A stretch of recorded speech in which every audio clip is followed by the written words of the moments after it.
At the beginning of the story, we are taken to a snowy mountain. We see an injured man resting in a cave. A man called this person a fool. He asked him if he believed that he will be able to escape the inescapable encirclement. The man asked the injured person to tell him where the ancient relic is hidden. The injured man smiled when he heard this. He called the man in front of him an idiot. He asked him if he would give up the location if he was in the same position as him. The injured man appears to have lost both of his arms. His arms were lying next to him and his sword was on the ground. The man's partner was annoyed to hear his response. He called him an arrogant bastard. He wanted to attack our protagonist. The man stopped him. He told him that they need to contact the main squad first. The man took out a magic stone and informed the squad that they have gotten the Northern Phantom. He asked them to confirm their coordinates. The main squad confirmed their coordinates. They told him that they will be there soon. The man told our boy that he is quite persistent. He never expected him to still be alive even after his arms got cut off. He asked the Northern Phantom to tell him the reason why he is after the same relic as the Emperor. His partner said that the Northern Phantom does not have any reason. He said that he is probably trying to annoy them. He told the man that they suffered for many days because of the Northern Phantom. He said that they need to have some fun with him before the main squad arrives. He wanted to pay our boy back for the hardship he made them go through. The man placed his hand on his sword. He asked the Northern Phantom to brace himself. He promised him that they won't stop until he desperately begs them for mercy. His partner said that they need to decide on who will start first. The men decided to flip a coin. The partner said that he is going first if it is heads. While they were looking at the coin, the Northern Phantom picked his arm up with his teeth. He moved it close to his elbow. His arm began to repair itself. He told himself that he will not let things end without him doing anything. The Northern Phantom is the first failed awakener of the Draker household. His real name is Zeke Draker. Because he was born into the Great Dragon Slayer household with a body that can't use aura, he failed to awaken. This should have been impossible for a knight. He was treated like trash and chased out of his household. This is why he did everything he could to become stronger. The moment his arm got healed, he stood up and charged at the men at the same time. The coin just landed in the partner's hand. When he opened his hand, he saw that it was on heads. He was happy to see this. While he was smiling, Zeke beheaded him. Someone once told our boy that if all he pursues is strength, he will have nothing in the end. Zeke believed that this was some bullshit only said by the strong. He knew that those who are weak will be trampled on by the strong and what belongs to them will be stolen. This was the truth of this world. The man was shocked to see that Zeke killed his partner. He quickly took out his sword. The Northern Phantom turned around and charged at him. He destroyed his sword with a single strike and cut him down. The moment he did this, he sensed someone's presence. He used his right hand to pick up his other arm. He moved it close to his elbow and began to heal it. When he saw the men from the main squad, he told himself that he won't be able to escape. The men were shocked to see how Zeke was attaching his arm back together. They realized that he was an irregular. They were grossed out by him. One of them said that Zeke will still die if they cut off his head. The moment he said this, they charged at him. They surrounded the Northern Phantom and attacked him from every angle. By the time the fight was over, Zeke had multiple swords sticking out of him. Fortunately, he managed to eliminate every single person from the main squad. Our boy spat out some blood. He realized that he was going to die soon. Even though he couldn't take his revenge, he still managed to steal something the Emperor was after. He believed that this was an achievement. He put his hand into his clothes and took out a small sculpture of a dragon. With a smile on his face, Zeke said sorry to someone known as Alicia. While he was smiling, blood from his head dropped on the sculpture's head. The moment this happened, the sculpture released a bright golden light. A huge golden dragon appeared behind Zeke. Someone was underneath this dragon. The person stood behind our boy. A status window appeared and said that the soul of the Elder Dragon has been engraved upon the will of the one who persists. It said that an urgent measure has been activated. It asked Zeke if he agrees. Our boy believed that he was hearing random noise now that he was about to die. The system asked him again if he agrees. Zeke asked the system to keep quiet. He asked it to do as it pleases. The system took this as Zeke agreeing to its measures. It said that an irreversible promised power is being activated. It said that a countdown will begin now. The system began to count down from 5. This was the last thing Zeke remembered before he woke up in the body of a little boy. He wondered if he went back in time. He took a look at a mirror. He could not believe that he had returned to his younger body. he could still vividly feel the sensation of the sword stuck on his body. Zeke fell on the bed. He noticed that the place looked familiar. He quickly realized that he was in the cradle. The cradle is the Draker household training institution. The Draker family is the Dragon Slayer family. It is one of the top 3 great transcendent households. Tarakan Draker was the hero who saved the continent by killing the evil dragon Bahamut in the war 1,000 years ago. His descendants founded the current Draker household. Perhaps it was because they were descendants of the Dragon Slayer. But all the descendants of the Draker bloodline had the blessing of aura. They were able to easily awaken their high-level aura. They became knights. All of them were able to do this except Zeke. While he was resting, the administration system told him that it was restarting. Zeke quickly stood up. He wondered if he was hearing things. The system said that his soul has been confirmed. It said that his soul has been 100% aligned. It said that the soul of the Chosen Awakener has received the will of the Elder Dragon and has completely merged. Zeke was shocked to hear this. The system told him that he has the authority to a part of it. It welcomed our boy and activated the status window. It showed him several windows. Zeke was surprised to see the magic video-like things. He wondered if an artifact got activated. The system opened the status window and displayed Zeke's information to him. It showed him a low-rank administrator status window. It displayed his name. It showed his class, which was healer. His class was rare. The title he had was the one who received the blessing of the ancient dragon. He had class skills, normal skills, and draconian skill. Our boy noticed that he could push his hand through the status window and he could also navigate through it in the same manner. He wondered about what class skills were. The class skills he possessed were healing, composed mind, vigor recovery, and heightened senses. While looking at his class skills, Zeke remembered something that his master told him. His master once said that people of the ancient world categorized themselves into classes depending on what they were good at. Each class would train in specialized techniques known as skills. He told Zeke that his skill will be known as healing since his class is healer. After he awakened, his master trained him to the point that he was on the verge of death. According to his status window, Zeke is already a healer. He decided to test it out. He wanted to see if the status window was telling the truth. In his past life, Zeke became a healer when he was in his 20s right after his ether hall was unlocked. Zeke carefully circulated an energy around his body. He was happy to see that his ether hall is already unlocked. Thanks to this, he was able to understand his situation. Even though his trained body no longer exists, he returned to the past with his skills and memories. Compared to who he was before his regression, Zeke was in a much advantageous position. In order to make use of the system, he needed to find out about the things at his disposal. Before he could carefully assess his status window, someone knocked on his door. The person referred to him as Master Zeke. He asked him if he can step in. Our boy began to panic. The man outside asked him to stop acting like he isn't inside. Zeke did not know what to do. He had not yet finished reading the status window. He wondered about how he was going to turn it off. The man opened the door and stepped into our boy's room. Zeke tried to ask him to wait. The man who appears to be his butler asked him about why he is not prepared. He asked him about what he has been doing. This man is Zeke's exclusive servant. His name is Decker. Zeke moved his hand around his status window.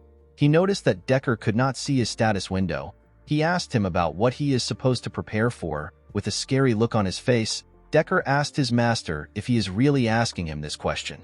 Zeke began to tremble when he saw the look on the man's face. He remembered that he was quite scared of Decker when he was young. Although he had the mind of a 32-year-old, he could still feel the fear that was engraved into his body. While he was trembling, the system activated a class skill known as Composed Mind. He quickly stopped shaking. He was surprised to see that his nervousness disappeared in an instant. Composed Mind allows the mental state of the user to not be shaken regardless of the situation. Zeke did not expect this to be a skill. He found it convenient that it activates automatically. Decker told his master that he has repeatedly said that the event is important. He noticed that Zeke wasn't looking at him. He asked him if he is listening. Our boy assured him that he is. He told him that he must be talking about the evaluation test. The test is known as Pancration. Our boy seemed to have a bad memory of this event. All Drakers go through a training system called the Cradle starting from when they are 7 years old. For 5 years, they go through strict basic training. The instructors evaluate the incoming students each year through competitions of swordsmanship as well as combat of Pancration without rules. The opponents are chosen by the instructor, but there are occasions where the students choose who they want to fight. Both combatants must consent to the fight. Because there are no rules, There are people who come out of the fight with injuries. In some cases, some don't make it out alive. Because this competition is what chooses the class the students are placed into within the academy, the children have no choice but to fight with all they have. The scene shifts, and we see the students gathered at the training ground. Their instructor was speaking to them. He told them that this is the last part of their evaluation. The man is the head instructor. His name is Mark. Mark told them that they will start right away. He asked them to prepare themselves. The students accepted his order. While Zeke was standing in line, the other students spoke about the humiliation he faced last year. They wondered why Zeke would come there after facing such a terrible humiliation. They said that they would have ran away if they were him. The students questioned if our boy was really from the direct bloodline of the family. Zeke could not believe that they were openly speaking about him. A boy known as Aaron was asked to get on the stage. He and his opponent took a stance. Mark swung his hand and asked them to start the fight. Aaron charged at the boy. The boy saw Aaron's hand coming towards his face. He believed that he could dodge it. While he was distracted, Aaron used his leg to hit him on his chin. The boy fell to the ground. Zeke was not surprised to see how the boy lost. He believed that it was expected because the boy did not get into a proper defense position. Since the boy known as Gata was unable to fight again, the instructor announced that Aaron won the fight. Zeke could not believe that he was terrified of this stupid match when he was younger. The students were nothing to him. He yawned because he found the match boring. On the other side of the arena, a student watched our boy. With an evil smile on his face, the boy cracked his knuckles. The scene shifts and we see Zeke and his opponent on the stage. His opponent was the boy that was cracking his knuckles. The boy's name is Leon. The instructor asked the two of them if they are ready. They both said that they are. Zeke did not like the fact that his opponent was Leon. With a smile on his face, Leon asked our boy about why he is back. He asked him if he didn't get enough of his attention last year. Zeke remembered how he begged for his life from Leon when he was younger. The boy beat him up badly. He had to beg him to spare him. Our boy was not surprised to see that Leon was his opponent. The boy is always his opponent every year. He knew that Leon must have pulled some strings from behind the scenes. Our boy knew that his household would tell him that he needs to be able to overcome such dirty tricks in order to be a true dragon slayer. Zeke found this to be bullshit. He could not believe that this piece of shit was his cousin. In his past life, the 4 siblings of the direct bloodline never had the chance to meet. However, there were more than a dozen cousins who were more than willing to bully him. Leon commended Zeke for coming back out after getting beat up. He told him that he is really brave. He asked him if he did not learn his lesson because he is so inferior. The system activated the composed mind skill to calm our boy. He realized that it had been a while since he last heard his cousin's stupid insults. With a serious look on his face, he told Leon that he won't be nice if he calls him inferior again. Leon placed his hand on his head. He asked Zeke about what he is going to do. He called him an inferior piece of shit. The moment he said this, Zeke gave him a punch on his face.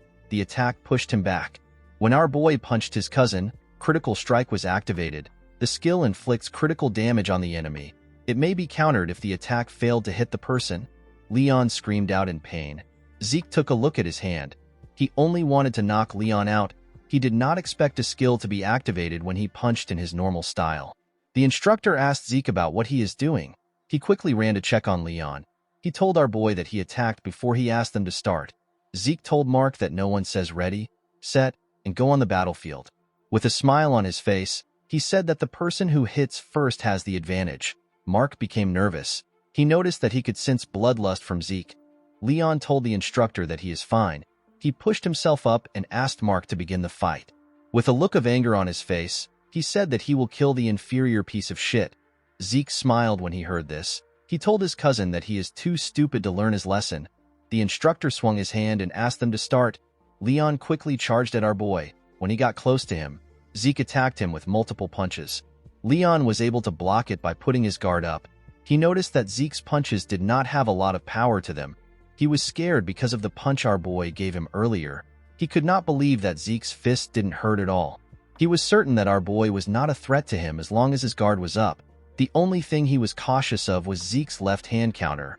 When Zeke swung his left hand at his cousin, he dodged it by going low. He could not believe that our boy would use such an obvious attack. He grabbed his leg and tried to push him down. He called him an inferior piece of shit and asked him to die. Before he could push Zeke down, he felt some pain in his head. He quickly moved back. The instructor was shocked to see what just happened. He could not believe that a 12-year-old had this level of combat sense. The moment Leon dodged Zeke's counter and tried to take him down, Mark assumed that Leon was going to win. However, Zeke punched Leon's chin and got out of his grasp. It was Leon's fault that he let his guard down thinking that he had our boy. However, Zeke was different. He was still composed despite the fact that his counter failed. The concentration and precision needed to inflict such exact and effective damage is crazy. Mark wondered if this is the same Zeke that he knows. Leon was trembling.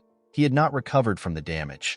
He knew that he needed to create some distance between himself and our boy. Before he could move, Zeke closed the gap between themselves. He hit him in his leg. Leon was shocked to feel the pain in his leg. He wondered about how Zeke was so strong when his body is so small. He charged at him out of anger. Our boy realized that he was able to control his strength when he hit Leon in his leg. When Leon's fist got close to his face, another class skill got activated. The skill is known as heightened senses. It heightens his senses temporarily. Zeke saw his cousin's hand moving in slow motion. The feeling of the skill felt familiar to him. Since he had gotten used to controlling ether, our boy decided to end the fight. He covered his arms with the energy and grabbed Leon's hand. He slammed the bastard on the ground with a large amount of force. The instructor was shocked to see this. A skill known as precise stab got activated. The skill allows Zeke to stab the weak point of the enemy for critical damage. Zeke used his elbow to hit Leon's rib. He got on top of him and covered his hand with ether. He grabbed his neck and told him that even an idiot like him will be able to learn his lesson. The moment he said this, he began to punch Leon on his face. The boy begged him to stop, but Zeke did not listen. He continued beating him up. The instructor and the other students were shocked to see this. After beating him to his satisfaction, he stood up. Leon's body was covered in his own blood. Zeke told the bastard that this is what happens when he messes with him. After beating the shit out of his cousin, Zeke felt that his head was clear now that he had let out some sweat. He turned to the students and told them that he can now recognize them. He asked them to stop eyeballing him. He asked them to come to the stage if they have something to say. A boy with red hair stood up and called out to Zeke. He told him that he will choose him as his Pancration opponent. He said that he has something to say. This boy is Jakin Vardek. He is also Zeke's cousin. Our boy told him that he accepts his challenge. He told him that the fight will be too boring if it is only him. He asked someone known as Liam Stone to join Jakin. Liam is Jakin's servant. The boy was annoyed to see that Zeke asked his servant to join him. With a smile on his face, our boy told Jakin that it is now a fair fight. Jakin asked him if he just insulted him. With a bright smile on his face, Zeke called him a dumbass and told him that he did. Jakin was enraged by our boy's words. He promised to beat him to death. He and Liam went to the stage. The instructor asked Zeke to not do anything until he asked them to start. Our boy asked him not to worry about it. Zeke smiled when he saw Liam. He found it interesting to see the mercenary king again. In his past life, Liam joined the cradle and the academy as Jakin's servant. But because he was a distant relative, he was left behind in education. He begged to join the higher education of the academy known as Valhalla. He eventually ended up joining the Knight Order of a small nation called Baranon. Once Baranon fell, Liam became a mercenary. In those chaotic times, people flocked to the strong. With his long tenure as a mercenary, he became a Red Knight and started his own stone mercenaries. He united the three largest mercenary groups and was soon called the Mercenary King. As the Empire hired the stone mercenaries, Liam entered the Continental Wars. Our boy and the Northerners faced Liam as a foe. Zeke smiled when he thought of this. He realized that their relationship can be different in this life. The moment he thought of this, Mark asked them to begin. Jakin quickly charged at our boy. He attacked him when he got close to him. To the idiot's surprise, Zeke caught his fist. With a scary look on his face, he reminded the boy that he asked him to fight with Liam. Jakin took his hand back. He told Zeke that he will not play along with his cheap tricks. He quickly used his leg to attack our boy. He felt a large amount of pain in his leg. He quickly moved back. Zeke covered his elbow with ether and used it to block the attack. He advised his cousin to look properly before attacking. The pain in his leg was quite much. He wanted to take a look at it. The moment he looked at his leg, Zeke charged at him. He asked him if he is looking away. Jakin quickly put his arms up to block the attack. Immediately he did this. Zeke told him that he is too scared. He hit his injured leg when he said this. He told Jakin that he couldn't even predict this feint. He told him that this is the reason he asked them to fight together. He moved to his side and gave him a heavy punch on his ribs. Jakin spat out some blood. With a smile on his face, Zeke told the idiot that he is not enough alone. Jakin called out to Liam. He asked him to kill our boy. Liam took out a cloth and wrapped it around his arm. Zeke could not believe that this huge boy was also 12 years old like them. The most annoying thing about fighting Liam is his insane reach. Zeke knew that he won't be able to do anything if he lets Liam attack first. He realized that he needed to take the lead. He quickly charged at him. He launched several punches at him, but the boy managed to block them with his arm. A skill known as Slash got activated. It launches a barrage of attacks at the enemy. It allows Zeke to interfere with their sight. Our boy's attacks got faster. It was leaving after images everywhere. The other students were shocked to see this. They did not know what they were looking at. Even Mark was shocked. He knew that the students would be curious because they have never seen anything like this before. The technique Zeke was using was the Northern Fist fighting technique from the Midlands, a place where swords dominate. He wondered about how Zeke knew this technique. While he was attacking Liam, he began to breathe heavily. He realized that his body was really bad when he was younger. He could not believe that he was already tired from using this simple technique. Aside from this, Liam's monstrous physique was also a problem for him. He did not attack, neither did he dodge. He was simply taking it all in with his guard up. Zeke remembered that Liam was more aggressive in his time as a mercenary. Unfortunately for Zeke, his body was reaching its limit. He clenched his fist and gathered a large amount of ether. He wondered about how strong Liam's body is. He decided to take him down through his guard. He charged at Liam. To his surprise, the boy dodged his attack this time. He could not believe that Liam actually dodged the attack even though he can't see ether. Zeke realized that everyone in this place has some insane level of sense. Liam grabbed his hand and raised him up. He wanted to slam him on the ground. Before he could slam his body, Zeke hit him on his head and broke free from his hold. While he was above him, his heightened senses activated. He grabbed Liam's hand and moved to the ground. He locked his hand down and put his leg on his neck to choke him out. Zeke believed that no one can last without oxygen in their brain. While he was choking him, Liam began to attack fiercely. He punched him in his ribs. Zeke spat out some blood. He did not expect Liam to be this crazy. He decided to see who will come out on top. He held on to Liam. The boy did not give up. He continued to punch our boy. Apart from a single student, the rest felt disturbed by the sight they were seeing. Even Mark was nervous. Eventually, Liam's body gave out and our boy won the fight. The girl who was happy to see them fighting said that she expected this much from Zeke. With a smile on her face, she said that it will be worth it to take our boy down. The scene shifts and we are taken to Zeke's room. Decker was in the room with him. He heard that his master was greatly injured. He asked him if he is all right. Zeke assured him that he is fine. Decker asked his master to forgive him for his rude behavior. He told him that he wants to check his pulse. Zeke knew that his servant wanted to check if he had awakened his aura. He asked Decker to wait a bit. He put his shirt on and stretched out his hand. Decker grabbed his master's hand and pushed a blue energy into his body. Zeke was shocked to feel his energy. He did not expect Decker to be a blue knight. In order to check if someone has awakened, people take a look at their dantian. However, Decker was really thorough with the process. He was checking every part of Zeke's body. Imbuing someone else with aura is already quite difficult, yet Decker was able to precisely control his aura. Our boy was certain that he had to be a blue knight. Not all knights are the same. They are classified in accordance to their martial prowess and aura manipulation proficiency. The white swordsman is the novice level. Most children before the blessing rite are white swordsmen. Yellow swordsman is the level where a person has awakened aura and opened their dantian. All students of the cradle become yellow swordsmen after the blessing rite. Once they have learned to freely control aura, they receive the title of knight. The next level is purple knight. At this level, a person can reinforce their sword with aura. Blue knight is the next level. At this level, a person can manifest an aura blade.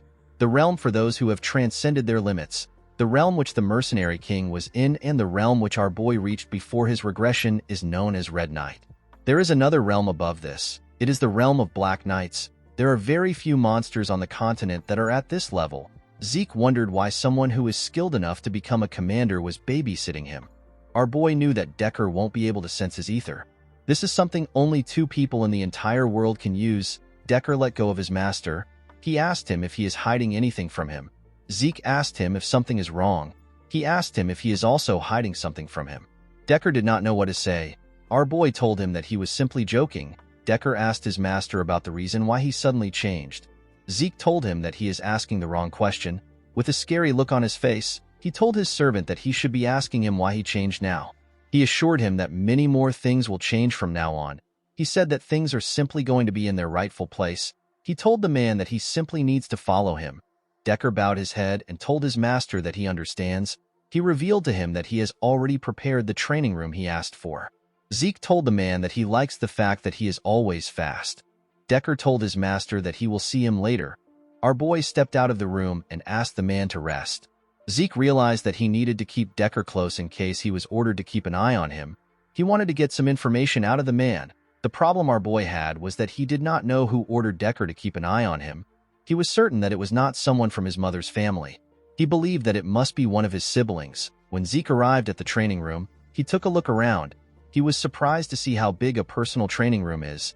He said that his household really lives up to its name. He decided to check out the system before he starts training. The system presented his information to him. Zeke noticed that his slash skill is now at the proficient stage. He wondered if his skills go up the more he uses it. He remembered that the skill was naturally activated based on his actions. He wondered if he already had the skill before his regression. He wondered if another skill will be added if he learns something new. He was also curious about the difference between skill and class skill. He knew that the two of them were activated in the same way. He noticed that the draconian skill was locked. The system told him that he is unable to view the skill. It told him that he needs 10 points to unlock it. When he tapped on karma points, the system informed him that he can earn karma points by killing monsters. He currently had 0 karma point. Zeke remembered that there are a large amount of monsters in dungeons. Unfortunately, he has to be on the level of a purple knight before he can get into a dungeon. Zeke was more curious as to why he regressed to the past and what the system is. The skills and the class made him realize that his current situation is related to the ancient relic. However, he had very little information about the relic. Our boy decided to not think too much about it. He picked up a sword and said that he is willing to use anything to become stronger, whether it is the system or a Draker. There are 2 known powers in this world, the aura of the knights and the mana of the mages. Knights reinforce their aura in their dantian, while mages handle their mana through circles. The 2 powers are on opposite ends of the spectrum. If you awaken one, you cannot awaken the other. Unfortunately for Zeke, he was not able to awaken neither his dantian nor his circle. He was abandoned by his household. He met his master during his vagabond days. His master taught him a lot of things, but the most useful thing he taught him was healing in the Ether Hall. Through the Ether Hall, which his master developed, Zeke was able to handle the energy of nature, which is known as ether. Zeke and his master are the only ether users in the world. After training for 2 hours, our boy's hands were covered with blood. He felt like he was going to collapse. He decided to end his training for the day. The moment he thought of this, his class skills, which are known as healing and vigor recovery, activated. Zeke's body was healed. His hands stopped bleeding. Healing is a rare skill that our boy did not even know existed until he met his master. If he were to use this skill in front of people, they would treat him as an irregular. This is why he was unable to use it during his fight against Liam. He had to quickly return to his room in order to heal himself. Since he had recovered, Zeke decided to keep training. In the evening, we see our boy covered in sweat. He realized that it was already dinner time. He took a look at the training room. He had destroyed the ground with his sword slashes. He wondered about what he was going to tell Decker. A week later, we are taken to the Cradle's cafeteria. We see the students talking about how Zeke has become a completely different person. Some of them could not believe that the loser had changed. They wondered if he dabbled in black magic. One of them said that he hopes Zeke humbles the other strong students. In another part of the cafeteria, we see a large amount of food on a table. This part was quite fancy. We see the crazy girl from before eating steak. The girl is known as Raina Torrent. A boy known as Owen Zimmons advised Leon to eat even if he doesn't have an appetite. He told him that he needs his energy for the swordsmanship duel. Leon asked Owen if he is trying to piss him off. Owen told him that he was just trying to be nice. He told him that his inferiority complex is really bad. Leon slammed his hand on the table. He asked him to repeat what he said. When he hit the table, he made Raina drop her steak. The girl glared at him. The boy became nervous when he saw the look on her face. Jakin asked the group about what they're going to do. Although he didn't mention Zeke's name, they all knew that he was talking about our boy. Owen said that the Pancration was impressive even though it was savage. He told them that Zeke will be terrible at swordsmanship. With a smile on his face, he asked his friends about what Zeke will do when he can barely hold up a sword. Leon agreed with Owen. He remembered that Zeke was so weak that he had to get a customized sword because the basic ones were too heavy for him. He said that it doesn't make sense that he lost to an inferior piece of shit. Jakin and his other friends were already tired of the idiot's inferiority complex. Leon told his friends that Zeke won against him in Pancration by luck. With a serious look on her face, Reyna asked him if he believed such nonsense. Leon became quiet. Reyna stood up and told the boys that they do not have the right to be knights in the Draker household if they believe in trash like that. She walked away after saying this. A sword duel is different from a Pancration. Real swords are used in the duel. It is the cause of most of the incidents within the cradle. It is also where the difference between the students' skills is most glaringly shown. A month after the final exam, the blessing rite will begin. The blessing rite is the event where the Drakers awaken their aura. The head instructor called out to Zeke and asked him to step up. Our boy went on the stage with a huge sword. The other students were shocked to see the ridiculously large sword. They wondered if Zeke believed that he would be stronger with a bigger sword. Someone called out to Zeke. When he opened his eyes, he saw Reyna walking to the stage. With a serious look on her face, Reyna told him that she chooses him as her opponent. Zeke pointed his sword at her and told her that he accepts her challenge. Reyna noticed that our boy was easily moving a claymore. Now that she was standing in front of him, the girl could tell that this is not the Zeke who couldn't hold a sword properly that she knew. She wondered if his aura was more intimidating because he grew taller. Reyna grit her teeth to get control of her thoughts. She told herself that she cannot be intimidated by Zeke before the duel begins. She decided to act confident. She took a stance and pointed her sword at Zeke. Our boy knew that he simply had to fight in the same way he always has. However, it was quite nerve-wracking for him to be fighting the Lightning Knight. Reyna Turin is also known as the Lightning Knight. She is one of the knights who made a name for herself during the Continental Wars. She was also noted to be one of the greatest of the next generation of Drakers. This is because she was the one who awakened her aura even before she went through the blessing rite.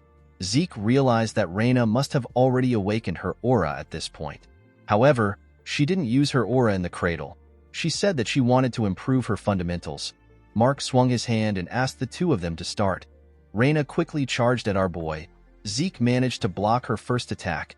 Reyna got pushed to the side. She disappeared and reappeared behind our boy. She thrust her sword at him. Zeke managed to block the attack, but it pushed him back. He was surprised to see that Reyna was much better than he expected. Reyna charged at him again. She attacked him with a lot more strength. Leon cheered for her from the side. He asked her to kill Zeke in one strike. Jakin called Leon an idiot. He asked him if it looks as if Reyna is toying with Zeke. Our boy was easily directing her attacks. Even though it was narrow, Reyna could still sense the gaps in Zeke's defense. However, no matter how hard she tries to take advantage of the gaps, Zeke's sword always blocks her. It was as if Zeke was applauding her for her attempts. Immediately, he blocks her attack. Another gap opens up. It was almost as if Reyna was in a training duel that was meant to teach her a lesson. Zeke blocked her attack again and pushed her back. The girl began to breathe heavily. Our boy looked like he was disappointed. He could not believe that this was how the Lightning Knight fought when she was in the cradle. Her swordsmanship was honest. Zeke expected this from someone who was obsessed with their fundamentals. It was this fundamentals that were holding her back. Zeke took a low stance. He decided to help the girl break out of her shell. Reyna was surprised to see his extremely low stance. She believed that Zeke intends to close the gap in one go. She knew that her speed was nothing to scoff at. She decided to face Zeke head-on. Before she could take a stance, Zeke appeared in front of her. He made a huge swing. Reyna managed to dodge the attack. His sword hit the ground and destroyed it, since there was some distance between them. Reyna believed that it was possible for her to react to Zeke's moves. Our boy raised his sword and swung it at her. The attack missed her body. Reyna's eyes followed the movement of his sword. The moment she looked at the sword, some rocks got thrown into her eyes. Zeke was able to raise the rocks when he lifted his sword from the ground. Reyna quickly used her hand to clean her eyes. When she opened her eyes, she saw Zeke in front of her. Our boy swung his sword at her neck. The girl quickly realized that she was done for. Somehow, she managed to knock Zeke's sword out of his hand. The cadets were happy to see that Reyna won. They said that the girl won even though she did not use aura. The head instructor knew that the cadets were wrong. As Zeke's attack closed in on Reyna, she used the faintest amount of aura. It was an amount that was barely noticeable. Mark couldn't believe that the girl who promised to never use aura until she got into the academy was forced to use it. Zeke forced her hand. Reina was feeling bad for what she did. While she was thinking, Zeke appeared in front of her with his fist. He asked her about what she is doing. He told her that the fight isn't over. He gave Reina a heavy punch in her throat. The girl fell to her knees and spat out some blood. Leon was annoyed to see this.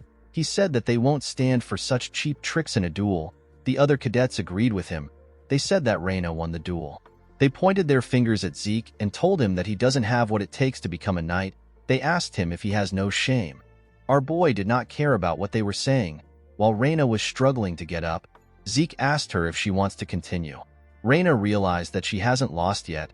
She understood that Zeke only struck her because she let her guard down.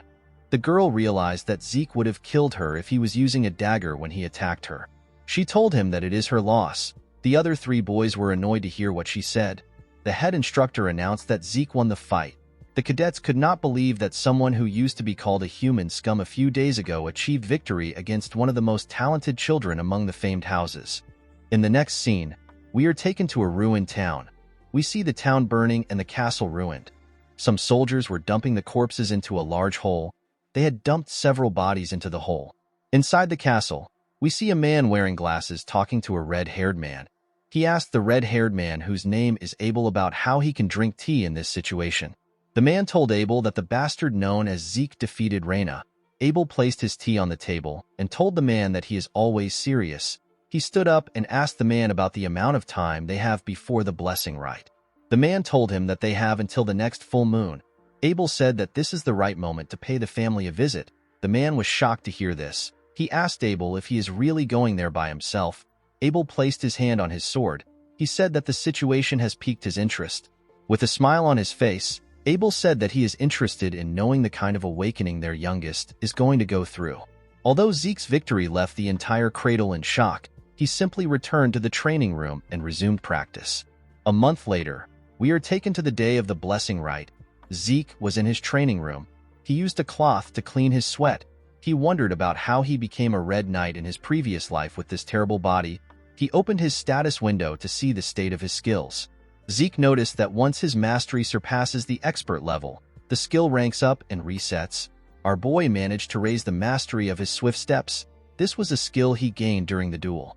While he was looking at his status window, Zeke asked Decker about what he wants. The man was at the entrance. He informed Zeke that they will be leaving in 2 hours. Our boy told him that he will join him soon.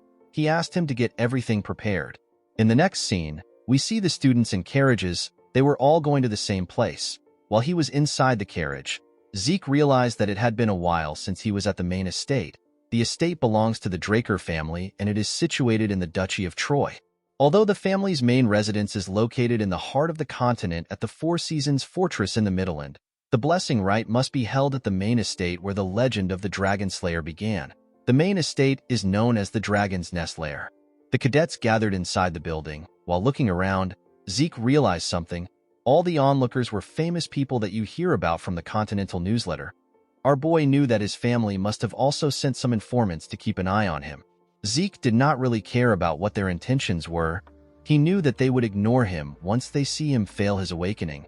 The moment he thought of this, he saw something shocking. He was quite angry to see that a certain bastard came to the blessing rite. The person he was looking at greeted the other people around him. The person was asked about why he came to the blessing rite. He was asked if someone in the class caught his eye. The man said that he is there for other reasons. With a smile on his face, he said that his adorable youngest brother is in this class. This man is the second son of the Draker family. His name is Abel Draker. He is also known as the Lion Blade. Zeke glared at his elder brother. He referred to him as the Butchering Knight. He quickly turned his head away.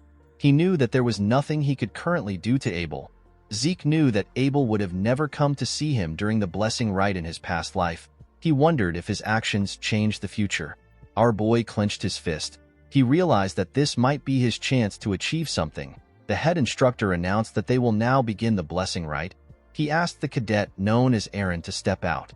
The boy moved close to a huge bowl containing some glowing water. Behind the bowl was a large knight statue. Aaron placed his hand into the water. He reached out to a pin in the water. He allowed the pin to prick him. The moment his blood got mixed with the water, the water released some energy that flowed into Aaron's hand. The energy moved into the boy's body and began to circulate inside him. Through the blessing rite, every member of the Draker bloodline awakens their sealed aura when it is time for them to graduate from the cradle at 12 years old. Compared to ordinary knights who awaken at the age of 20, this method was incredibly fast. After Aaron left, another cadet was called to awaken his aura. Among the cadets, there are a few rare cases where someone awakens something else along with their aura. They awaken a trait of the Dragon Slayer known as mana inhibition. They will become at least as strong as Yellow Knights. There are even some who rival Red and Black Knights. These cadets undergo a pure blood awakening. Everyone in the building wondered why the mana lamps went out. They noticed that the statue's sword was releasing a red bright light. It turns out that Reina had undergone a pure blood awakening. Mark asked someone to bring the gloves for him. Those with mana inhibition will require special gloves made by their family, or else they won't be able to live a normal life. When one is able to prove that they are of pure blood descent, they are conferred the Draker name. They are also provided with the unimaginable support of the family and countless benefits. After Reina's awakening, the nobles became excited when they saw who was next. They wondered about how the person would awaken. One of them said that it will be a pure blood awakening since the person beat Reina. The person they were talking about was Zeke. Our boy smiled when he saw the statue. He never expected that he would be standing in front of the statue again. The last time was horrible for him. Even though the blessing rite was the only thing that pushed him through the cradle, he failed to awaken and was subjected to mockery. However, things were different in this life.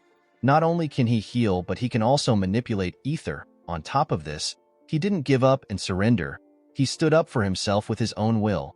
Because of the things he had done in this life, Zeke hoped that the bronze statue would take care of him. When he put his hand into the water, the statue began to shake. Zeke became excited. Unfortunately for him, the statue stopped moving. Everyone was shocked to see this. It had never happened before. Abel also wondered about what was happening. Zeke became angry. He realized that he should have never expected things to change. He became too confident thanks to his brother. The onlookers could not believe that Zeke failed to awaken. They did not believe that such a thing was possible. They said that the blood of the family head was not enough to remove the cursed blood in Zeke. One of them said that our boy must have won against Reina with a trick. They called Zeke an embarrassment to the family. Zeke gave someone the cloth he used to clean his hand. He said that this people don't change. Our boy told himself that the awakening doesn't matter. There were plenty of ways to get stronger other than awakenings. The moment he thought of this, the system sent him an apology. It told him that a message got delayed due to an error during processing. Zeke did not understand what the system was talking about. The system explained to him that necessary information has been found missing from the identification terminal during class identification. It said that class information has been input using its authority. Our boy wondered about what the system meant when it said that information has been found missing. The system informed him that the class information input is complete. It told him that the terminal has identified his talent as a healer. It said that his class has been unlocked. Zeke obtained a rare class.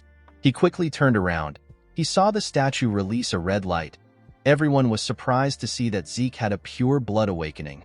The system appeared in front of Zeke again. It told him that the terminal has made a connection. It said that the ancient dragon's blessing within his soul has been activated. The sword of the statue released a bright golden light that shined upon Zeke. The system told our boy that the talent of kin has been activated. It said that the awakened talents are been combined. Due to the combination of rare talents, a new class was created for Zeke. Our boy was surprised to hear that a new class was created for him. It was a unique class. The class is known as Immortal. The nobles did not know what was happening. They had never seen a golden light before. They did not know if they were to call this a pure blood awakening. Zeke was not surprised to see that they had some doubts. He knew that this doubts will work against him if he says anything. One of them said that the mana lamp was fine. He asked if the statue is broken. While the nobles were talking among themselves, Abel clapped his hands. He asked them about why they are all acting so serious. He told them that they got 2 pure blood awakening in one batch. He said that this is something to celebrate. The nobles became nervous when they heard this. They all smiled and said that Abel is correct. They said that it is a blessing for them. Abel ordered someone to get some gloves for their newest member. When Zeke wore the gloves, he noticed that it was quite hefty. When he moved away from the statue, another person was asked to step out. Abel smiled as he watched his brother walk away. Although Zeke was already aware of his brother's intentions, he felt terrible receiving help from Abel. After all the cadets had awakened, Mark announced that the blessing rite has come to an end. He said that a celebration party will be held soon. He asked them to enjoy it. Zeke did not care about the party. He wondered if there was a training room somewhere in the building. On his way out, someone called out to him. Our boy was shocked to hear the person's voice. He did not expect the person to approach him. The person turned out to be Abel. The Lion Blade asked his younger brother about where he is going to when the party is about to begin. He stretched out his hand and congratulated Zeke on his pure blood awakening. Our boy did not expect him to go for a handshake. He knew that his hostility for Abel will show if he refuses. He decided to play along. When he raised his hand, he remembered something that happened in his past life. Zeke stopped moving his hand. Abel was surprised to see this. Our boy put his hand down. With an odd smile on his face, Abel told his little brother that this is awkward, even if it was for saving face. Zeke was not willing to shake his scum brother. Abel told him that it is fine. He said that he will settle for seeing his face. He tapped Zeke on his shoulder and told him that he will see him again, with a look of anger on his face. Zeke said that he will see him too. At the party, the nobles rejoiced at the fact that they experienced two pure blood awakening. One of them said that Zeke's golden light was quite shocking. This is because this is the first time it was happening. They wondered about where Zeke was. The scene shifts and we are taken to our boy's room. He took off his gloves and jacket. He was relieved to be inside the room. He felt suffocated in the hall. Zeke took a look around. He wondered about why he was fine. All pure bloods have the ability of mana inhibition. It is the ability that proves that a person is in opposition of the dragon, which is the source of mana. However, because most machines use mana as their fuel, a pure blood requires the use of the house's gloves. Zeke knew that he should have been experiencing some problems the moment he took off the gloves. This means that he was not a pure blood. He opened his status window. It was much different from before. He got the ability of mana reflection and not mana inhibition. He sat down to check his skills. Mana reflection allows him to create a distortion field to nullify nearby mana. Because the mana lamps were fine, Zeke believed that the skill was not a passive one. Our boy also noticed that he was a rare healer before the rite.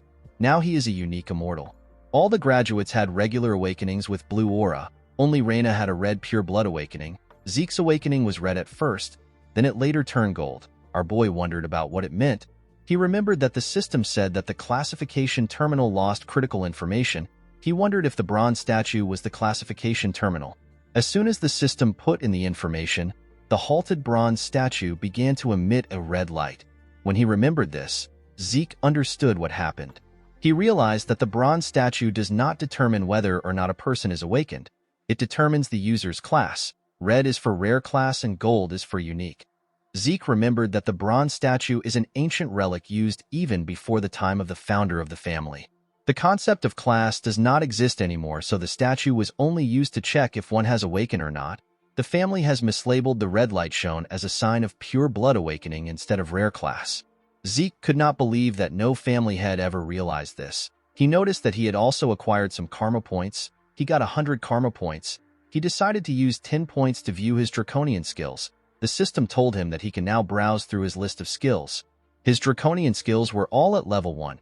He got a skill called Dragon Eyes. The skill allows him to view detailed information of an individual after careful observation.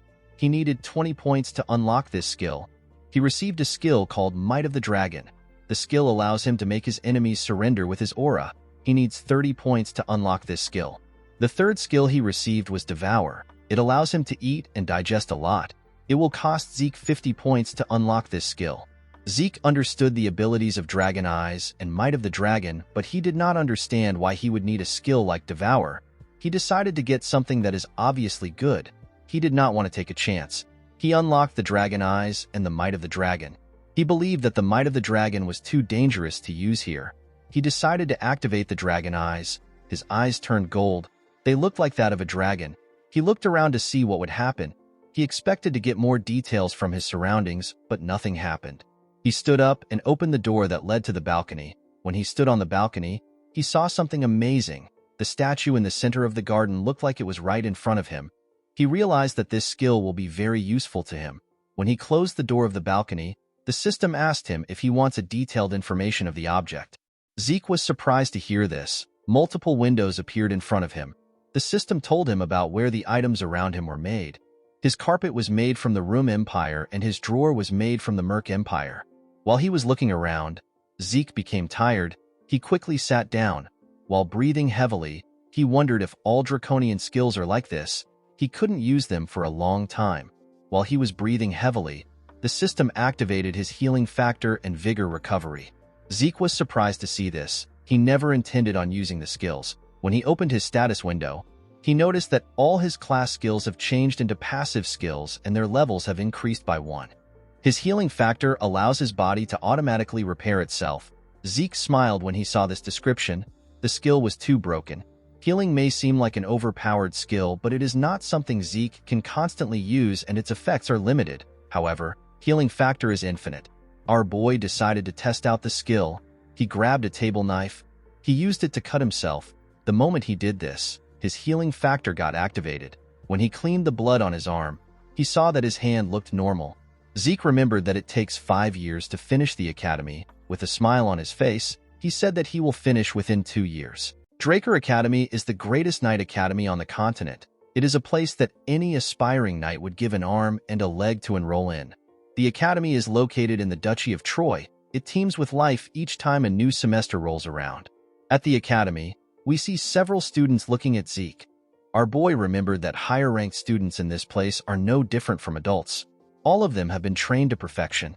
Zeke noticed that the students from the great families have already established their authority. He believed that his family was rotten to the core.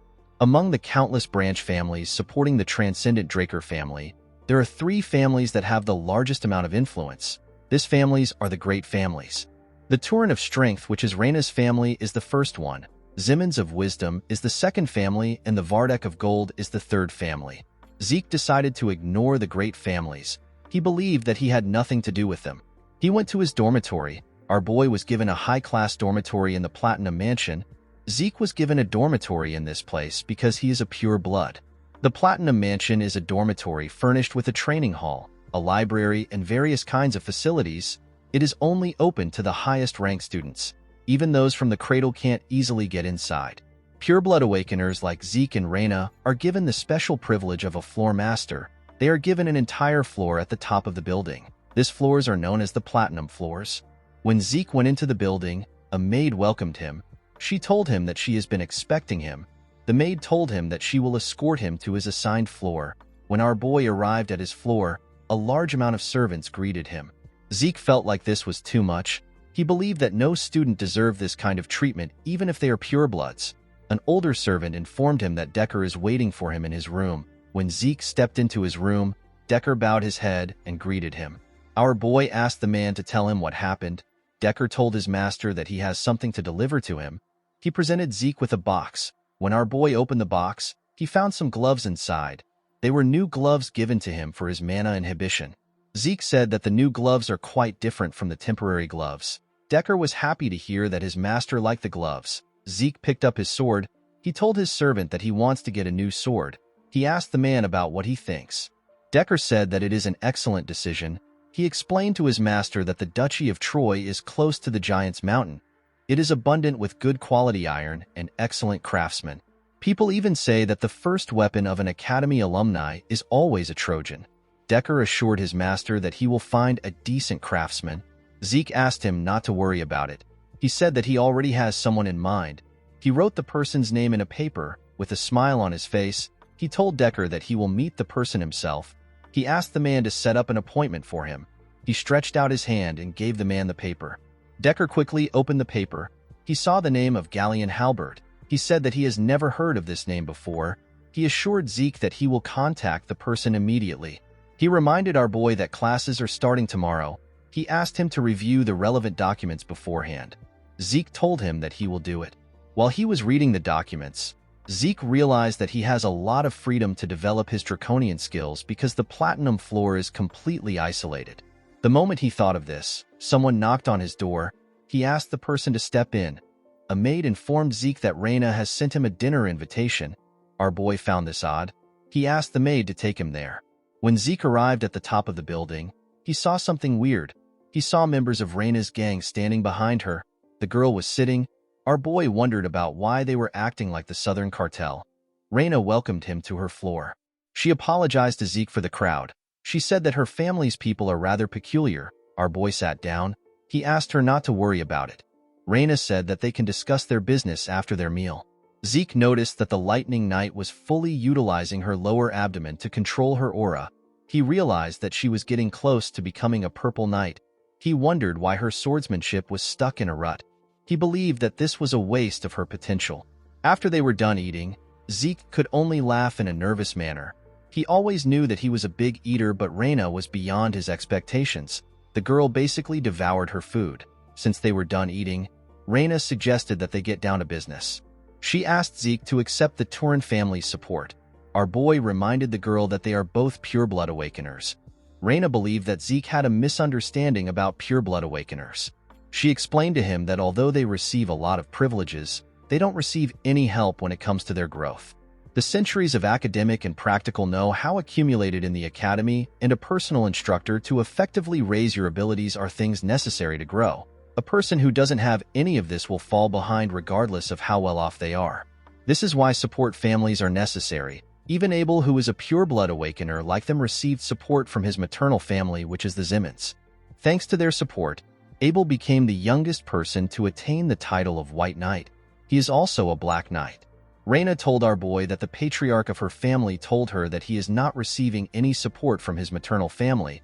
She said that the patriarch did not tell her the reason for this. She decided to give Zeke another chance. She asked him to accept her family's support. Zeke quickly declined her request. Reina was shocked to hear this. She asked our boy for his reason. She told him that it will be good for him to receive her family's support. Our boy stood up. He told her that he does not need any other things than the benefits he is receiving as a pure-blood awakener. He walked towards the exit. He placed his hand on a tree. He told Reina that he will give her a piece of advice to thank her for the meal. He told her that her sword has too much strength behind it. Reina did not understand what Zeke was saying. He told her that she is too conscious of the men who were behind her earlier. Zeke used his hand to shake the tree. It let out a lot of leaves. He explained to Reina that her greatest strength is the fluidity that arises from having a flexible body. He advised her to not receive attacks head-on and to not crush her opponents with her strength. He told her that fluidity will allow her to cast her opponent's attack aside and land a single delicate strike. Zeke gently controlled the leaves with his movements. He told her that she will be able to grow several times stronger if she follows his advice. Reina was surprised to hear this. After saying this, Zeke walked towards the exit. He thanked her for the meal. Reina slammed her hand on the table. She was annoyed to hear the advice Zeke gave her. The Turin family is the herald of strength. Reina believed that she was simply following her family's tradition. She told herself that she was not being conscious of others. The moment she said this, she realized that Zeke was right. Because she has always been obsessed with becoming a person fitting of the Turin name, she unintentionally projected her logic into her sword. She could not believe that Zeke saw right through her. Reina picked up a leaf that landed on her table. She remembered that everyone praised her as a genius when she was younger. Nobody advised her. Reina wondered about who our boy truly was. In the next scene, we see Zeke stretching his body. He realized that all his changed class skills have insane performances. He could not believe that he was fine even after training all night. Zeke was fine because of his class skill known as infinite stamina. Any fatigue will be offset quickly by an infinite amount of stamina. The skill is a passive skill. In his past life, Zeke saw the academy as hell itself, but now that he is a pure-blood awakener, this place is like heaven to him. Although money and power wasn't everything, they were still nice to have. While our boy was walking, someone called out to him. The person turned out to be Owen. The boy asked him if he is also part of the special class. Owen Zimmons is the third son of the Zimmons family. Plans and schemes are the specialty of this family. Owen used others to bully Zeke and cunningly maintained his own image. The boy told Zeke that he invited him for dinner last night, but he didn't reply. He asked our boy if he did not receive his invitation letter. Zeke wondered why Owen was trying to act friendly. With a smile on his face, our boy told him that he must be referring to the letter he saw on his desk. Owen asked him about why he did not reply. Zeke told the boy that he is funny. With a serious look on his face, he asked Owen to tell him why he needs to reply to every single letter. A huge boy stepped out. He told Zeke that he is being rude even though his master is showing him kindness. Zeke asked the boy for his identity. The huge idiot laughed. He could not believe that Zeke didn't know him. He said that those from the cradle aren't worth much. Our boy immediately understood that he was talking to an idiot. He turned around and told the boy that he understands he is trying to look good in front of his master. He asked him to remember who he is talking to. Before Zeke could leave, the idiot attacked him. Zeke managed to block the attack with his hand. The attack pushed him back. From the attack he received, Zeke realized that the high-ranking students are capable of basic aura manipulation. The huge idiot introduced himself as Durbin Roswell. He is also known as Durbin the Mighty Tree. He told Zeke that he will be teaching him some manners in place of his master. Our boy smiled when he heard the idiot's name. He could not believe that a cadet who isn't a knight has a pseudonym. He charged at Durbin. He called him a joke. Zeke gave the idiot a heavy punch on his stomach when he got close to him. He spat out some blood. The attack sent him flying. He got slammed to the ground and lost consciousness. Zeke asked the other students if they want to go next. He asked Owen to pick someone. Owen moved close to our boy. He told him that he likes to bask in his own glory. Zeke called the boy a joke. Draker Academy is largely split into two classes. There is the normal class where people are taught that they can overcome their lack of talent with efforts. Due to this, they follow a strict regimen from early morning to late night. The other class is the special class. Students of this class can choose their subjects freely outside of basic subjects. Even within the academy, the place where the greatest elites gather is the special class. Due to this, Zeke had some expectations for the class. To his surprise, most of the people in the class are just the alumni of the cradle. Our boy believed that this was actually the cradle class, not the special class. The instructor in the class asked the students to keep quiet. He told them that someone special has come to encourage the freshmen of the special class. He said that the person was the commander-in-chief during the Eastern Empire War 20 years ago, and he is also the hero that stopped the Empire's invasion with his resourcefulness. The students became excited when they heard this. An old man stepped into the class. The instructor asked the students to welcome Dean Howard Draker. With a smile on his face, the man greeted the students. This man is the dean of the academy. He is also a war hero. People worship him as a war hero and a tactical genius. But the truth was that the information he leaked to the enemy for his own survival just happened to throw the enemy into chaos. Howard was simply a traitor that got lucky. Zeke was aware of this fact. He remembered that Howard was the main perpetrator that got him kicked out of the academy. Our boy lost the only place where he could belong and ended up wandering around the Duchy of Troy. He eventually got captured by slave traders and got sold off to the Southern Cartel. Zeke promised to pay Howard back for what he did. After the dean left, the instructor asked them to take his words to their hearts. He told them that they will begin basic classes immediately. He asked them to take their swords and head to the arena. At the special class indoor arena, we see the students on a line. Zeke couldn't believe that the special class still has to learn the basics of dragon slaying. Due to the fact that he couldn't use aura in his past life, he spent 2 years learning what would have taken the average person 3 months to learn. Zeke hoped that the class would be easy. A blond man welcomed the cadets. He introduced himself as Andre Draker. He told them that he will be teaching them the dragon slaying basics. The cadets were surprised to see that someone so young was their instructor. Andre is also known as the Rose Knight. Even though he was not a pure-blood awakener, he graduated early from the academy and he graduated from Valhalla as the valedictorian. He is a once-in-a-century genius that was awarded the Draker name. Zeke was surprised to see that even the special class instructors were on a different level. He remembered that Andre was famous for his inflexible personality. With a scary look on his face, Andre asked the students to keep quiet. He told them that he will start the class now. He asked everyone to draw their swords. The cadets immediately obeyed his order. When Zeke was about to take his sword out, Andre saw him. He asked him about what his sword is. Our boy took out his huge sword and freely swung it around. He told Andre that this is the sword he is using. Andre asked our boy to come to the stage. He asked Zeke if he is not aware of the fact that he must pick a sword that suits his body. Zeke already knew that Andre would complain. He purposely made sure to stand out when drawing his sword. With a smile on his face, our boy told his instructor that he can beat him with his sword. Zeke believed that it will be faster for him to show Andre his skills. Andre was surprised to see that a cadet would challenge his authority. He glared at Zeke to instill fear in him. The class skill known as Indomitable Mental Defense got activated. It prevented Zeke from feeling any fear. Andre told our boy that he understands if he wants to learn with his body. Zeke was happy to see that he bit his bait. Andre took out his sword. He told our boy that if his blade manages to touch his body, he will be exempted from the punishment for his rudeness. He told him that he will also be exempted from the Dragon Slaying Basics class. Andre assured Zeke that he won't use aura on a cadet. Our boy was happy to hear about class exemption. He was certain that he could beat Andre since he knows his weakness. But he couldn't do anything reckless because Abel was keeping an eye on him. Zeke knew that it will be dangerous for him to garner attention the same way he did in the cradle. He decided to just graze Andre's clothes and lose. He picked up his sword and took a stance. He charged at Andre's neck at a crazy speed. The instructor easily blocked the attack. Zeke was not surprised to see this. He already knew that a blue knight will be strong. He realized that this fight wasn't going to be as easy as he wanted. He began to attack Andre more fiercely. He attacked him from different angles. The instructor still managed to block the attacks. The other cadets were surprised to see the level which an official Draker Knight was at. They could not believe that Zeke has not managed to touch him even after 30 minutes. Andre made a huge swing that pushed Zeke back. The moment he did this, his hand began to shake. He was shocked to see the ridiculous amount of stamina that Zeke had. Even though he was suppressing his aura, he did not think that it would be possible for him to be losing to a cadet. While breathing heavily, Andre said that the existence of pure blood awakeners is unfair. Zeke was not surprised to see that Andre still had the same poor stamina. He knew that the instructor was at a bigger disadvantage because he was suppressing his aura.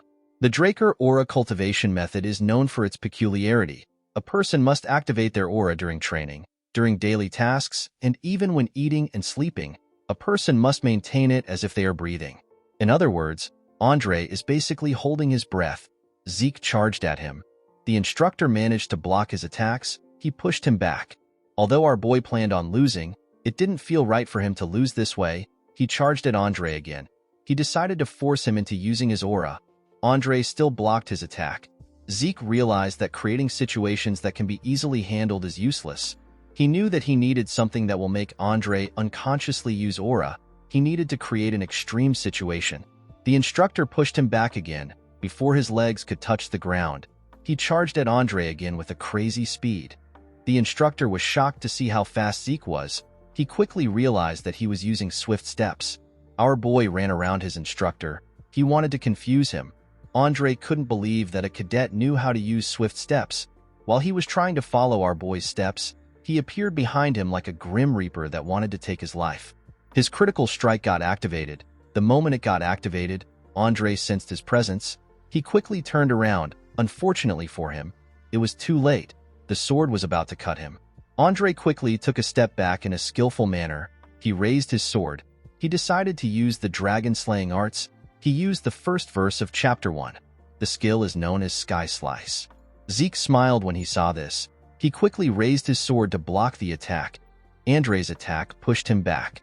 Aside from Reina, the other members of the three great families were happy to see what happened. Although he managed to block the attack, his sword got broken. The pain was more than he expected. Our boy still had a smile on his face. His healing factor got activated. Zeke threw away his sword. He decided to collapse now. Andre put his sword away. People from the infirmary quickly went to check on Zeke. With a look of anger on his face, Andre announced that our boy no longer needs to attend his class again. He asked the cadets if there is anyone among them who also wishes to be exempted. The cadets kept quiet. They knew that they were screwed if they raised their hands up. With a scary look on his face, Andre told them that he will assume that no one wants to leave. At the infirmary, we see Zeke resting on the bed. He commended himself on his performance. Although he didn't graze Andre's clothes, he got him to use aura and acknowledge his abilities. Our boy considered the situation a win-win because Andre got disciplined and he obtained free time. While resting, he remembered Andre's last attack. The technique is the most basic move of the dragon-slaying arts. However, because the technique was used by a blue knight, the force was ridiculously powerful. Although Andre was powerful, Zeke was still certain that he could beat a blue knight, especially since he had limitless stamina and healing. Even though he was already strong, Zeke did not believe that it was enough for him to live freely. He wanted unrestrained power to live a life where he was not restricted. He wanted the power that won't let him submit to anyone. While he was thinking, someone holding a bottle of liquor asked him if he is Arthur's youngest son. Our boy was shocked to see the man. He did not know who he was. With a smile on his face, the man told him that he has the same eyes as his father. He called Zeke's father an arrogant bastard. Zeke could not believe that he wasn't able to sense the man's presence despite the strong stench of booze. He could not believe that someone had the guts to call his father, who is the current patriarch of the Drakers, an arrogant bastard. He asked the man for his identity. The man asked him about how he did something. Zeke asked him about what he is talking about. The man chugged a large amount of booze. He asked our boy to stop feigning ignorance. He reminded him that he was inflicted with an internal wound. With a smile on his face, he asked Zeke to tell him how he instantly got healed. Zeke was surprised to hear that the man has found out about his healing factor. The moment he thought of this, his indomitable mental defense got activated. Our boy became calm. He realized that it was impossible for anyone to know about healing in the academy. He grabbed his bedsheet. He told the man that he does not know what he is talking about. The man could not believe that Zeke was still keeping up with his charade. He swung his hand at our boy. Zeke managed to react and dodge the attack. The man's hand cut through the pillow and the bed. Our boy assumed that the man was an assassin. He quickly threw the bedsheet at him. It covered the man's face. The man said that our boy has some tricks. Zeke grabbed his sword. He quickly activated his swift steps, his precise stab, and his critical strike. He charged at the man. His instincts were telling him that he will die if he does not kill the man now. To his surprise, the man stopped his sword with his hand. He commended our boy on his ability to adapt to the situation. He pushed Zeke's sword down. Our boy could not even move it. With a smile on his face, he told Zeke that he fights like a mercenary. Our boy was shocked to hear this. He wondered about who the man was. He quickly stepped back when he heard this. He wondered about why the man called him a mercenary. He wondered if the man knew something about his past life. The man played with Zeke's sword. He found it odd that a Draker abandoned his sword and stepped back. He threw Zeke's sword back to him. He told him that he is better suited to be a mercenary than a knight. Our boy caught the sword. Zeke felt something that he only felt from his master. He became certain after having a brief fight with the man. Our boy felt the overwhelming gap between their abilities. It was to the point where this man could kill him anytime he wanted. Zeke was certain that this man was at least a red knight. The man realized that our boy was using a claymore from the basic supply of the cradle. He told Zeke that he is talented. He asked him about why he is using such a weapon. The moment the man asked his question, someone opened the door. The person seemed to have been searching for the man. The person turned out to be Andre. Zeke wondered why the instructor came there. Andre referred to the man as Garden Keeper Dexter. Our boy was surprised to hear that the man was a garden keeper. The man referred to Andre as a leech-like bastard. He asked him about how he knew he was there. Andre told him that he saw him at the training ground. The man was annoyed to hear this. He realized that Andre is quick-witted. Andre asked Zeke to leave since he is done getting his treatment.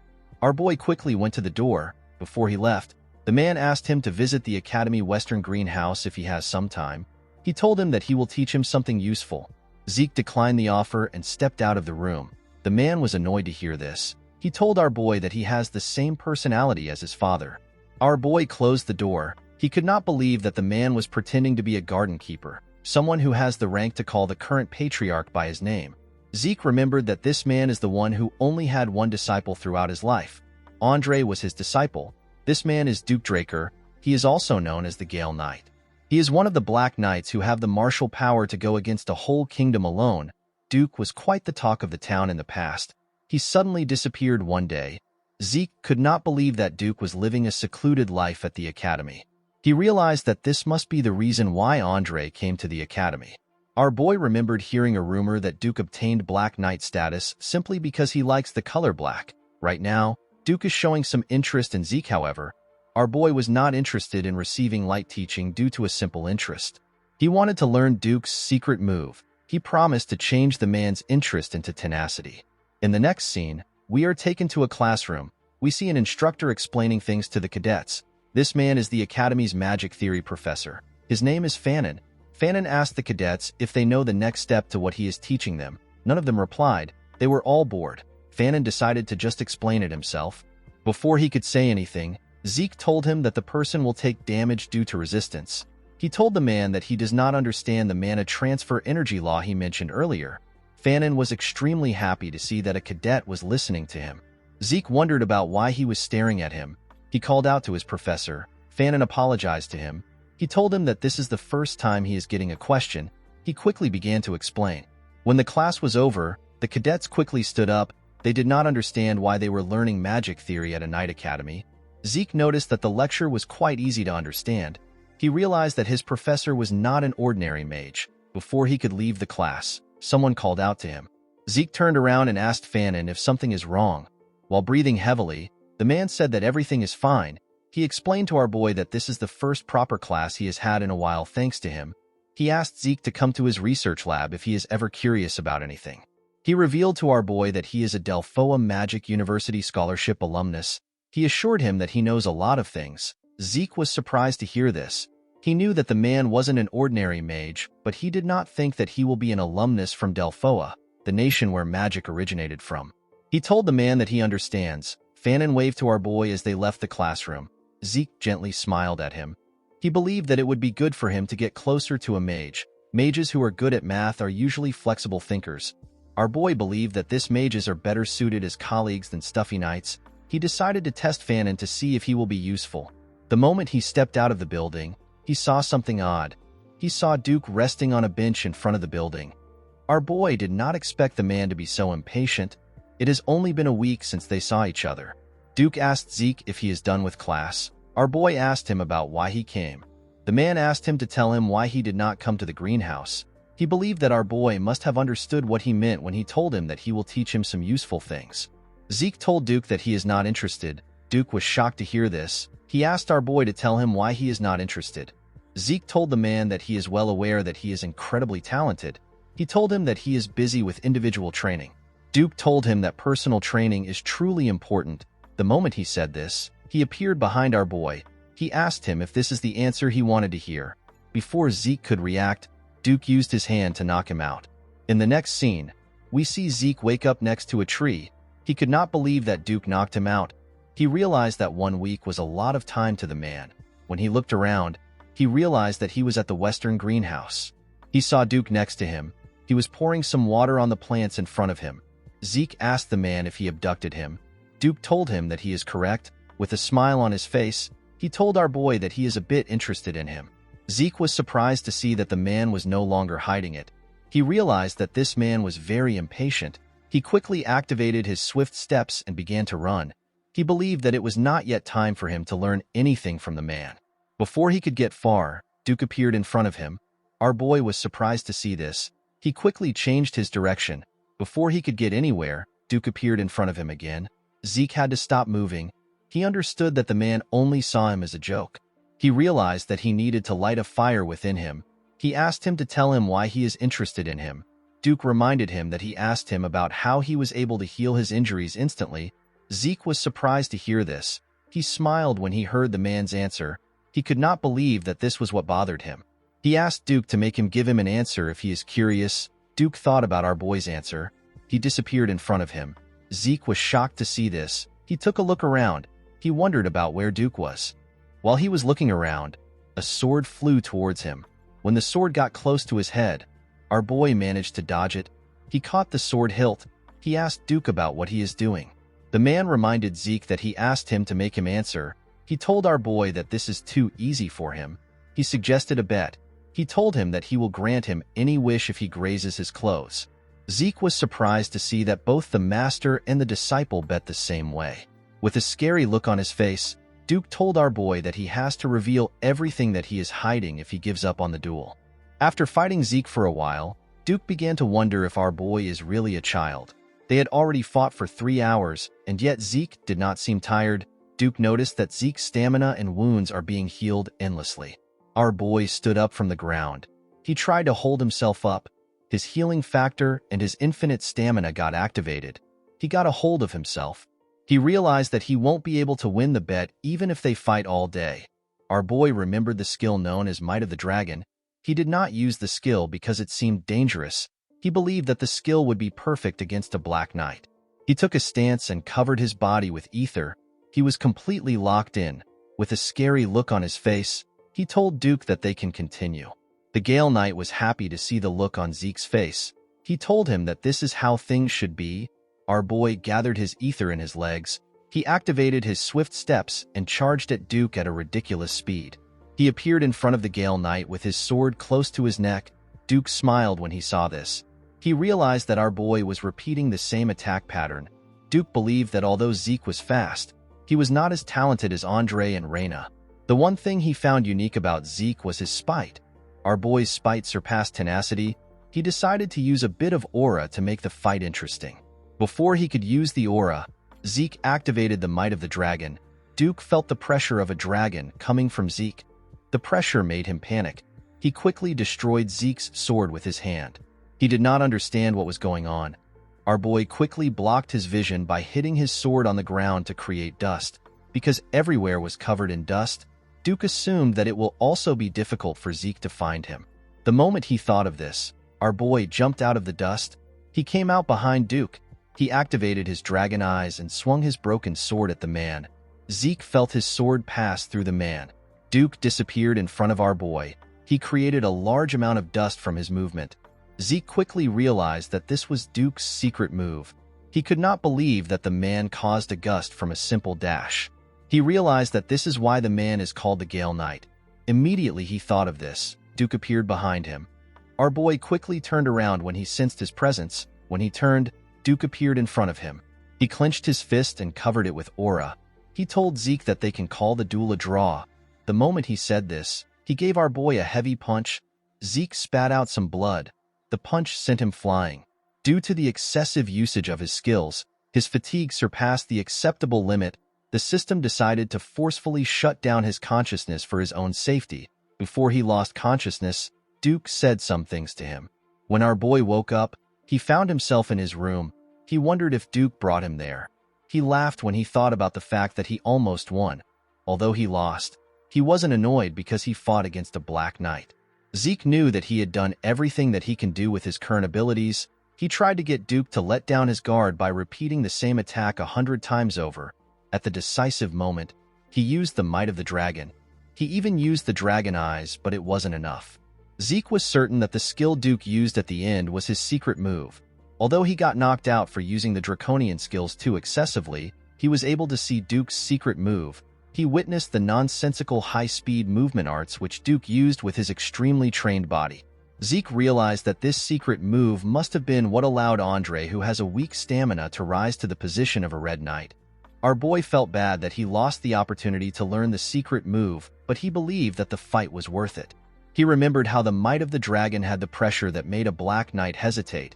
He was certain that most small fries would submit the moment they are exposed to the skill. While he was thinking, a status window appeared above him. It told him that he has an unopened message. When he opened the message, he saw that the Swift Steps has changed into a rank C skill known as High Speed Movement. The system told him that his soul has developed due to the demonstration of strong will. Along with the development of his soul, his system functions got activated. The system told him that it is possible to activate the next function using karma points. Our boy was surprised to see this. The mini-map function got opened. The geographical terrain features can be seen through the form of a map. Zeke needed 20 points to unlock this function. Another function known as inventory got activated. It allows Zeke to save as many items as it can accommodate. Our boy needed 20 points to unlock this function. The last function he activated is the Elementra level quest book. This function involves tutorials and missions for the effective development of low-ranking administrators. Our boy needed 45 points to unlock this function. He had 40 karma points left. He decided to unlock inventory. The system explained to him that any item he selects will be stored inside the inventory. When retrieving items stored inside the inventory, Zeke needs to think of the name or shape of the item. The inventory got displayed in front of him. The system explained to him that the amount of space an item takes in the inventory is dependent on its weight and size. It told him that he can use karma points to increase the size of his inventory if he wants a larger storage space. Our boy grabbed his sword. He remembered that he can activate his skills just by thinking of them. He believed that putting an item in the inventory would be the same way. He raised his sword and asked the system to save it. The moment he thought of this, the claymore disappeared from his hand. Zeke was surprised to see this. He noticed that the claymore took 2 out of the 28 boxes. He now understood what the system meant when it said that the space the item takes is dependent on the weight and size of it. He decided to retrieve it by thinking about its name. The claymore quickly reappeared in his hand. Zeke thought that this was just like a subspace storage, but it turned out to be better. He remembered that the subspace artifact was quite expensive, but it was difficult to find an item stored inside it. He remembered that he can even increase the inventory space with karma points. Zeke could not believe that this overpowered functions belonged to the low-rank administrator. He wondered about what will happen when he reaches a higher rank. Since the points were quite valuable, Zeke realized that he cannot use them recklessly.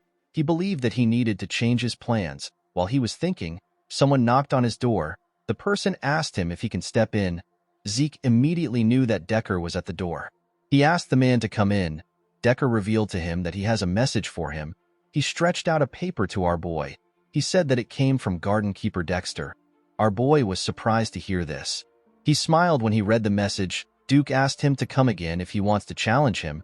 Zeke was happy to see that the fight wasn't a complete failure. He remembered that Duke said that the fight is a draw. Our boy was happy to see that he still had the opportunity to learn from the man. The moment he thought of this, Decker told him that he has one more thing to tell him. He revealed to his master that he found the blacksmith he was looking for. Our boy became excited when he heard this. He asked the servant about when the appointment is. Decker told his master that there is a problem. He said that the blacksmith refused the appointment. Zeke was shocked to hear this. He asked Decker for the reason. Decker revealed to his master that the blacksmith doesn't make weapons anymore. In the next scene, we see Zeke arrive at a shop called Papner's Breath. Our boy found the name to be too grand for a workshop. He stepped into the workshop and asked if anyone is inside. The Sword of Radiance, known as Graham, is the masterpiece that Galleon forged. He gave it to Zeke as payment for saving his life. He is a man who deserves to be called the blacksmith of the soul. It was said that he can read the souls of the users before making their weapons. He lived up to his name by creating a sword that possessed the ability that Zeke needed the most. The sword had the ability to replace ether with aura. Galleon was the greatest blacksmith in the continent. When Zeke stepped into the forge, he saw a man drinking a bottle of wine. He did not expect to see Galleon in this state. Galleon was surprised to see a kid in his workshop. He asked Zeke to get out. Although Galleon has always been someone who has a moody temperament, it has never been this extreme. Our boy wondered about what happened to Galleon before he met him. Zeke picked up a bucket of water and poured it on the man. He threw the bucket on the floor. With a smile on his face, Zeke asked him if he is awake now. He told him that he wants to know the reason why he rejected his commission. Galleon quickly noticed Zeke's gloves. He realized that he is a Draker. He quickly slammed his head on his table. He begged our boy to forgive him for his discourtesy. He told him that he is not taking any commission at the moment. He said that a bastard cannot create what someone wants when he can't even create what he wants for himself. Zeke never expected Galleon to have a stage in life where he also doubted himself. He remembered that Galleon was already the greatest blacksmith in the continent before he met him. Galleon never told him about the life he lived. He realized that the blacksmith never shared his embarrassing past with him. Our boy was not ready to wait 10 years for Galleon to come around. The blacksmith was already having a serious mental breakdown. Zeke called out to him. The man quickly put himself together. He apologized to him for his disgraceful behavior. Our boy asked him not to worry about it. He told him that he wants to see some of his failures. Galleon told him that it is at the back. Zeke decided to guide the man back to the right path. The scene shifts, and we see them at the back of the building. Galleon apologized to Zeke for making everywhere clustered. Our boy assured him that it is fine. He told him that it actually looks charming. He moved forward and picked up one of the swords. Galleon asked him to be careful. He told him that the swords are still very sharp, even if they are failures. Zeke picked the swords and threw them aside. He could tell that none of these swords were failures. Each of them are of similar quality to the things he forged when he was named the greatest blacksmith on the continent. He activated his dragon eyes and took another look at the swords. He asked Galleon if there is a problem with his brazier. The man was shocked to hear this. He asked our boy about how he knew. Zeke reminded him that he asked him a question. He asked him if he utilizes his own style of smelting. Galleon was shocked to hear this. Our boy said that the man has mixed several metals to create a lighter and exquisite material. Unfortunately, the durability of the items is poor. The moment he said this, Zeke used one of the swords to hit another sword. The two swords broke. He told the blacksmith that things like this happened because the impurities weren't properly eliminated during the heat treatment process. Galleon could not believe what he was hearing. He did not expect Zeke to make an accurate analysis of everything. He did not think that our boy would be able to immediately recognize his smelting method. He even analyzed the major flaw and its cause. Galleon realized that the person in front of him is different. He clenched his fist and called out to our boy. He told him that he has something to show him. He took Zeke back inside. He asked him to take a look at something. The moment he said this, he spread a large blueprint of something on the table. Zeke immediately recognized what he was looking at. He knew that this was Galleon's secret blueprint that will be revealed years later. It is the blueprint of a magic brazier. In the past, Galleon showed our boy his brazier. He said that there is no point in hiding something from his savior. He explained to Zeke that it is a brazier where the temperature can be freely adjusted with magic. In the present, our boy told the man that his smelting method will work perfectly with the brazier. Galleon was happy that Zeke was able to understand his idea. Our boy asked him about why he is not making it when he has the blueprint. Galleon explained to him that the most important part of the brazier is the mana energy laws. However, the Magic Tower's commission fee is 10,000 gold. Zeke was shocked to hear this. The monthly expenses of a normal family is 10 gold. 10,000 was a ridiculous amount. Our boy realized that it must have taken Galleon 10 years to gather the money. He said that the price is too absurd. Galleon told him that this is why he wanted to show him, because he is a Draker and a pure blood. He promised Zeke that he will accept any commission from him for free and without any conditions for as long as he lives if he makes the brazier for him. This was a tricky situation for Zeke. It would have been possible if he were the family's guardian knight. Unfortunately, it is impossible for him to get 10,000 gold even if he is a pure blood. However, our boy could not give up on the Sword of Radiance. While thinking, Zeke got an idea. He remembered that the issue is related to mana energy laws. He rolled up the blueprint and told Galleon that he accepts his request. The man was surprised to hear this. Zeke explained to him that he will ask for a favor from a mage he knows. He told Galleon that he will let him know when he gets an answer. He advised the man to stop drinking. The moment he said this, he saw Galleon holding his leg. With tears in his eyes, the blacksmith thanked our boy. He promised to serve him for the rest of his life as his savior. Zeke asked him to let go. He assured him that he will contact him once it is complete. The scene shifts, and we are taken to the professorial research buildings. We see Zeke walking somewhere. He wondered why the Magic Tower's commission fee were so high. The structure of the brazier itself was quite simple. Our boy was on his way to meet Fanon. He remembered that the instructor's major is the design of mana energy laws. While thinking, our boy hears a sound. He turned to the side. He noticed that the noise was coming from an alley. When he went to check it out, he saw a boy getting beat up in the alley. The boy was begging his bully to forgive him. The bully turned out to be Leon. Leon asked the boy to repeat what he said. He saw the boy as Zeke. The poor boy referred to him as Sir Leon Conrad. He apologized to him for putting his lowly hands on him. The bastard referred to the boy as Zeke and told him that he said it well. He slammed his head on the ground with his leg. He told him that he will give him the opportunity to clean up the land that he messed up. The poor boy had no choice but to thank him.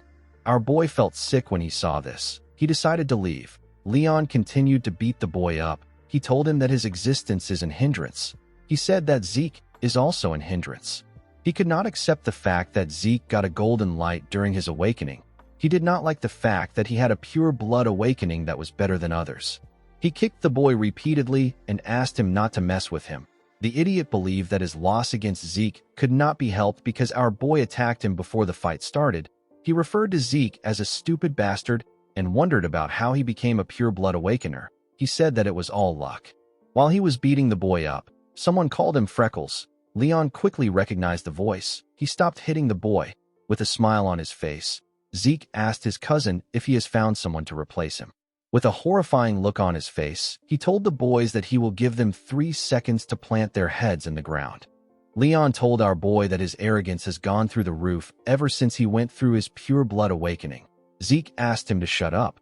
With a scary look on his face, he asked him to get down. The boy became nervous. He felt an unknown pressure. He remembered how Zeke used to crawl between his legs a few months ago. Now he is the one who is scared. This made Leon angry. He called our boy an inferior bastard. He could not believe that he was telling him what to do. He ordered his friends to attack Zeke. The boys were happy to hear this. They quickly charged at him. Zeke asked the boys not to blame him for what is about to happen. The moment he said this, one of them stretched out his hand to punch him. Our boy easily dodged the punch. The boy was annoyed to see this. Zeke gave him a heavy punch that slammed him to the ground and knocked him out. He quickly moved close to the next person and gave him a punch in his chin. One of them tried to attack him from above. Zeke grabbed the idiot and threw him on the person that was about to attack him from behind. He charged at the next person and used his knee to hit him in his face. He went low and punched the boy that he threw. The poor bastard spat out a lot of blood. While he was down, Zeke used his leg to hit the person close to him in his chin. Leon was shocked to see what happened. He could not believe that our boy managed to beat up everyone in his group. He wondered if this was the Zeke Draker that he knew. Our boy asked him not to be scared. He told him that it will only hurt for a moment. Leon quickly took out his sword. He was shaking like a little girl. He told Zeke that he will cut him if he comes closer. Our boy told him that it was not smart for him to draw out his sword. He asked him if he knows what this means. Leon became more scared. Zeke announced that he needs to draw out his sword in order to face the murderous intent of Leon Conrad, who has unsheathed his sword outside the holy training arena. He pulled out his sword and said that he will retaliate in the name of honor. He released a terrifying energy when he said this. Zeke said that the battle will end once one of them is faced with death. Leon began to tremble when he heard this. Our boy reminded him that the opponent will take no responsibility for the outcome to follow. He asked the boy who Leon was beating up to be their witness. The boy turned out to be Liam Stone. After saying this, he told Leon that they can begin. The idiot quickly dropped his sword on the ground.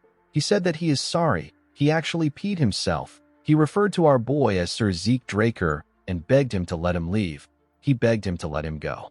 When Zeke saw this, he remembered how he used to beg Leon to let him leave. He called Leon a foolish bastard. He attacked him with a quick slash. He put away his sword and told his cousin that he will be taking his ear as payment. The boy began to scream when Zeke said this. His hand was covered in his blood. Zeke grabbed his head. He told the boy that he will take something else if he sees his ear reattached when they meet again. With a scary look on his face, he told Leon that he will be taking his head next time. He slammed his head on the ground after saying this. He stood up and turned around. Before our boy could leave, Liam stood up and asked him about why he helped him. Zeke asked him not to worry about it. He told him that he wasn't helping him. Our boy was just helping his past self. As he walked out of the alley, he wondered if Galleon's nature rubbed off on him. He could not believe that he almost said something that embarrassing out loud. The scene shifts, and we are taken to Fanon's research lab. Zeke asked the man if it is possible for him to make the brazier. Fanon said that it should be. Our boy told him that he wants him to take care of it. The man asked Zeke to wait. He told him that it is better he listens to his explanation. He told our boy that he is correct about the overall structure being simple. However, the problem is the core in charge of power output. The core is considered the heart of the machine, but the circuit has an extremely tricky restriction. Even though it is small, it requires enough power. They will also need a way to adjust output without delay. Fanon said that something like this is unprecedented. Zeke asked him if it is possible. Fanon said that it is. He explained to our boy that they have two options. He said that he can personally adjust the design with the core in mind. He told him that it will take at least 15 years to redo the design for the core. Zeke was shocked to hear this. The instructor said that it really takes a long time. He told our boy that they still have another method. He said that they can avoid designing the core and use an alternative material. Although this would save them a lot of time, the material needed is a high-compression mana stone. Zeke could not believe what he was hearing. He reminded the instructor that this is an ancient artifact that can't be made with modern technology. Fanon told him that he is correct. He said that it is extremely hard to find an artifact in the ruins. To come across a mana stone that can withstand their design, it will cost them over 3,000 gold. Zeke was shocked to hear this. The situation was not looking good for him. He knew that he will get kicked out if someone finds out that he can't use aura. 15 years was too long for him to wait. Unfortunately, he did not have 3,000 gold, but he was still not ready to give up on the Sword of Radiance. Most people think that Zeke is an aura user thanks to the events that occurred during the Blessing Rite. They did not know that it was merely a reaction created from ether and healing. The fact that he is unable to use aura still remains the same. Ether is considered to be a difficult power to be controlled by humans. However, excluding the skill known as the Spirit of the Soul, which his master taught him, Zeke can't use any sword skill that utilizes aura. Even with the skill, our boy can only reinforce and swing his sword around. Compared to ether, aura is easier to use and more versatile. This is why Zeke needs Graham. Our boy wondered about how he was going to get a high-compression mana stone. Fanon said that the creator of the blueprint is amazing. Even if they took the complicated core into account, it is still an efficient design. He said that this brazier will be difficult to create even more than the Golden Age relics. The moment Zeke heard about the Golden Age relics, he got an idea. He could not believe that he did not think of this idea earlier. He stood up and asked his professor to take care of his design until he is back. Fanon was surprised to hear this. He asked Zeke if he wants him to use the 15 years to complete the design.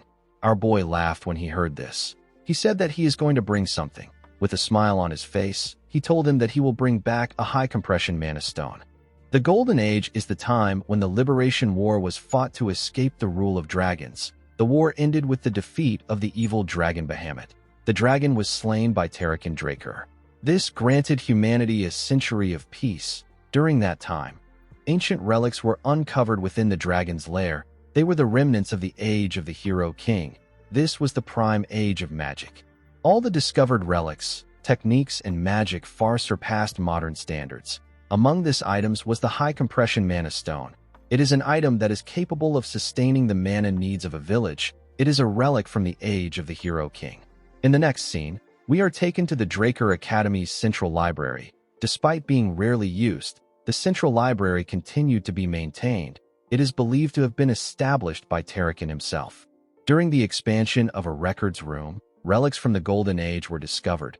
This led to the involvement of the Magic Tower and the Archmage of Nirvana, who is a member of the three great families. During those few months, countless relics from the Golden Age were discovered. News of it spread through the Continental newsletter. This event will take place 10 years later. For now, no one is even aware of the existence of the treasures. We see Zeke looking around the records room of the library. While looking around, our boy realized that he can search for it all day and still not find it. He activated his dragon eyes and began to search again. While looking around, he saw a tile that had a red glow. When he tapped the tile, he noticed that it sounded hollow. He activated the soul of the spirit and formed a blade made out of ether with his hand. The technique is known as cut. This was the only ether application for the soul of the spirit skill, which he learned from his master. Zeke used the skill to cut the tile in a clean way. Since ether materializes a user's will, it is possible to apply certain properties like cut and use it in different scenarios. However, the skill has its drawbacks. The user must expend a large amount of ether to perform any action. Zeke immediately got a headache after using the skill. It was too much for his body. He opened the tile and jumped inside. In the next scene, we see Zeke holding a torch underground. He did not remember the newsletter saying that the place was this deep. The moment he thought of this, he sensed the presence of something. He quickly put out the torch and hid himself. He remembered that it should take at least a decade for people to discover this ruin. He wondered if someone was already there. He activated his dragon eyes to see in the dark. He found two skeletons holding a shovel and a pickaxe. He was able to tell that the monsters were not made by a lich. This means that the fight should be easy. He took out his sword from his inventory and rushed to attack them. Critical Strike got activated when he attacked the skeleton with the pickaxe. He easily destroyed the skeleton with the shovel. After he defeated the skeletons, the system informed him that he has obtained 2 karma points for defeating the 2 skeletons. His current karma points was now 22. Zeke was happy to see that he can gather karma points by killing monsters. He remembered that the system once said he can do this. He forgot, because he was focused on the artifact. While looking like a madman, Zeke realized that this was a good time for him to farm points. He began to hunt the skeletons in the ruins. He killed 18 more skeletons. After doing this, he took a look at the system. He wanted to see if he could find something he could unlock with his points. The beginner quest book requires 45 points, and the minimap is going for 20 points.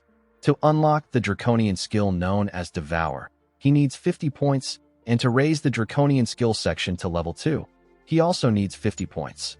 Zeke decided to purchase the minimap. The feature was activated immediately. It showed him his position in the ruins. Our boy realized that it was similar to a magic map. He touched a section and asked about what it is. The minimap converted itself from a 2D structure to a 3D structure. Zeke was surprised to see this. He found it amazing. He noticed something odd. He asked the system why a particular section is in a different color. The system asked him if he wants the direction to the selected area, which is the grave of the Dragon Slayer and the storage room. Zeke was surprised to hear this. He remembered that it took the search party several days to get this location, and yet he found it with ease. He accepted the system's offer. The system said that it will provide him with the quickest route to his destination. It showed him a clear path to his destination. Zeke could not believe what he was seeing. He realized that it is impossible for him to get lost. In the next scene, we see our boy arrive at the entrance of the storage room. The system informed him that he has arrived at his destination. Zeke wondered about how he was going to get inside. He placed his hand on the door. He realized that he couldn't push it to get in. The moment he thought of this, the door released some magic. Zeke quickly moved his hand away. He realized that this was a security spell. He now understood why the magic tower and the Archmage of Nirvana were involved. He was certain that it was because of the door. He realized that he would have lost his hand if it weren't for his gloves. He had no means of getting past the spell. He asked the system if it can't open the door for him. The system informed him that it has received the administrator's request. It said that it will connect with the security spell. It said that the activation of the automatic devices has been unsuccessful. It decided to activate the manual device. Zeke was shocked to see what was happening. He asked the system if it is responding to what he said. The system said that it is. It referred to our boy as Administrator Zeke Draker and asked him if he has any more requests. Zeke could not comprehend what was happening. He asked the system to tell him why it forced him to regress. The system said that it cannot answer the question. Our boy decided to ask another question. He asked the system to tell him what the administrator system is. The system said that it cannot answer his question. He asked the system to tell him who made it. The system said that it cannot answer the question again. It asked him if he has any more questions. Zeke felt frustrated that the system was not answering his important questions. He asked the system to just open the door. The system confirmed the request. It informed him that the grave of the Dragon Slayer, which is the storage room, has been opened. The moment it said this, the door got opened. When Zeke stepped into the room, he was surprised to see how large it was. He saw several treasure chests in the room. A treasure chest is a chest filled with valuable relics and treasures. Finding even one of these relics would be considered a miracle. When Zeke opened a chest, he saw gold coins and several valuable items. He could not believe that he was surrounded by hundreds of these chests. He quickly began to open them. While checking the chest, he found the item he was looking for. He found the high compression mana stone. He actually found a box filled with 4 of them. He used 1 point to create 4 more slots in his inventory. Unfortunately for him, he didn't have enough space for everything in the storage room. He decided to return to this place regularly until he graduates. Since he had found what he wanted, he decided to return back to the surface. Before he could take a step forward, he felt something. He felt an ominous energy coming from somewhere. He moved close to the wall to check the place.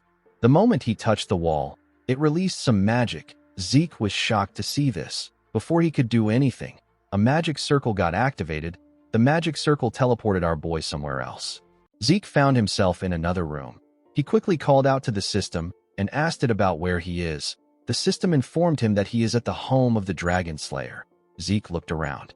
He was certain that he did not hear anything about a room filled with coffins in the newsletter. He opened the mini-map to check his location.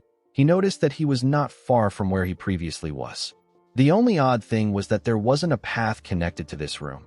Our boy realized that this is a hidden area that was never found. He decided to explore the place. He opened one of the coffins. He saw a knight's armor inside. The system informed him that he has found unknown Dragon Slayer exclusive equipment. Our boy found the name to be weird. He raised the armor up. He believed that the armor must be different because it is from the Golden Age. While inspecting it, he noticed a hole in its neck.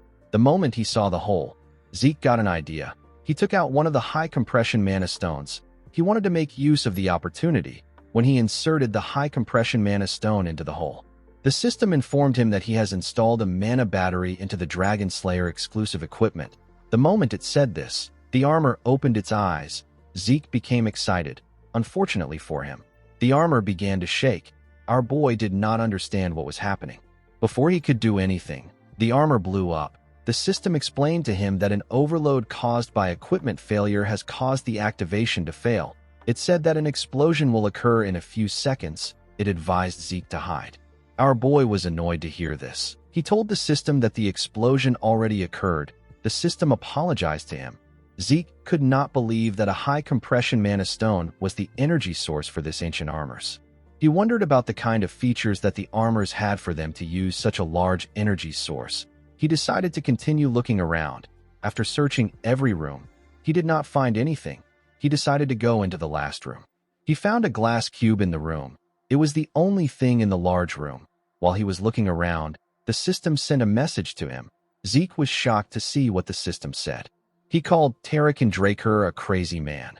The system informed him that the legacy of Tarakan Draker, which is the heart of the cursed light dragon known as Bahamut, has been found. The heart appeared in the cube.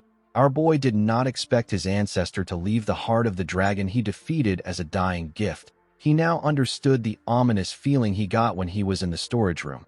However, what he was feeling now was different. Zeke slowly walked towards the cube. The system informed him that the heart of Bahamut is reacting to him. Our boy placed his hand on the glass. He told the heart that he can hear it. He said that he understands. He said that he will kill everyone. Our boy was slowly losing himself. Before he could completely lose himself, his indomitable mental defense got activated. He grabbed his hair. He wondered about why he wanted to kill everyone. The moment he thought of this, he felt something weird. He took a look at his hand. He saw that a dark energy had covered it. One of his eyes had turned black.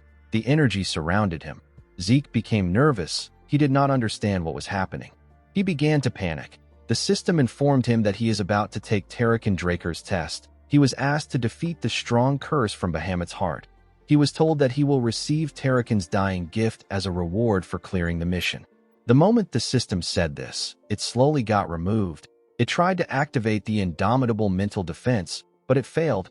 Our boy fell to his knees. The curse asked him to kill everyone thousands of times. Zeke grabbed his head. He tried to resist the thoughts. The curse asked him to accept it. It said that he will be free when he accepts it. Fortunately, our boy is strong-willed. He hit his head on the glass cube. He asked the curse to stop mumbling. He told it that it is so annoying. As blood gushed down from his head, Zeke smiled at his cursed self. He called it a dumbass and told it that freedom is something to be won. The glass shattered after he said this. The system informed him that he has won against the light dragon's curse. It told him that he will receive ownership over Tarakan's dying wish. Zeke was relieved that the quest was over. He knew that things could have gotten worse. He did not expect a skill activation to fail. While he was thinking, his healing factor and infinite stamina got activated. The system informed him that he has started to absorb the heart of Bahamut. When our boy raised his head up, he saw the heart glowing. It fired a large amount of energy at him. The energy pushed him back. Zeke could not comprehend what was happening. A pure and dense source of mana was flowing into him. Unfortunately, Zeke did not have any circles in his body to accept the mana into. Without a place to store this mana, his body was getting destroyed. He realized that he had to do something. He released his ether and activated the spirit of the soul. He put his hand together to form a hole. He used a technique known as seal. He decided to use ether to cover the mana and seal it in an ether hole. He grit his teeth and forcefully put his energy together. While he was struggling, an explosion occurred. The explosion was quite large. Our boy was pushed down. When the smoke cleared up, we see Zeke struggling to stand. He let out some smoke from his mouth. He did not expect to actually survive. We see a mark of the dragon on our boy's chest. Zeke moved close to the glass. He noticed that the heart was gone. He realized that the mana must have really come from Bahamut. While looking at the glass, our boy noticed something. He saw a reflection of his chest. He saw the dragon's mark on it. He wondered if this happened after he sealed Bahamut's mana. While he was thinking, the system informed him that he has absorbed Bahamut's mana. It told him that the absorbed mana has changed his body. It told him that his constitution has changed to divine body. The system informed him that it has detected that he is unable to control the power. It told him that 95% of the power has been compressed and sealed. It told Zeke that he has the right to open Tarakan's secure library as the herder. It revealed to him that the beginner quest book has been unlocked. It said that tutorial for the low-level administrator has been provided. Zeke did not understand anything the system was saying. He told the system that he will check it later. He asked the system to get rid of them. The moment he said this, he asked the system to wait. He asked it to keep one status window open. He smiled when he saw what was written on the window. He said that his ancestor must have felt generous. Our boy was asked if he wants to open Tarakan's other dying gift.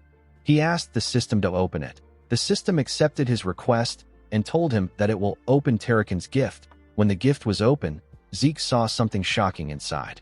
The scene shifts, and we are taken to the Platinum Mansion. Our boy put away his clothes. He decided to take a look at his status window. The system informed him about a draconian skill known as incantation. It told him that the skill has been added. The skill allows his words to be filled with power. The skill was currently locked because he lacks experience.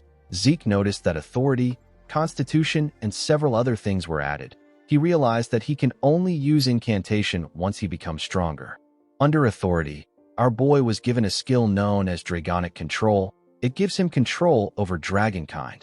Dragons under his control can be summoned and will follow his orders. Under Constitution, Zeke was given the skill known as Divine Body. It allows his body to perform at the highest level. His rate of learning techniques and his transfer rate of ether in his body will increase. The descriptions were not really helpful to Zeke. He went into a training ground. He remembered that there was another status window related to Tarakan. He asked the system to open the status window related to Tarakan. The system informed him that an information update is needed in order to open Tarakan's secure library. It asked him to move to a location where an information update is possible. It asked him if he wants to see the location on his mini-map. Our boy did not expect that he would have to go somewhere. He asked the system to show him the place. When the system showed him the place, our boy immediately recognized it. He referred to the place as Valhalla. Valhalla is the most prestigious knight training institution. People who are not administrators like him are unable to view the place, let alone enter it. Even Zeke would have trouble entering Valhalla. He never planned on joining the institution. Since it was something related to Tarakan's dying gift, our boy decided to adjust his plans. He realized that he has to continue being a part of his family. The system informed him that the beginner quest book has been activated. It told him that his tutorial will soon start. It told him that a quest will be given to encourage his growth once the tutorial is over. Once the quest is over, he will be given a reward. Zeke realized that this is similar to the mission from an adventurers guild. It is like a mercenary assignment. The only thing he didn't know was what a tutorial is. While he was thinking, the system informed him that the tutorial will begin now. The moment it said this, the ground began to transform. Zeke was shocked to see this. He was dragged into a different place. He wondered if he got teleported like earlier. He quickly realized that this was different. He could tell that the entire area has changed. While he was looking around, monsters appeared in front of him. These monsters were orcs. The system asked our boy to defeat the monsters within the given time frame using 2 or more different skills. He will be given points, and the system store will be unlocked as a reward. Zeke was given 60 minutes. He took out his sword. The situation felt weird to him. Monsters suddenly appeared, and an appropriate reward is given. Our boy wondered if the tutorial is trying to create situations where he can take advantage of the system. He wished that he had gotten the tutorial earlier. While he was thinking, the monsters rushed to attack him. Before they could hit him, Zeke activated swift steps and continuous slash. He tore through the monsters in one attack. He noticed that his claymore was as light as a feather. He realized that this was thanks to the divine body. With his current body, he could easily defeat a purple knight. The system informed him that he has completed the tutorial quest. It sent him back to his dimension. Our boy took away his sword. He wondered if what he experienced was an illusion. It felt incredibly real to him. The system told him that he has obtained critical bonus and time bonus. It told him that he has obtained 40 points and access to the shop category. Zeke was surprised to see that he can buy items through the system. He found it amazing. The items there were rare relics that cost a fortune to buy. Our boy wondered if he can make a fortune by reselling the items in the shop. The system informed him that he can also sell items in his inventory. It told him that the training claymore can't be sold. It asked him if he wants to sell an elven dagger for 4 points. Zeke realized that he can only sell ancient relics. The elven dagger could be sold for 100 gold at an auction. The 4 points was a bit too small. Our boy decided not to use it unless he really needs points. He closed the system and decided to leave the training ground. He wanted to get a good night's sleep. The next day, we are taken to Fanon's office. The man could not believe that Zeke actually found a high-compression mana stone within a day. He asked him about how he did it. Our boy said that it is too complicated for him to explain. He asked the man to tell him how long everything will take. Fanon said that it is already complete.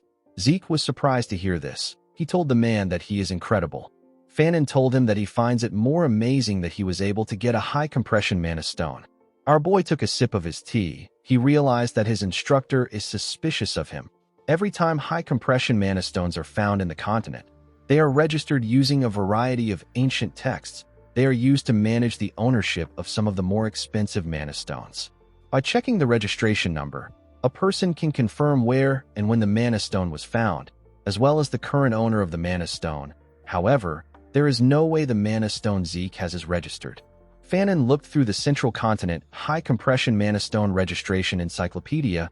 He was not able to find anything because Zeke is the first person to find it. Our boy liked Fanon's ability to suspect him rather than just blindly trust him. His judgment and skills were very good.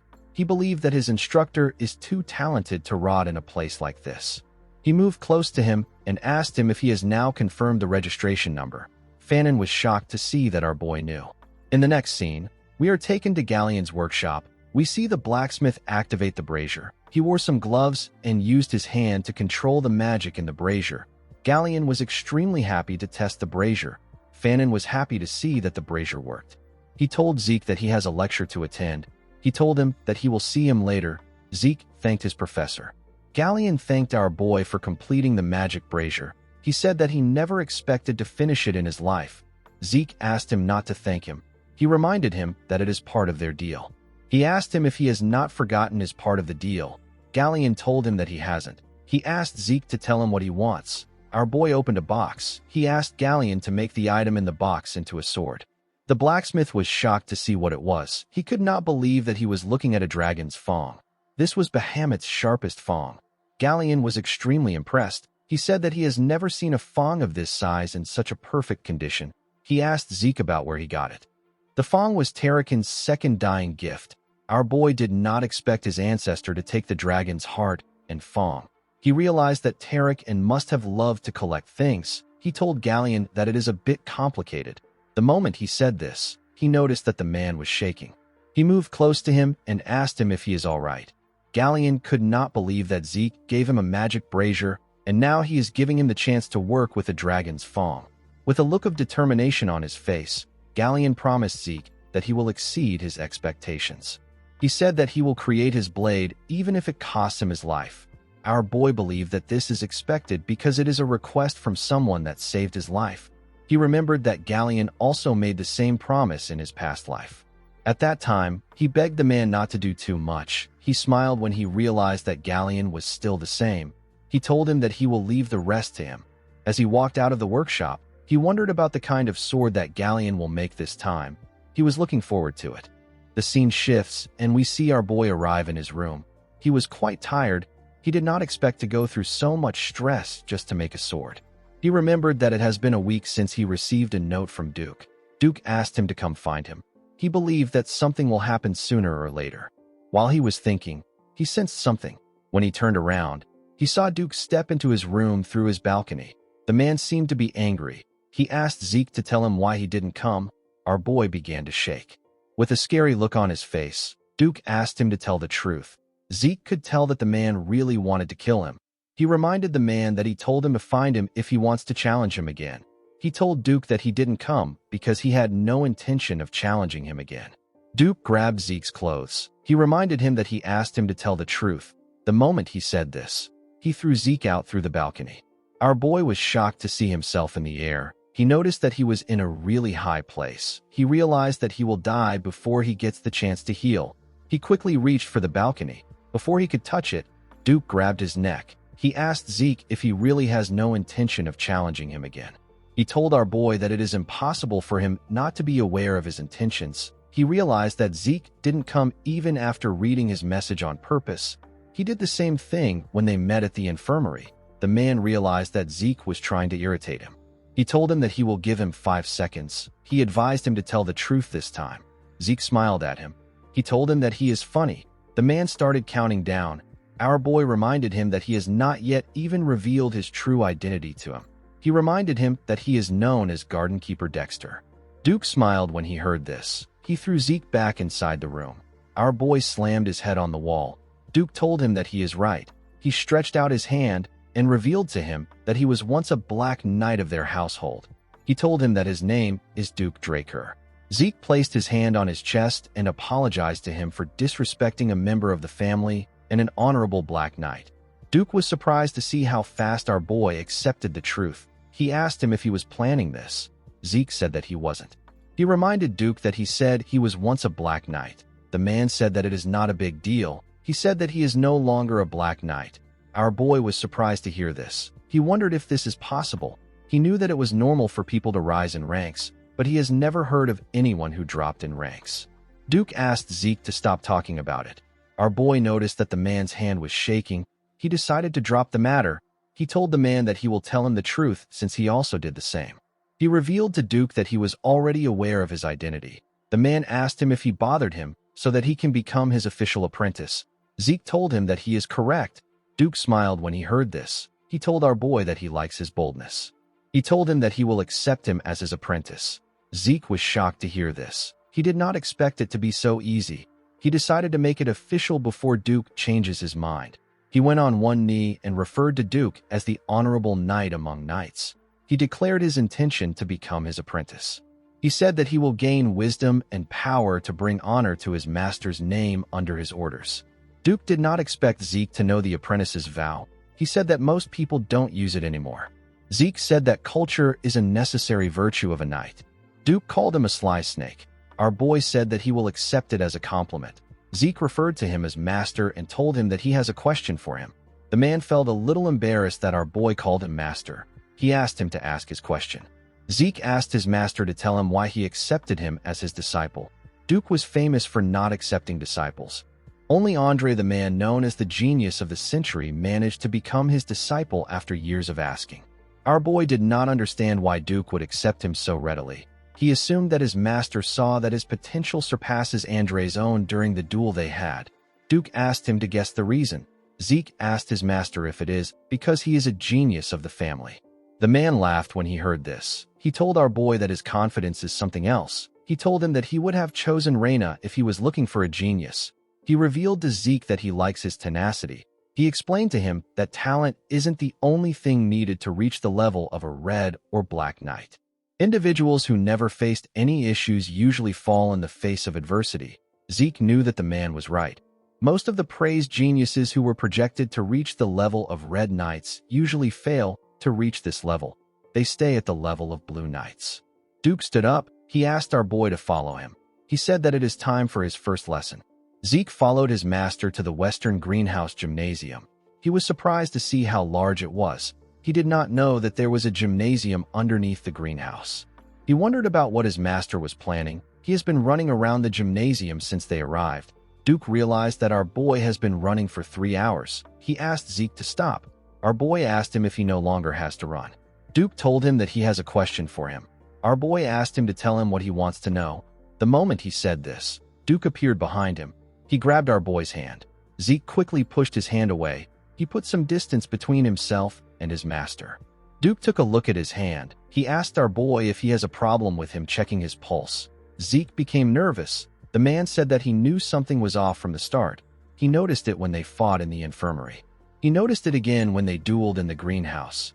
Even after Zeke ran 500 laps around the gym, the man could not sense a single drop of aura from him. Our boy also stopped him from checking his pulse. Duke asked him if he is unable to use aura. Zeke was shocked to hear this. He could not comprehend what was happening. Duke remembered seeing the bronze statue release a golden light. He remembered that there was an uproar about the golden light, which has never been seen. He walked up to Zeke. With a smile on his face, he asked our boy to tell him why he does not want to allow him examine his pulse. Zeke had to look away. He could not look his master in the eyes. Due to the way he spoke, our boy could tell that Duke was not suspicious. He was simply curious. Even though it is a very serious issue for a Draker to be unable to use aura, Duke was more focused on his curiosity. Our boy realized that he is lucky that he is facing Duke. He hoped to get Graham soon so that he can avoid people's suspicions about his aura. He knew that he needed to be cautious until the time he gets his sword. Zeke believed that there was no need for him to tell lies. Unlike his previous life where he was the first failed awakener in his family, Zeke was different in this life. He believed that the truth will cover up his lies. Zeke took off his gloves and told his master that he is correct. He revealed to him that he has mana reflection, which is the proof of his pure-blooded nature. The moment he said this, he activated his mana reflection skill. He was able to turn off the mana lamps in the gym. He informed Duke that he cannot use aura for some reason. Duke was surprised to see that his guess was correct. Zeke apologized for his behavior earlier. With tears in his eyes, he told his master that he will be chased out if people find out that a Draker can't use aura. He told Duke that he is scared. Zeke believed that it will be beneficial for him to put on an act that is befitting of his current age. Duke used his aura to check our boy's pulse. Zeke asked him about how things are. Duke noticed the look on our boy's face. He noticed how desperate and sad he looked. He found this a bit odd. He remembered that Zeke kept malice that was unbefitting of his age. He believed that a child will still be a child regardless of how mature he behaves.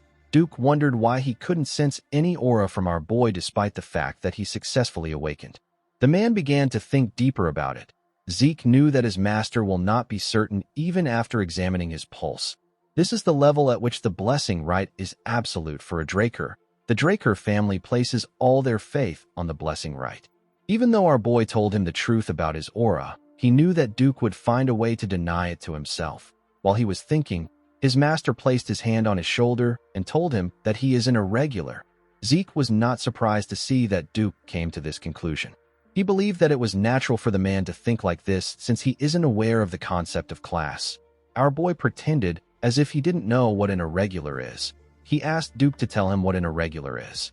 Duke said that it is a term used to refer to people with anomalous abilities. An example of this is the ability to use aura and mana together. Another example is an irrational ability of peering into the future.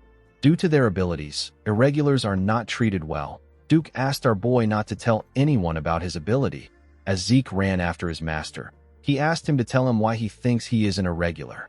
Duke told him that he has an insane amount of stamina and incredible recovery. No matter how light the damage is, treating internal wounds take time. Yet Zeke was able to recover almost instantly. He told our boy that it must have taken a ridiculous amount of energy for him to heal instantly. The man asked Zeke to tell him what he thinks energy is. Our boy told him that it is aura. Duke explained to him that his energy is being constantly consumed in exchange for stamina and regeneration. Thanks to this, there is barely any energy left for him to sense. He told Zeke that this is just his own theory. Our boy realized that his theory actually makes sense. It was quite plausible. He asked Duke if he will never be able to use aura. He told the man that he won't be able to meet his expectations. Duke laughed when he heard this. He walked up to the stage. He asked Zeke not to worry about it. He revealed to him that his Gale art is a special art that doesn't use aura. Zeke joined him on the stage. The man explained to him that a special art is a special skill personally developed by a knight who has reached great heights. Normally, the special arts is a specialization of dragon slaying, so it would be proper to use aura. However, the Gale arts uses only a trained body. Duke told Zeke that he will show him a demonstration. He asked him to pay attention. The moment he said this, the man moved at a crazy speed. Zeke had to quickly follow him with his eyes. All he was seeing were afterimages of his master. After displaying his technique, Duke returned back to his original spot. He asked Zeke if he was able to see it. Our boy stood up. He asked him if he can follow his footsteps. Duke asked him if he will be fine if he does not show him again. Zeke told him that this is enough. The man smiled when he heard this. He told our boy that his confidence is that of a black knight. He asked him to give it a try. Zeke crouched and took a stance. He looked around and began to move. He put his legs exactly in the same place Duke left his footsteps. Duke was shocked to see this. Now that he was directly mimicking the man's movement, our boy could see things that he couldn't before. He noticed that Duke moved as if he was sparring with someone. Each and every step has a purpose behind it. Some were for attacking, some were for dodging an attack, others were for closing the distance, and also to increase it. There were no wasted movements. After he was done copying it, Zeke went back to his original position. Duke could not believe what he was seeing. It wasn't as if Zeke wasn't gifted a week ago, but he wasn't this good. He wondered about what happened to our boy during that 1 week. The difference was like heaven and earth. Duke smiled like a crazy person. He said that Zeke is perfect. With an arrogant look on his face, Zeke asked him if he has done enough for him to get the confidence of a black rank. Duke realized that his disciple's only problem is his arrogance. He put him in a chokehold. He reminded our boy that he was just crying his eyes out some seconds ago. He asked him to be humble. Zeke asked his master if he is going to spread this story around. Duke referred to him as his arrogant disciple and told him that it depends on his attitude. Our boy told him that a black knight shouldn't have such a loose tongue. The scene shifts, and we are taken to the academy's dining hall. We see Zeke put a large amount of different foods on his plate. It has already been a month since Duke started training him. His appetite just keeps on increasing. While Zeke was shoving his food down his throat, someone approached him. The person turned out to be Andre. The instructor asked him if he could give him some of his time. Zeke told the man that he is a bit busy. He told him that they can talk now. Andre sat down and asked our boy to tell him how he managed to convince Sir Dexter. Zeke did not expect him to go straight to the point. He understood why Andre was acting like this. Since the man has not yet become Duke's disciple, the news that our boy became his disciple must have made him a little anxious. Zeke told the instructor that he didn't really do much. He said that Sir Dexter chose him on his own. Andre was annoyed to hear this. He watched Zeke as he stuffed his face with his food. He asked him if he was chosen because he is a pure blood. Our boy was surprised to hear this. He put his cutleries down and told Andre that he has a serious inferiority complex. The man was shocked to hear this. His hand began to shake. He asked Zeke if this is all he has to say. Zeke told him that he is not halfway through. He told the man that his bloodline might have been what made Dexter interested in him in the first place. He asked Andre if he believes that Dexter is a man who will choose a disciple for this simplistic reason. Zeke told his instructor that he was able to use the man's intrigue as a foundation to become his disciple. He said that this is a testament to his own abilities. Our boy wiped his lips and threw the cloth at Andre. He asked the man to stop wasting his time patting his ego with his inferiority complex. Zeke stood up and asked the instructor to put in some efforts if he wants to be chosen. Andre did not like what he was hearing. In the next scene, we are taken to the Western Greenhouse Arena. We see someone running around the arena. Zeke asked his master if he knows what is happening. Duke said that he is also curious. He revealed to our boy that he does not know what has gotten into the man. The man turned out to be Andre. The instructor was breathing heavily as he ran. Duke explained to our boy that Andre came to beg him. He said that he is fine with being a servant as long as he can stay by his side. Duke told the man that he will take him in if he can run 300 laps without aura. This is why Andre is running around the arena. Zeke was surprised to hear the amount of laps he had to run without aura. Duke told him that Andre is a tenacious person. Our boy agreed with him. He always thought of Andre as a self-righteous nerd. He was happy to see that the man has quite the backbone. In the next scene, we see the students of the academy gathered outside. Someone asked his friend if he knows why they are there. The boy called him an idiot and asked him if he has forgotten what today is. He said that today is the day of the patriarch's visit. The moment he said this, we see a carriage arrive at the front of the school. Someone announced that the patriarch has arrived. The dean ordered everyone to get ready. They all accepted his orders. A knight moved close to the carriage and opened the door. The patriarch stepped out of the carriage. He told Howard that it is good to see him again. The dean bowed his head and said that he greets the master of the Drakers. The knights that were in front bowed their heads and also greeted the patriarch. The knights behind them all held their swords and stood in an upright position. The patriarch walked up to Howard with his overwhelming energy. He reached out his hand to Howard. He gently tapped him on his shoulder and told him that he is always hardworking. The dean said that his work is nothing compared to his. With a smile on his face, the handsome patriarch told Howard that he is the only one who understands him. The patriarch is known as Arthur Draker. He is the master of all Drakers. Howard told the patriarch that the sun is quite hot today. He told him that it will be better if they go inside. Arthur raised his hand when he heard this. Howard quickly stopped talking. The patriarch moved close to where the students were. They were all excited to see him. Arthur raised his hand and called the students young dragon slayers. He told them that they are the hope and the future of the Drakers. He advised them to train harder. He told them that their development will be the Drakers' development. The students bowed their heads and accepted the order from the master of the Drakers. After saying this, Arthur turned around and told Howard that they can go in now.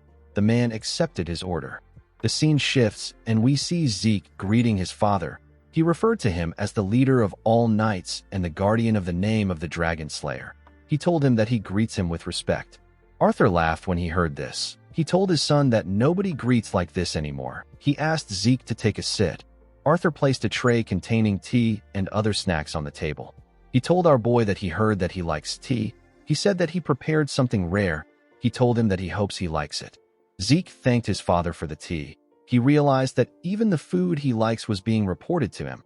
Zeke heard people say that they may be things that the Emperor doesn't know, but there will never be anything that a Draker doesn't know. Our boy felt like this saying was true. His father informed him that he called for him because he heard that he became Duke's disciple. Zeke did not expect him to go straight to the point. He told his father that Duke did him a great favor. Arthur agreed with him. He told his son that he does not know what his goal is, but he will be able to accomplish it if he follows Duke's teachings. Zeke revealed to his father that he wants to be the strongest on the continent. Arthur glared at his son when he heard this. Zeke told him that he will become stronger than everyone so that he can live freely. With a smile on his face, our boy said that this is his goal. Arthur's expression changed when he heard this. He released his aura and asked his son if he plans to surpass even him. Zeke began to sweat. He felt like something was pushing him down. He recognized this power. It is known as Astral Sword. It is said to give a person power over all living things within its radius. It is the pinnacle of aura usage that only Black Knights can reach. Arthur began to smile. He noticed that his son was pushing back. Zeke told his father that he will surpass him. The patriarch seemed to be pleased. He took away his astral sword. He told his son that this is the most interesting thing he has heard in ages.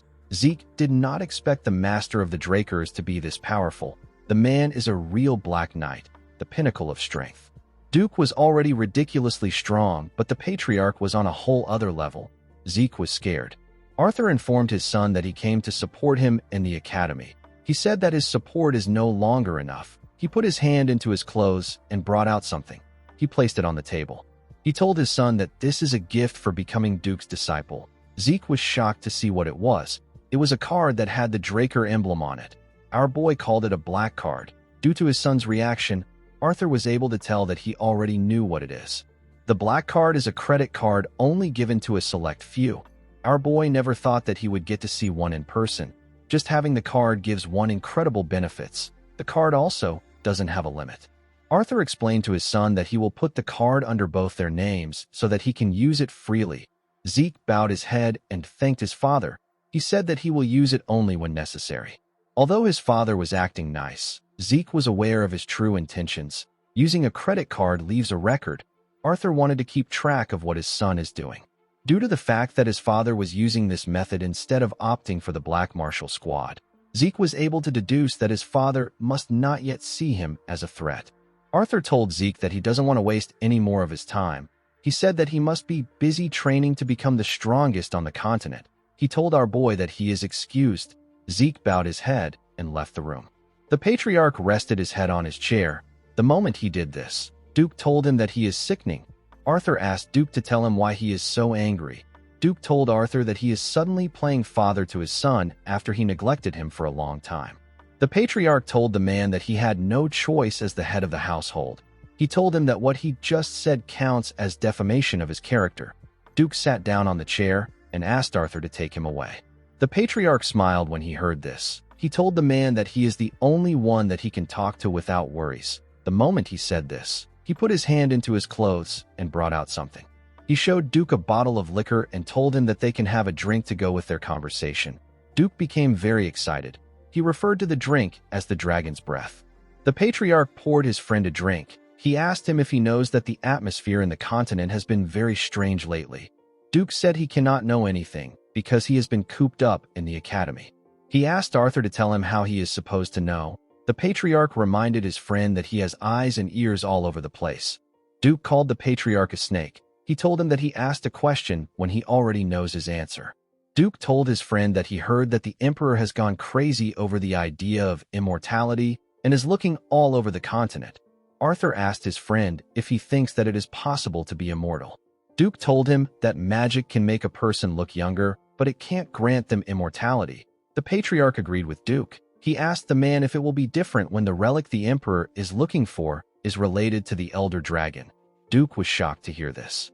While the patriarch and Duke were talking, we see Zeke in another room. He activated his ether and used the spirit of the soul, which is also known as soul manifestation. He used a skill known as hearing.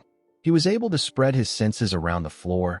Zeke began to listen to what his father and Duke were talking about.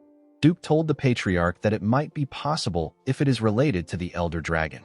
He asked Arthur if the Emperor has already located the relic. The patriarch said that it is possible that he has. He revealed to him that the Order of Black Knights has already reported to him. He said that the relic is most likely within the northern continent. Duke asked Arthur if the Empire's people have gotten this information. The patriarch said that they haven't. He said that it is only a matter of time before they find out. Duke was reminded of the past. He reminded his friend about the time the crazy emperor first ascended to the throne. He started a war to unite the continent. Only after he took over half the central continent did the war stop. Duke told his friend that he assumed that the emperor would give up on his decrepit, absurd dream. Arthur said that if even one of these artifacts can grant immortality, then the continent will be engulfed in a sea of flames again. He revealed to his friend that he agreed to go to the north himself due to how important the issue is. Duke was shocked to hear this. He could not believe that the patriarch wanted to leave his seat empty. He told him that the bastard of an emperor would run amok if he does this. Arthur told his friend that this is why he wanted to see him. Duke told the patriarch that he is as sly as a fox. He clinked his glass with Arthur's own. Arthur told him that he is the best. Duke told him that he only ever picks him for annoying things. The moment he heard this, Zeke began to sweat. He was struggling to maintain his skill. He had to give up. He fell to his knees and began to breathe heavily. He had used the soul manifestation for too long. Even after our boy absorbed the heart of Bahamut, he couldn't do anything about the side effects. Zeke remembered that the statue he was holding before he regressed was an artifact of the Elder Dragon. The voice he heard just before he died and the system messages he saw after regressing were all functions of this artifact. Things began to make sense to our boy. He realized that he stole the artifact that the Emperor wanted to use to make his wish come true. The Emperor even mobilized a unit under his direct control to chase after Zeke. The unit is known as the Hunting Dogs. At the time, Zeke was so obsessed with revenge that he did not care about any of this. Now he has gotten a clue that the administrator system that sent him back to the past was a function of the Elder Dragon's artifact. This made our boy wonder about who created the artifact and why the person created the artifact. In the end, Zeke just ended up with more questions. While our boy was thinking, Duke stepped out of the room with the patriarch. He told him that it was a good drink. He said that he will make his move immediately. Arthur told him that he will put his faith in him. As he walked towards the door of his room, Arthur stopped moving. He looked at another door in the hallway. Something was off about the room. Zeke was still thinking about his situation. He wondered about how the artifact of the Elder Dragon was related to immortality. While he was thinking, he sensed something. His father opened the door. Somehow, the room was empty. Arthur was relieved to see that there was no one there. Zeke had actually jumped out through the window. In the next scene, we see Zeke on the training ground. Someone knocks on the door. Our boy reminded Decker that he doesn't like to be disturbed when he is in the training hall. The man apologized to him. He told him that a fellow student has come looking for him. He asked Zeke if he should send the person away. Our boy was surprised to hear that someone came to look for him. He knew that he didn't have any friends in the academy. He asked Decker to let the person in. To his surprise, the person turned out to be Liam Stone. The boy went on his knees and bowed his head to Zeke. Liam begged our boy to take him in. Zeke remembered saving the boy from his cousin before. He realized that he should have just left him alone last time. He asked Liam to explain what he means. He asked him if he is trying to become his subordinate. Liam told him that he is correct. He pledged his allegiance to Zeke. Our boy asked him to tell him why he is not with Jakin. Liam scratched his hand on the hard concrete ground. He told Zeke that Jakin abandoned him. With a desperate look on his face, Liam said that he must go to Valhalla. He begged Zeke to take him in. Our boy remembered that Liam was like this too in his past life. He wondered why the boy was so obsessed with Valhalla. Zeke asked Liam if he is stupid. He asked him to go to the Turin or the Zimmons. He turned around and told Liam that he is not a support family. He told him that he won't be of any help to him in entering Valhalla. Zeke grabbed his sword and asked the boy to tell him how he is supposed to believe him. He told him that he could be a spy sent by Jakin. Liam was shocked to hear this. He took out a knife. He held his ear and cut it off with his own hand. He told Zeke that it is natural for him to doubt him. He promised to prove himself to him no matter what it takes. He said that he will cut off his tongue if he wants him to become mute. While shaking in pain, He told Zeke that he will cut off his foot if he wants him to become a cripple. He referred to our boy as his lord and told him that he will place his life in his hands. Zeke did not expect this. He remembered that he cut off one of Leon's ears before. He believed that Liam was trying to show him how serious he is. The boy begged Zeke to take him in. Our boy was reminded of the time he met his master. He told him that he wants to become stronger than anyone else. He begged his master to teach him. Liam continued begging Zeke. Our boy threw a sword at him. He told the boy that he will take him in if he manages to withstand even one strike from him. Liam was happy to hear this. He thanked our boy for the opportunity. Zeke asked the boy to get himself treated before he fights. After getting treated, Liam went back on the stage with some bandages tied to his head. The boy believed that one strike from Zeke would be easy because he is someone who can also use the Draker aura. However, now that he was standing in front of our boy, he realized that they were not in the same league. He could not believe that Zeke is actually the same age as him. He was scared. It became hard for him to breathe properly. Zeke charged at the boy. Liam raised his sword and managed to block the heavy attack. The attack sent waves around the training hall. Unfortunately for him, he could not withstand Zeke's attack. Our boy was able to push him back and knock his sword out of his hand. Zeke asked Liam if this is all he has. He told the boy that he is quite miserable. He told him that he can tell he is determined. He advised Liam to give up on going to Valhalla. The boy called out to Zeke. Our boy realized that Jaken must have really cast Liam aside. He remembered that Liam is a descendant from a very distant family. If he didn't become Jaken's attendant, he wouldn't have been able to enter the cradle. The academy is a place where power is limited. Even a direct descendant like Zeke was expelled in the past. It won't be odd if Liam is also expelled now. Zeke believed that the boy had to accept his fate. The moment he thought of this, he felt something. When he turned around, he saw Liam holding his leg. Zeke wondered why the boy was clinging on to him so desperately. In his past life, Liam was expelled from the academy and the order. His life fell to ruins. However, he managed to make his way up to the level of Red Knight and became known as the Mercenary King. With tears in his eyes, Liam begged Zeke to give him one more chance. Our boy realized that Liam doesn't intend to give up. He told the boy that he will give him another chance. Liam was shocked to hear this. Zeke told him that he has a condition. He reminded Liam that he said that he will cut his tongue if he wanted him to be mute, and he will cut his leg if he wants him to be a cripple. Our boy placed his hand on Liam's shoulder. He asked him to cut off his right arm right now. Liam became terrified when he heard this. Zeke asked him if something is wrong. He asked him if he values his right arm so much.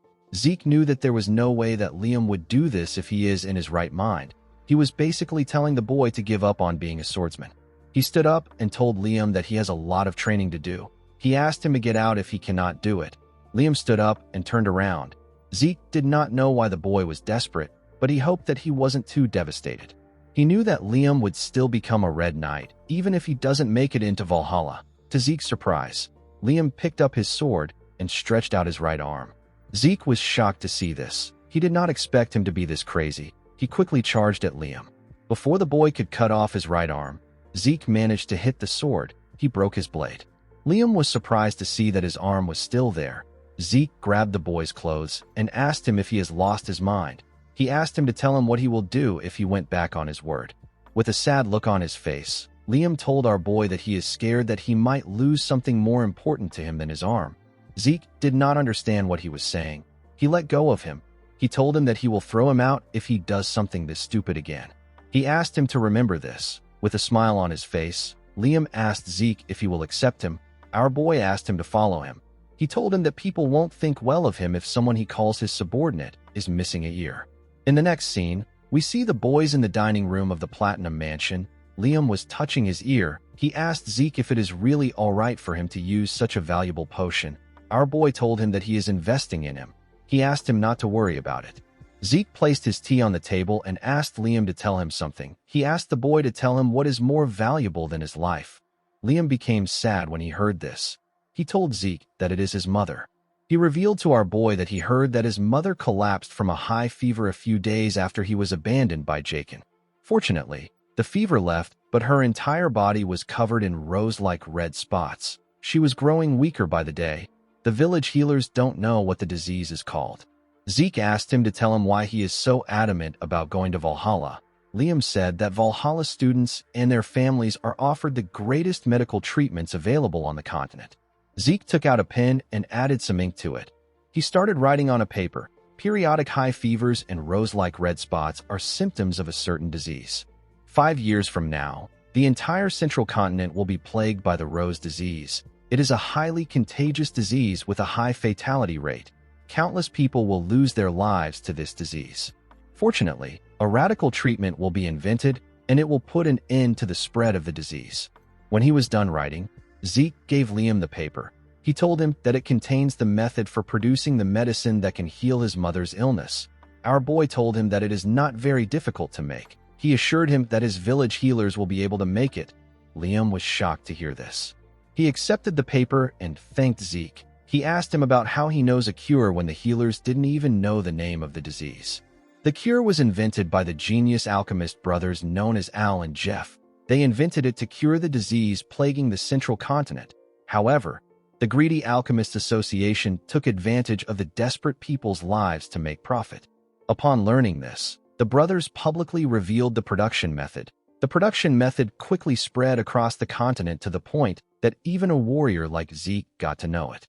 With a smile on his face, our boy told Liam that he knows an alchemist. He told the boy that he no longer needs to go to Valhalla or become his subordinate now that he has the treatment in his hands.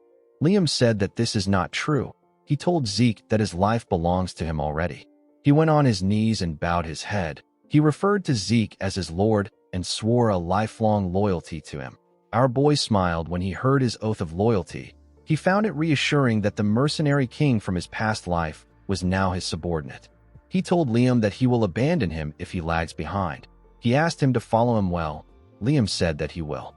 In the next scene, we are taken to the dean's office. We see Owen greet the dean. He told the man that he has come to see him for a proposal.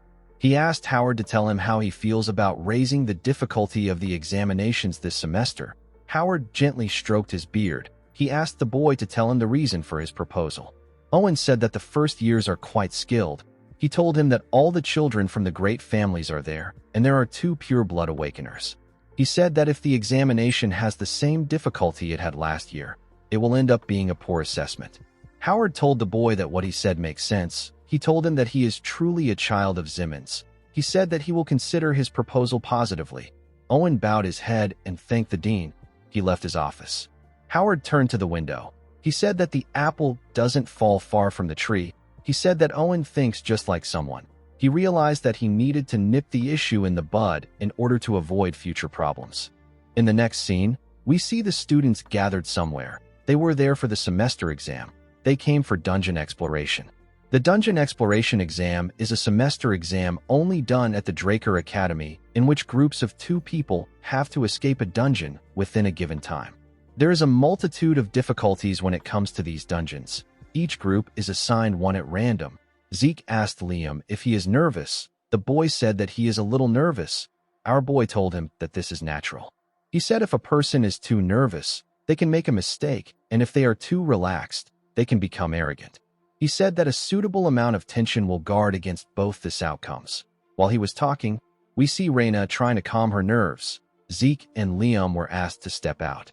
Someone stopped them from entering a dungeon. He pointed at another dungeon and asked the boys to enter it. Zeke glared at the man. He felt like something was off. The man referred to him as Cadet and asked him about why he is just standing. Our boy said that he will do as he ordered. He walked into the dungeon. He and Liam walked down the stairs of the dungeon. Although the difficulty varies from dungeon to dungeon, they are all still exam-used dungeons under the management of the Drakers. Due to this, there isn't a lot of danger. Since escaping within the time limit is the goal, each group is given a timer that activates upon entry. Each timer is given 96 hours. Because basic battle abilities are graded as well, a group can earn extra points by bringing the heads of the monsters they subjugated.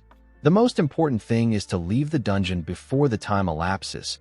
If they are not able to escape within the time limit, they will receive a failing grade. After eating, Zeke told Liam that it is better he get some sleep. The boy reminded our boy that he set up camp and prepared their meal all by himself. He asked him to rest first. Zeke told Liam that he will be fine even if he doesn't sleep for 4 days. Liam said that he feels shameless. He told our boy that he will sleep first. Zeke assured him that he will wake him up if something happens. After Liam slept, our boy watched the campfire. He looked at their timer. He noticed that it has been 16 hours since they entered the dungeon. Zeke had been training before the day of the exam. Due to this, he has been awake for 3 days.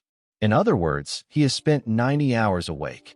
Infinite stamina only recovers physical fatigue. It does not recover mental fatigue. Within a dungeon where a person doesn't know what to expect, our boy believed that he needed to reduce as many risk factors as possible. As he slowly dozed off, our boy remembered that he will switch out with Liam once he wakes up. The scene shifts, and we see a bell ring in a place filled with snow. The bell was attached to a pillar. There was a flag in this place. On the ground, we see a blonde woman covered in blood. As Zeke heard the bells ring again, he woke up from his dream. He began to breathe heavily. He could not believe that he had this same dream again. He remembered that he heard a bell in his dream. The moment he thought of this, Zeke recalled that they set a string of bells at an entrance to alert them. Our boy quickly took a bottle of water and poured it on the fire. He woke Liam and told him that they have an enemy. He said that he will check out the situation first. He asked the boy not to light the fire. Liam told him that he understands.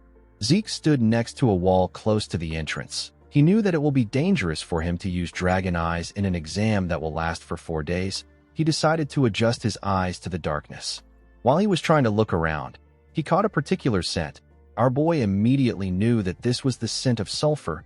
He knew that there is one monster that gives off the scent of sulfur and often hunts in packs. A monster with a danger level of rank 3. This monster is the dog from hell. It is known as a hellhound. Our boy remembered that Reyna hunted an orc in his past life, but he never expected hellhounds to be in the dungeon. He quickly took out his sword. While listening to the monster's sound, Zeke noticed something odd. The leader of a hellhound pack will weigh several hundred kilograms at most. Judging from the echoes, it sounded like it weighs several tons. Our boy wondered if it is a mutant. He used his sword to carefully mirror the entrance in front of their room. He saw something shocking. He did not expect to see this monster. The monster charged at the entrance. Our boy quickly jumped back. Liam grabbed his sword and took a stance. Zeke managed to stop himself when he got close to Liam. The boy asked Zeke if he is all right. Our boy remembered that the instructor who asked them to step into this dungeon had the emblem of the Zimmons on him. He called the Zimmons crazy bastards. He wondered about what they were planning. The head of the hellhound leader stepped into the room. It turns out that another monster was holding this head. The monster threw away the hellhound and screamed loudly. It was holding a giant club. Zeke realized that the Zimmons are out to kill him. Liam was surprised to see a troll. Trolls are rank 1 monsters. They are dangerous to the point where they can casually eat orcs and hellhounds. Liam moved in front of Zeke. He told him that he will act as a decoy. He asked him to use the opportunity to flee. Our boy smiled when he heard this. He asked Liam to not say something so depressing. He stood up and told him that he is not a lord who abandons his subordinate. Zeke asked Liam to not believe in him. He asked him to believe in his own efforts. He told him that he is not weak. He asked the boy to do whatever he likes. He assured Liam that he will support him. The boy smiled when he heard this. He thanked his lord. The two of them charged at the troll. They both landed several slashes on the monster. Our boy attacked the troll from the air while Liam attacked it from below. While he was in the air, Zeke took a look at Liam. He realized that the boy is very good. It was already impressive that he managed to wound a troll despite its tough skin. Liam actually landed his attacks precisely on the monster's joint. Zeke realized that Liam was studying monsters in his spare time. The troll fell to its knees. It swung its club at Liam from behind. Zeke managed to land behind the boy in time. He used his sword to parry the attack. He was able to cut the giant stick. Liam apologized to our boy. Zeke told him that it is fine. He told him that he is doing well for his first real battle. He told him that he made a good decision by aiming for the comparatively soft joints. However, he overlooked the troll's regenerative ability. The troll was annoyed to see that Zeke broke its club. Our boy explained to Liam that trolls are able to instantly heal small cuts. A person cannot keep up with their regeneration with proper attacks. While Zeke was explaining to the boy, the troll raised its hand. Zeke told Liam that this monster is too much for him. He took a stance and said that he will finish things up. Zeke easily killed the troll. The system informed him that he had subjugated the troll. He received 30 karma points for this. He asked Liam to dissect the troll. He told him that this should get them a lot of extra points. While Liam was cutting the troll, Zeke received another message. He was given a quest known as 2 birds, 1 stone. He was asked to hunt 100 monsters of 10 different species in the dungeon. The time limit for the quest is 72 hours. The karma points gotten during the mission will be doubled as a reward for completing the quest. Zeke was happy to see the reward. He took a look at his watch. He realized that he had 79 hours left before the exam comes to an end. Hunting 100 monsters wasn't a problem for our boy. However, hunting 10 species was quite troubling to him. No matter how large this dungeon may be, it is still an exam-use dungeon. This means that there should be about 4 species inside. Due to the fact that this was a trap set by the Zimmons, Zeke believed that it is possible to find 10 species if he looks around thoroughly. He realized that he has a lot of work to do. While he was thinking, Liam informed him that he is done. The students were given a head collection bag and a timer. The bag is far inferior when compared to a subspace pocket, but it is good enough to carry the drops. Zeke told the boy that they are moving forward. He asked him not to fall behind. When the timer was at 60 hours, we see the boys fighting hellhounds. At 47 hours, we see them taking the drops of goblins. At 39 hours, we see them defeat a huge bat. As time went on, the boys decided to rest. Since they have hunted many monsters, Zeke asked Liam if he has gotten used to real combat. The boy said that he is not sure. Zeke told him that this is normal. He told him that it normally takes a while to get used to it. Our boy took a look at his system. He saw that he had 50 minutes left. He had hunted 9 species already. Zeke took a look at the dungeon's layout. He noticed that he had already looked everywhere. He said that the Zimmons are really useless. He believed that they should have prepared 1 more monster for him. While thinking, our boy sensed something. The cave they were in began to shake. The ground began to crack. Zeke drew out his sword and ran towards Liam. He ordered Liam to leave the bag. The boy was surprised to hear this. Zeke managed to get close to Liam in time. He quickly cut the rope that the boy tied to his clothes. The moment he did this, something came out of the ground and ate the bag. Blood splashed all over the place. Liam was shocked to see this. He noticed that Zeke's arm was covered in blood. He asked Zeke if he is all right. Our boy asked him not to worry about it. He told him that it is the blood of the monsters. He asked Liam not to interfere in the fight. He told him that he won't be able to pay attention to him. The monster that came out of the ground was a giant worm. Zeke did not expect to see a dungeon worm. A group of 8 purple knights who are well trained are needed to subjugate a monster like this. The monster moved in front of Zeke and screamed at him. Our boy did not expect the Zimmons to be this prepared. The monster charged at Zeke. Liam quickly called out to his lord. He grit his teeth out of anger. He knew that he will be a burden to Zeke if he interferes now. He turned to his bag and went to check something inside. Our boy was able to protect himself from the worm's teeth with his sword. He was able to jump out of the monster's path. The dungeon worm passed by his side and went underground. Zeke became nervous. Even a blue knight wouldn't want to encounter this monster in a place like this. This is because it consumes the earth when it is moving. Zeke knew that he will be buried alive if he takes too long to subjugate this monster. The moment he thought of this, the worm attacked him from behind. Zeke was able to sense its presence and dodge its attack by bending his head. He took a stance and stabbed the monster from the side. He dragged his sword on its body and made the cut longer. He wanted to cut the worm in half. Before he could reach the tail, the worm raised it and turned around to face our boy. Zeke did not expect it to do this. The monster tied the rest of its tail around our boy. It squeezed him tightly. Our boy spat out some blood. While the worm was trying to choke Zeke, Liam stabbed it from behind. The worm screamed out in pain. As he healed his body with his skill, Zeke noticed that the pressure was a bit weaker. He was able to jump out of the monster's grip. Liam asked him if he is all right. Zeke asked the boy to tell him what he did. Liam revealed to him that he applied an anesthetic to his sword. Our boy remembered that the main ingredient in an anesthetic is belladonna. For a human, it simply weakens their senses. However, it is a deadly poison for a worm. In this urgent situation, Liam recalled that worms are incompatible with belladonna, and he quickly adapted by using anesthetic as a substitute. Zeke believed that Liam's judgment and adaptability reflect his title as Mercenary King. He realized that he made a smart choice when he took Liam in. He asked the boy to stab the worm with his sword again when he gives him a signal. Our boy ran to the top of the monster. He jumped and called out to Liam. The boy stabbed the worm when he heard his name. the monster screamed out in pain. While it was screaming, Zeke appeared in front of it. He activated his soul manifestation. He used a technique known as lacerate to cut down the worm from the top. The moment he landed on the ground, the dungeon worm split apart. The system informed Zeke that he has completed the sudden quest. It told him that the karma points he earned will be doubled as a reward. It also provided him with 2 random boxes as a reward. Our boy received 780 karma points. In the next scene, we see the cadets gathered at the entrance of the dungeon. They were asked to line up in front of their instructors to receive their grades. Those who were done were asked to leave. Reina was the next person being graded. She and her teammate received 30 points for escaping the dungeon. After calculating the amount of monsters they hunted, their total point was 180. The cadets were shocked to hear this. It was close to Abel's record of 200.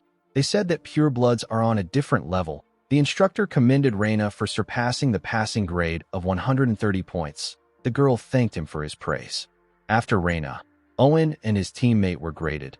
They received a total of 120 points. They surpassed the passing grade of 70 points. The instructor commended them on their efforts. Owen's teammate was very happy with his score. Owen hated it. He turned to Reina. He saw her talking to members of her clan. He was annoyed to see this. He said that the girl won't be able to act cocky forever. He believed that he could always take care of her just like he did with Zeke. The moment he thought of this, someone asked his teammate about how long it has been since they last saw the sun. Owen was shocked to hear this. He recognized this voice. When he turned around, he saw Zeke and Liam walking out of their dungeon. Liam was dragging the head of the dungeon worm. Owen did not understand what was happening. The other students were shocked to see the head of the worm. They believed that orcs were supposed to be the highest scoring monster. Liam dropped the worm in front of the instructor. Zeke moved close to Owen. He told the boy that he looks pretty surprised. He asked him if he is so happy to see him. Owen was annoyed to hear this. He frowned his face out of anger. He could not believe that Zeke was taunting him. Our boy asked him about why he is no longer maintaining his poker face. He told him that this look suits him more. Owen turned around and began to walk. Our boy asked him if he is leaving already. Owen was annoyed to see that the 2 purebloods surpassed him. He promised to make them pay for looking down on him. Zeke watched Owen as his squad members ran to him. He said that the boy is merciless. While he was looking at him, an instructor asked him if he is done fighting. Our boy quickly recognized the instructor. He told Andre that it has been a while since they met. Andre said that he will begin the grading. Zeke told the man that this is the only monster he has. He asked him if there is a need for him to be graded. Andre put on some gloves. He explained to our boy that he cannot carelessly gloss over things as an instructor. He asked him if the monster ate the bag containing the heads of the monster they killed. Zeke told him that it did. Andre put his hand into the monster's mouth. The cadets were shocked to see this. Our boy realized that he got lucky. They lost all the heads they gathered in the last 4 days because of the dungeon worm. Since they couldn't afford to receive a failing grade, they had to take the head of the dungeon worm with them. Zeke knew that no other instructor would inspect the flesh and skin stuck between the teeth except Andre. After he was done inspecting, Andre confirmed that they hunted gremlins, goblins, hellhound, hobgoblins, orcs, and a troll. The other cadets were shocked to hear this. They could not believe that Zeke and Liam fought a troll. Andre was able to tell that there were dozens of heads. He said that he can't count the dozens of heads because it would be unfair. He said that he will count each monster species as 1 head. Although the troll and dungeon worm are not included in the examination criteria, records state that a troll is as strong as 3 orcs and a dungeon worm is as strong as 6 orcs. Andre decided to give the boys 90 points for the troll and 180 points for the dungeon worm. After calculating everything, their total point was 368. The boys were told that they pass. An instructor moved close to another instructor. He asked him about the amount of points they got when they were cadets. The man told him that hellhounds were not even included in the exam criteria at that time. The other students could not believe what they were hearing. One student belonging to the Zimmons family said that this isn't fair. He told the instructor that Zeke's only proof is the head of the dungeon worm.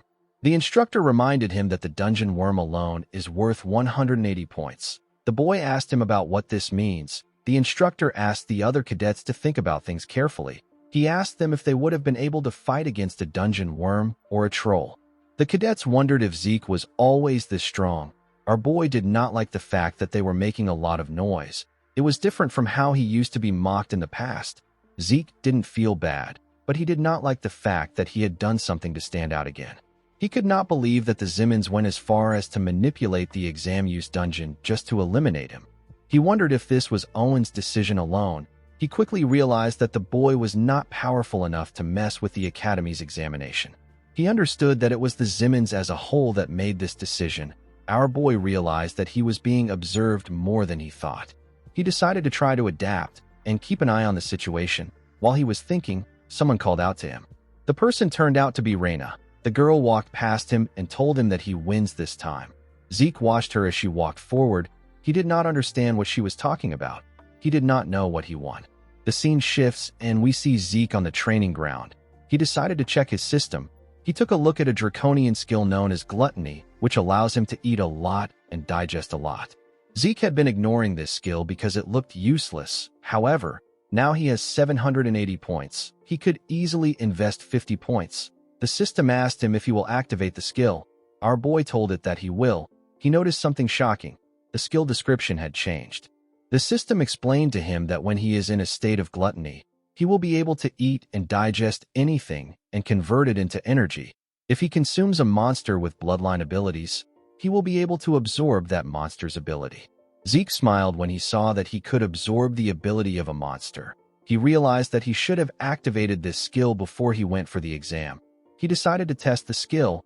He wanted to see what energy conversion is like. He brought out a piece of meat from his inventory. The moment he did this, the skill got activated. Something pulled the meat from his hand. Our boy was surprised to see this. When Zeke turned around, he saw a dark, shadowy entity arise from his shadow. The shadow was swallowing the meat. Our boy did not know what he was looking at. It was as if the jerky was being swallowed by a bog. While he was looking at the shadow, the system informed him that he has recovered energy from the energy he absorbed. A small golden light shined around him. Zeke noticed that his migraine was gone. It was as if he took a nap. Although it was small, he could feel that his mental fatigue has been reduced as well. He also felt like his whole body has been rejuvenated. His mental fatigue, physical fatigue, and even his ether has recovered a little. Zeke reactivated the skill. He began to pour more meat into the shadow. He realized that it was worth the 50 points. With this one skill, he will be able to reduce the risk of all his other skills. He can recover his mental fatigue with gluttony, and thanks to his infinite stamina, he can't feel physical fatigue. Our boy realized that he can train for 24 hours without the need for food or sleep. He decided to start right away. Before he could do anything, someone knocked on the door. He told Decker that they already spoke about this last time. He reminded him that he asked him not to disturb him when he is in the training hall. The man informed him that he has brought some important news. He revealed to Zeke that his sword has been completed. Our boy became excited. In the next scene, we are taken to Galleon's shop. Zeke told the man that he heard his sword is complete. Galleon asked him to give him a moment. In his past life, Galleon gave our boy something made of mithril and pure iron. This was the Sword of Radiance. It is a famous sword that anybody would recognize its excellence with just a glance. Even though he gave him a dragon's fang as material for the sword, he still thought that Galleon would give him something that has a similar appearance to Graham. Unfortunately for him, the blacksmith gave him something else. This new sword was dark, and it did not look anything like Graham. It had a unique energy around it.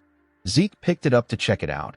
Only judging by its appearance, it was not a very pretty sword. He asked Galleon if he did not sharpen it on purpose. The blacksmith told him that it is supposed to be like this. Zeke placed the sword down. He asked the blacksmith if this is the sword that he believes suits him best. Galleon told him that he is correct. He found Zeke to be weird.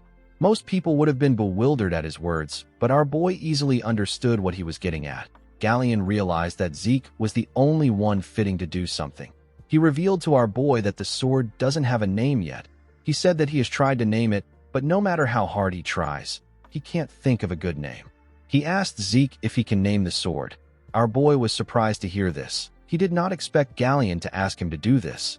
In his past life, Galleon came up with Graham the Sword of Radiance by himself. Our boy found it odd that Galleon can't think of a name. He believed that this sword was Graham in a different form because he provided Galleon with a dragon's fang. Our boy realized that he has to think of this sword as something entirely different from Graham. He put his hand into his pocket and took out something from his inventory. Galleon was shocked to see what Zeke took out. He was shocked to see our boy holding a dagger. Our boy used the dagger to cut his hand. Galleon asked him about what he is doing. The moment he cut his hand, his healing factor activated. His healing factor is a skill that is active at all times. Regardless of this, it is still Zeke's skill. Our boy believed that he should be able to control it. The system confirmed his request. It told him that the passive activation of his class skill has temporarily been delayed. Zeke's arm stopped healing. He placed it above the sword and let his blood drip on it. Galleon quickly realized that this is the sword naming ritual.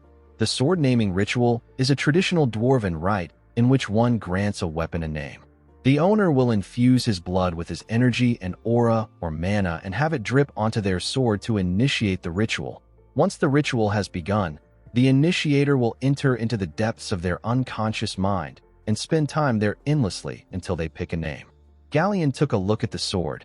He could not believe that Zeke knew about this ancient dwarven ritual that has long been forgotten because of how dangerous it is. He did not know how this was possible. Zeke fell into his mind. Hundreds of characters appeared in front of him, of the countless names whirling around him. He must pick one name that will stay with him. For the sake of his new sword, he must pick a new name.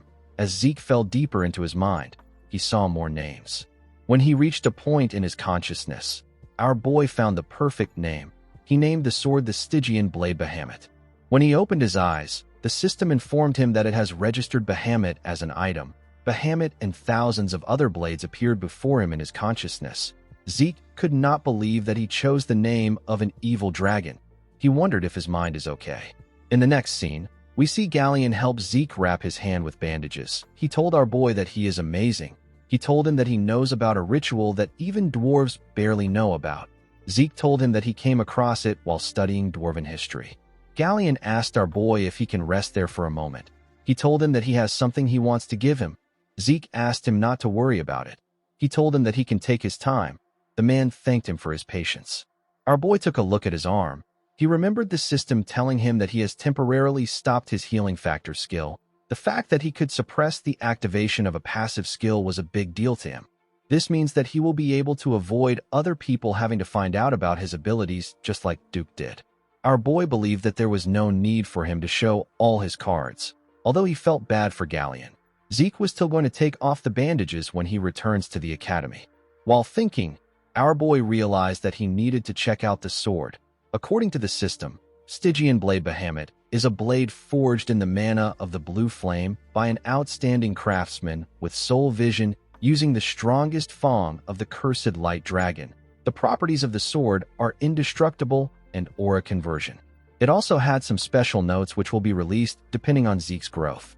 Zeke was surprised to see this. He had never heard of a weapon like this before. Although it was made with a dragon's fang, our boy did not expect it to be indestructible. This was just unbelievable. Our boy picked up the sword and smiled when he looked at it. He was happy to see that the sword possessed the most important thing he needed.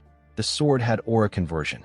The reason Zeke overexerted himself to create magic circuits for Galleon when commissioning this sword was partly because of his incredible abilities and also because of Graham's core ability, which is aura conversion. Mana, ether, or any other kind of energy will be converted to aura thanks to this property. Our boy closed his eyes and activated his ether. He pushed the energy into the sword. The sword immediately converted it into aura. As someone born without the ability to use aura, this is what allowed him to reach the level of Red Knight. While Zeke was circulating his energy, Galleon stepped into the room with something. He apologized for spending some time to find it. The man was surprised to see our boy's aura. Zeke welcomed him back. Galleon noticed that the sword is wrapped around a clear aura. He could not believe that our boy has already overcome what Purple Knights struggle with. Zeke told the blacksmith that he has made a truly absurd sword. He commended him on his work. The man said that it is nothing when compared to the furnace. He presented Zeke with a sheath and asked him to take a look at it. Zeke found it odd that Galleon was asking him to look at a sheath. Galleon revealed to him that the sheath was personally crafted by his master. Our boy realized that he has never heard anything about Galleon's master even in his past life. He took a look at the name written at the back of the sheath. The sheath was made by someone known as Golan Jobert. Zeke was shocked to see this name.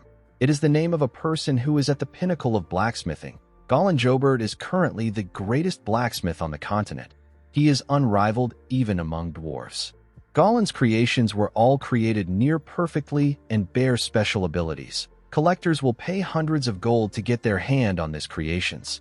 Zeke told Galleon that he did not know that he was Golan's disciple. The man was surprised to hear this. He realized that our boy read the name on the back. He asked our boy if he can also read Dwarven language as well. Zeke told Galleon that this must not be a simple sheath if it was made by Golan. With a smile on his face, the man told him that he is correct. He explained to him that he can transform the sheath into a shield by using the dial located by the opening of the sheath. The moment he said this, he moved the dial and turned the sheath into a shield. Galleon revealed to Zeke that it is made with mithril and wyvern bones, so it can take a good amount of damage. He told our boy that the shield will turn back to a sheath if he turns the dial on the shield's handle. Zeke was very impressed. Galleon told him that this is nothing compared to the grace he has shown him. He asked Zeke to take the sheath. He told him that it is a gift. Our boy told Galleon that he could have just sold the sheath to make his furnace. The man said that he cannot sell his master's work to just anyone. Zeke revealed to him that he could have sold it for several hundred gold coins. Galleon was shocked to hear this. He asked our boy to just accept it. Zeke noticed that the sheath was smaller than the sword. He believed that Golan must have some special ability that will make the sword fit in. The moment he put the tip of the sword into the sheath turned to fragments and created a shape that perfectly fit the sword. This far exceeded Zeke's expectations. He thanked Galleon for giving him such a valuable gift. The man told him that he is happy he likes it. In the next scene, we are taken to the training hall. We see our boy wearing a gauntlet. He noticed that the gauntlet was made from a light and durable material called meteoric iron. It doesn't have any properties. Zeke was told that the properties will activate when he wears a full set of meteoric iron. Our boy received 2 random boxes when he completed the sudden quest. He thought that it would be similar to a treasure chest, but there was something more valuable inside. Zeke decided to check the second box. When he opened the box, he found something odd inside. Zeke found a map in the box. While he was looking at the map, the system informed him that he has discovered a map containing traces of Grand Master Kaiser.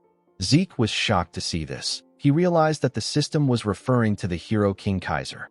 Hero King Kaiser and the Knights of the Clock Tower are people that our boy was familiar with. The biography of Kaiser and his knights creating the brilliant Kingdom of Kronos is the most popular book on the continent. However, because the story is so absurd and it does not have any historical records that can prove it happened, it is considered nothing more than a work of fiction.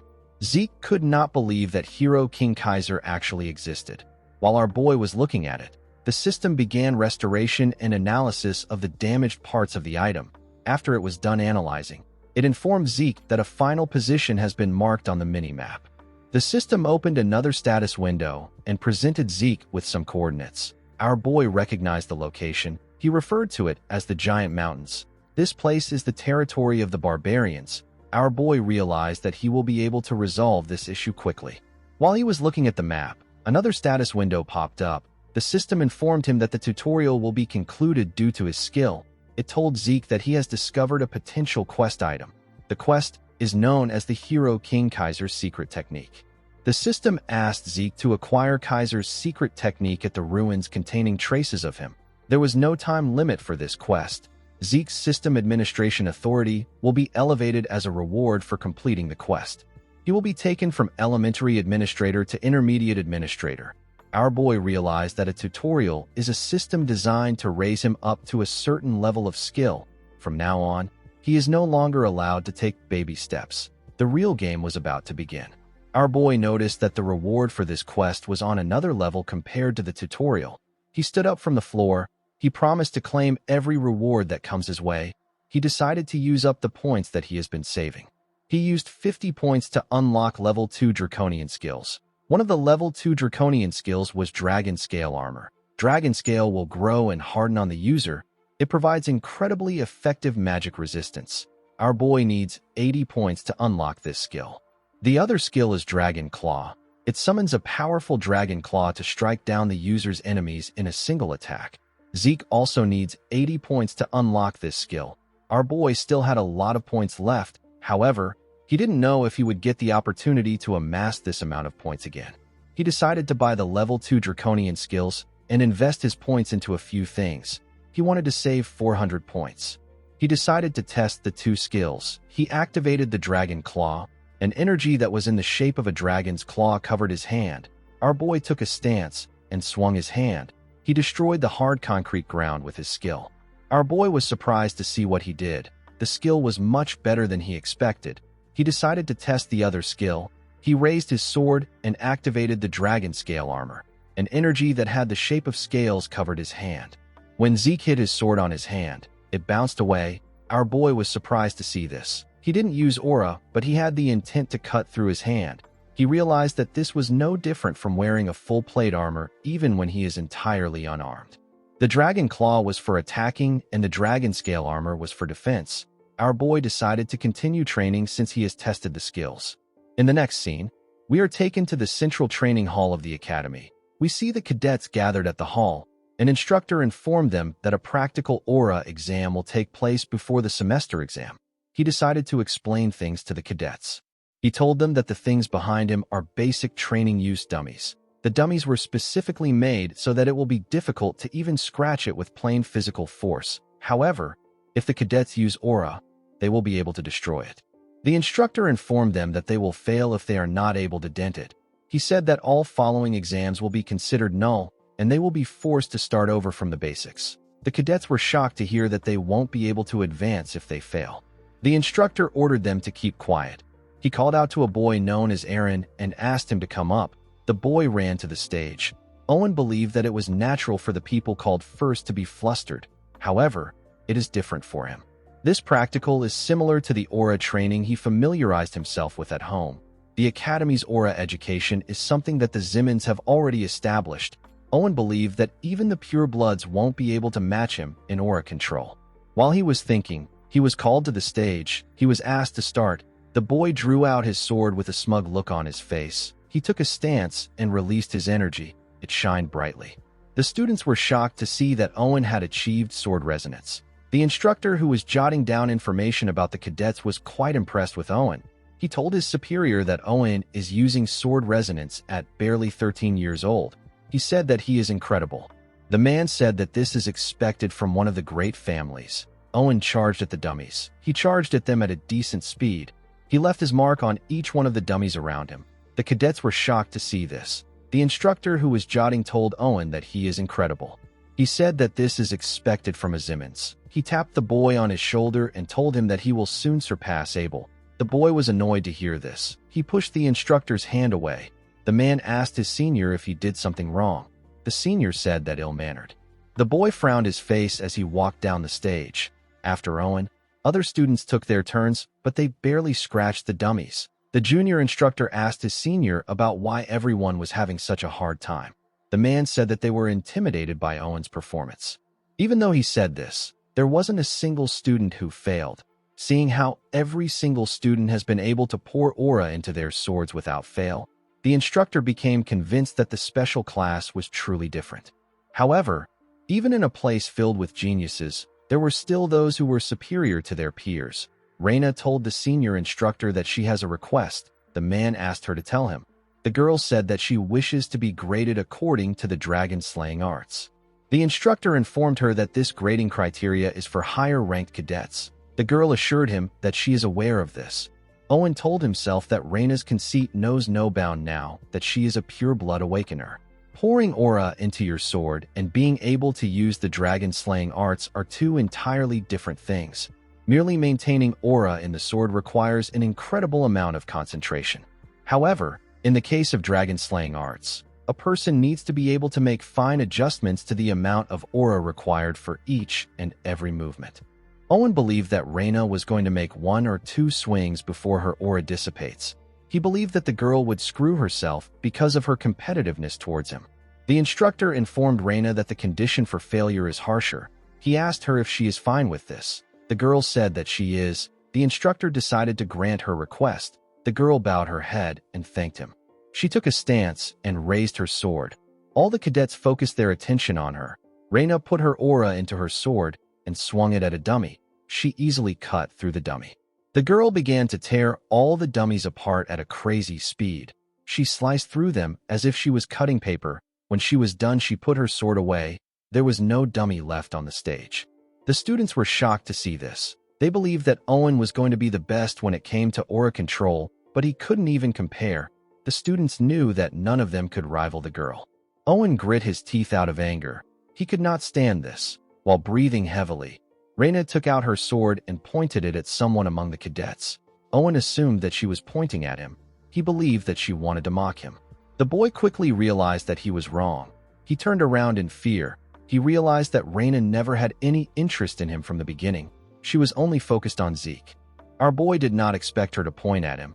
He couldn't ignore her since she was glaring intensely at him. He decided to meet up with her expectations a bit. He told the instructor that he will also like to be graded according to the dragon-slaying arts criteria. The junior instructor was annoyed to hear this. He asked Zeke if he is taking the dragon-slaying arts lightly, because Reina did it so easily. He informed our boy that Reina is a pureblood. The senior instructor cut him off and told Zeke that he will be given the same conditions as Reina. He asked our boy if he is fine with this. With a smile on his face, Zeke told him that it is good with him. The junior instructor asked his senior to tell him why he accepted Zeke's request. He said that all attendance has been processed, and he has never seen Zeke attend the class even once. The senior revealed to him that our boy won a bet against instructor Andre. He told him that he doesn't know about it because he was just assigned there recently. He revealed to his junior that Zeke is the Golden Light Pure Blood Awakener. He is also the unprecedented recruit who broke Abel's record in the dungeon escape exam. The senior told the man that he is looking at Zeke Draker. Our boy closed his eyes and circulated his ether. The system informed him that Bahamut has detected ether. It told him that the sword's aura conversion ability has been activated. Zeke covered his sword with aura. It was a bit difficult for him to control his strength. He was able to put in the right amount of aura. When our boy raised his sword, Reina was startled. She recognized the technique he was about to use. Zeke took a stance and raised his sword up. He decided to use the first verse of Chapter 1 of the Dragon-Slaying Arts. The technique is known as Sky Slice Stance. Reina realized that our boy technique was comparable to hers. She quickly realized that she was wrong. It was actually on the same level as Andre's technique. Zeke easily tore through the dummies at a crazy speed. He moved very fast with his huge sword. Our boy practiced the dragon-slaying arts so thoroughly during the 2 years before he regressed that he can do this in his sleep. His sword and movements, his positioning and footwork, even the flow of his aura was trained to perfection. These things are ingrained into his body to the point that it doesn't even require conscious thought. Zeke was extremely bored with the dragon-slaying arts, but starting over from the basics made it more interesting to him. After he was done tearing through the dummies, he put his sword away. He believed that this would be enough to stir up Reina. The cadets could not believe that Zeke wrapped his sword in aura. They did not expect Zeke to be on the level of a purple knight. Our boy quickly realized that he messed up. He turned around to look at the dummies. He wondered if he got too absorbed in the test. His aura ended up leaking out unconsciously. He wanted to do something on the same level as Reina, but he ended up standing out again. The instructors could not believe their eyes. They could not believe that a first-year student is a purple knight. Owen began to shake. The boy became hopeless. He could not catch up to the 2 geniuses in his class. Reina actually became excited. She was happy to see her rival ahead of her. In the next scene, we see Zeke having tea with the dean in his office. Howard informed our boy that he heard about his participation in the semester exam. He told him that he got some very surprising results. Our boy told him that he was simply lucky. Howard laughed when he heard this. He said that luck does not make a person reach the level of a purple knight at age 13. The man took a sip of his tea and asked Zeke to tell him how he feels about taking the grade advancement exam. Zeke asked him if he will skip a grade with this exam. Howard explained to him that it can be more than 1 grade. He told him that it depends on his performance. He told him that it is a system designed for remarkable cadets like him. Zeke knew that Howard would come looking for him because he stood out more than he planned, but he did not expect the man to take his bait so fast. With a smile on his face, Zeke told the dean that he will take the exam. As he walked out of his building, Zeke realized that Howard has something planned. He decided to play along with the man. After Zeke left, Howard turned to the window and took out something from his clothes. He took out a stone. He used the stone to inform someone that Zeke and Reina have decided to take the exam. The person gave him some orders. Howard told the person that he understands. He said that he will take some measures. With a smile on his face, Howard said that things are getting interesting. The scene shifts, and we are taken to the upper-class training hall of the academy. We see Zeke and Raina inside the hall. The girl was staring at our boy, but he looked away. He wished she could pretend that she was not staring at him. While he was looking away, someone apologized to them for making them wait. He presented their examiner to them. He introduced the man as an upper-class knight from the main family. The knight had white hair and a scar on his face. He was introduced as Sir Al Draker. Zeke was shocked to see the man. He quickly realized that he was looking at Dieback Blade. The scene shifts, and we are taken to the past. We see an older Al carrying a dead young boy in a destroyed town. While Al was digging a hole for the boy with his hands, someone walked up to him from behind. The person turned out to be the older Zeke. Our boy quickly recognized the Draker uniform on the man. He grabbed his sword and called Al a damn dog of the Empire. He asked him about what he is doing there. Al didn't say anything. He just continued digging a hole. Zeke saw the dead boy next to the man. When he turned to the side, he saw a large amount of graves that Al had made with his hands. While the man was still digging, our boy pushed a shovel into the ground. Al quickly covered his hand with aura when he heard the sound of the shovel. Zeke asked the man if he needs help. He pushed his shovel into the ground and began to dig. He told Al that he will help him even if he says no. Al did not expect this. Our boy introduced himself as Zeke Murray. He said that he is a member of the Northern Allied Forces. He asked Al if he is a Draker. The man said that he is no longer a Draker. He said that he left. Zeke revealed to him that he also did the same. He asked the man to tell him what he wants him to call him. Al asked him to call him Dieback Blade. In the present, Zeke was surprised to find out that his real name was Owl. He believed that it fit the Kurt Dieback Blade perfectly. Our boy and Raina bowed their heads to greet the man. Zeke did not expect them to bring an upper-class knight for a first-year grade advancement exam. The supporting pillars of the Drakers are the upper-class knights. One must possess power and experience equally in order to be granted this title. It is a high-ranking position. An instructor explained to Zeke and Raina that the examination method is one that is familiar to the alumni of the Cradle. It is a swordsmanship battle. He told them that they can continue as long as they don't lose consciousness or give up. He advised them to do their best. Raina placed her hand on her sword. She said that she will go first. Al declined her request. He told her that there is no need to fight separately. With a serious look on his face, he asked Zeke and Raina to fight him together. Raina was annoyed to hear this. She wanted to charge at him. Zeke placed his hand on her shoulder and asked her not to get too heated up. He told her that she should be aware of the difference in their skills. He revealed to Raina that the test has already began. He explained to her that she would have lost some points if she had failed to control her anger and charged at the man. When Raina heard this, she turned around. She saw that the instructor was jotting down things that were happening. She took a deep breath and calmed herself. She asked Zeke about what they should do. Our boy was impressed that the genius was able to make a quick judgment. He revealed to her that there is a perfect strategy that they can use in this situation. He said that they have to get one strike in. The two of them surrounded the man. Al drew his sword. Zeke found his sword to be weird. It only had a single edge. It came from the Eastern Empire. It is known as the Wando. Our boy realized that Al has been using the sword since he was young. He noticed that Raina was looking down a bit. He realized that her pride has been hurt. However, Zeke didn't care because pride and honor is worthless to the weak. He hoped that she wouldn't make things personal and she would just focus on the strategy. Zeke and Raina charged at Al at the same time. Al was able to block our boy's attack first. Raina tried to use the opportunity to attack him, but he blocked the attack too. She attacked him again from behind, but the man was able to block it again. The girl was impressed with the power of an upper-class knight. Zeke advised her to focus on attacking Al's blind spots. Raina was not able to land any effective blows on him. She was not even able to scratch him. She decided to attack the man with the intent to kill. She covered her sword with aura and used verse 1 of Chapter 3 of the Dragon-Slaying Arts. The technique is known as Half-Moon Slash. She swung her sword in a clean and swift manner. Al was able to dodge the attack by moving his body to the side. While Raina was still in the air, the knight gave her a kick in her throat. The girl spat out some blood. She was sent flying. She crashed into the wall. Two attendants in the room moved to the wall to check on her. They asked her if she is all right. Reina stood up from the rubble and told them that she is fine. She advised them to step back because it is dangerous. For a moment, the girl lost consciousness. She realized that she had no hope of creating an opening in Al's defense. Even Zeke was getting pushed back. Reina wondered if it was really possible for our boy to create an opening. Earlier before, when Zeke was explaining his plan to Reina, the girl said that she cannot participate in such a shameful strategy. She asked our boy if he intends to tarnish an honorable duel. Our boy asked her if honor puts food on the table. He tapped her on her shoulder and reminded her that this isn't a match between knights. He said that it is an exam.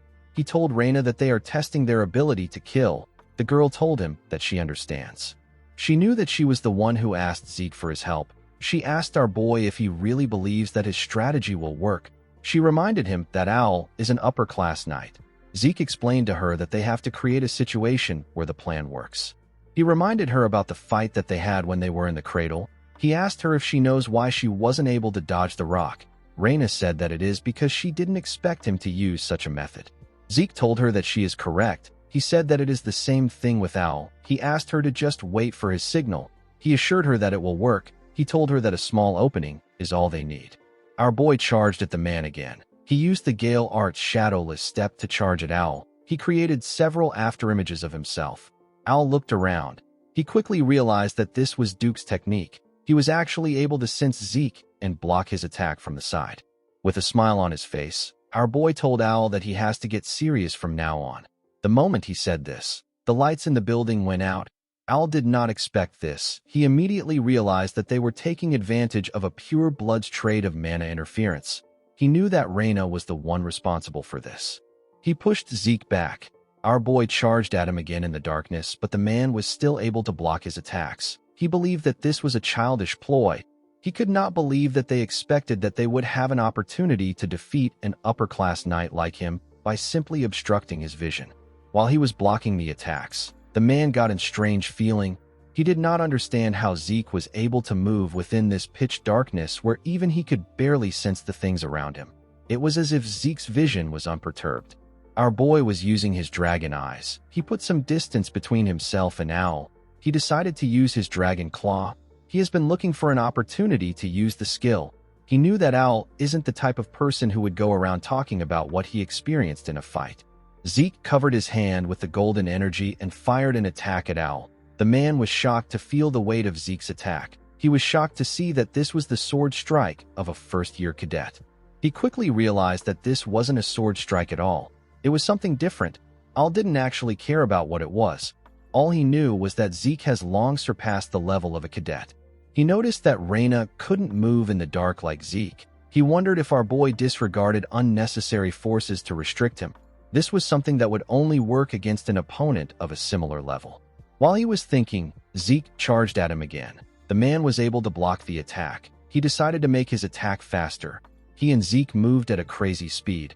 Our boy was able to keep up with his attacks, but it was a bit tough for him. He noticed that Al's attacks are starting to resemble what they were before the lights went out. He did not expect him to have already adjusted to the darkness. While he was in the air, Al swung his sword at him. He noticed that Zeke had disappeared. He could only make out a hazy figure. It was like fighting a shadow. The moment he thought of this, someone appeared behind him. Al swung his sword. He ended up cutting something different. The man noticed that he tore through a mana light. Our boy was cutting the ropes holding the lights in the air. He allowed them to fall on Al. The man realized that this extraneous noises were covering up any traces of Zeke. While he was trying to sense his presence, our boy attacked him from above. Al managed to block the attack. Immediately he did this. Zeke asked Reina to do something. The girl threw something at them. The scene shifts, and we are taken to the past. We see Fanon telling our boy that he can create something since its structure and ingredients are simple. He said that it is only a one-time use item. He asked Zeke about the kind of spell he wants to store in it. He asked him if it is explosion magic. Our boy smiled and told the man that it isn't. He said that a flash and the sound of an explosion is enough. The scene shifts, and we are taken back to the present. We see our boy's magically engineered flashbang get released in the air. Zeke was able to hide behind his sword and cover his ears. The bright light blocked Al's vision, and the sound affected his hearing.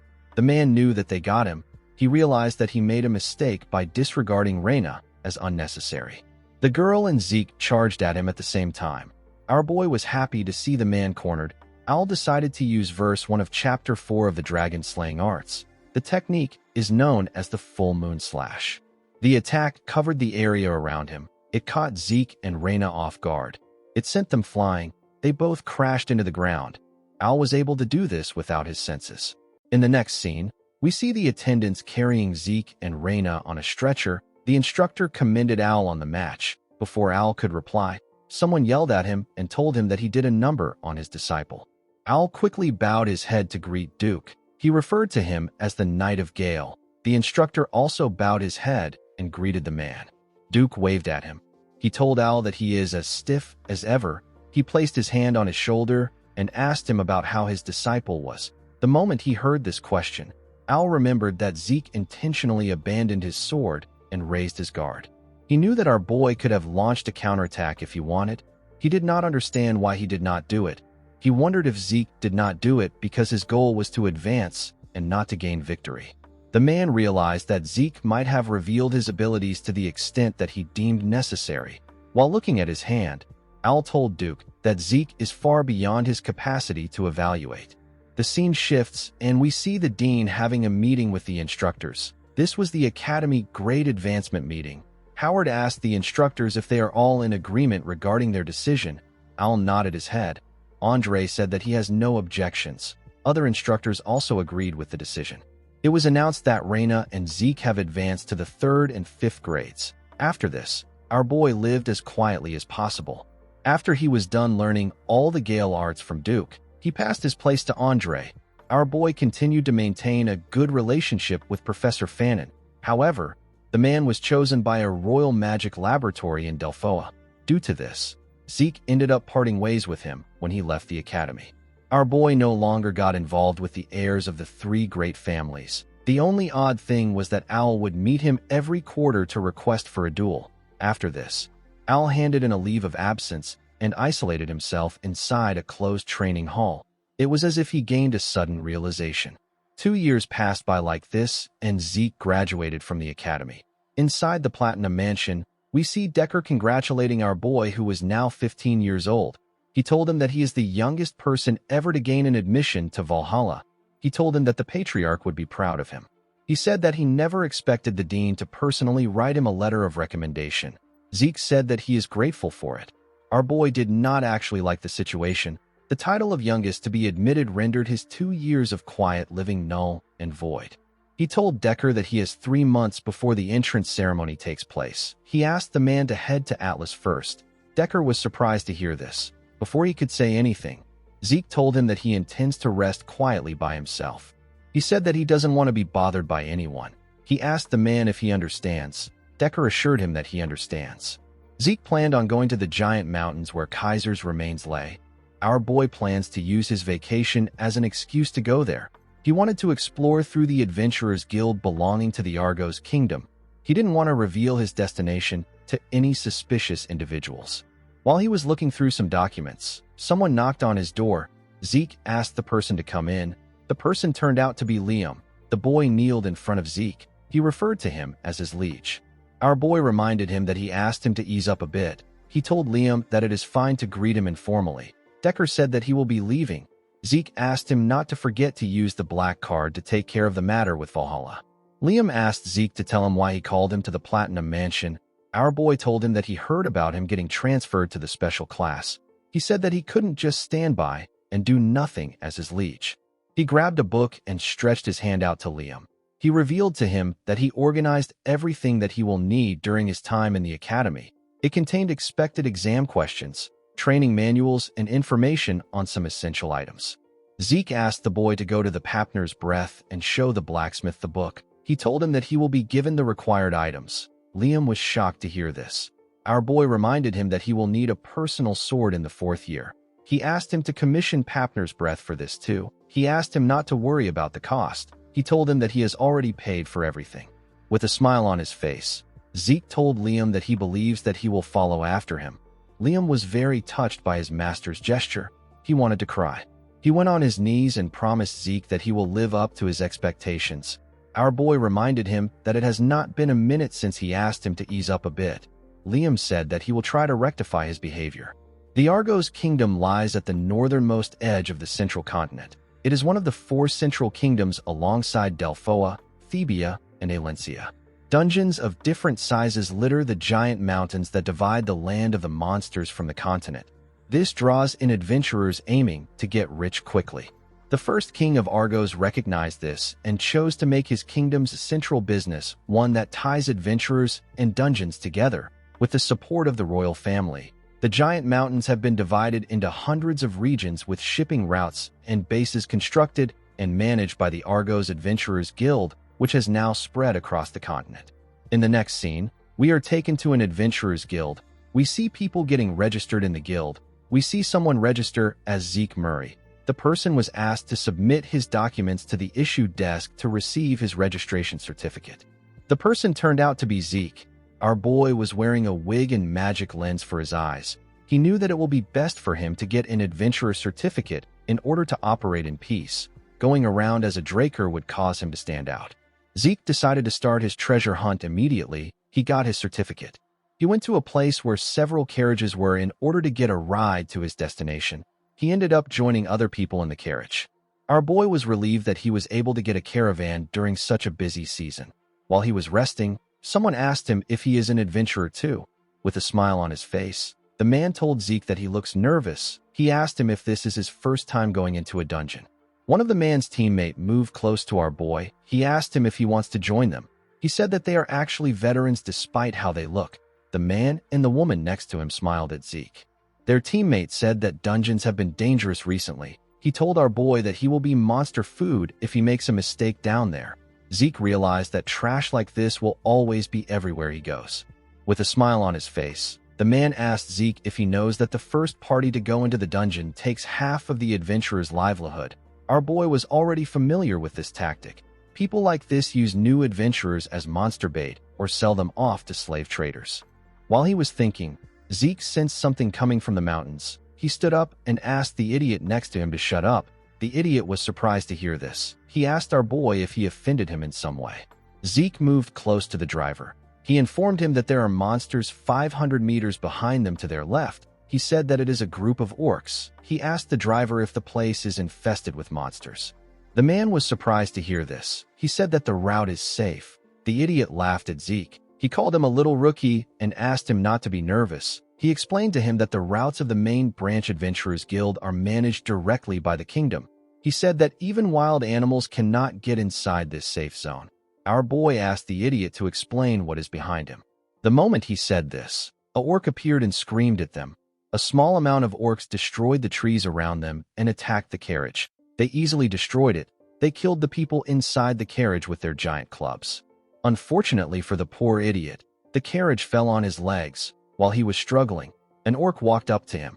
The man called for help, but no one answered. The orc squashed his head. Zeke hid behind a tree and watched as the orcs tore the carriage apart. He realized that the base was not operating properly for there to be orcs roaming around in a safe zone. When our boy arrived at the base, he saw dead bodies everywhere. He did not expect the Argos soldiers to lose. With this much manpower, most monsters wouldn't even stand a chance. While looking at the bodies, Zeke noticed something odd. He saw the cuts on the bodies. He quickly realized that the soldiers didn't lose to the monsters. They were actually killed by humans. The humans intentionally left massive damages on the bodies to make it look like a monster attack. However, if this was truly done by a monster, the cut wouldn't have been so clean. On top of this, there is almost no trace of resistance. The men were killed in a clean manner with a single attack. Our boy realized that the people who did this must be on the level of a purple knight. He knew that he will create some misunderstandings if he stays there any longer. He decided to leave. Finding traces of Kaiser was his top priority. As he walked deeper into the forest, Zeke saw a basket filled with human skulls. He knew that this is a symbol that marks the barbarian territory. The mini-map informed him that he is almost at Kaiser's ruins. While looking at the skulls, Zeke wondered about what the Empire's hunting dogs were doing there. They were hiding behind some trees and watching our boy from afar. The hunting dogs were recruited from the greatest talents among the Empire's knight trainees. They are a unit under the direct control of the Emperor. They are trained in tracking and assassination techniques. Presently, They are hidden from the eyes of the public. Only those in the highest positions are even aware of their existence. However, they will make a grand entrance in the public eye as the main fighting force during the continental war waged by the Empire. On his way here, Zeke had been watching their movements. He could never forget their unique tracking techniques. This is because they were the ones who killed him. Zeke remembered that Duke mentioned that the Emperor is obsessed with immortality, and he is turning the continent inside out to find it. Our boy remembered that the Emperor was obsessed with rare artifacts even before his regression. Not only did he bear the foolish dream of unifying the continent, he also dreamed of something as insubstantial as immortality. Zeke wondered if the Empire has already discovered Kaiser's ruins. He realized that he needed to confirm this by himself. He disappeared in front of the hunting dogs when he thought of this. They were surprised to see what happened. They turned to a man to signal him to do something. The man put his hand into his clothes. He brought out a flare gun. Before he could fire the gun, Zeke reappeared and cut off his hand. Our boy looked at the gun, which fell to the ground. He saw a golden robe tied to its bottom. He realized that the man was going to fire a gold flare, which signifies an emergency. He became certain that the man was the team leader. Due to the fact that there were only 3 of them, our boy asked the man if they are the perimeter guard team. He said that they should normally be 12 men on a team. One of the man teammates asked Zeke to tell him who sent him. Our boy cut off the head of the man in front of him when he heard this. The other 2 were shocked to see this. Zeke asked them if they do not understand the situation. With a scary look on his face, he told them that he is the one asking the questions in this situation. He advised them to think carefully. He told them that he can see 2 mouths that can talk. He asked them if the other person will die quietly if one of them dies. The men became scared. Our boy advised them to think carefully and make a wise decision. Zeke was able to get the location of their temporary base. It was filled with hunting dogs. Our boy realized that these hunting dogs were probably the ones who killed the people at the base. Due to the fact that they harmed the kingdom's soldiers, Zeke wondered if they have really found Kaiser's ruins. He decided to check it out by himself. Zeke beheaded the other 2 men and placed their heads in their hands. He drew a symbol on the tree where he placed their bodies. This was the sign of the McCain. There is a rule that states that those who draw their swords against a McCain will be put to rest. The scene shifts, and we are taken to the base of the hunting dogs. We see 2 men guarding the entrance of the cave. One of them yawned and said that no crazy bastard would even bother entering the territory of the barbarians. He said that there is no point in watching. The man on the other side agreed with him. The moment he said this, a blade got fired at the man's head. The other man was shocked to see this. Before he could react, a blade got fired at his head too. Zeke ran into the cave at a crazy speed. One of the hunting dogs heard the sound of something. His colleague asked him about why he stopped moving. The man asked him if he didn't hear something coming from the entrance. His colleague said that he didn't hear anything. Before he could react, Zeke stabbed the man in his neck. He swung his dagger at the colleague, but he was able to dodge it by moving his head. The man screamed intruder. Before he could say more, Zeke put his hand into his mouth and slit his throat. The other hunting dogs surrounded him in no time. As he looked around, Zeke was reminded of the old times. He remembered the time when he was ordered by his boss, who was tired of a 5-year-long power struggle. His boss ordered him to raid the Pabella cartel. This was how our boy felt in that moment. The boss of the hunting dog said that this is the knifemanship of a southern hitman. He wondered if Zeke came from McCain or Pabella. He didn't actually care. He told our boy that they can't let him leave alive now that he has gotten here. He promised to grant him an easy death if he surrenders. Zeke was surprised to see that this was the man in charge. The man was probably staring at the ceiling of Blue Knighthood. These hunting dogs were far weaker than the hunting dogs he fought in his past life. Zeke asked the leader if he is allowed to say something like this to the person who killed their comrades. The other hunting dogs were annoyed to hear this. Our boy asked the men if they care so little for their comrades that they wouldn't tear him apart and slaughter 3 generations of his kin. The leader told Zeke that they will grant his wish. He told him that he will tear him apart while he is still breathing. The moment he said this, one of the hunting dogs charged at Zeke. Our boy was able to block his attack. The others also charged at him. Our boy was easily blocking their attacks. Something felt odd to him. He wondered if the hunting dogs were always at this level. He wondered if they were too weak or if he had gotten too strong. It didn't really matter right now. He activated his mana reflection skill. The moment he did this, the mana lights went out. The leader was shocked to see this. He could not believe that there was a power outage at a time like this. It was too convenient. He wondered if this was a dragon slayer's mana interference. The hunting dogs were struggling to adjust to the darkness. The leader remembered that Zeke was empty-handed from the start, and he didn't use aura either. He was also using a dagger. The leader was certain that our boy is a hitman.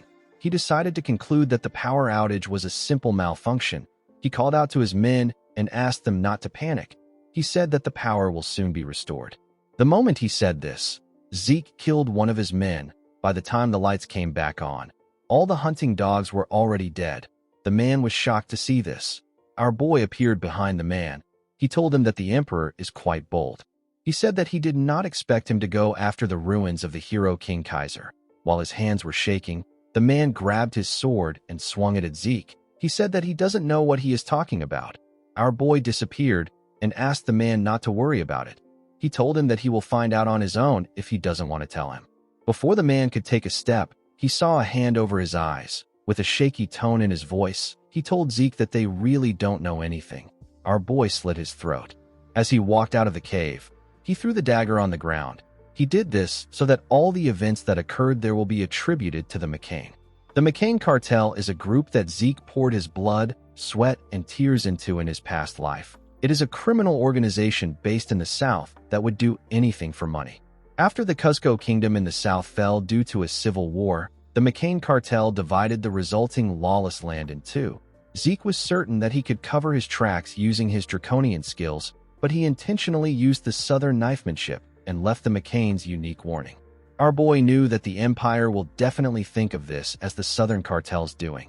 Even if the Empire makes its move due to the events that transpired, it would only serve to eliminate the McCain, so Zeke stands to benefit either way.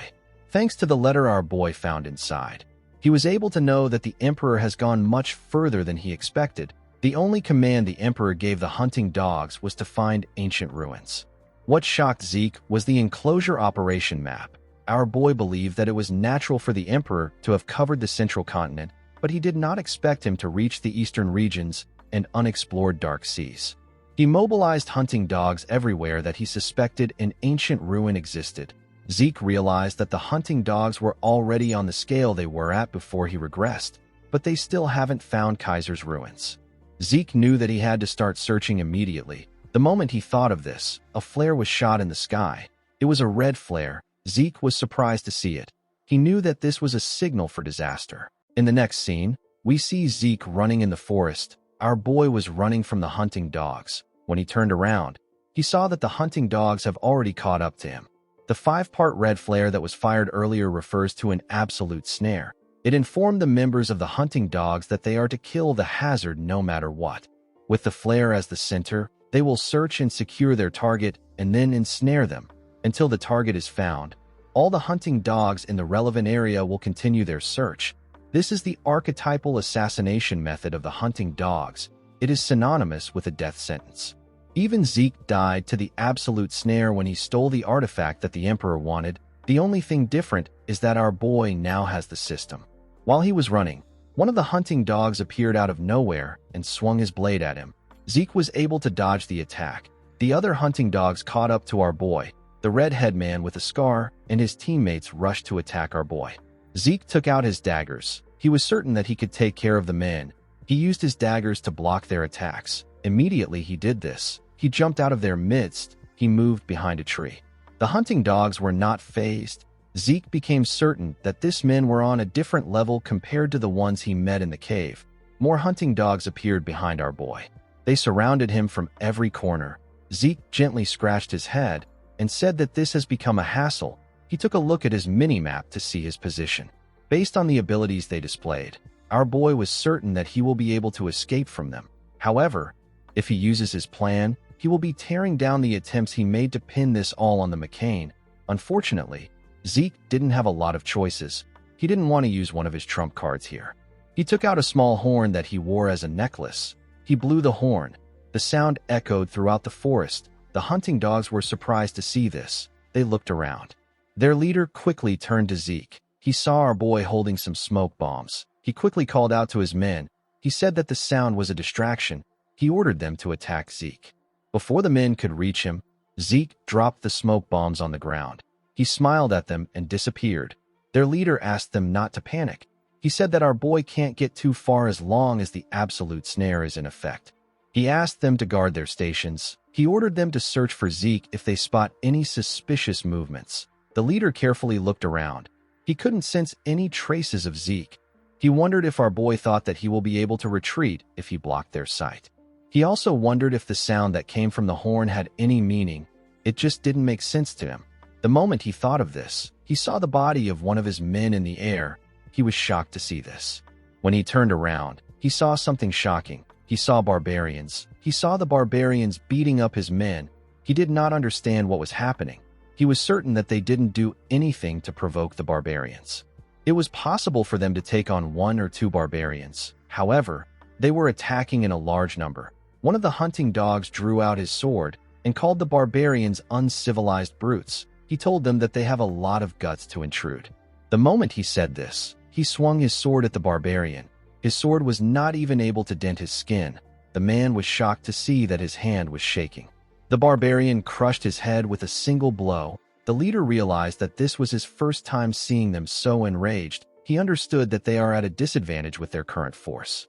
He took out a flare gun and fired a flare to the sky. He informed his subordinates that they are withdrawing the absolute snare. The barbarians chased after the hunting dogs. After they all left the area, Zeke came out of the ground. He said that the horn was far more effective than he expected. The barbarian's horn was created to be an efficient means of communication during the chaos of battle. It is a barbarian tool of war. When Zeke looked at his necklace, he noticed that the horn has broken. In his past life, he was able to develop a friendly relationship with the Mohawken tribe. They taught him how to make and use the horn. The signal Zeke sent with the horn was to tell the tribe that there were outsiders intruding upon their sacred motherland. The barbarians are considered to be simplistic and uncivilized savages. However, they have clear cultures and traditions, and they live in their indigenous civilizations. Zeke took off the necklace. He realized that he could only use this shoddy replica once. Our boy ran into the forest. He decided to find the real ruins. When Zeke arrived at the entrance of the ruins, he hid behind some rocks. He saw something shocking. He did not expect to face another problem today. At the entrance of the ruins, there was a monster with multiple heads walking around.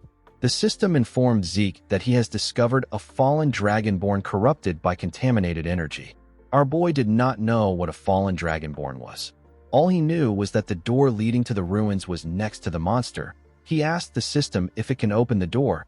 The system confirmed his request and connected to the home of the hero King Kaiser. It informed Zeke that it will now open the home of the hero King Kaiser. The moment it said this, the door began to move up. The dragonborn also saw this. It screamed when it saw this. Zeke realized that the monster was now on high alert. He knew that he couldn't walk past it. He decided to use the dragon-slaying arts. He charged at the monster. He used the shadowless steps of the Gale arts to create numerous afterimages. The dragonborn charged at the afterimages. Zeke decided to pass through the entrance after interfering with the monster's view with the shadowless steps. Before our boy could reach the door, one of the monster's heads appeared next to him with its mouth open. It pushed our boy back. Zeke grabbed his sword and used the first verse of Chapter 7 of the dragon-slaying arts known as Dragon Head Severance to cut off one of its head. The monster's blood splashed on him. He noticed that the blood was acidic. His healing factor quickly activated. Zeke realized that he knew this monster that has acidic blood and 9 heads. It is a monster that even his master barely subjugated in his past life. This monster is Hydra, the 9-headed dragon. Zeke decided to face the Hydra. In the next scene, we see the Hydra trying to bite our boy. Zeke stood his ground with his sword. The monster pushed him away with its huge body. Our boy got slammed to the ground. He used his sword to hold himself up. He could not believe that he was struggling this bad. In this age where dragons are extinct, dragonborn monsters are said to be the closest to dragons. Zeke's attacks were not working on the monster at all. No matter how much he cuts it down, it heals itself immediately. This was quite frustrating for Zeke. He realized that the Hydra was too much for his current self. He noticed that he was about 30 meters away from the door. He pointed his sword down and ordered the system to close the door. The system confirmed his request and told him that it will close the door of the home of the hero King Kaiser. The door began to slowly descend. Zeke pressed his sword into the ground and released some energy. The heads of the monsters slowly surrounded him. Our boy dragged his sword on the ground and used the fifth form of the Gale arts known as Wind Splitter. He used the technique to fire an attack that cut off one of the Hydra's heads. He was able to clear a path for himself. He quickly ran towards the door. He decided to give up on the monster and get through the door before it closes. The Hydra saw through Zeke's plan. It quickly charged at him with multiple heads. Our boy carefully used his sword to hold the door and pass through it. He quickly turned around to see what happened to the Hydra. Immediately he did this. One of the monster's heads passed through the door and grabbed his hand with its teeth. Zeke grit his teeth to withstand the pain. He did not expect this. The Hydra used part of its neck to hold the door. Two of its heads were able to enter the ruins. Zeke did not think that the Hydra would follow him here. Since the head was holding on to his hand, our boy added his ether to his sword and used it to cut it off. While he was in the air, his arm began to regenerate. One of the heads fired a poisonous gas at him. The system informed him that he has been poisoned by the Hydra. Zeke added ether to his sword and activated his soul manifestation. He used lacerate to cut off the head that poisoned him. He easily cut through it. Unfortunately for him, there was still one head left. Our boy was breathing heavily. He was quite exhausted. The head charged at him while he was breathing heavily. Since he was tired, Zeke decided to use one of his draconian skills. He activated the dragon's dignity. He used it to create a terrifying image of a dragon. With a horrifying look on his face, Zeke asked the monster to screw off if it doesn't want to get crushed. The Hydra could feel Zeke's terrifying power. It became scared. It quickly moved back and left the room on its own. Our boy did not think that dragon's dignity would walk on the Dragonborn. He realized that he should have tested it earlier. Zeke wondered why he was so tired. He knew that his infinite stamina is active. He wondered if this was because of the poison. A status window appeared in front of him while he was thinking. It informed him that he has struck fear into the fallen Dragonborn. It asked him if he will activate Dragonic control to subjugate the target. Zeke was surprised to hear that he struck fear in it. He wondered if he struck fear in it with the dragon's dignity. He couldn't believe that he had a chance to subjugate this powerful monster. He decided to give it a try. Zeke was quickly disappointed. The system informed him that he lacks the required administrator authority to be able to subjugate the Dragonborn. It told him that he has failed to subjugate the target. Zeke stood up. He said that he was looking forward to it. He realized that it would have been weird if such a cheat skill doesn't have any restrictions. The moment he thought of this, he felt a large amount of pain. The system informed him that the Hydra's poison has surpassed dangerous levels. Zeke fell to the ground. He could not believe that his healing factor was not working on the poison. He believed that there has to be a way to overcome this. He recalled that gluttony can consume bloodline abilities. Since it is such a potent poison, our boy was certain that the monster must have a bloodline ability that involves resistance against poison. He quickly activated gluttony. The shadow came out of his body and ate the head of the Hydra that he cut off. After the shadow was done consuming the head of the Hydra, the system informed our boy that the rank of gluttony has increased after absorbing the life of an elimination target life form. Gluttony increased from beginner to expert level. Zeke recovered the energy that he lacked. The system informed Zeke that he has absorbed the bloodline ability of the Hydra. It told him that he only consumed a portion, so he acquired an incomplete constitution. He now had poison resistance. Due to the effect of the poison resistance constitution, the Hydra poison was neutralized. Zeke smiled and raised his head up. According to the system, poison resistance constitution grants him immunity to most poison, and it will neutralize most poison. Our boy realized that he doesn't have to worry about poison anymore. On top of this, gluttony, which hasn't risen for a while, has finally gone up. He wondered if this is because he absorbed an elimination target life form. According to the system, an elimination target life form is a monster that is designated by the system to be subdued. Zeke will be given additional rewards for subduing such monsters. Our boy decided to continue his mission. He went into the ruins. The hero King Kaiser was a legendary figure who was half human, half fairy. He was born to the wise sage and the fairy monarch. Like any other hero, Kaiser's life was difficult from birth. He was separated from his parents due to the plans of an evil mage. He was abandoned in a forest. A sacred wolf took in the young lone, and crying Kaiser abandoned deep in the woods and raised him. Thanks to the wolf, Kaiser was able to grow up safely.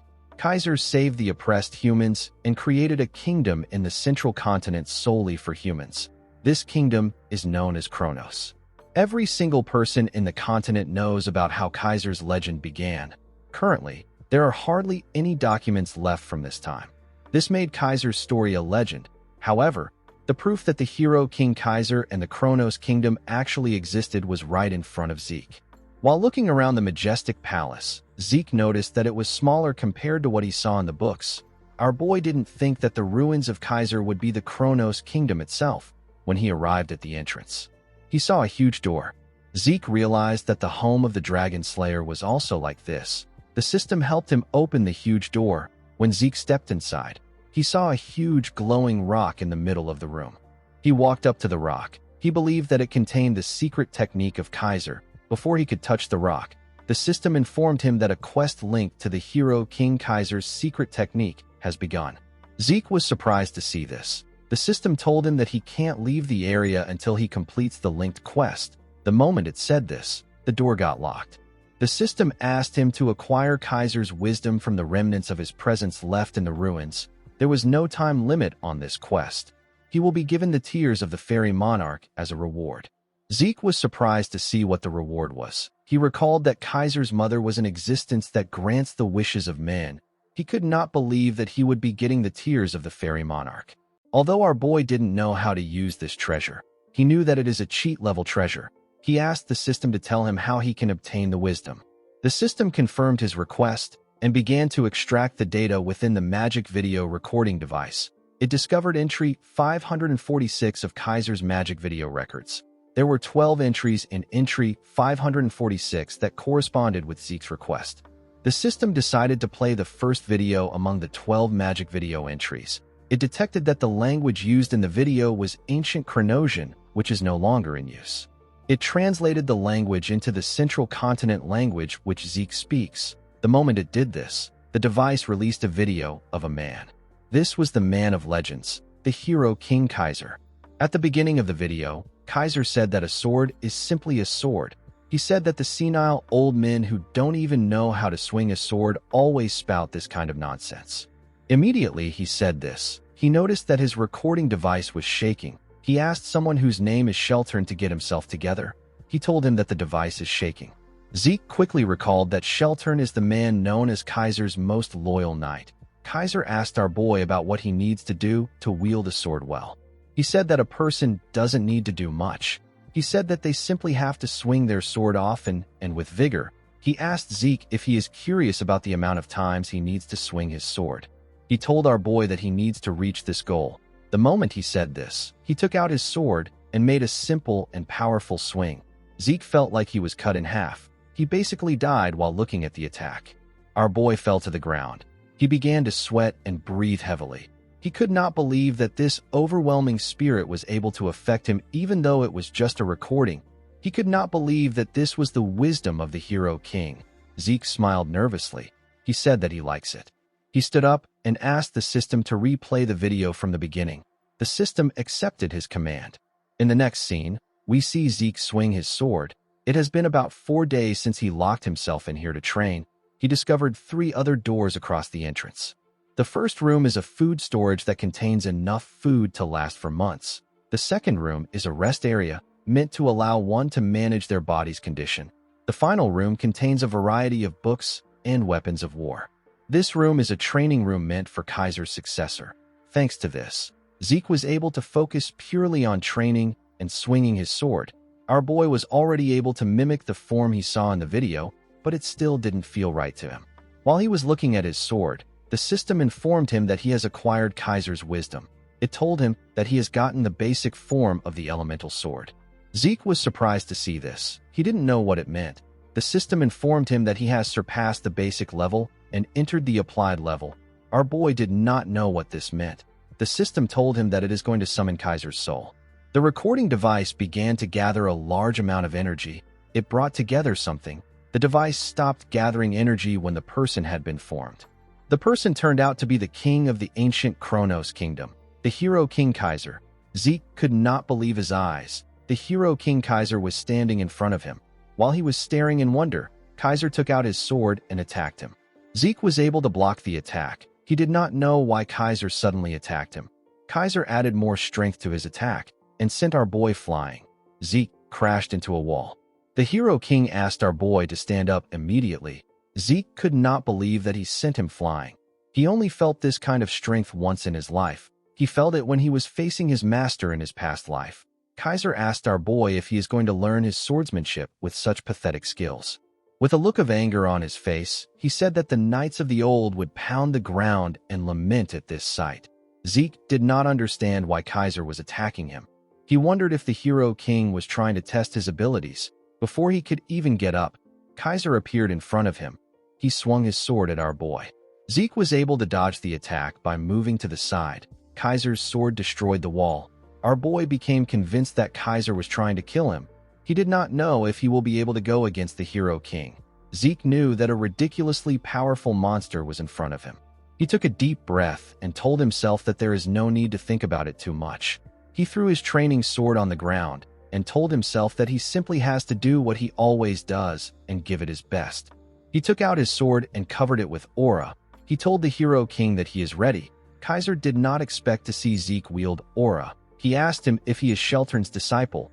He had forgotten about the name of the power our boy was using. He wondered if it was called Aurora. While he was thinking, Zeke charged at him. Kaiser blocked his attack and pushed him back with a simple swing. The Hero King was still thinking about the name of Sheltern's power. Our boy's arms were shaking from receiving Kaiser's attack. He could not believe that the Hero King was this strong even though he was not paying attention. The moment he thought of this, he saw Kaiser in front of him. The Hero King said that the name doesn't matter. He said that all that matters is how fun it is. He attacked Zeke again.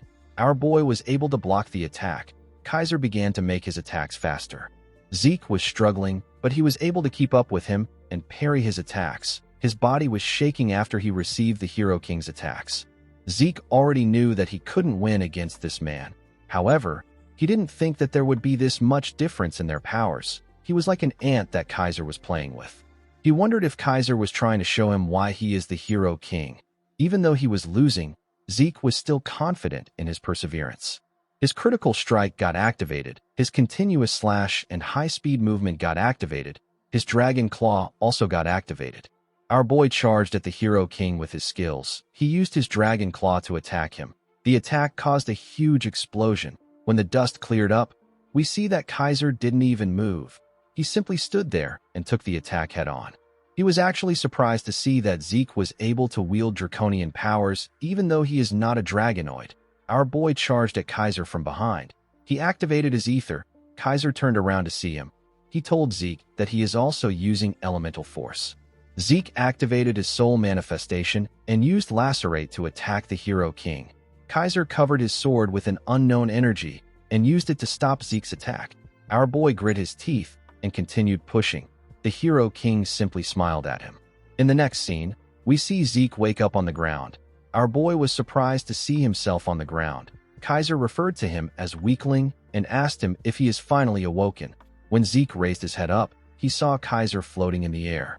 The Hero King told him that he has quite the talent. He said that our boy has Sheltern's talent, draconian powers, and even elemental force.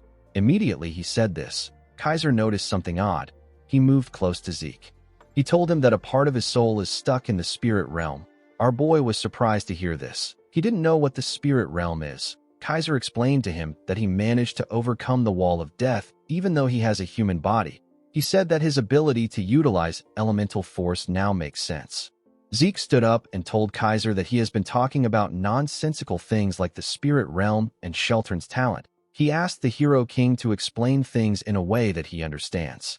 Kaiser smiled when he heard this. He asked Zeke to forget about this trivial issues. He reminded him that he has a more important goal. Zeke asked him about what he means. Kaiser asked him to stop pretending. He told him that he is attempting to learn his wisdom. He raised his hand and gathered wind, water, fire, and earth. He told our boy that he is talking about the elemental sword. The elemental force is the pure natural force that makes up all things. Kaiser raised his sword and released water, fire, earth, and wind. He explained to Zeke that the elemental sword is the application of these four basic elements. He swung his sword and used a technique called Wind Field Tempest Sword. He released a tornado with the technique. He explained to our boy that this is the Wind Field Tempest Sword created by the wind. He said that the source of the elemental force that is behind the elemental sword is ether. Zeke was shocked to see the destructive power of the technique that Kaiser used. He believed that Kaiser's explanation and his raw power are closer to magic than swordsmanship. Zeke could not believe that the source of the elemental force is ether. He could not feel any ether from Kaiser. Our boy wondered if there is some kind of secret involved in the conversion of ether to elemental force. He asked Kaiser for the method of converting ether into elemental force. Kaiser covered his sword with fire to show Zeke how it works. He revealed to him that he is just naturally able to do it. He said that he doesn't know how to explain. Zeke wondered why people like this are always his masters. He realized that he could now feel the ether in Kaiser's sword. It wasn't that he didn't feel anything. It was that he couldn't feel anything if he wanted to. This is because Kaiser's ether usage is so perfectly controlled to the point that he needs to completely focus all his senses in order to feel anything. Zeke raised his sword and told his master that he will try it on his own. He told himself that he shouldn't lose himself in what he can see. He recalled that Kaiser called his soul manifestation elemental force. He believed that soul manifestation must be a power that utilizes elemental force. Zeke activated his ether and focused it on his sword. He used a technique known as soul manifestation gale. His sword got covered with wind. The moment he did this, Kaiser used his sword to hit him on his head. He reminded Zeke that he asked him to use elemental force. He told him that he is doing a knockoff imitation with his incantation. Our boy was surprised to hear about an incantation. Kaiser explained to him that incantation is the exclusive domain of dragons. He said that he doesn't know about dragonoids, but humans definitely cannot use it. He asked Zeke if he ends up pushing himself past his limit whenever he uses his soul manifestation. Our boy was surprised to see that Kaiser was aware of his problem. He remembered how he always gets tired after using soul manifestation. Kaiser explained to him that there is a marked difference in the size of human souls and dragon souls. He told Zeke that he might be able to imitate it, but he will never be able to use it to the same effects. With a look of anger on his face, Kaiser said that the ability is pathetic. He said that it is a low-grade knockoff of incantation. He asked Zeke to start again now that he understands. Zeke remembered that he has seen something that spoke about incantation before. This happened when he absorbed Bahamut's heart in the home of the Dragon Slayer. He saw a status window that told him that incantation has been acquired, but he cannot use it. Zeke wondered if he will be able to use soul manifestation freely when he becomes strong enough to unlock incantation. He believed that this should work since soul manifestation is a technique based on incantation. Our boy realized that he has gotten another reason to grow stronger as fast as he can. Kaiser asked him if he needs another blow to get himself together. He asked him to stand up. Zeke quickly stood up. The application training took more time than the basic training. Through the effects of Divine Body, Kaiser's demonstrations, and countless duels, Zeke was able to understand the elemental sword's fundamental principles. Just like how magic is activated using mana as its driving force, elemental sword is founded on the principle of utilizing ether to drive the power of the spirits, which is elemental force. After understanding the fundamental principles and the method of using it, the elemental sword was no longer difficult for Zeke to use. Our boy was able to use his sword to fire the Wind Field Tempest Sword. Kaiser told him that he can finally look at him. He told him that it will be incredibly difficult to reach the next level. He asked him to rest for now. Zeke told him that he understands. When Kaiser put his sword into the ground, Zeke asked him if he can ask a few questions while he rests. Kaiser used the wind to float in the air. He asked Zeke to go ahead. After learning from Kaiser, Zeke now understood that he was floating using elemental force. He asked his master to tell him why he called him Sheltern's disciple when he saw him use aura. He asked him about what it meant. Kaiser realized that the name of the power he was trying to remember was aura. He revealed to Zeke that Sheltern told him that humans can't use elemental force. He told Zeke that Sheltern created the power that he is using. Kaiser was annoyed to see that Sheltern ignored his techniques and only passed down his own. He cursed the man known as Sheltern Draker. Zeke was shocked to hear Sheltern's surname. He could not believe that the right-hand man of the hero king and the man known as the noble knight was the founder of Aura and a Draker. This means that the progenitor of the Drakers was not Tarakan. It was actually Sheltern Draker. Zeke wondered why this truth isn't known by the people. He told Kaiser that he also wants to know what the spirit realm is. He explained to him that he has acquired elemental sword, and he can feel the power of the spirits, but he cannot yet grasp the concept.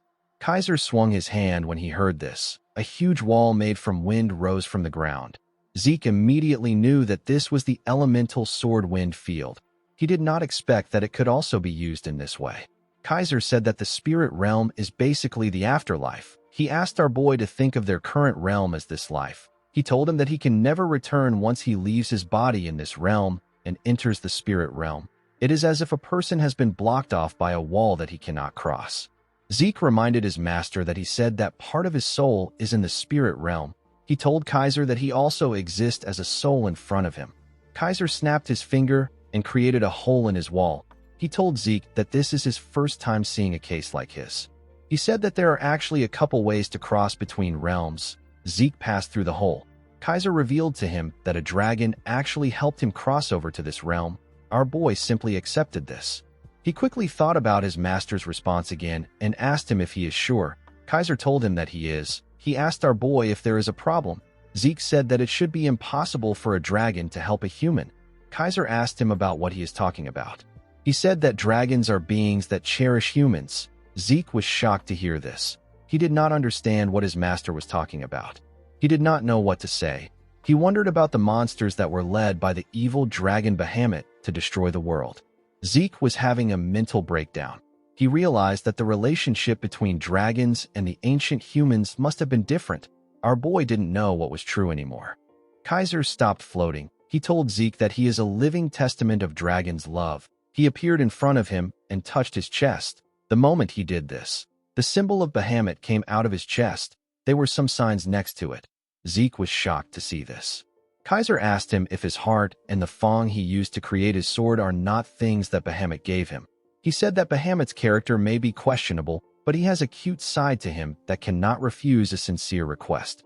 Zeke realized that Kaiser and Bahamut were on friendly terms. He believed that it was best that he hides the fact that Bahamut was subjugated. With a pretentious smile on his face, Zeke told his master that he is right. He said that Bahamut gave these things to his clan which worships him because they were admirable. He said that he simply made a mistake. Kaiser laughed when he heard this. He said that Bahamut always takes great care of those under his wings. He tapped Zeke on his shoulder and asked him if he had a hard time dealing with Bahamut because of his temper. He said that Bahamut fought many times with Kronos because of his fiery temper. Zeke wondered if Kronos was the name of another dragon. He asked his master if he is referring to the kingdom's dragon. He said that he heard a lot of things about Kronos from Bahamut. He asked Kaiser if the kingdom's name was gotten from Kronos. Kaiser told him that he is right. He revealed to Zeke that he is Kronos' contractor. He said that while someone was racking his brain over the name of the kingdom, Kronos was leisurely drinking tea. When he saw this, Kaiser decided to name the kingdom after him. Zeke was shocked to hear about a dragon drinking tea. He wondered if this was done through the polymorph skill. Kaiser said that Kronos didn't react much. It was as if he expected it. The Hero King said that he wanted the name of the dragon to be known by future generations. Zeke started to piece things together.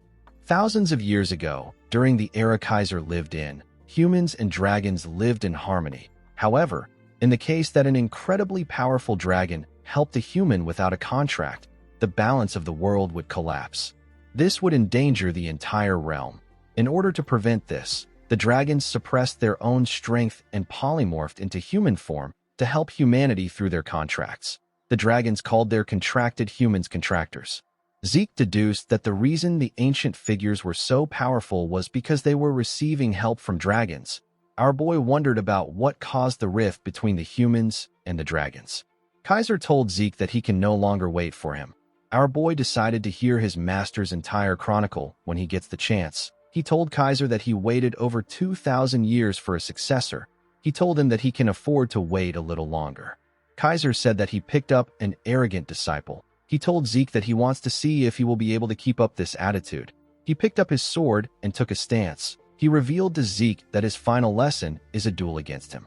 Our boy noticed that the atmosphere around his master has changed. Kaiser said that an ordinary duel will not be different from what they have been doing. He said that he is going to add a rule. He raised his hand and created walls that blocked the 3 doors in the room. He told Zeke that eating and sleeping will be forbidden from now on, and the duel will continue until he says that they can stop. He also told Zeke that he can only use an elemental sword of the same element as him. Zeke asked his master about what will happen if the rules are broken. Kaiser activated a technique known as Flame Field Dance of Flames. This technique covered his sword with fire. He charged at our boy. Zeke managed to block his attack. With a serious look on his face, Kaiser told Zeke that he is free to break the rules if he has more than 1 life.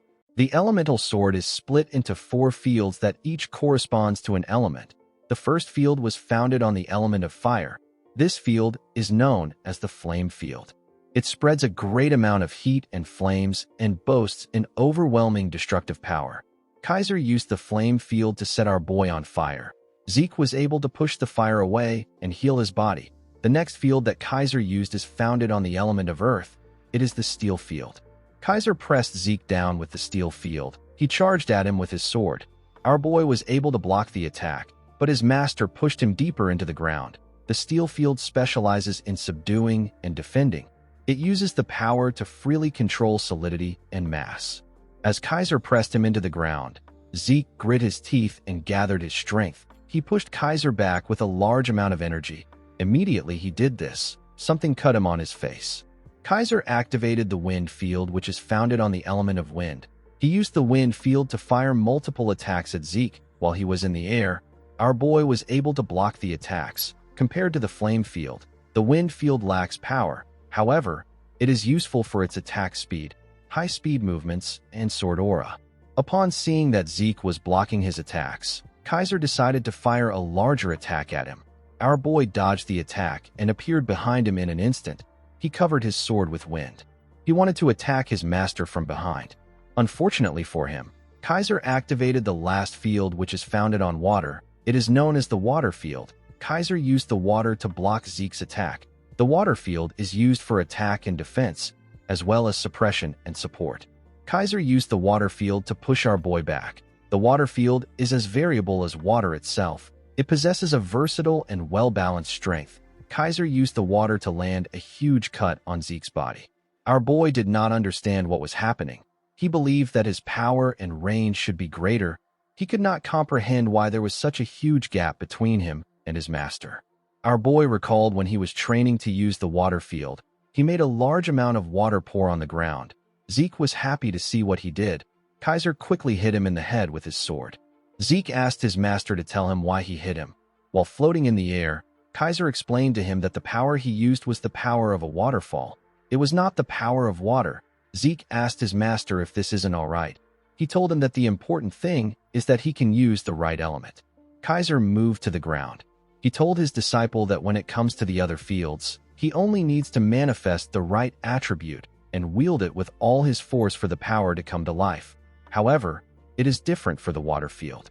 He told Zeke that the water field is all about fluidity. He told him that fluidity will trump strength. He asked Zeke if he understands. He asked him to do it again. Our boy stood up out of anger. He believed that his master was spouting nonsense. It did not make sense to him that fluidity would win against strength. He remembered that he submitted in his past life because he lacked the strength to fight back. He lost what was precious to him because he lacked the strength to protect it. In order to survive, in order to adhere to his convictions, in order to protect that which is precious to him, Zeke sought nothing but strength throughout his life. He could not believe that his master was now telling him that fluidity will win over strength. Our boy could not comprehend this concept. He put himself together and covered his sword with water. He used it to block Kaiser's attack. He could not believe that he was thinking of something else during the duel. Kaiser sent Zeke flying with his attack. Our boy used his sword to hold himself down. His body trembled as he slowly pushed himself up. He realized that he stopped keeping track of time after the 15th day. He believed that this insane duel must have been going on for a month. He had been fighting endlessly without food or rest. Thanks to the duel, Zeke realized that infinite stamina isn't all-powerful. It didn't mean anything in front of a monster that overwhelms it. Kaiser charged at him again. Our boy quickly used his sword to block the attack. He noticed that he couldn't put any strength into his arms right now. The floor was also slippery. While struggling to stand his ground, Zeke slipped and caused a huge splash in the water. Fortunately for him, he was able to stand his ground. He did not expect that he would parry Kaiser's heavy attack with the water. Zeke smiled when he remembered what his master said.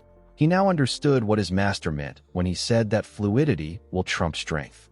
When he casted aside his strength to grip his sword and his strength to remain standing, he finally began to understand Kaiser's words. The methods our boy learned to control a blade's arc and strikes do nothing but bind its freedom. Zeke realized that he needed to cut away this unnecessary shackles. Just like how water flows from above to below, our boy needed to create his own path. He grabbed his sword and charged at his master. He recalled that he has felt something like this in his past life too, when the line between his sword and himself blurred and he felt like he was one with the world around him. Zeke now understood that water could be violent at times and refined too. He moved his sword with the water and pushed his master back. He stood before Kaiser like an equal. Kaiser smiled when he saw this. He was excited. He swung his sword at our boy. Zeke quickly moved back to dodge the attack. He went down and gathered a large amount of water around his sword. Kaiser also did the same. With a smile on their faces, the two of them used a technique of the water field known as Water's Edge. Their attacks shook the entire Kronos kingdom. It even left a large hole in the roof of the palace. Zeke fell to his knees. He lost consciousness. Kaiser told him that he is magnificent. He accepted Zeke as the sole successor of his teachings.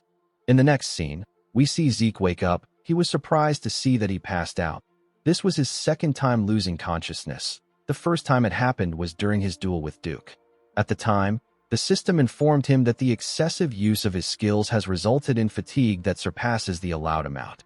The system forcefully shut down his consciousness for his own sake. However, it was different this time. This was the first time Zeke passed out because he reached his body's physical limit. He pushed himself up and called out to Kaiser. He turned around to see that the stone that summoned his master was broken. He realized that his master has returned to the spirit realm.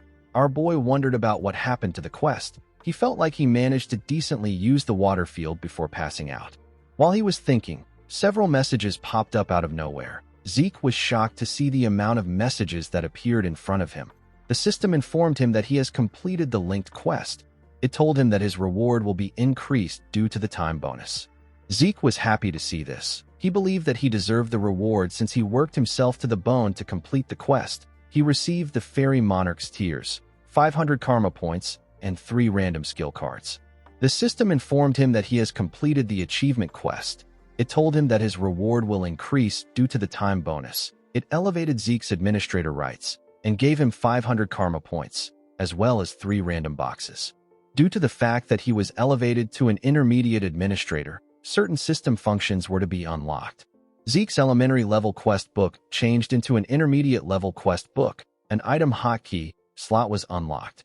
The mini-map portal transportation function was also unlocked. The system informed Zeke that his soul has seen some growth. Due to the growth in his soul, the seal on Bahamut's heart was partially unlocked. 90% of Bahamut's power was still sealed off. The messages were quite much. Zeke believed that reading through them will be a lot of work. Our boy decided to first check the seal percentage. He recalled that the seal was at 95% when he first absorbed Bahamut's heart.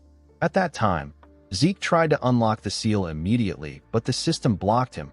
Since he had directly faced the power, he knew that it was something that he couldn't handle. He realized that he can only handle 10% of the power now.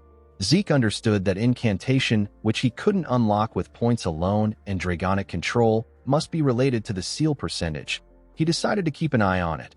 He opened the system and unlocked the random boxes he got as a reward. He got some boots created from meteoric iron and a lower body armor that was also created from meteoric iron. The system told him that the property of the items will be activated once he equips a full set of meteoric iron.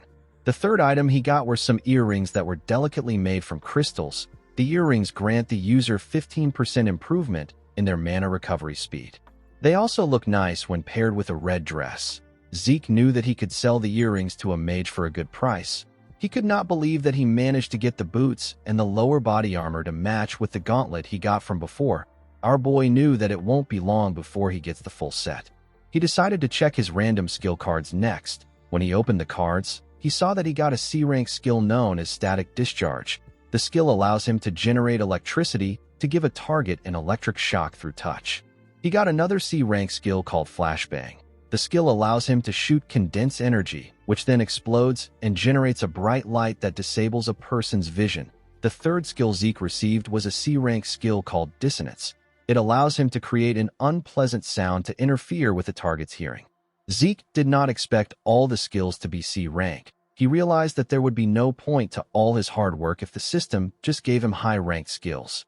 Our boy took out a dagger and applied his static discharge to it. It caused a huge spark.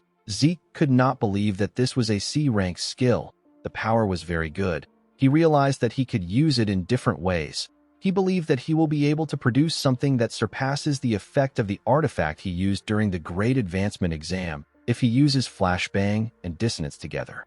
Zeke opened his messages. He recalled that he unlocked more system functions by raising his administrator level. He clicked on the item hotkey slot. This function allows him to use items in the slot like a skill. Our boy believed that the function would be useful in an emergency. He wondered about what he should keep in the slots. Since he had healing factor and infinite stamina, he didn't need any healing potions. While looking through the system, Zeke realized something important. The skills that he thought would be all-powerful each had their own disadvantages. However unlikely it may be, there is no guarantee that he will never encounter another skilled opponent like Kaiser that can't be managed with infinite stamina. He realized that he hasn't been able to confirm the limits of his healing factor yet. He did not want to take any chances. He bought a top-grade healing potion known as Salvation. He bought it for 350 karma points. He registered the potion in the item hotkey slot. Salvation is the masterpiece of Javor Hassan. It is a top-grade healing potion that will instantly recover any mortal wound and stamina. Because of its incredible performance, anyone who has taken it before will not be affected by it again. It also possesses an unknown effect. Although it was an unexpected expense, Zeke was not mad about it. He knew that he had to get a potion that would work as a replacement for infinite stamina or healing factor. Zeke decided to check the most important reward. He took out the Fairy Monarch's tears. It was in a glass bottle. The tears were said to be spilled after falling to the grief of losing the hero King Kaiser to an evil mage's conspiracy. It can be used as a medium to summon the Fairy Monarch from the spirit world. It can only be used once. Zeke was shocked to see the description of the item. He recalled that the Fairy Monarch appears in legends as an existence that grants human wishes. Zeke wondered if summoning the Fairy Monarch would lead to a wish being granted. He realized that it can only be used once. He decided not to test it now. He kept the bottle in his inventory. He stood up and told himself that a time will come when he will be able to use the item. After saying this, he walked out of the building. In the next scene, we are taken to an outpost. We see Zeke appear in the outpost out of nowhere. When he looked around, he realized that he was at an adventurer's outpost. He could not believe that he was actually transported there. He was able to do this with the new system portal function. He jumped out of the outpost. The system asked him if he would like to use the portal transportation function.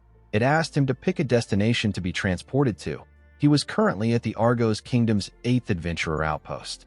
As long as Zeke picks a destination from the minimap, he will be able to move there immediately. Other than the fact that the required points increase with distance, there are no restrictions. As long as Zeke has the points, he can travel freely within the continent. This makes traveling easy, and it also helps him to conceal his whereabouts. This ability was very useful to our boy's plans. While he was looking at his map, Zeke noticed that there was a lot of flowers around him. He wondered why flowers would be there in winter. Zeke quickly realized that he messed up. The scene shifts, and we are taken to the Central Continent's top night nurturing facility. The place is known as Valhalla. We see different students wearing white clothes. At the facility, we are taken to the dean's office. We see him trimming his plant. Zeke was in the office with him. He told our boy that he has never seen a case like his in his 10 years as a dean. He had never heard of a freshman that comes to school a month after the entrance ceremony. Zeke did not expect that he would be locked in Kaiser's home for a whole month. In the entrance guide he was given, alongside a letter of recommendation, there was a clause stating that the dean has authority over the entrance into the school if a student fails to participate in the entrance ceremony.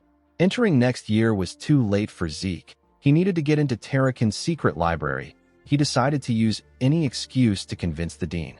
Zeke explained to the dean that he completely lost himself in a state of unity while training in order to make up for what he lacks. He told him that he lost consciousness for a long period of time. The dean, whose name is Flaubert Borges, stopped trimming his plant when he heard this. With a serious look on his face, he asked Zeke if this is all he could come up with in order to make up for missing the entrance ceremony. Flaubert Borges is a knight renowned across the entire continent, hailing from the kingdom of Thebia as a member of the royal guard. The story of how Arthur Draker went to meet Flaubert 3 times to ask him to become the dean is so famous that it is still spoken of 10 years after it happened. Zeke knew that this man is someone who highly values honor and order. He knew that things won't go well for him if he tries to make an emotional argument. He bowed his head and told Flaubert that he has no excuses for his absence. Flaubert did not expect this. He knew that unity isn't something that is easily achieved. If it was any other cadet, he would have dismissed it as a lie. He revealed to Zeke that he received a letter of recommendation from the academy's dean. He told our boy that he will arrange a place for him. Zeke was shocked to hear this. Flaubert explained to him that he will permit his enrollment if his month-long training is determined to have been worth more than a month in Valhalla. Zeke did not like the fact that Howard helped him in this situation, but he didn't have a lot of choices. He thanked Flaubert for giving him a chance. Flaubert pressed a bell. An assistant quickly entered his office. The dean asked the man to reserve an empty training room immediately. He asked him to tell the professors of each department that there will be an extra entrance exam, so they need to gather there. The scene shifts, and we are taken to the cadet individual training room. We see Zeke standing on the stage. Our boy looked around the room. He realized that all the professors here are renowned knights that he has seen in the continent's news at least once. Since everyone had gathered there, Flaubert ordered Zeke to show them the fruits of the training he claims to have undertaken. Zeke grabbed his sword. He wondered about what he should show this instructors. He knew that he couldn't show them his elemental sword. He took out his sword and took a stance. He could feel the intense pressure of the instructors who were staring at him. Our boy was aware that this were the people training the greatest knights on the continent. He knew that they wouldn't even blink if he showed them some old technique. Zeke decided to show them a little bit of what he is capable of. He released a large amount of energy in the hall. He focused his energy on his sword. The instructors were shocked to see Zeke's aura shining brightly. They could not believe that they were looking at an aura blade. The instructors could not comprehend the fact that Zeke has already reached the level of a Blue Knight at age 15. They recalled that Abel was the one who held the record of the youngest Blue Knight. He became a Blue Knight at age 19.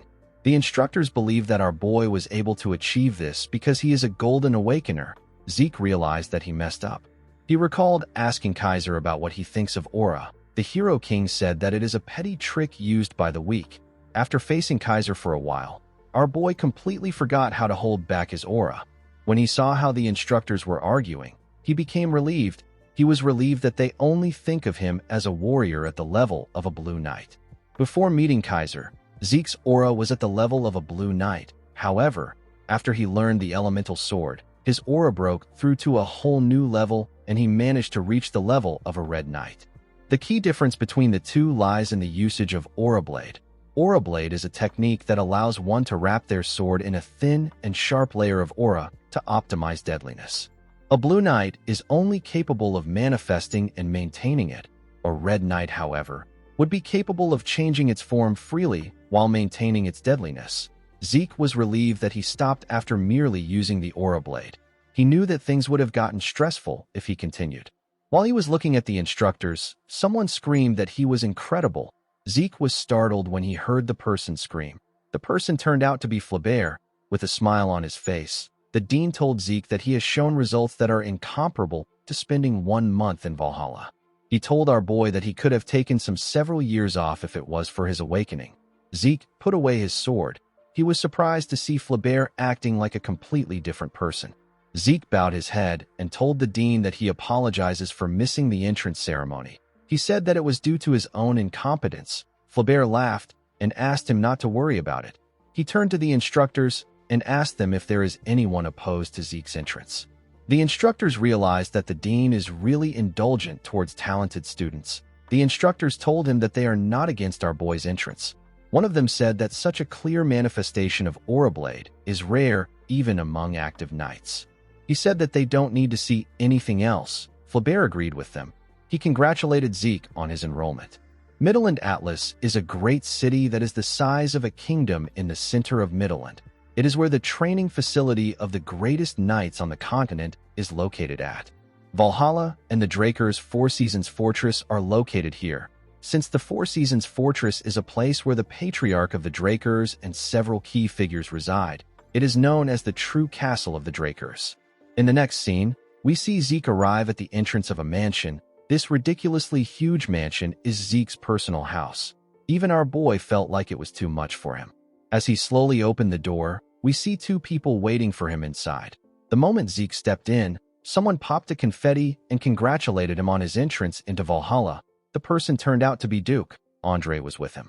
The two men wore silly clown costumes. Zeke was surprised to see his master.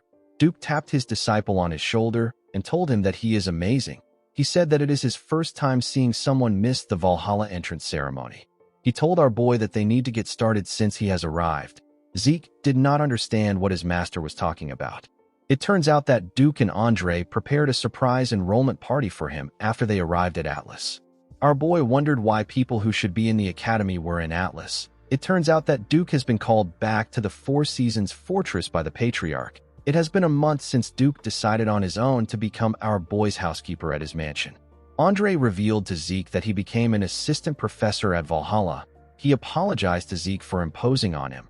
Our boy felt like Andre followed him there. He did not like this people disturbing his peaceful life. He was annoyed that they decided everything without even informing the owner of the mansion.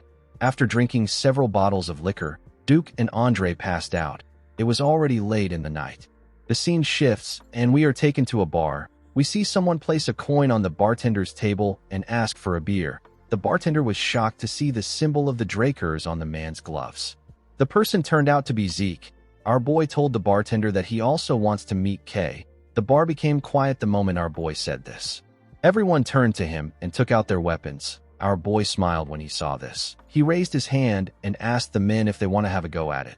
The men were terrified to see the Drakers' symbol on his gloves. They all quickly sat down and continued drinking like nothing happened. With a nervous look on his face, the bartender apologized to Zeke. He said that he should have stopped the men. He raised his hand and pulled a bottle to open a secret door. He told Zeke that he will guide him to the branch manager. While walking inside a tunnel, Zeke noticed that the tunnel has a second and third layer security magic. He knew that only Kay would do this. Before Zeke's regression, there were two groups that could have been called the greatest intelligence organization on the continent: the Drakers' Order of the Black Knights and the Rome Empire's Intelligence Bureau. However, there is another organization that is not well known among people. This is the Syndicate. At first, it was simply a gathering of smugglers, but after Kay joined the organization, she used their smuggling network as the foundation to form an intelligence network. Around this time in Zeke's past life, he would have been chased out of the academy and would have ended up with the McCain. Our boy did everything he could to survive and clawed his way up as one of their hitmen. Kay, who was the branch leader at that time, went to look for our boy with a commission to clean up an important transportation route. At the time, she wanted to expand the transportation routes they had already secured in order to grow the Syndicate into an intelligence organization that won't fall behind the Black Order or the Information Bureau. Through her talent and tenacity, she managed to turn the Syndicate into her own. After Zeke lost everything to the Empire, Kay went to visit him and presented him with information on the artifact that the Emperor is after. She told Zeke that it won't be easy. She advised him to be careful. Kay actively cooperated with Zeke for his revenge. She said that it was simply her way of paying him back for helping her grow the Syndicate into what it was. Zeke knew that he would have never gotten the artifact if it wasn't for her. He would have never gotten the chance to be there.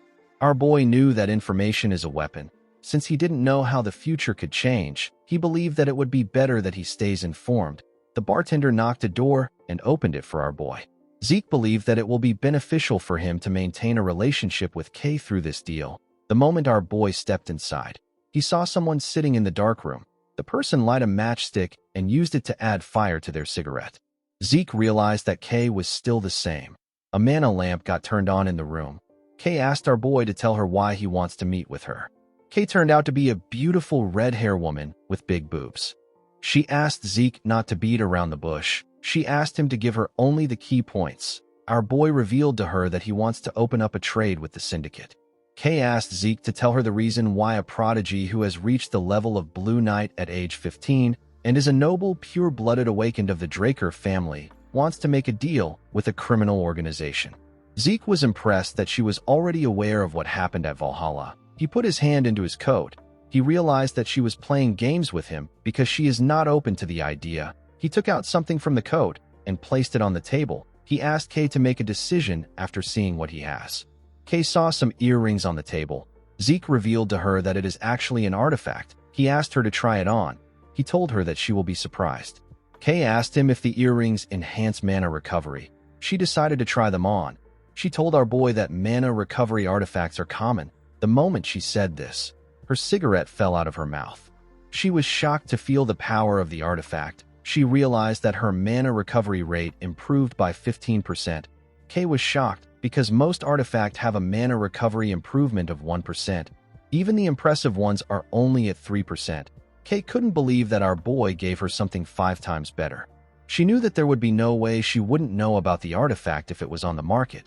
She realized that Zeke must have either gotten it from a route she doesn't know about, or he managed to get it on his own. Kay became suspicious. With a smile on his face, Zeke asked her if she is ready to talk. Kay wondered about who Zeke truly was. In the next scene, we see Zeke explaining things to Kay. He told her that she can open up a new account with the sealed personal statement she got. He told her that he has already requested for a representative. He told Kay that the only thing she needs to do is go to the Atlas Northern Bank and take care of the item. Kay knew that Zeke wanted to sell the earrings, but she did not expect him to want to work with her to sell unknown artifacts on his behalf. Zeke wrote that she can take 10% for each item sold, and an additional bonus for every 10,000 that they sell. Everything Zeke wrote was what Kay had in mind. It was the upper limit of the deal that she wanted to make. Kay realized that Zeke has access to information. This is because he was already aware that she is a magician.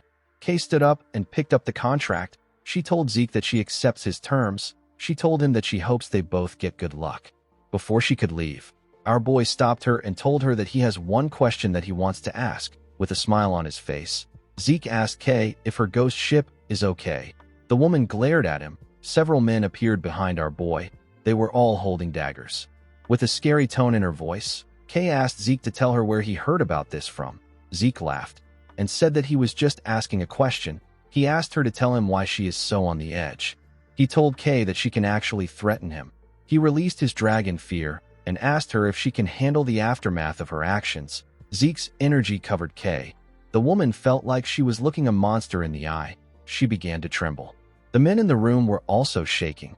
Kay realized that she doesn't have enough information.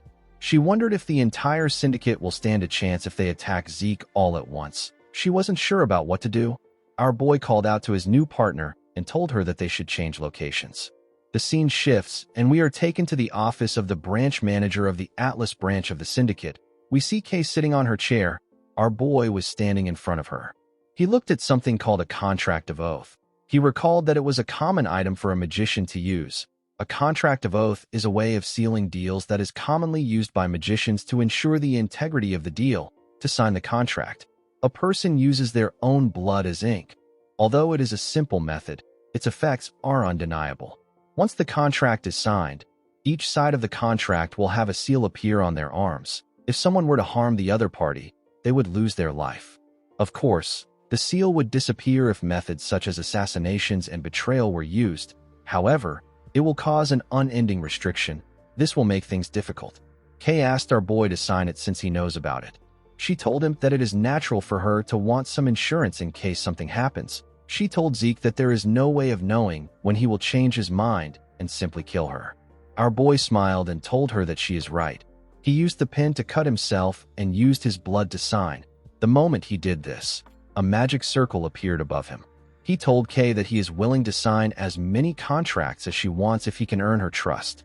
Immediately he said this, their signatures got engraved on their arms. Zeke sat down on the chair and told her that they can continue their conversation now that they are partners. He asked her if the person using her ghost ship is using it to distribute Soma to the Marken. Kay let out a sigh. She did not know how Zeke got this information. She told him that he is right. She said that she is using it to distribute Soma to the Marken. Soma is a drug of sorts that is currently banned. With the fall of the kingdom after the Civil War, the southern part of the continent was turned into a breeding ground for Soma. Zeke realized that it must be because of the message from the Transcendent household. Kay told him that he is right. She told him that her customers would like to avoid conflict with the Transcendent household. The only land route that connects the central and the southern regions of the continent is the desert. The desert region is controlled by the Transcendent household known as Ishtar. However, just a few years ago, Ishtar denied all outsiders from entering. Thanks to this, trade with the south has been completely restricted. Since the land routes were closed and most of the sea routes were under the control of the Pabella, our boy was able to deduce that Kay decided to take advantage of the syndicate's sea routes. The woman said that she is fortunate that they have a client that is willing to pay. Markin and Pabella are two criminal organizations that control the lawless southern regions. They use the central forest as a delineation. The northern part is controlled by Markin while the southern part is controlled by Pabella. Markin took advantage of the land routes to distribute Soma. Since they had no access to land routes, the Pabella had no choice but to develop sea routes. However, with Ishtar closing their doors, Markin had no choice but to look for new sea routes. Unfortunately for them, the Pabella already had full control of the seas. Kay told Zeke that the story is not important. She asked him to tell her how he found out about her ghost ship. The syndicate decided to cast an invisibility spell on an entire ship to avoid unwanted eyes, since they are able to hide from both pirates and the Navy. The ghost ship has become a key part of the syndicate's money. It is a resource they try to keep secret to this day. Zeke couldn't tell Kay that he learned about it in his past life. He asked her if an information broker like herself is asking for information. He asked her if she shouldn't be focused on the Pabella's offer. Kay was shocked to hear this. She realized that there was no point in hiding it from Zeke. She told him that he is right. She said that the Pabella offered double of what the Markin is offering them. They promised to give them double for cutting off trade relations with the Markin. Kay told our boy that they are still looking into things. Zeke advised her to reject the offer.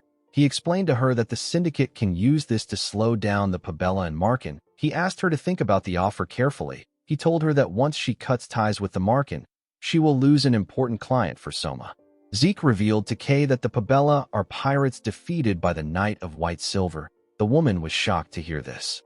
She stood up and told our boy that this is impossible. She said that the Pabella is known for keeping true to their principles. She told Zeke that they are different from the stupid pirates. Zeke told her that it is all for show. With a serious look on his face, he revealed to Kay that the Pabella is trying to find her hidden treasure, which is the syndicate's hidden sea route.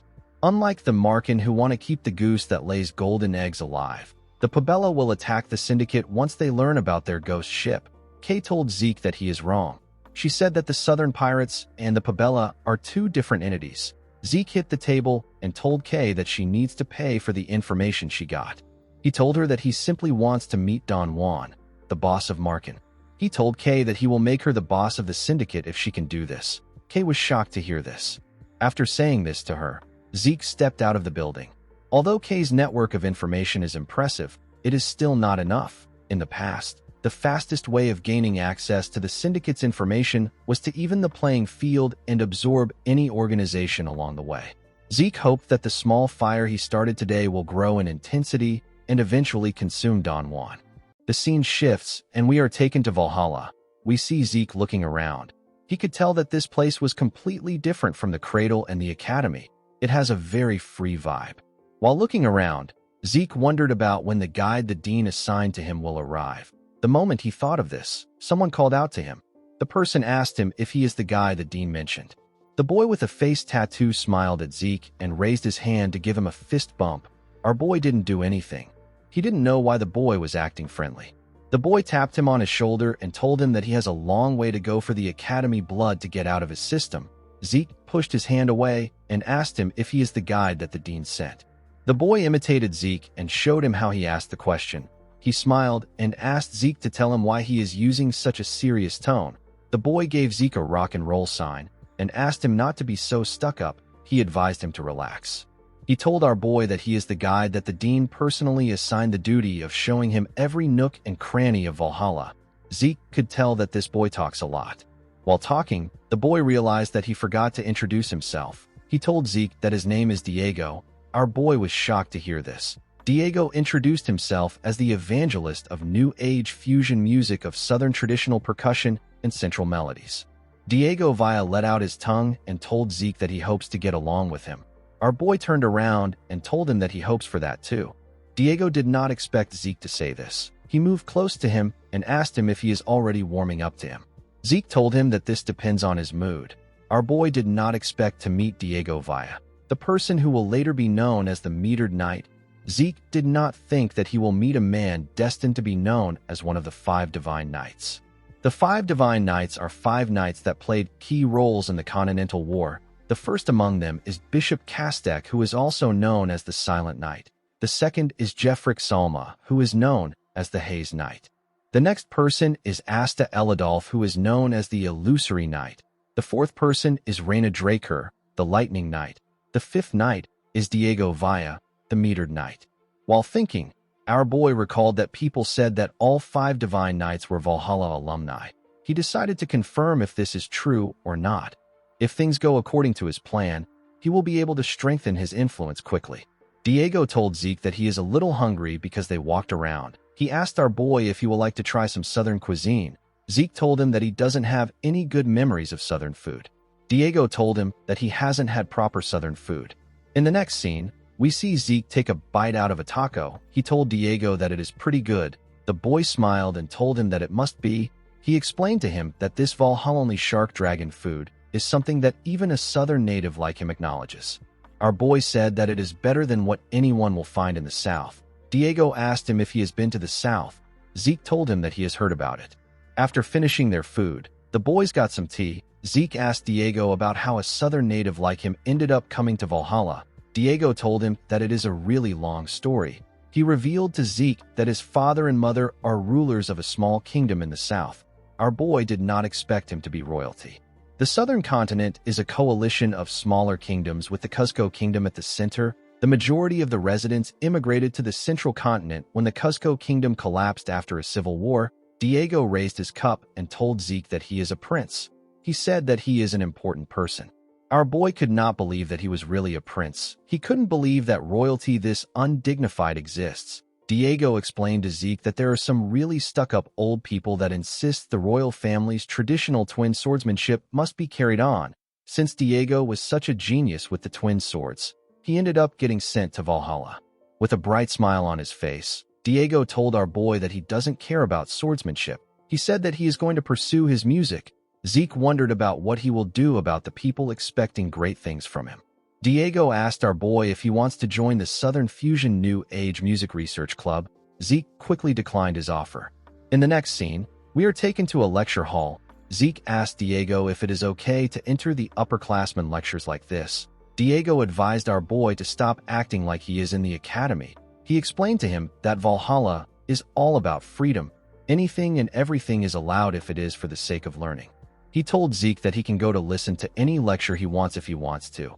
He revealed to him that today's special lecture isn't common. He said that he heard rumors that the school has prepared something huge. Zeke wondered if the boy ever gets tired of moving his lips around. While he was thinking, he heard some people talking about him. They referred to him as the youngest person to ever enroll in Valhalla. The students talked about how our boy is a direct descendant and how he is a prodigy that beat up an instructor. Diego was surprised to hear this. He asked Zeke if he is a Draker. Our boy could not believe what he was hearing.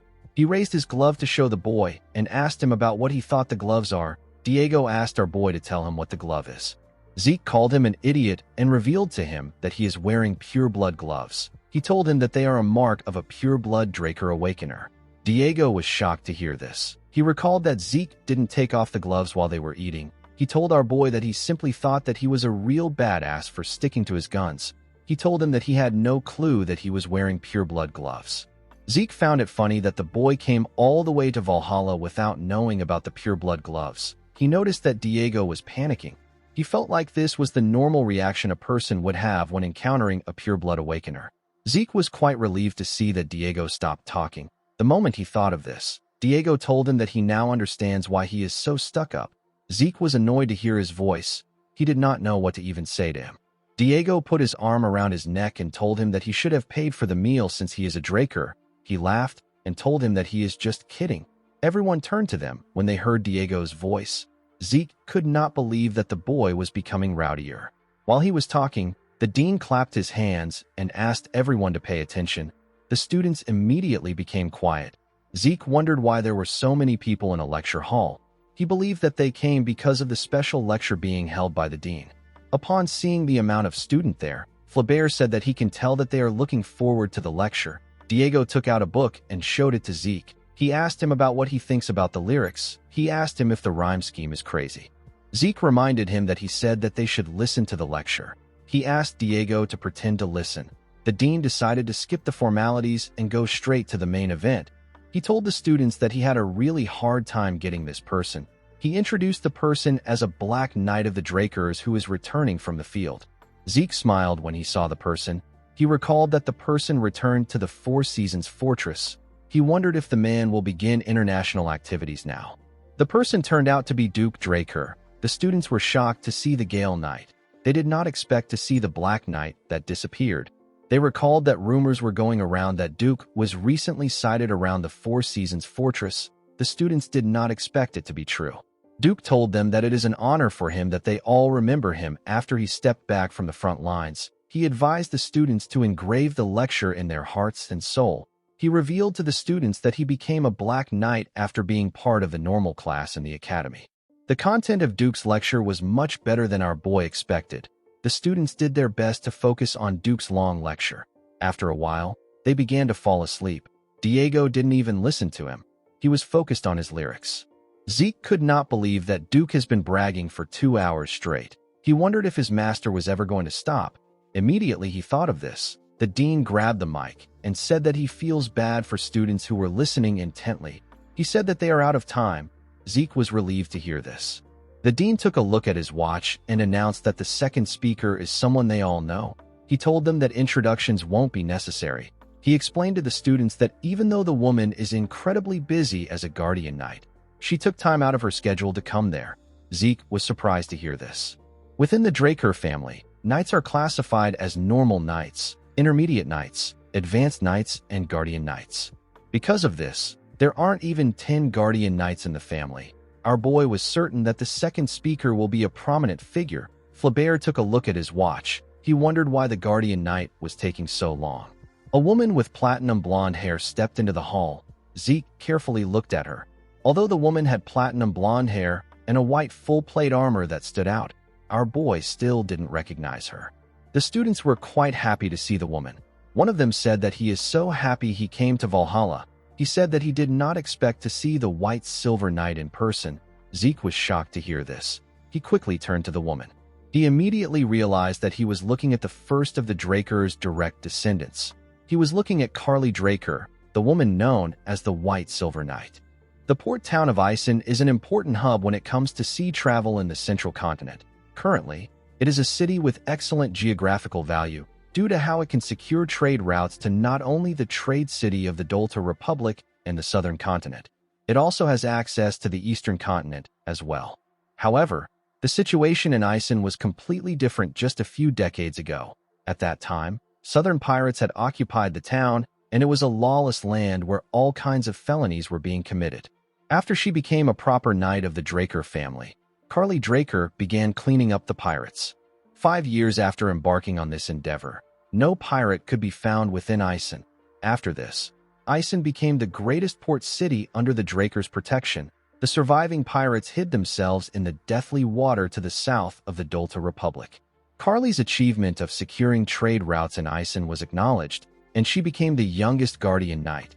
This is a feat that even Abel, who had everything in his hands, was never able to achieve. In the present, Zeke stared at his sister.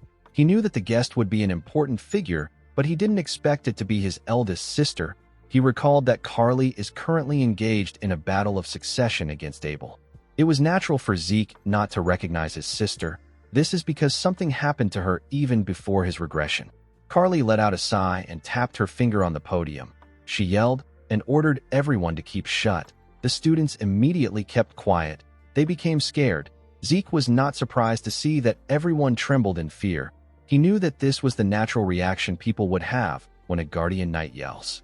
Carly told the students that their attitude and behavior of not keeping quiet when a speaker has presented themselves is different from the disciplined Valhalla that she graduated from. She told them that their forefathers would click their tongues if they saw how they are. She asked them if they think that the peace they are enjoying now was granted to them at no cost. She told them that it was gotten through the blood, sweat, and tears of those who came before them. The students did not know how to react to this. Carly told them that it is not important if they just know this. She said that it is only when they reflect this in their actions that this knowledge truly has meaning. Zeke did not expect his sister to be like this. Carly told the students that it is only through rigorous training and a strict adherence to rules that one can grow a healthy mindset as a knight and become a true knight. Zeke realized that his sister is a young boomer. As they walked out of the hall, the students spoke about how awful Carly's talk was. They wished they had listened to Duke more. Zeke knew that his sister gave meaningful advice, but it did not seem to have any effect on the students. While walking, he remembered what Diego told him. With a bright smile on his face, Diego apologized to our boy. He told him that the 5 hours of composition lit a fire in his soul. He said that he has finished the Valhalla tour. He told Zeke that he will be leaving now. Our boy was happy that Diego left. He planned to hunt for talents and live his life in Valhalla. He believed that it will be better for him to search for Tarakan's secret library during times like this. Before our boy could take another step, someone called out to him. When Zeke turned around, he saw his elder sister. Carly asked him if he could spare her some time. In the next scene, we are taken to the Valhalla public training room. We see Carly take out a glowing sword. Zeke realized that this is the mithril sword that the Holy Kingdom gave his sister. The Holy Kingdom was originally bordering Isen, so the pirate problem was a big issue for them too. As a show of goodwill to the benefits they gained from the pirates being cleared out, the Holy Kingdom gifted Carly a 100% purity mithril sword and armor. She got the title of White Silver Knight because of her appearance when she wore this gear. Carly told her brother that she wants him to show her his abilities without hiding anything. Zeke locked his fingers together and carefully stretched his arms. He wondered why his sister came to meet him. He did not think that she would challenge him to a duel. He realized that Carly must have heard the rumor of him reaching the level of Blue Knight. Our boy placed his sword sheath on the ground and drew his sword. He recalled that she said that she wanted to see his abilities without hiding anything. He told Carly that he will do as she wishes. Of course, Zeke knew that he couldn't show the full extent of his abilities. He was well aware that his sister wasn't the only one curious about the extent of his abilities. He could not see a reason why he would put himself at a disadvantage like that. The founding principle of the Draker family is the law of the jungle. Reaching the level of a Blue Knight is already an unprecedented display of growth. If word gets out that Zeke is at the level of a Red Knight, the Zimmons family, who is in the middle of the battle for succession, will end up using any method they can to kill Zeke. The patriarch will do whatever he can to place Zeke under his control. Our boy believed that showing all his cards is something he should do after he surpasses his father. He knew that what he needed now was the background of being from a transcendent family.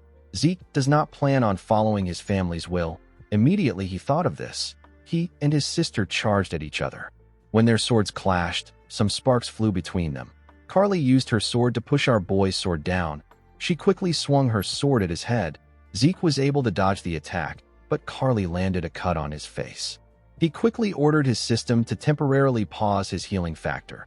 Since his opponent is a Guardian Knight, our boy knew that she might notice his healing factor. He didn't want to make the same mistake he made with Duke. Carly made her attacks faster and used her sword to push her brother back. She moved close to Zeke and gave him an attack that sent him flying. She landed a cut on his shoulder with her attack. Zeke wondered if he had to go to the red level. Limiting himself to the blue level doesn't let him put up a fight. Carly jumped and charged at Zeke from above. She raised her sword and swung it at him. When she got close to him, Zeke was able to block the attack with his sword. The impact of the attack caused a huge explosion. When the dust cleared up, we see Carly pressing her brother down with her sword. She told Zeke that most swords would have split into two by now. She told him that he is using an excellent sword. While struggling to hold on, our boy smiled. He pushed Carly back and put some distance between himself and her. He carefully cleaned his face. He realized that a full-on battle against a red-level knight, while limiting himself to the level of Blue Knight, is suicidal. Carly asked her brother if he is letting his guard down just because he created this much distance between them. Zeke did not know why his sister said this. He quickly turned to the side. He realized that he messed up. Before acquiring the title of White Silver Knight, Carly Draker had another famous title. Because the aura blade she swung around resembled that of a giant's sword, Carly was called the Giant's Blade. When Zeke turned to the side, he saw his sister's aura blade about to tear him apart. He grit his teeth to withstand the attack, but he was still sent flying. Our boy crashed into a wall. His sword was stuck to the ground. Carly's attack destroyed everything it touched. The woman became worried. She wondered if she did not hold back enough. The moment she thought of this, she noticed something. She saw her brother walking out of the rubble. Zeke placed his hand on a wall and smiled. He was certain that he managed to put on a convincing act. He hoped that his sister liked it. Carly put her sword away and told her brother that he's amazing. She could not believe that he blocked her strike. She told him that he exceeded her expectations. She let out a sigh and told Zeke that she has something to discuss with him. The moment she said this, Zeke fell to the ground. Carly was surprised to see this. She quickly ran to her brother. When she picked him up, she noticed that his internal injuries were quite serious. She wondered if Zeke used his aura excessively. She took out something from her pocket and poured it into Zeke's mouth. She told him that this is their family's highest-tier recovery potion. She asked him to drink it slowly. Immediately, our boy swallowed the potion. His body began to glow. Zeke asked his system to temporarily activate his healing factor. Our boy believed that it won't be suspicious if he uses something like this now. Everything Zeke is doing is an act. He was attempting to hide his strength by disguising himself as someone who has reached the level of Blue Knight. When the Giant's Blade got close to him, he received it with a bare minimum defense to allow himself get hit by it. Right before the attack touched Zeke, he noticed that the smallest of openings appeared. He did not know why this happened. Our boy received Carly's aura with his body. Because his constitution does not allow the use of aura, Zeke naturally ended up resisting it. Since Carly believed that he was capable of using aura, she ended up believing that his internal injuries were a result of Zeke pushing himself past his limits. Zeke raised his head up and touched it as if he had a headache. Carly asked him if he is feeling better. Zeke smiled and referred to her as Dame Carly. He thanked her for what she did. Carly stood up and asked him to call her sister. Our boy didn't expect this. The scene shifts, and we are taken to the outskirts of Atlas. We see a carriage moving around. Inside the carriage, we see Carly offer Zeke some tea. She told him that she prepared it for him because she heard that he enjoys it. She revealed to him that it was shipped by air from the eastern continent. Zeke thanked her for the tea. He recalled that his father said something similar the last time they met. He wondered about how far the tale that he likes tea has spread. Our boy was surprised to see that they were sitting inside a carriage. He told his sister that he would have never imagined that the inside would look like this when he saw it from the outside. Carly revealed to him that she used camouflage magic on the carriage. She said that a guardian knight's carriage stands out too much. Zeke found it odd that his sister dragged him from a training room to the city outskirts by carriage. He asked Carly if the subject is something that would cause other people trouble if they should hear about it. Carly told him that it is about the butchering knight. She revealed to her brother that she needs more power in order to stop Abel. Zeke asked her about what she means. He asked her if she is talking about the second son of the household. Carly told him that she will explain from the beginning. She revealed to our boy that one of their family's tenets is the oath of neutrality. She said that Abel has broken the creed to not get involved in national disputes. He is currently siding with the Rome Empire against Alencia in their dispute. Zeke realized that Abel has been making his moves from an early point in time. He asked his sister if the Four Seasons Fortress is unaware of this. Carly revealed to him that the fortress is overlooking the issue. She explained to Zeke that the Four Seasons Fortress is currently divided. This is because supporters of the Empire have appeared in the Elders' Assembly that Abel is receiving support from. Zeke asked her if all the Elders are on the Empire side. Carly revealed to him that some of them are maintaining neutrality. Our boy could not believe that the stuck-up Assembly of Elders was merely maintaining neutrality instead of showing dissent. He told his sister that it is only a matter of time before all the Elders join the Empire's side.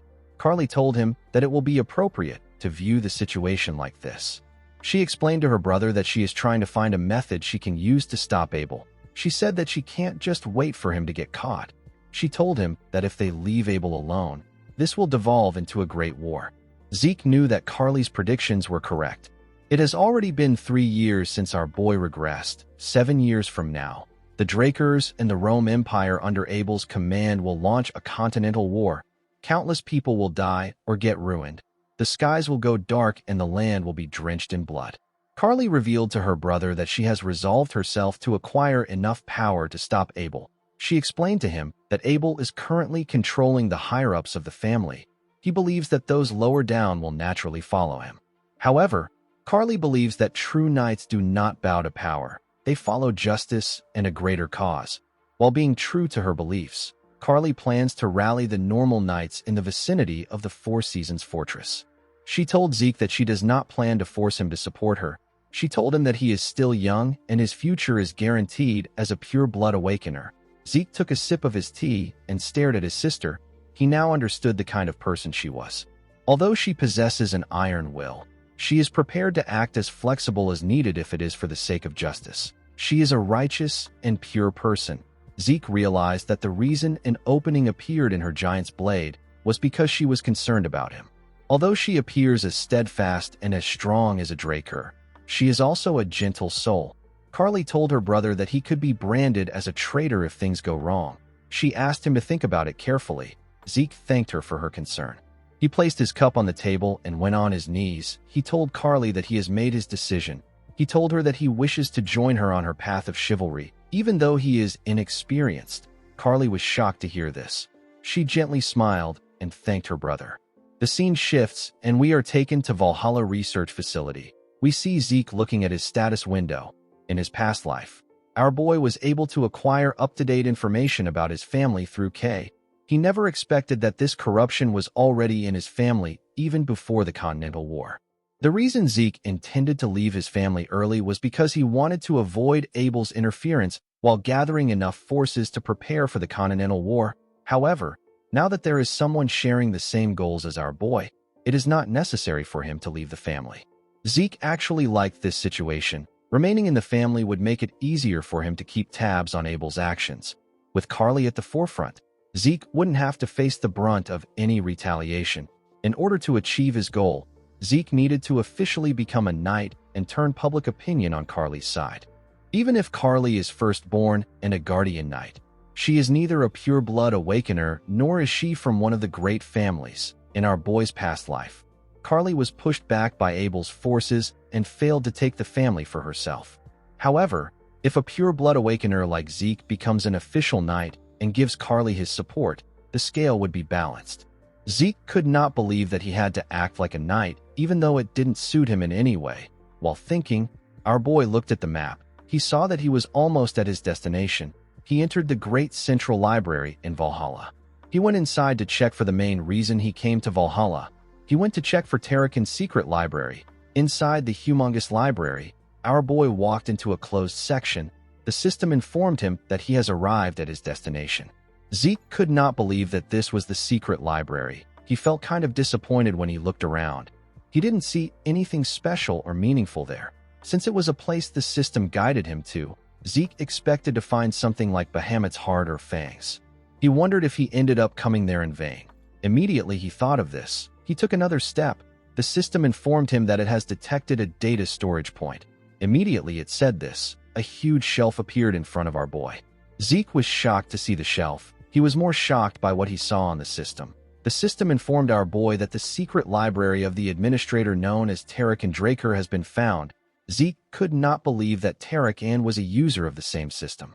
Since this was a bookshelf that only appears in reaction to the system, our boy understood why no one has ever discovered it. The system informed him that the information within Administrator Tarakan's library has been linked and updated in his own system. It explained to Zeke that he will now always have access to Tarakan's secret library. The system provided categories in order to allow Zeke access the information easily. It created 4 categories. The first was the Organization Management Manual. The second was the Dragon Slaying Manual version 5.21. The third was the Reference Materials, and the last was the collections of proverbs to improve growth. Zeke decided to check the categories later. He asked the system to find him something that will help his growth the most right now. The system confirmed his request and informed him that a book matching his request has been found. Zeke noticed that the book was glowing on the shelf. The book appeared in his hand. Its title is The Secret Technique of the True Dragon's Swordplay. Zeke was certain that he had never heard about this technique. He checked the back to see who the author is. He was shocked to see the name of the author. It was the close advisor to the hero King Kaiser, the man known as Shelton Draker. In the next scene, we see Shelton Draker writing in his study. Shelton wrote that he wants to elaborate on why he felt the need to create the true dragon's swordplay. According to him, the relationship between dragons and humans began with the great hero king. It is because of him that even mere humans are able to form contracts with supreme beings like dragons. However, dragons cannot help humans without any special reasons to do so.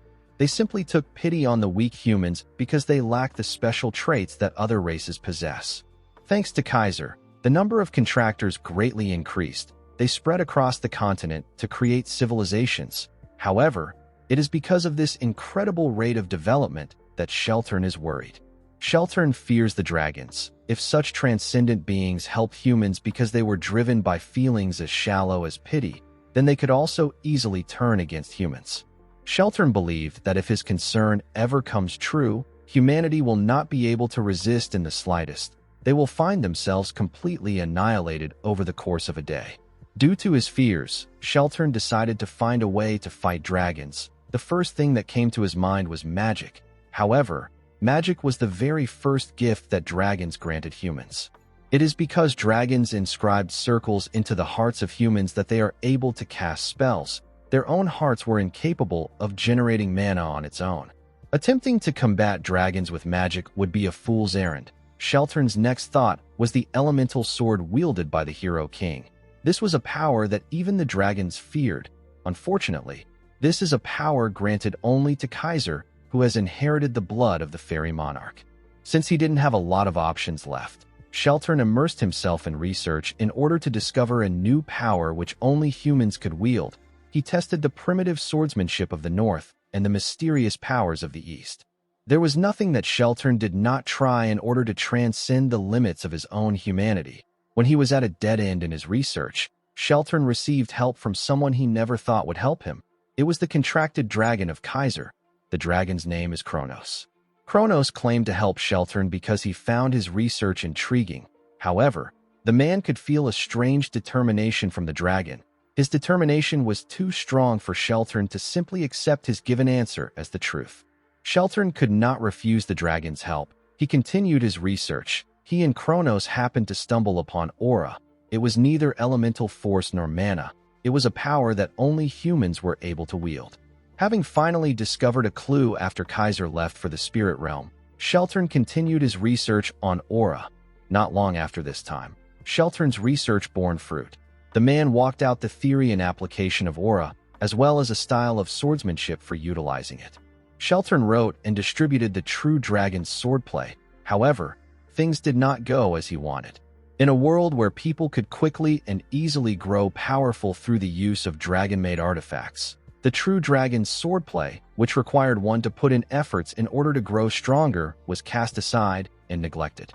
As he wrote his book, Shelton said that he is relieved to see that his concerns have been unfounded and dragons have not betrayed humanity. Shelton wrote that he still believes that a day will come when this swordsmanship will be necessary. He hoped that the person who finds the book understands his will and works hard to learn the techniques. While Zeke was looking at the book, he received a message. The quest is titled Successor of Shelton. Zeke was asked to learn the secret techniques of Shelton Draker. He was given 3 months to learn the technique. The quest reward would be the coordinates to the Kronos Kingdom's treasury. Our boy put the book back in the shelf. He was happy to see the reward. He was certain that the treasury would be filled to the brim with incomparably powerful artifacts. The problem Zeke had was that the time limit was 3 months. He wondered if this technique was much harder to learn than the elemental sword. He decided to focus on learning the true dragon's swordplay for now. Zeke found it funny that Shelton was right in the end. Just as he predicted, the dragons later betrayed mankind, and the Liberation War took place because of this. Zeke asked his system if there is no more useful information in the secret library. He asked it if it has something like Tarakan's journal. The system confirmed his request and found one record matching his request. It informed him that a magic video record will be played. The library slowly began to fade away. Our boy was surprised to see this. He recalled that this was the same thing that happened when the tutorial began. Zeke was taken to a desert. He wondered about where he was. The place felt like a space that the system created. When Zeke turned around, he saw something horrifying. Our boy couldn't move. The thing raised its head and body out of the ground.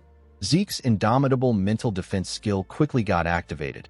Even though the skill was activated, our boy was still shaking. The monster in front of him felt too real.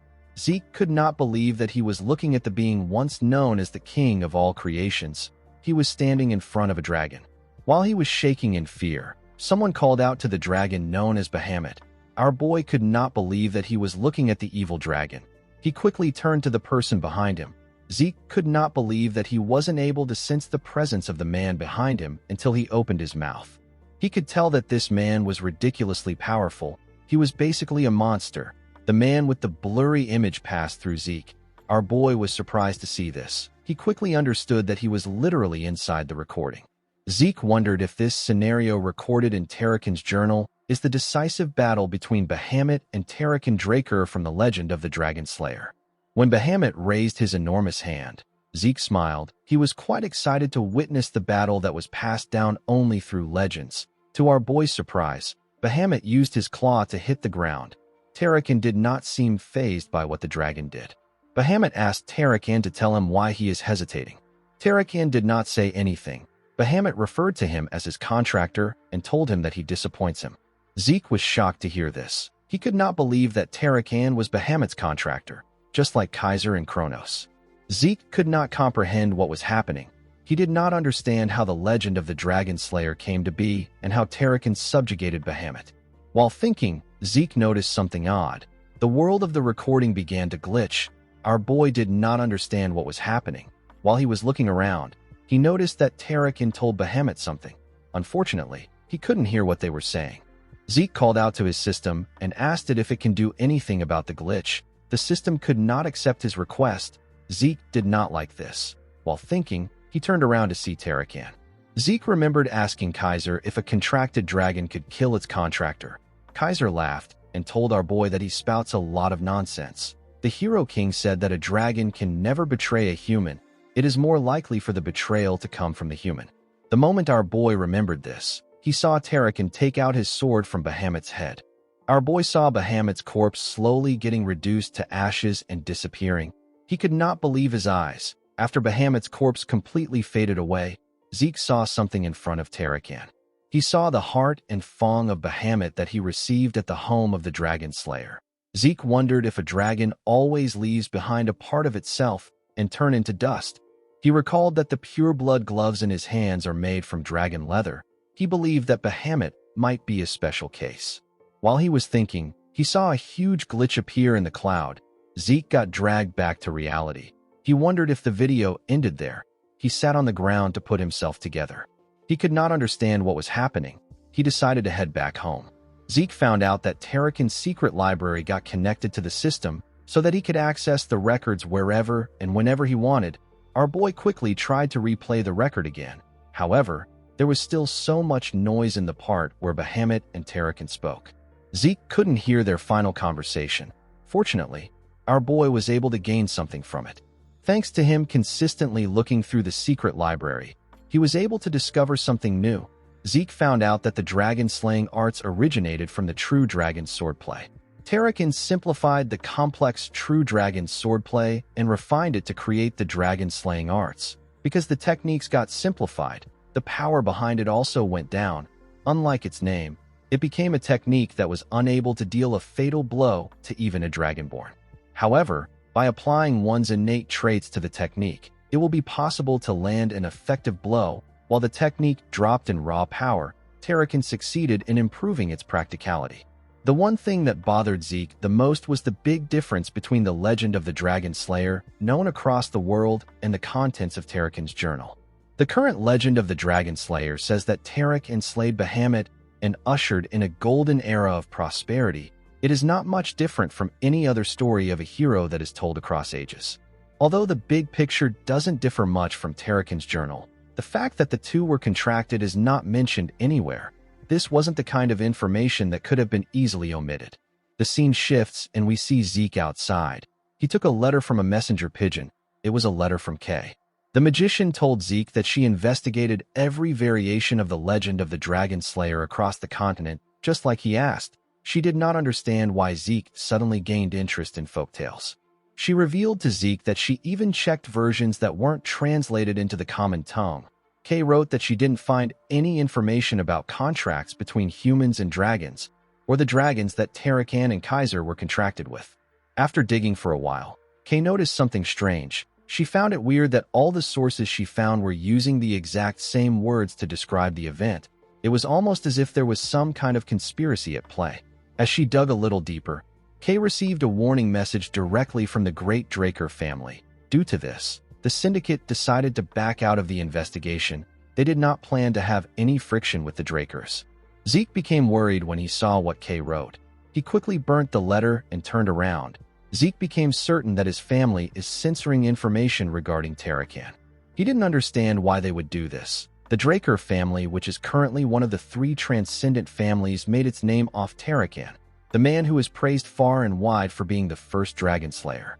It did not make sense to Zeke that the very same Draker family was restricting information regarding Tarakan and Bahamut. Regardless of their reason, Zeke was certain that there was more at play. He believed that he might have missed something. He decided to go through the secret library again. When Zeke opened the front door, he called out to the system. Before he could issue a command, our boy sensed something. He carefully closed the door and looked around his house. He recalled that all employees, including Decker, are off today. Duke and Andre will both be late because they have business to attend to. As Zeke walked up his stairs, he wondered about the identity of the man watching him from the dark. Our boy quickly asked his system to turn on the mini-map in his head. The system confirmed his order. It showed him the location of his intruders. Our boy confirmed that there are 2 presents in this place. One person is inside and the other is outside. Zeke wondered if the hunting dogs from the giant mountains tracked him here. He quickly removed this idea from his head. He didn't use the dragon-slaying arts or even a long sword. Even if the hunting dogs are good, it is impossible for them to draw any connection to him and what happened there. Zeke realized that he needs to find out who ordered the men to target him. He already had a suspect in mind. The man inside his house watched him as he went into his room. While the man was looking at the door, Zeke appeared in a window behind the man like Spider-Man and asked him if he was sent by Abel. The man was surprised to hear our boy's voice. He quickly turned around. Zeke believed that Abel sent an assassin to kill him because he found out about the alliance he and Carly made. He was certain that this was the only plausible explanation of what is happening. Zeke moved to the ground and took out a blade from his inventory. He told the man that he doesn't have to answer the question if he doesn't want to. Immediately he said this, he appeared in front of the man and swung his dagger at him. The man was able to quickly block the attack before the dagger reached his neck. Zeke told the man that he has a lot of ways to get the truth out of him. As Zeke and the man clashed, their swords released sparks. Zeke did not have any trouble pushing the man back. He swung his dagger at the man multiple times, but the man was able to block it with his dagger. Our boy tried to push the man down by swinging his dagger with a lot of pressure. The man was able to block the attack. He quickly pushed Zeke back. Our boy used his leg to hit the ceiling and push himself back. He was able to safely land on the ground. After crossing blades with him, Zeke was able to gain a rough idea of his identity. Even if a person masks their appearance, it is still difficult to hide their swordsmanship style in battle. This style of swordsmanship is from the Gorka Kingdom, which is in the northern regions of the continent. The Gorka Kingdom's rangers are known to be the strongest of rangers. They are known as the Northern Continent's Guardians. They wield a kukri. This is a dagger which bears a distinct shape. Thanks to their outstanding skill, they are highly valued in the Central Continent and are used as special forces who are assigned important missions. Since it was a Gorka ranger, Zeke realized that this wasn't Abel's doing. He swung his sword and wondered why the ranger was doing this. The Gorka rangers don't take on requests like assassination because it creates grudges. Zeke pointed his sword at the ranger. He quickly raised his sword and took a stance. Our boy noticed that the man was far too defensive for a ranger. Despite the fact that he purposely showed some openings in their fight, the ranger didn't show any intentions of exploiting them.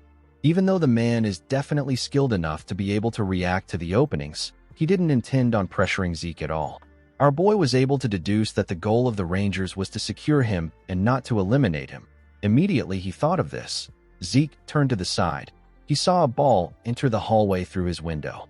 Our boy realized that the other person outside has begun to move. He knew that the ball contained a sedative meant to subdue him. When Zeke struck the ball with his sword, it released a large amount of gas in the air. Our boy immediately recognized the scent of the sedative. It had the characteristic earthy scent of mandragora rootlets. This was a common ingredient used in sedatives. Zeke let go of his dagger. He decided to play along. When the system detected compounds from mandragora's rootlets, it activated our boy's poison resistance skill. Zeke fell to the ground and acted as if he lost consciousness. The ranger walked up to him and picked him up. His partner came into the building through the window. As the man slowly carried him away, our boy wondered about who kidnapped him. He did not know why someone would do this. He wanted to see how the situation would play out. The scene shifts, and we are taken to the outskirts of Atlas. We see Zeke tied up in iron chains in one of the houses. He was surrounded by rangers. Our boy smiled when he saw the person sitting in front of him. He said that he never expected his kidnapper to be an outsider. He referred to the man as Cliff Lionheart. This man is the Reinhardt Merchant Group leader. Since Zeke knew who he was, Cliff believed that their conversation would go smoothly. Our boy was also acquainted with this man in his past life. The Reinhardt Merchant Group is one of the 10 great merchant groups. It acts with the Alencia Kingdom at its center. Of course, if things follow the expected trajectory, the Continental War that Abel and the Empire will start will end up raising the Merchant Group and the Alencia Kingdom to the ground. At the time of the war, both Zeke and Cliff belonged to the side that fiercely opposed the Empire. However, for one reason or another, after passing secret information that could be fatal to the Empire to Zeke, Cliff returned to the Alencia Kingdom during its collapse. Our boy never saw the man again.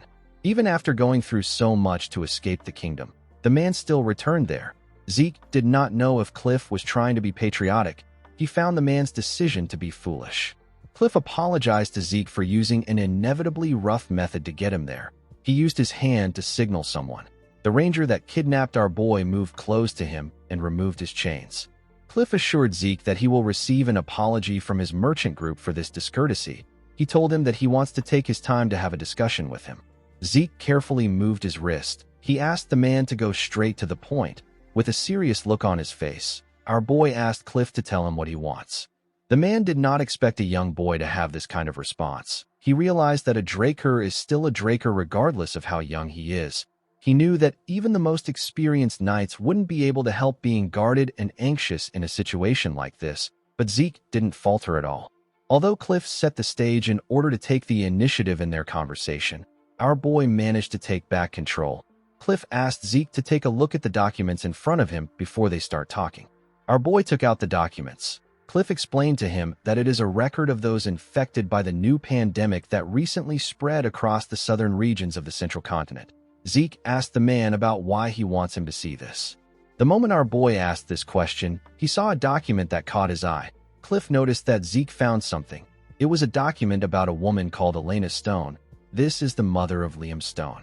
She was suffering from the rose disease. However, because our boy gave Liam instructions on how to create the cure, Elena is now doing better. Zeke threw the document on the table and asked Cliff to tell him what this is about.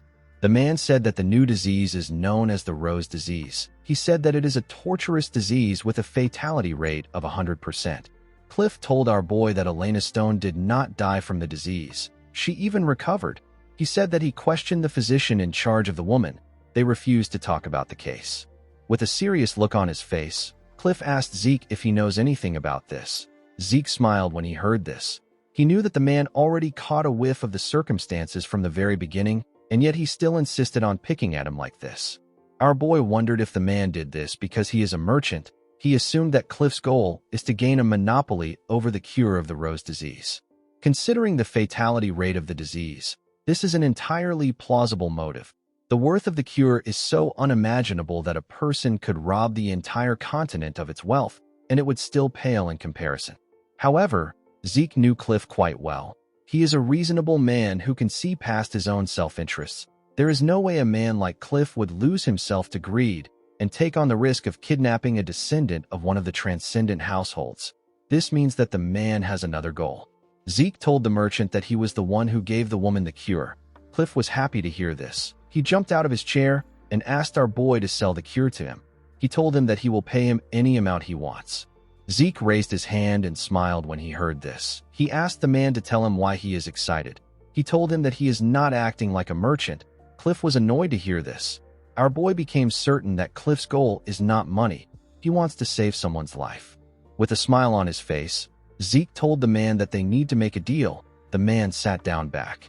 Zeke told him that he has to fulfill 3 simple requests in exchange for receiving the production method for the cure. Cliff asked him if he can tell him his request. Our boy said that he doesn't know yet.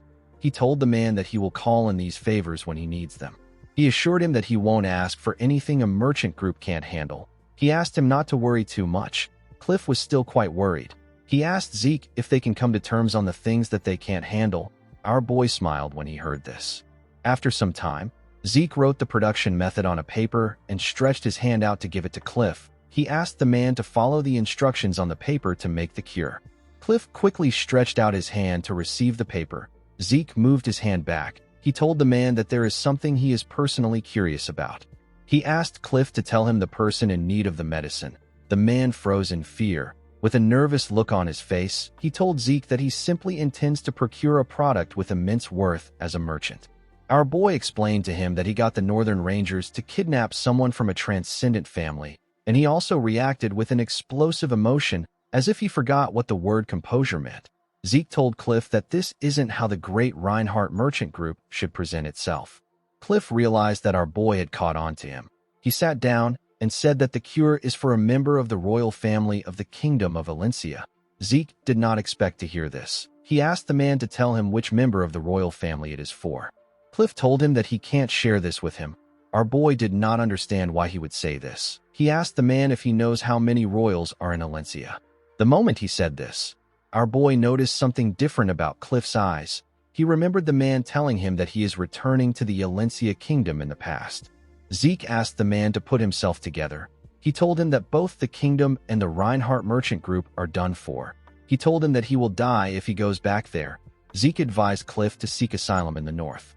Cliff thanked him for his suggestion. He told our boy that he is very tired now. With a look of sadness and emptiness in his eyes, Cliff said that he wants to face his end in Valencia. The Cliff of the present apologized to Zeke and told him that he can't share any more information with him. Our boy realized that the look in his eyes is completely different from the look he had in his past life. He wondered if this sick person was someone precious to him.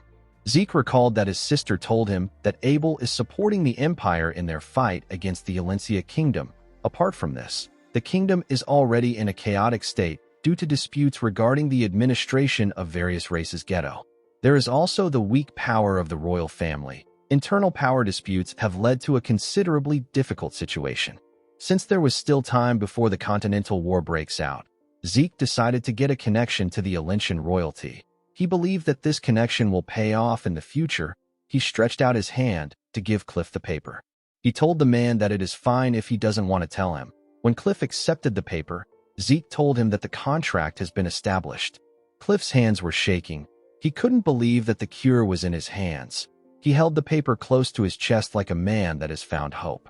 Our boy called out to him. He apologized for disturbing him while he is wallowing in his emotions. He asked Cliff if he is okay with him making his first request now. Cliff put away the paper and told Zeke that he can ask for whatever he wants as long as it is something that his merchant group can handle. With a smile on his face, Zeke told the man that he wants his merchant group to hire him. Cliff did not expect to hear a request like this. He asked Zeke if he is planning to start a business. Zeke explained to him that he needs a fake identity for temporary use. Cliff believed that Zeke could easily get something like this if he wanted. He told our boy that he wouldn't need his help if this is all he needs. He asked him about what he really wants. Our boy explained to him that he plans to use the identity in the southern continent. Since it is a crime-ridden territory, Zeke couldn't afford to take any half-hearted measures. However, the Reinhardt Merchant Group has built up enough trust in that part of the continent that they can even make use of the cartels there. Cliff told Zeke that he is correct. He said that he is not very proud of what they have done. He told Zeke that he understands the situation. He told him that he can use his cousin's name. The cartels won't be able to outwardly suspect him if he does this. Zeke was happy to hear this. He asked Cliff to provide regular transportation to the south and a house to stay in. He revealed to him that he will be storing his cargo in the house. He asked him to make sure it is on the larger end. He told the merchant that this is the end of his first request, since the men kidnapped and brought him there. Zeke asked them if they have prepared a way for him to return. Cliff forced himself to smile. He was annoyed to see that our boy was just making difficult requests. He wondered if Zeke didn't have a conscience. He accepted our boy's first request and told him that he will contact him when everything is ready. He told him that the Rangers will provide a horse for him to return on. Zeke was surprised to see that Cliff accepted the deal calmly. He realized that this person must be extremely important to the man. Cliff got up and left with his guards. The red-haired man and his partner moved close to Zeke. The red-haired man asked Zeke to follow them. They took him outside and showed him a horse. Our boy told them that it is a pretty good horse. He walked past them and took something off them at a crazy speed. He stored the thing in his inventory. When Zeke got on the horse, the ranger told him that their business is over. He said that they will be leaving. Zeke asked the man if this also means that their contract with Cliff is over. The rangers were surprised to hear this. The red-haired ranger turned around and told our boy that he didn't know that he knows how to speak Gorkalai. He asked him if the Drakers even learned things like this. Zeke smiled and told the man that it is his own hobby. He revealed to him that he wants to hire them for something. Zeke informed him that he wants to rescue someone imprisoned by McCain. The man turned to his partner. His partner shook his head. Zeke asked them if the reward is too small. The man said that the money is not the problem. He knew that they would gain a good profit since it is the same condition as the one they were given by the Reinhardt Merchant Group. He told Zeke that the problem lies in his identity. He explained to him that their king does not make deals with the transcendent households. Zeke was shocked to hear this. He couldn't believe that this was what they were thinking so hard about. He reminded him that Cliff is going to prepare a fake identity for him. The commission request they will be sending to Gorka will be written under this name. The man told him that it is fine as long as he doesn't get caught. Zeke told him that they need to settle something before they move on. The man didn't know what he was talking about. Our boy threw 2 kukris to the ground. The 2 rangers were shocked to see the kukris. The kukri is no simple weapon for the rangers of the Gorka kingdom. It is a weapon granted to them when they are recognized as full-fledged warriors. It bears equal weight to the ranger's life itself. It is their soulmate. The fact that something bearing equal weight to their lives was stolen from them, while they were completely unaware, means that their lives were easily taken from them by someone of overwhelmingly greater skills. Zeke told the men that this is his way of saying thank you for kidnapping him. The men didn't know what to say. The red-haired ranger called our boy a monster. With a smile on his face, Zeke told the man that he is quite good at speaking in the common language. He told him that he hopes they meet again. After meeting with Cliff, Zeke began to properly search for comrades. His targets were the heroes that distinguished themselves during the Continental War and gained the title of 5 Divine Knights. Our boy wanted to get closer to them now and win them over to his side later. He was certain that this people will become great assets. Fortunately for him, he received the Dean's incredible support. He was able to find out that all 5 heroes are graduates of Valhalla. The problem he had was the timing. The Silent Knights, whose name is Bishop Kastek, has already graduated and joined the Knight Order of the Thebia Kingdom. The Haze Knight, whose name is Jeffrick Salma, is in the graduating class, and he is currently participating in an on-site training. Asta Eladolf is currently on leave and is refusing to return to Valhalla due to his severe insomnia. Zeke knew that Reyna will be enrolling next year. Since she is a blood relative, he has many opportunities to see her. In the end, the only person our boy has access to now is Diego. In the next scene, we see Zeke playing the drum for Diego and his band. Zeke didn't know how he got there. He remembered going to Diego's club in order to win him over. Diego put his hand around his neck and told him that he came at the perfect time. He told him that they are in need of a drummer. Zeke didn't understand what he was talking about. Diego told him that he understands that he wants to jam. He made him sit on the drummer's chair and congratulated him for joining the Southern Fusion New Age Music Research Club. Our boy didn't know what to say. He began to hit the drum and follow the band's rhythm. He decided to just have fun with them. In the next scene, we see Zeke looking drained and tired. He had a difficult time catching up to Diego's pace. When he stepped into his mansion, his butler bowed his head and welcomed him. Zeke informed the man that he is going to train. He asked him to tell the servants not to disturb him. Inside his training room, Zeke pushed his sword into the ground and sat down to read the true dragon's swordplay. He saw that he was supposed to concentrate the flow of aura to pierce through his blood vessels. This will take him from the microcosmic orbit to the macrocosmic orbit. Zeke did not know what this meant. He had never heard of this terminologies before.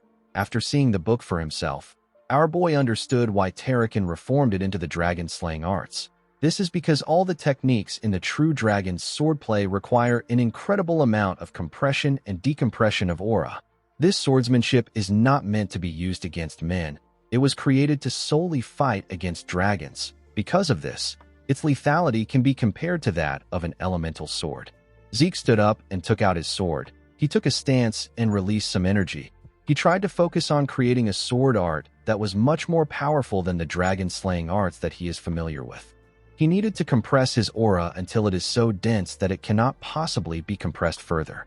This was done so that he could slice through a great dragon with a single slash. Zeke followed the instructions and swung his sword. Decker stepped into the training ground. He watched his master swing his sword at a crazy speed from above. Zeke smiled as he swung his sword. He found his divine body to be amazing.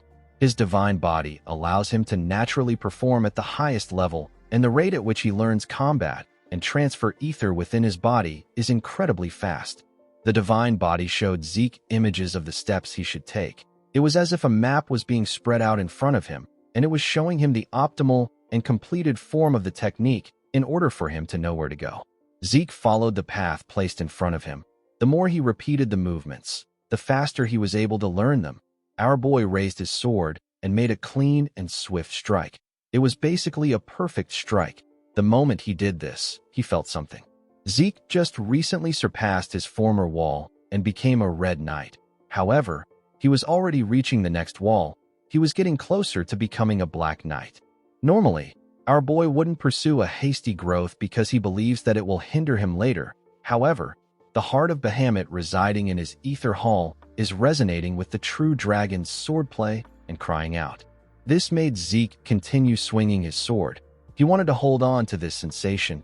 He wanted to get a hold of what he was feeling. While he was swinging his sword, a symbol and some letters appeared in front of his chest. Zeke was surprised to see this. Before he could do anything, a mysterious energy took over his body. His eyes became black. Zeke could not comprehend what was happening. The system informed him that Bahamut's heart has reacted to Sheltern Draker's true dragon's swordplay. It told him that it will now show him the memories engraved within Bahamut's heart. Zeke was surprised to hear that he will be seeing Bahamut's memories. His consciousness got transported somewhere. The place was quite dark. Our boy couldn't see anything. Suddenly, he heard someone coming.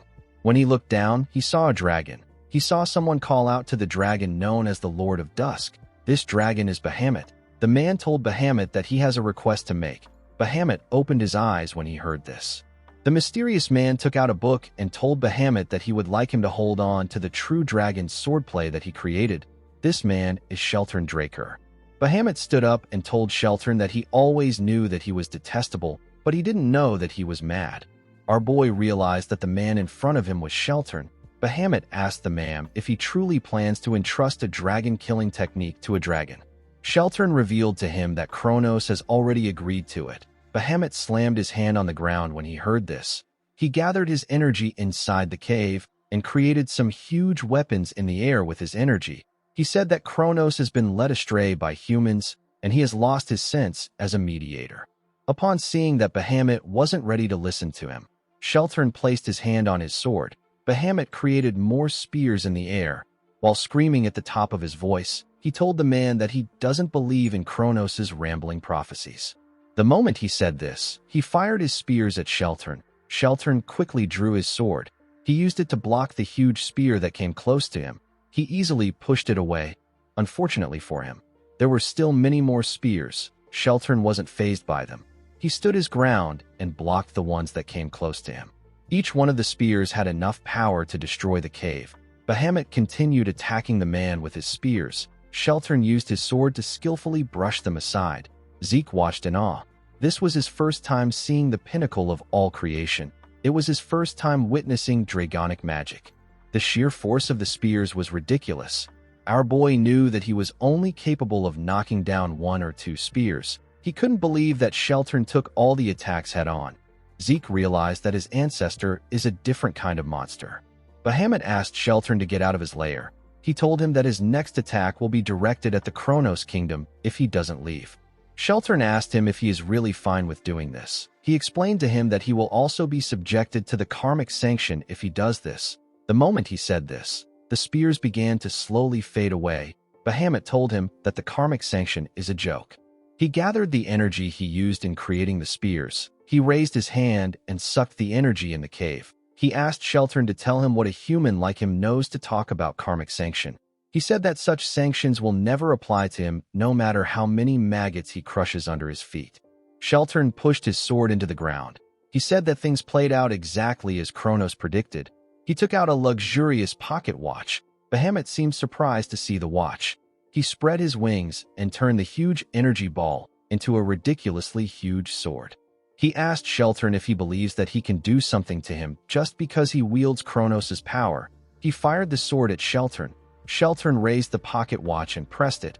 Immediately he did this. A huge magic circle in the shape of a clock appeared beneath him. This magic circle stopped Bahamut's attack in the air. Zeke could not believe his eyes. He couldn't believe that the magic circle actually stopped Bahamut's attack.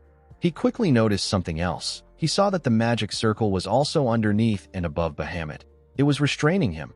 The magic circle held him in place. Zeke realized that this unbelievable magic was the power of the watch. He recalled that Bahamut asked Sheltern if he thinks that he can defeat him because he wields Kronos' power. He realized that the watch is an artifact containing Kronos' power. While our boy was staring at the watch, Bahamut raised his head and screamed. Zeke had to cover his ears to block out the thunderous voice. He wondered if the dragon broke the spell. Bahamut slammed his hand on the ground and used his head to destroy the magic circle beneath him. While drooling, he asked Sheltern about the vision he just showed him. Sheltern informed him that it is Kronos' prophecy. He asked him if he now understands why he is entrusting the true dragon's swordplay to him. Bahamut said that the very concept of dragons forming contracts with humans was wrong to begin with. Sheltern agreed with him. He said that humans should rise up with their own power. Bahamut opened his scary mouth and revealed his fangs to let out a sigh. He asked Sheltern to hand the book over to him. He asked him to give him the technique to kill dragons. Bahamut used his magic to scroll through the pages at a crazy speed.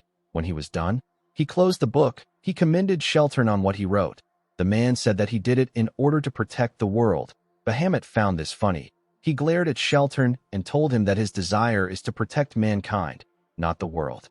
Sheltern couldn't argue with the dragon. Bahamut touched the book with his claw and made it disappear. He told the man that he will be taking care of the book. He explained to him that the book will never see the light of day if the prophecy doesn't come true. Sheltern turned around when he heard this. He said that it doesn't matter because humans will eventually learn how to use aura. Bahamut told him that he will personally exterminate all humans if this happens. He believed that insignificant beings like humans cannot control this power. Sheltern smiled when he heard this. He explained to Bahamut that he created the true dragon's swordplay out of fear of the dragons. However, he trusts him and Kronos. Bahamut didn't expect to hear this. Before leaving, Sheltern revealed to him that Kronos always said that he will eventually find someone that he can open his heart to. He will find a contractor. After saying this, Sheltern left. Bahamut laid back down. He found it funny that Kronos thought that he would find a contractor that he can open his heart to. He said that such a thing will never come to pass. He closed his eyes after saying this. Zeke got sent back to reality. He sat on the ground and looked at his ceiling. Even though he couldn't understand a single thing that they spoke about, the one thing he was sure of is that Bahamut is incredibly distrustful of human beings. Due to the fact that Bahamut's heart was in his body, Zeke could empathize with him. Despite his hatred, Bahamut still ended up making a contract with Tarakan. Zeke wondered about what made the dragon change his mind. After seeing Bahamut's memories, our boy continued to carry out research on the war that took place. He wanted to satisfy his curiosity. All history related to Tarakan was being manipulated by the Drakers. In this current era, Tarakan's contracted dragon is an evil dragon. It was impossible to find any useful document. While searching for clues and training in the true dragon's swordplay, Zeke received a message from Cliff which informed him that the preparations for the first request is complete. Our boy requested for an identity that would allow him to completely avoid suspicion. He didn't think that he would end up being the deputy manager of the Reinhardt Merchant Group's southern branch. Zeke believed that this was a bit too grandiose. While he was reading his letter, Zeke noticed something. He saw a bird pecking on his window. Our boy smiled when he saw the messenger pigeon. He realized that Kay has resolved herself. In the next scene, we are taken to the Syndicate Atlas branch jurisdiction. The place is known as the Secret Garden Hotel. Inside the hotel, we are taken to the top floor. We see Zeke enter a room. Kay was waiting for him in the room. Our boy was wearing his disguise. Kay referred to him as partner and welcomed him into the VIP lounge. Zeke smiled and sat down. He found it funny that she was now calling him partner. Before he could say anything, he turned to the transparent glass to look outside. Kay did not understand why he was looking outside. Although our boy has been in Atlas for a while, he had never gotten a view like this before. The city looked quite beautiful. Our boy was captivated by its beauty because the view he was used to seeing were ruins caused by the Continental War. He put himself together and turned to Kay. He told her that he didn't know that there was a place like this in Atlas. The woman was surprised to see that our boy actually got absorbed by the scenery. She revealed to him that the hotel is one of the syndicate side businesses. They wanted a place where those working underground could speak in secret. Kay poured a drink for herself and Zeke. Our boy pushed the drink forward. He told the woman that he doesn't drink liquor. Kay found this funny. She asked him if he is refusing to drink because he is underage. She told Zeke that he has a cute side to him. Zeke did not know why she was making a stupid assumption. He explained to her that he doesn't drink because he can't feel anything from it. Zeke took a drink when he got caught up in the atmosphere of his entrance celebration party. He learned that his poison resistance skill considers alcohol a poison and detoxifies it on its own. Before his regression, Zeke would occasionally drink because he wanted to get drunk, but now he can't do that anymore. Due to this, Zeke prefers to drink tea, which is something he actually enjoys. Kay told our boy that she understands that he doesn't like alcohol. She said that they can leave the small talk aside. She told him that she has something to show him. Our boy realized that Kay doesn't really care if he drinks or not. The magician took out a report and some pictures. She told Zeke that the Pabella are truly involved in piracy. Immediately, she started looking into it. The evidence kept coming out. She found it shocking that her organization hadn't noticed anything until now. The decisive evidence was the fact that there was a period of intense growth for Pabella after they disappeared as a result of being cleaned up by the White Silver Knight. On top of this, there were undocumented profits made by the Pabella. Kay pointed at a man in a picture. The man's name is Joaquin Fernandez. He is also known as El Mencho. Despite being the second in command for McCain, he still has dealings with Pabella. Kay explained to Zeke that she hasn't reported anything to her superiors because the information is quite shocking. She knew that it would cause chaos within the syndicate. She said that ignorance can be bliss. The woman wanted to mention something about the artifact that Zeke asked her to find a buyer for. However, something shocking caught her attention. Zeke thanked Kay for doing him a big favor. With a horrifying smile on his face, Zeke told the magician that he will now tell her how he plans to make her the boss of the organization.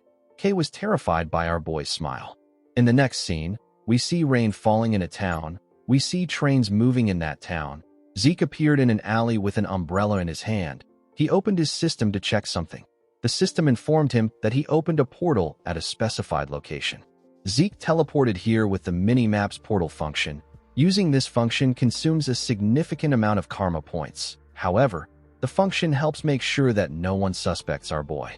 Even in the Nirvana, which is one of the 3 transcendent families that is skilled in magic, there are a very limited number of individuals that can use teleportation magic. In fact, moving between cities would require a magic tower's large-scale portal to begin with. Thanks to his portal function, Zeke can mask this plan as a simple accident. He smiled when he thought about how some old geezers would react to what he is about to do. He couldn't wait for night to fall.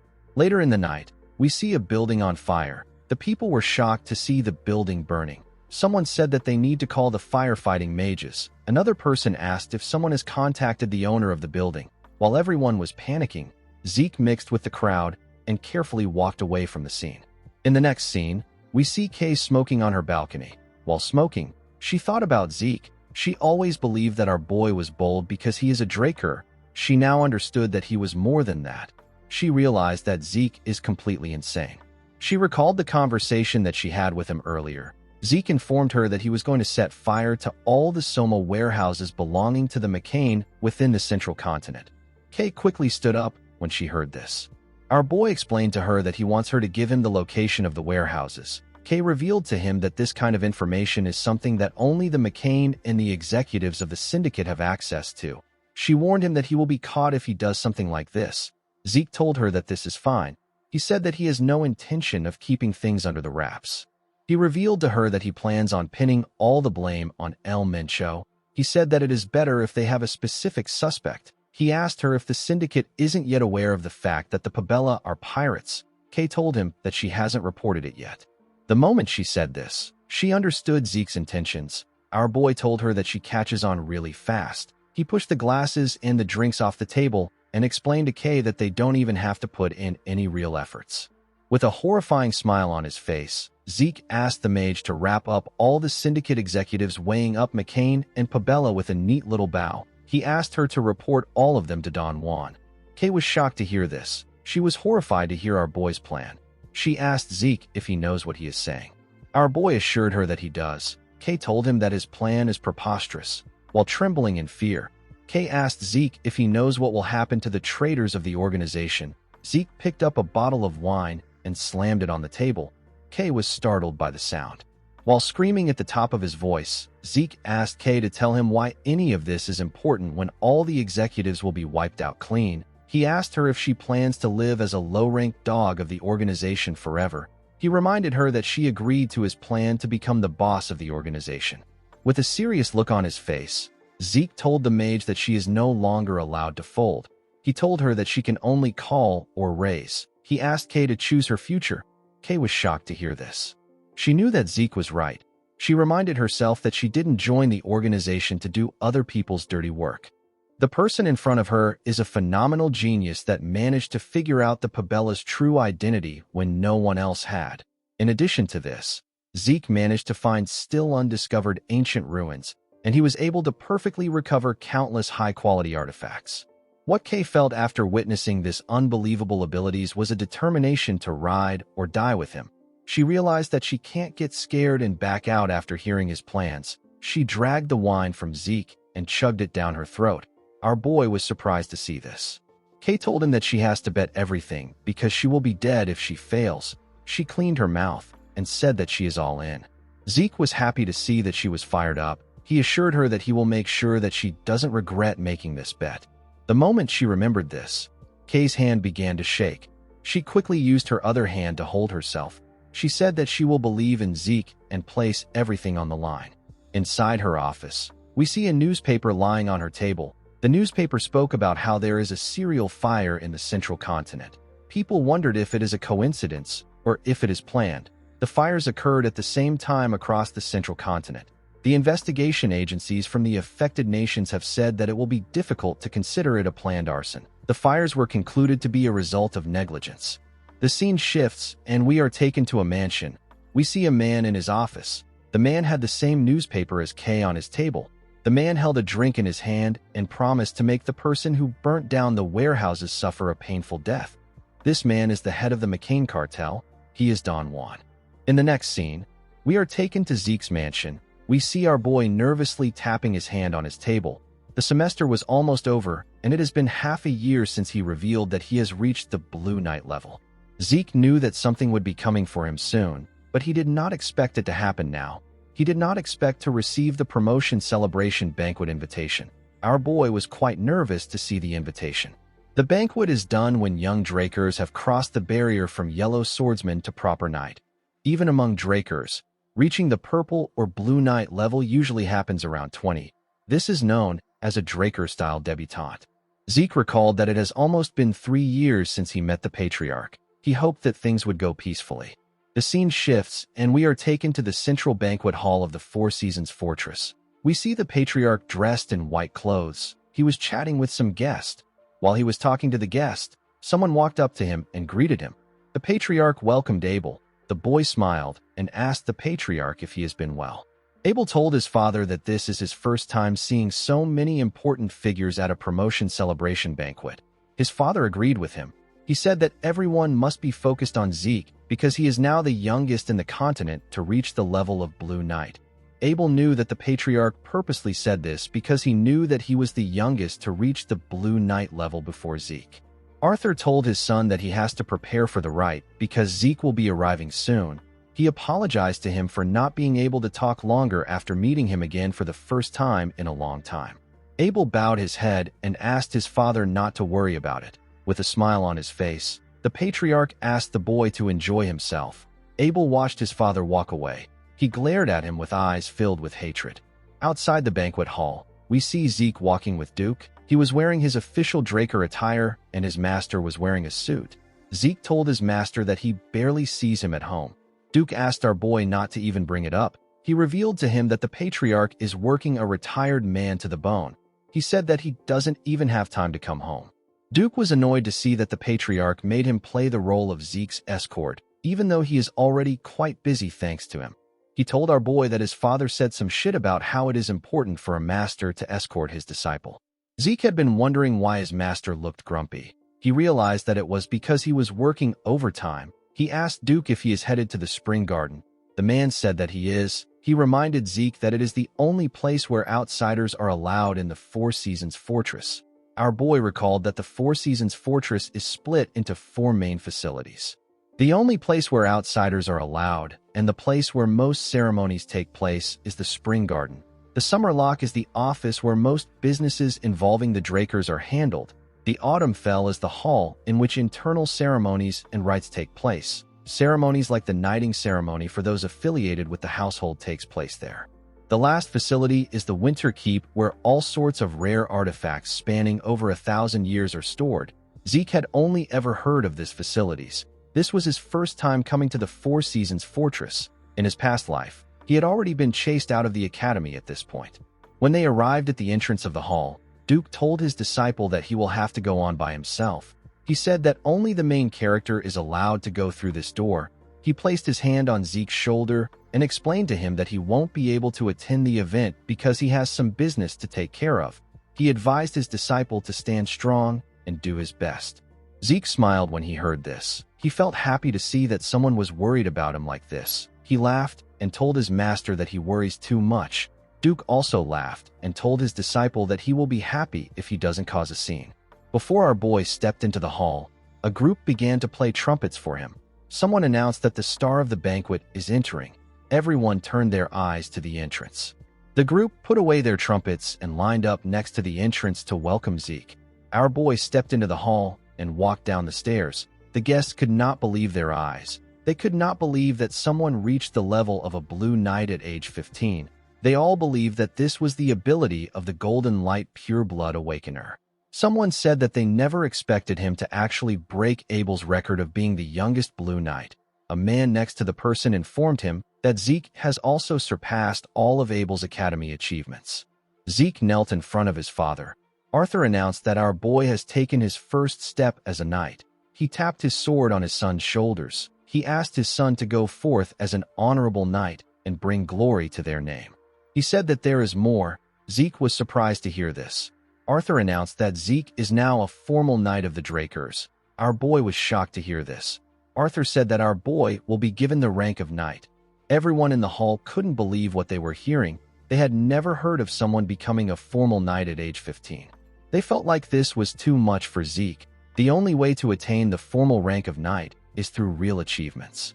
The Drakers are blessed by aura, so they awaken quickly. Due to this, it is almost expected that they reach the level of purple or blue knight.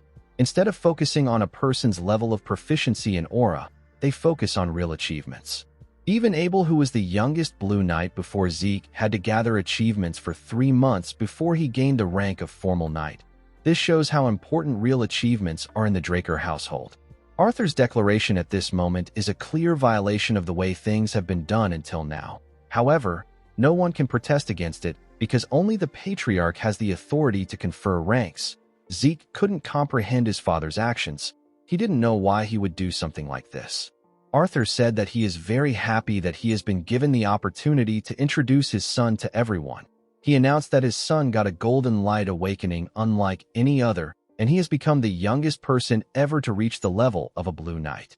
He said that he believes Zeke will become a knight that far surpasses him in future.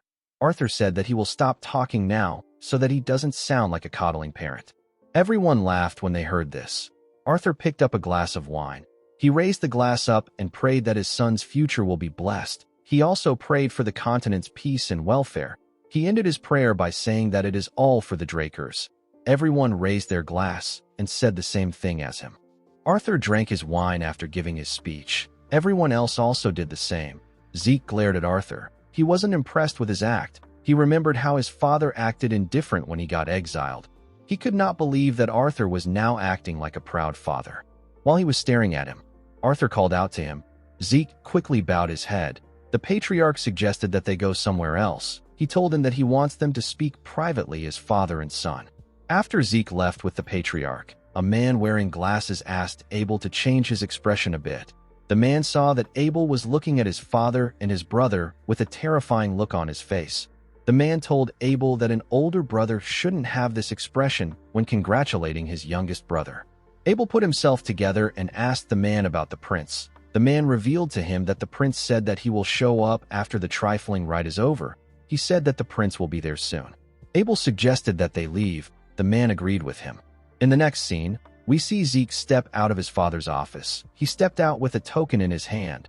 The token can be exchanged for one of the family's treasures. Zeke wondered why the patriarch gave him something like this. Since it wasn't a bad thing, our boy decided not to think too much about it. He didn't understand his father at all. He moved close to the guests and looked around. He recalled that this banquet will last for several days. He wondered how he was going to get through it. He did not know how he was going to last several days in this place while keeping his expression under control. He told himself that being a noble isn't for everyone. While he was thinking, someone called out to him. When our boy turned around, he saw a beautiful girl with blue hair. The girl introduced herself as the first princess of the Alencia kingdom. Her name is Melissa Alencia. Zeke recalled that Princess Melissa is the one who will rise to power as the next monarch of the Alencia kingdom. In contrast to the current and ineffective king, Melissa will set groundbreaking policies that would prioritize the people. This will allow her to gain the overwhelming support of the people of her kingdom. Due to this, she would often clash with the Alencia aristocrats. However, if she was to ascend to the throne officially, it would only be a matter of time before they began to try to curry favors from her. Before Zeke's regression, this promising princess ceased all international activities and went missing. Articles speculating her assassination at the hands of the Empire were spread across the continent. Since the Alencia kingdom fell to ruin during the war, the truth was forever lost. Even in this life, there wasn't a lot of news about Melissa's activities. Since she was able to attend the banquet, Zeke believed that nothing much has happened. The moment he thought of this, our boy remembered something.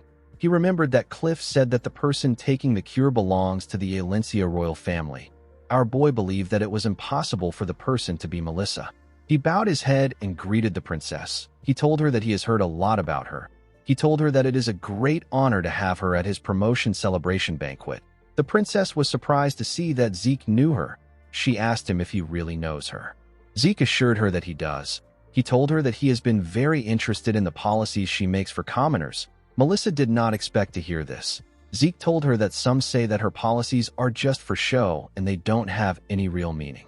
With a smile on his face, he told her that he is aware that she is thinking about the finances and budgeting needed to carry out the policies. Melissa was surprised to hear this. She gently smiled. She realized that Zeke was really different from the other knights. Zeke did not know why she smiled. He asked her if he offended her in some way. Melissa explained to him that she didn't expect anyone to sympathize with her grievances. She said that she was a little delighted. She turned to the side and told Zeke that she has to excuse herself. She told him that it was a pleasure to meet him. Our boy asked her about why she is leaving already. Melissa explained to him that she would like to talk longer with him, but she cannot monopolize the guest of honor. Zeke turned to the side when he heard this. He knew that she was right. He knew that it was natural for Melissa to feel burdened by the obvious glares of the people around them. The princess asked him not to be disappointed. She smiled and told him that a better opportunity would present itself. After the princess left, other nobles greeted Zeke too. Our boy spoke and exchanged pleasantries with this nobles. A while later, we see two nobles leaving after Zeke spoke to them. He forcefully smiled as he watched them walk towards the door. He was relieved to see that he was almost done with the greetings. He could finally breathe now. Our boy didn't like events like this. He preferred training with Kaiser than mingling with this nobles. While he was thinking, Zeke heard something odd. He quickly turned to the side. He heard the dull clanking of an armor. He wondered about why someone would wear an armor to a banquet like this. A man with golden hair and a golden armor walked into the hall with his guards. The man said that he has finally found our boy. He referred to him as the guest of honor of the banquet and the youngest Blue Knight in history. This man is the fourth imperial prince of the Rome Empire. His name is Carus. This is the man who joined hands with Abel to start the Continental War. The man stretched out his hand to our boy and introduced himself as Carus Nerva Constantinus. Zeke didn't shake the prince. He bowed his head and offered his first greeting to the prince. He thanked him for attending his promotion celebration banquet. Carus turned to his hand and glared at it. He realized that Zeke didn't shake him on purpose. He smiled and placed his hand on our boy's shoulder. He asked him not to worry about such formalities. He asked our boy to have a drink with him. Zeke was surprised to hear this. Carus called out to someone and asked him to bring them a drink. He said that the most refined man on the continent and the man destined to be the greatest knight on the continent will celebrate their historic first encounter with only the best drink. Carus got a glass and poured Zeke a drink. He told him that this is a drink poured by an imperial prince. He asked him to drink it without leaving anything behind. Zeke forced himself to laugh at the prince's joke. He drank the wine in one go. The nobles at the banquet were surprised to see that Zeke was taking Carus's words seriously. They believed that Zeke was still a child, even though he is a Blue Knight. Some of them said that the prince is behaving poorly. They expected him to refrain from acting like this, since he was well aware of how influential the Drakers are. Carus told Zeke that he did well. He told him that he likes him. He asked him to drink with him until they empty the bottle. Before he could do anything, Abel walked up to him and bowed his head. He referred to him as the new rising sun of the empire. Carus asked Abel if he will be joining them. Abel thanked him for his offer and told him that he has something important to discuss with him. Carus placed his hand on his shoulder and asked him to tell him what it is. Abel told him that there are too many listening ears around them. He suggested that they move somewhere else for their conversation. Carus told him that he understands. He apologized to Zeke and told him that he has to take his leave. He told him that they will bask in the beauty of the moonlight the next time they drink together. He said that they will speak about the great epics of the legend of the Dragon Slayer. After saying this, Carus and his guards walked forward with Abel. Everyone stood nervously and let them walk out of the hall. After they left, the nobles began to speak. Someone said that he cannot believe that someone like that is a prince. Another person said that this is a testament to the lack of legitimacy behind the empire. A man said that he did not expect Abel to handle the situation. He said that he now understands why Abel has such a strong reputation. Zeke was not surprised to see that they were praising Abel. He knew that anyone who doesn't know Abel will think that he is an older brother giving his bewildered younger brother a helping hand. Our boy didn't really care about this. He was more bothered by the fact that the fourth prince and Abel already knew each other in this life. According to the information Kay gave him in his past life, the two men shouldn't be acquainted yet. Due to the way Carus treated Abel, our boy could tell that they were very close. He realized that the Continental War may start sooner than he expected. The scene shifts and we see Zeke walking somewhere. He was holding the token his father gave him. The token can be exchanged for one item in the Draker's treasury. While looking at the item, Zeke remembered the conversation he had with his father. Arthur asked him about how his plan to become the continent's strongest is going. He told his son that he can tell his plan is going smoothly since he was able to become the guest of honor at this banquet. Zeke told him that it is going well. He told the patriarch that it is all thanks to him. Arthur asked his son not to call him patriarch. He told him that it is too formal. He asked Zeke to feel at ease and call him father. Our boy was shocked to hear this. He knew that someone had said these words to him before. These were the same words that Carly said to him. Zeke finally understood why he felt uncomfortable before. Abel has been making different bold moves, and he is even bringing the elders to his side. It is to the point where Carly has noticed. It makes no sense to believe that the head of the family has not taken notice to Abel's actions.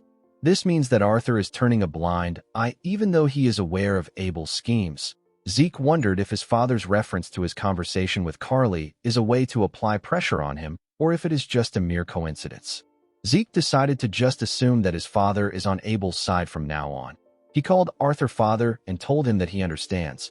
Arthur told him that it is nice to hear him say this. He told Zeke that he wants to give him a gift to motivate him to continue marching towards his goal. He placed the token on the table and explained to his son that it can be exchanged for a treasure stored at the Winter Keep. Zeke was happy to receive the token. He recalled that the Winter Keep is a place known across the continent to be packed to the brim with incredibly rare artifacts. Arthur explained to his son that there are a lot of valuable treasures in the treasury, but there are also useless things that merely glitter inside. After walking for a while, Zeke arrived at the humongous gates of the Winter Keep. He didn't understand why his father gave him this token, but he planned to use everything in his arsenal to become stronger. The attendant at the gate told Zeke that she has been waiting for him. She asked him to move closer. She told him that she wants to provide a brief explanation of the storage facility. She revealed to Zeke that the Draker Treasury currently stores roughly 17,000 rare artifacts. The artifacts can be gotten by exchanging a token. Although there is no limit to how much time a person may spend inside, once a person exits the facility, they will not be allowed to re-enter. The attendant asked our boy to remember this. Zeke told her that he doesn't see any guards around even though rare artifacts are stored there. The woman told him that guards are not necessary.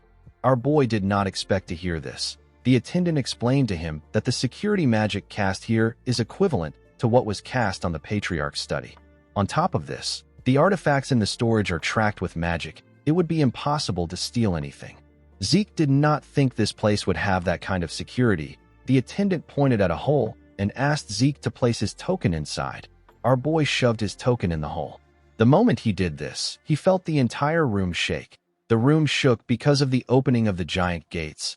Zeke was shocked to see how large the storage was. The treasures were placed on ridiculously huge shelves. Our boy did not expect it to be on this level. When he stepped in, he realized that the inside is much bigger than he thought. He was not surprised to see that his family would build something like this. The attendant told him that she will take her leave. After she left, Zeke raised his head up and looked around. He knew that it would take him ages to identify the function of each relic. He asked the system if it is able to organize the relics there according to his desired criteria. The system acknowledged his request and informed him that this function has been linked to his dragon eyes. It asked him to select a target item using his dragon eyes. Zeke was surprised to hear this. He smiled and activated his dragon eyes. He said that he now understands it. The dragon eyes can now also display information regarding the detected object according to the administrator's requests. Zeke activated the shadowless steps of the Gale Arts and used it to run around the storage in an instant. Numerous status windows appeared in front of him. They were displaying the functions of the items Zeke saw with his dragon eyes. After running around for a while, Zeke stopped moving. The system informed him that the selected items will be displayed on the mini-map. It displayed the map of the treasury and told our boy that he selected 17,138 items. Zeke did not expect it to be this much. He asked the system to exclude non-artifacts like normal items and consumable items. The system removed the selected items and informed Zeke that there are 9,832 items left. This was still way too much for Zeke. He asked the system to exclude all swords inferior to the Stygian blade. Every single sword was removed. Zeke smiled when he saw this. He realized that his Stygian blade is much better than this artifact's. While looking through the item list, Zeke noticed something odd. There was an item without any information. Our boy decided to check it out. He went to the location of the item. The system informed him that he has arrived at his specified coordinate. When Zeke raised his head up, he saw a bracelet. Our boy didn't understand why the item's information wasn't displayed when the item looked so normal. While he was looking at the bracelet, a status window popped up. Our boy was shocked to see what was written on it. The system told him that the item has reacted to him being the heir of Tarakan Draker. Zeke picked it up. He realized that the item must have belonged to Tarakan since it reacted to his title. While he was looking at the bracelet, the system displayed its information. The item is known as the Sacred Guardian Stone. It is a bracelet with a guardian stone embedded in it. It allows a person to call a summon. It calls a summon that matches the user's soul. The Guardian Stone bears the Fairy Monarch's blessing. The system told him that the Sacred Guardian Stone is now in his possession. It told him that he can now call forth a summon that is suitable to his soul. The moment it said this, The guardian stone disappeared from Zeke's hand and moved to his wrist. Our boy was shocked to see this. He asked the system if he can't remove the item from his possession. The system explained to him that the item has entered his possession due to his status as heir to Terrakin Draker. It told him that the item cannot be removed. Zeke became nervous. He hadn't looked through all the items. This bracelet could ruin his plans. He calmed himself and said that the bracelet is probably better than most artifacts since it is Terrakin's legacy.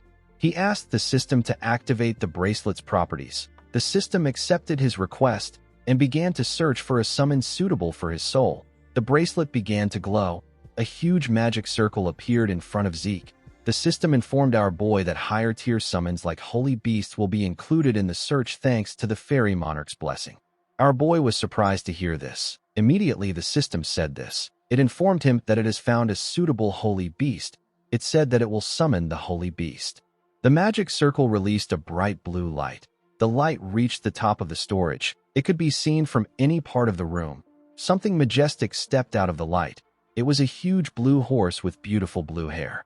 This horse had horns. The Holy Beast is known as the Dragonic Steed. Zeke stepped back a bit. He had never seen a Holy Beast before. Its presence was overwhelming. He took a look at his hand. He couldn't believe that he got Bahamut's heart and Fong. And now he got an item that can summon a Holy Beast. He wondered about how many things Terrakin possessed. The Dragonic Steed moved close to him and touched his head with its mouth. Zeke now understood what it meant for the beast to be suitable to his soul. He placed his hand on the Dragonic Steed and moved his head closer to it. The Holy Beast also did the same. Although this was their first time meeting, Zeke felt like he was reuniting with an old friend. He could feel a sense of familiarity from the Dragonic Steed. While he was hugging the Holy Beast, a status window popped up in front of him. The system informed him that he will be able to summon the Holy Beast at any time if he gives it a name. Our boy decided to name the Holy Beast Bucephalus. The Holy Beast proudly raised its head up when it heard its name. Zeke was happy to see that it liked the name. The system informed him that Bucephalus is a Dragonic Steed with holy presence. Its two horns can call forth the power of thunder. Bucephalus is also the king of the Dragonic Steeds. Even though the monster was the king of the Dragonic Steeds, Zeke didn't know what it meant. It was his first time seeing a Dragonic Steed. Bucephalus moved close to him and grabbed him with his mouth. Our boy was shocked to see this. He asked his steed to tell him what is wrong. Bucephalus placed our boy on his back. Zeke asked him if he wants to give him a ride. The beast nodded his head. Zeke gently touched the beast's mane. He could not believe that Bucephalus understood his desire to confirm his abilities and placed him on his back. He asked his steed to run like the wind. Bucephalus raised his head and gathered some energy when it heard this command. It ran forward in an instant. Only a blue light was seen in the storage. Zeke held on tightly to the beast. He realized that he couldn't hear its hooves hitting the ground even though it was running this fast. He wondered if he has gotten his hands on something crazy. When he looked down, he saw something shocking. There were magic circles beneath the beast's hooves. Magic circles appeared in the places the beast placed his hooves. Zeke was amazed. He told Bucephalus that it is the best. The scene shifts, and we see our boy in a carriage. Before he left the Winter Keep, the attendant asked him if he will really choose the bracelet. Our boy was not surprised to see her reaction. He believed that it was natural. While thinking, he remembered his father's warning. He realized that this item would be one of the useless items his father was referring to. He understood why anyone would think it was trash. The item responded to his title. Even the system was unable to show any information on it. It makes sense that no one has ever discovered the true value of the bracelet. Zeke always believed that he would only be able to discover Terrakin's legacy through dungeons that the system led him to. He didn't think that he would stumble into it like this. He was happy to see that he managed to get his hands on something incredible today. He decided to head back home to relax. When Zeke arrived at his mansion, he let out a sigh because he saw someone he didn't expect to see. The person referred to him as Sir Zeke and congratulated him on becoming a proper knight. Our boy asked the man about why he is being so formal. He told him that he is creeping him out. The man turned out to be Cliff. He told Zeke that he needs to speak in a reserved way in the presence of a formal knight of the Draker. Our boy sat down and told him that he will appreciate it if he doesn't come looking for him out of nowhere. He explained to him that his future plans could be jeopardized if his relationship with him is discovered. Cliff apologized to Zeke. He pointed at someone on the chair and said that the person demanded to meet him. He said that his hands were forced. The person took off her hood and told Zeke that she will like to extend her greetings again. She introduced herself as the owner of the Reinhardt Merchant Group. The person turned out to be Princess Melissa. Zeke was not surprised by her shocking reveal. He told her that he did not expect her to be the true owner of the Reinhardt Merchant Group. Melissa smiled when she heard this. She could tell that Zeke already knew. Princess Melissa recently decreased her public appearances, and yet she appeared at Zeke's promotion celebration banquet. At this point in time, the rose disease patient who Cliff got the cure for would have been completely cured. Only an idiot wouldn't have figured out that Melissa is the patient. The princess raised her hand to signal Cliff and said that she will go straight to the point. Cliff placed some documents and thumbtacks on the table. He also placed a map on the table. Melissa told our boy that she wanted to see him to get his assistance. Zeke asked her about the type of assistance she is referring to. Melissa asked him to take a look at the documents before they start discussing. Our boy picked up the documents. The princess revealed to him that the rose disease has recently been spotted in the borders of her kingdom. She said that the documents contained the results of the rose disease analysis done by the Nirvana Transcendent family. Zeke carefully looked through the documents. He was shocked to see what was inside. He asked Melissa if what is written there is true. He asked her if the rose disease is really a pathogen created with magic. Melissa explained to him that the analysis was done by the Nirvana family. It is the Transcendent family that is most proficient in magic. The princess assured him that the analysis is true. Zeke could not believe that the rose disease was man-made. He realized that the disease is spreading faster than it did before in his past life. He wondered if his regression changed something. Melissa told Zeke that this is not all. She took out some thumbtacks and placed them at different points in the map. She explained to Zeke that the disease was first spotted in a village on the border of the Rome Empire and the Alencia Kingdom. However, the disease isn't spreading towards the Rome Empire. It is actually only heading for the Alencia Kingdom. Zeke was shocked to see this. He understood what the princess was saying. Melissa told him that the Rome Empire created the disease and they are spreading it to Alencia on purpose. This made perfect sense to Zeke. In his past life, the reason why the Alencia Kingdom was so easily defeated by the Rome Empire was because of this disease. Our boy now understood why the princess needs his help. He asked her if she wants the rights to mass produce and distribute the treatment for the rose disease. Melissa told him that he is correct. She explained to him that Cliff only acquired the right to produce it in the previous contract. She said that an additional contract needs to be created for the kingdom to distribute it. She told Zeke that he wrote an interesting condition in the contract. Our boy told her that he doesn't plan to annul the contract even if she says this. Melissa told him that she would also not annul it if she was in his position. As a businesswoman, the princess was aware that those who reveal their motives are the ones with the shortest straw. She told Zeke that she revealed her motives in order to strike a deal with him. She said that she doesn't want to leave without getting something. Zeke smiled when he heard this. He was impressed that the princess understood the situation. He became certain that the Reinhardt Merchant Group did not join the top 10 merchant groups category out of luck. Melissa placed a document on the table. She explained to Zeke that she is planning to distribute the cure as relief supplies to the citizens. She asked him not to worry about the production and distribution of the cure. She revealed to him that she will compensate him by giving him 20% of their merchant group's shares. Zeke was shocked to hear this. The Reinhardt Group is currently part of the top 10 merchant groups. The merchant group will still continue to grow if they don't fall along with Alencia in the Continental War. Right now, the value of 20% of their shares amounts to millions of gold. If Zeke is able to stop the war and allow the merchant group to grow even more, this shares would be worth billions. Although her offer was tempting, Zeke still wanted to confirm some things. He told Melissa that he needs to ask her some questions before he can decide. He asked her about why she is openly sharing this information and why she is offering him 20% of her merchant group shares when she doesn't know if he is with the Empire. He told her that he cannot comprehend her actions. Melissa smiled when she heard this. She told Zeke that she is certain that he is not with the Empire. She explained to him that she has honed her perception by growing her merchant group. She revealed to him that she actually observed him from afar after their conversation ended. She noticed that his actions towards those who were affiliated with the Empire were quite cold.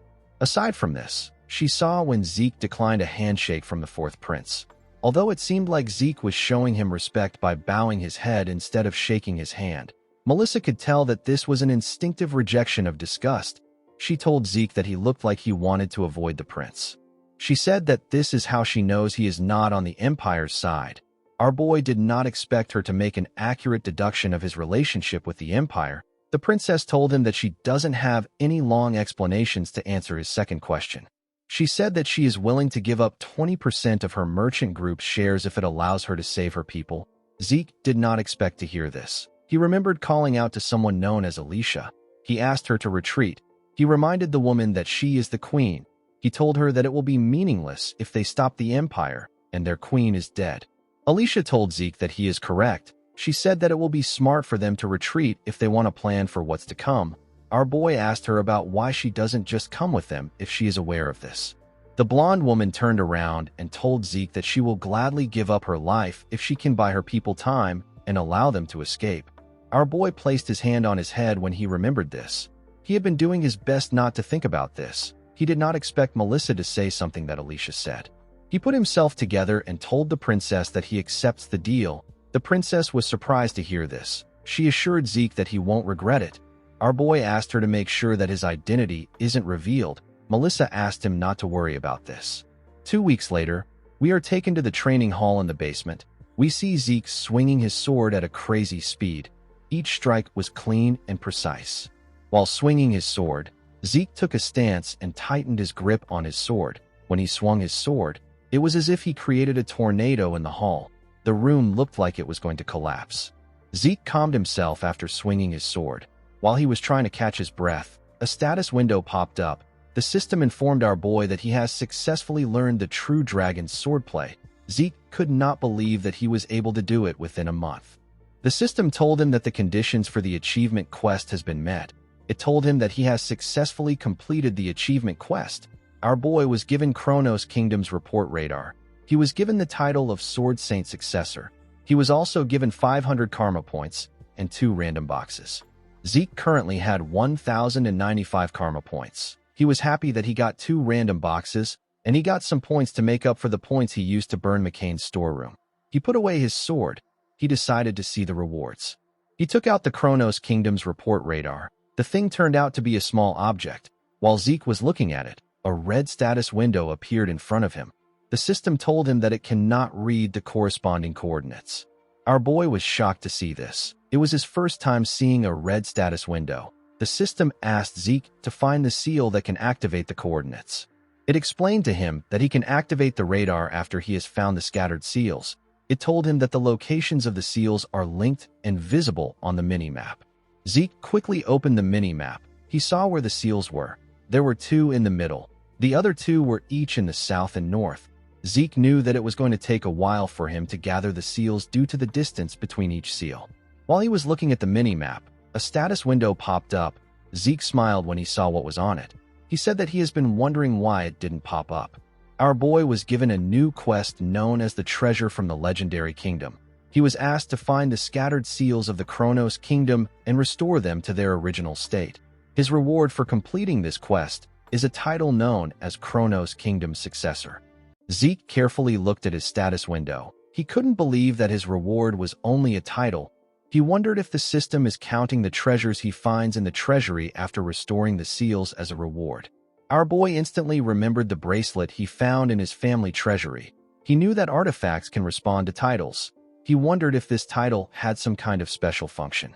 He carefully looked at the object in his hand. Since nothing happened, Zeke decided to put it in his inventory. Since there was no time limit for the mission, our boy decided to take care of his pressing issues. He planned to slowly take care of the mission.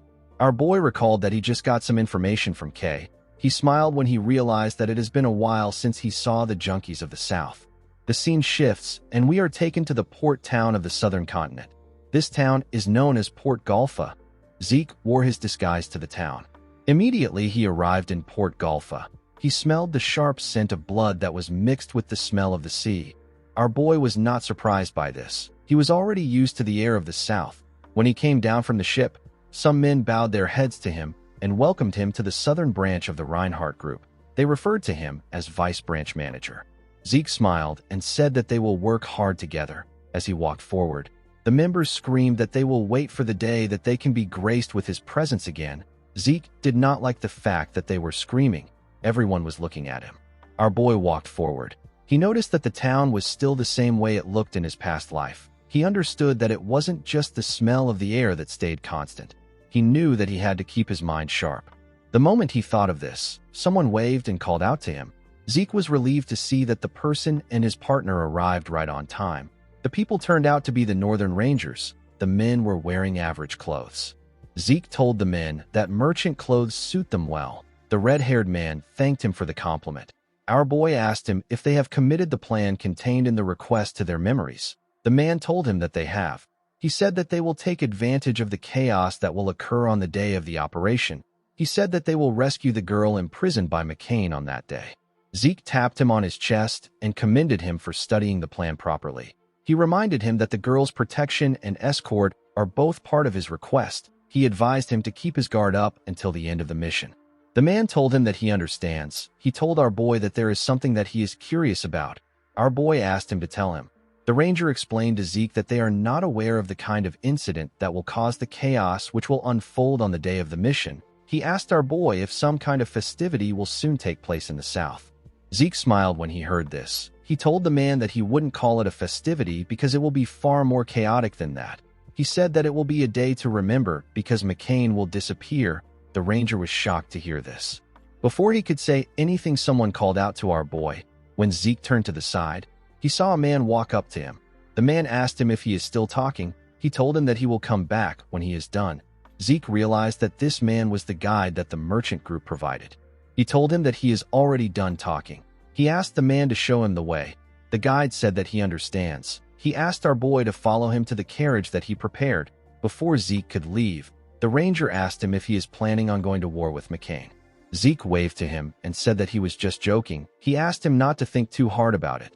The man told his comrade that he cannot take Zeke's words as a joke. His comrade told him that he understands. In the next scene, we see a carriage going somewhere. Zeke and Kay were inside the carriage. Our boy asked Kay if she has checked the safe house provided by the merchant group. Kay said that she has. She revealed to him that the place has a lot of storage space, even though it looks worn out on the outside. She told our boy that her organization has maintained the interior on the same level as their hotels. She said that they need to confirm their plan with a briefing because today is Don Juan's birthday. Zeke said that this is also a day where all the executives will gather to discuss business. Due to this, Kay and our boy will attend the meeting. Zeke will be there as a supporter for the woman. Our boy asked the woman if he is correct. Kay told him that he is. He asked her about how many times they will have a briefing. He said that this is already the 5th one. He told her that even a Soma addict would have memorized it at this point. Kay told him that it is necessary. She told him that she doesn't have nerves of steel like him. She said that it is natural for her to be nervous. She asked him to do the briefing for her since he was the one that pulled her into it. Zeke already noticed that she had been acting different from normal. He did not think that she would be nervous. While shaking, Kay asked him to tell her what they will do if Don Juan finds out that they were the ones behind the Soma warehouse burning. She said that the McCain paralyzes traitors and carries their bodies to a shock dragon swamp. The woman became more terrified. She wondered if they will be caught after covering up everything. Zeke felt like teasing her when he saw her panicking. He told the woman that the McCain usually handles a mage differently. Kay asked him about what he means. With a bright smile on his face, he told the woman that there is a widespread belief that keeping a mage's cadaver helps block curses. He told her that the McCain will never allow her to be a shock dragon's food. Instead, they will chop her body up and sell her parts across the South. Kay became terrified. She asked him if this means that the finger-shaped necklaces that the McCain wear are real fingers. She wondered about how much they will sell her fingers for. She asked Zeke to gather her body parts and bury her in a nice place. Immediately she said this, she realized something odd. She asked him about how he found out about the chopping of body parts. Zeke believed that it was natural for him to know this. He believed that no one could know the South more than him. In his past life, he raised the McCain into prosperity and dragged it down as a hitman. Our boy had a toxic relationship with the McCain before his regression. This relationship began when he was chased out of the academy and captured by a slave trader. He got sold to a Soma plantation owned by the McCain. The plantation was a place where all Zeke had to do was to follow orders and harvest Soma. He was eventually dispatched to the battlefield as a human shield. However, he managed to be the sole survivor each time. Zeke didn't question anything at that time. He was simply relieved by the fact that he survived. He now realized that he might have activated his healing ability at this time. The ability must have activated due to his survival instinct. After returning alive 6 times as a human shield, Don Juan decided to turn Zeke into a hitman. The Don might have had an eye for people because our boy was perfectly suited to be a hitman. He could easily take down a purple knight by making them drop their guard. He then used poison on them. However, it was a completely different story with blue knights. Despite sneaking up on them with his presence hidden, the blue knights would still always spot him. Even if they were to be stabbed with a poison-laden blade, the warriors would manipulate their internal aura and use it to burn or expel the poison.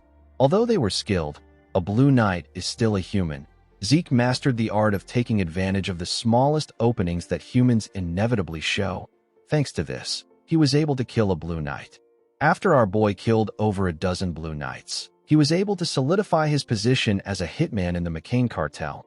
After this, Zeke managed to achieve great things against the Pabella cartel and even brought it to its ruin. His position increased in the cartel. He eventually became Don Juan's foster son and even secured a position as the Don's rightful heir.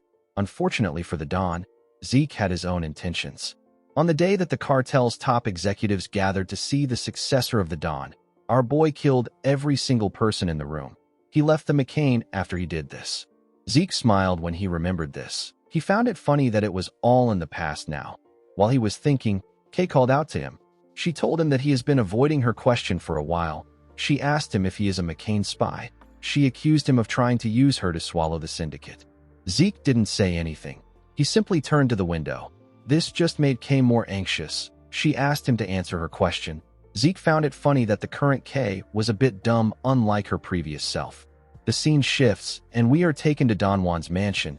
Inside the mansion, there was a party taking place. Different people were being served by women with animal ears and tails. In a different room, we see Kay introduce herself to Don Juan as an official of the syndicate. Zeke was by her side. Our boy carefully looked around. He said that money is amazing. He noticed that the guards were not just McCain hitmen. There were also some infamous outlaws and rangers among them. It was a diverse roster. The Don and the executives sat together on a huge table. This meeting was taking place in a secret meeting room that was behind the mansion's banquet hall. Don Juan smoked his cigar and greeted Kay. He told her that he heard she was a mage. He did not expect her to be a woman. He said that a beautiful mage is rarer than a jewel. With a smile on his face, the man told Kay that he has been anticipating the wise words that she wants to share with him. He asked her to begin. Kay took a deep breath and asked the man if he remembers the Somo warehouse fires that took place several months ago. The executives were shocked to see that Kay brought up the topic. Don Juan put his cigar in an ashtray and told the woman that he cannot forget what happened. With a cold gaze in his eyes, the man asked Kay to tell him why she brought up the topic. The mage became nervous when she saw the look in his eyes. She put herself together and informed the Don that there is a traitor among his executives who conspired with the Pabella cartel in order to set the warehouses on fire. The executives stood up and called the woman crazy. One of them said that someone needs to drag her out. Don Juan slammed his hand on the table when he heard this. The executives quickly closed their mouths. With a scary look on his face, the man asked Kay if she can hold herself accountable for what she just said. The woman nervously nodded her head. He asked her to tell him who dares to betray the McCain. The executives nervously turned to the mage. They didn't know who she would pick out. Before Kay could say anything, Zeke grabbed one of the executives and put his dagger next to his throat. He greeted Don Juan and introduced himself as Zeke Murray. He told the Don that he will clarify the issue that he just spoke about. Don Juan greeted Zeke. He picked up a cigar and told our boy that he brought a blade to his party instead of a gift. Zeke held the executive's hair tightly and told the Don that his gift is in front of him. The Don used a lighter to add fire to his cigar and asked Zeke if he is suggesting that his beloved brother, whose name is Joaquin, is the traitor. Zeke smiled and asked the man if he should call him Joaquin or El Mencho. He asked the man to confess with his own tongue since he already understands what is happening. Joaquin could not believe what he was hearing. He wondered about how Zeke figured out something that even his boss wasn't able to. He turned to his guards and asked them to tell him why he is paying them. He asked them to stop staring and do something. He called them ungrateful wretches and asked them to do what they are paid for. The guards took out their weapons. One of them told Joaquin that there is nothing they can actually do. He said that Zeke is a professional. Our boy didn't give them any openings for them to approach him. The guards knew that Zeke would use Joaquin as a human shield if they try to attack him from a distance. One of them said that our boy might be a spy sent by the Pabella cartel. Zeke told Joaquin that he has really gathered a lot of trust as the second-in-command of the cartel. He found it amazing that they were suspecting him as a spy even though the man was the actual spy. Joaquin smiled and asked him if he is spouting nonsense because his identity has been revealed. Zeke told him that he is bold. He asked the man if he believes that he would do something like this without any proof. Joaquin was shocked to hear this. Our boy called out to Kay.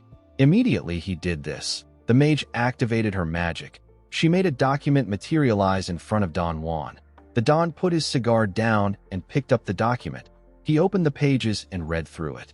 He told Zeke that he has brought something interesting. He announced that Joaquin joined forces with the syndicate to betray them and the Pabella cartel are actually pirates. Immediately he said this. Everyone's expression became grim. They all seemed quite angry. Zeke smiled when he saw their reactions. He already knew that the mood in the air would change once the pirate story came up. Although no one likes pirates, the Southerners hate them more than others. They hold a grudge against them. This is because Southerners are situated very close to pirate outposts, so they end up suffering the most losses compared to other regions of the continent. Apart from this, Don Juan lost his family to pirates. He bears a deep resentment towards them. No matter who it is, Don Juan cannot overlook an incident involving pirates. When the Don saw a picture of Joaquin shaking hands with a pirate, Zeke wondered about what he will do. Joaquin was shocked to see the picture. He wondered about how Zeke was able to get it. He saw that the report stated that the deal he made with the Pabella cartel and the burning of the Soma warehouse are related. The man knew that everyone would be suspicious of him in this situation. Don Juan placed the report down and thanked Zeke. He asked our boy if he believes that a report like this would be enough for him to grow suspicious of a man who is like a brother to him. Zeke already predicted that the Don might say something like this. He decided to use a method that he didn't want to use. He moved close to Joaquin's ear and whispered something to him. The man seemed to be quite shocked to hear what our boy said. Don Juan told Zeke that he will have to pay for the crime of insulting his brother if he doesn't have anything else. The moment he said this, Joaquin called out to his boss. With a serious look on his face, he told Don Juan that Zeke is correct. He said that he is a traitor who joined hands with the Pabella cartel. Don Juan stood up and said that he understands. He told the man that he didn't think that he will betray him. He said that he has nothing to say. He walked towards something and told Joaquin that he will show him an adequate amount of respect for confessing. Immediately he said this. He threw an axe at the man's head. A large amount of blood gushed out of Joaquin's head as his body slowly fell to the ground. Everyone in the room was shocked to see Joaquin's body on the ground. His blood was all over the place. Zeke did not think that the second-in-command would go out like this. He found the Southerners to be a fascinating bunch of people. Before Joaquin died, our boy swore on God that he wouldn't touch the family that he has hidden away if he confesses. He picked up a cloth and used it to clean his face. He found it amazing that Joaquin believed that an oath made with the name of God is absolute.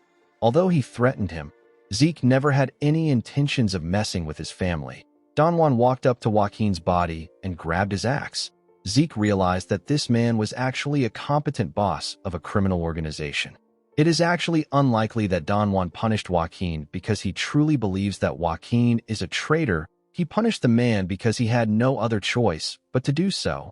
The culprit behind the Soma warehouse fires from several months that resulted in massive losses for the McCain cartel and the Pabella spy were the same person according to Kay's testimony.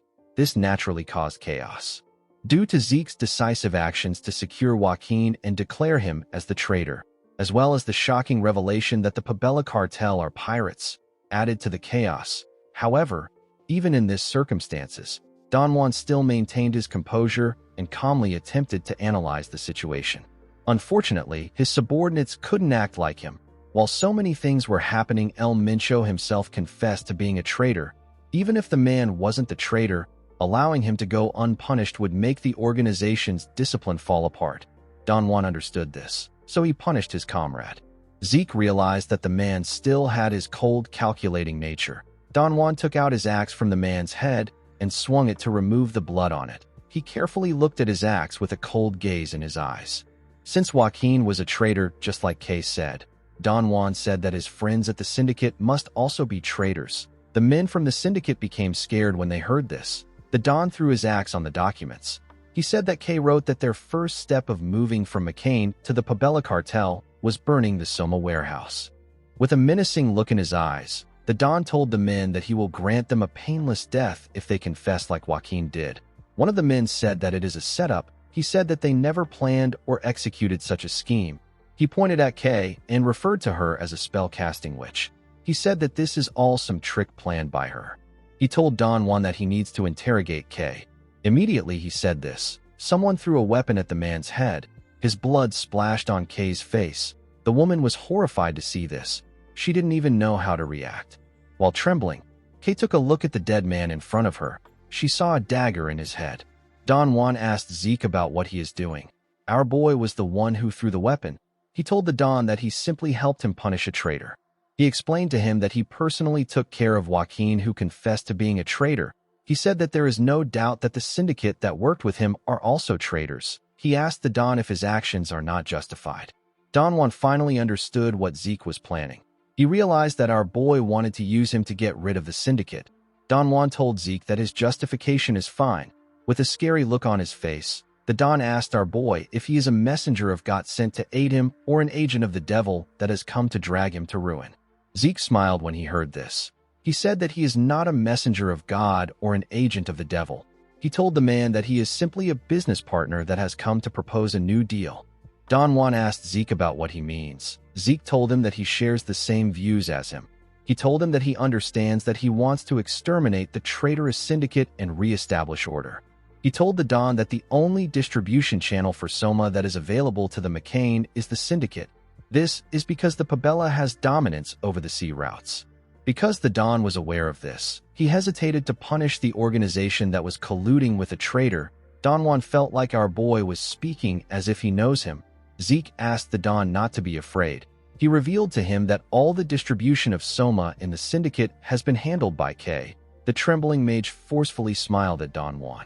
Zeke placed his hand on his chest and told the Don that he and Kay will be in charge of taking care of the McCain Soma from now on. The Don sat down and told our boy that his offer is quite tempting. He said that it will be very alluring if it is true. He told him that deals must be built on a foundation of trust. He said that he has very little trust. He told Zeke that it is impossible for him to trust him since this is their first meeting.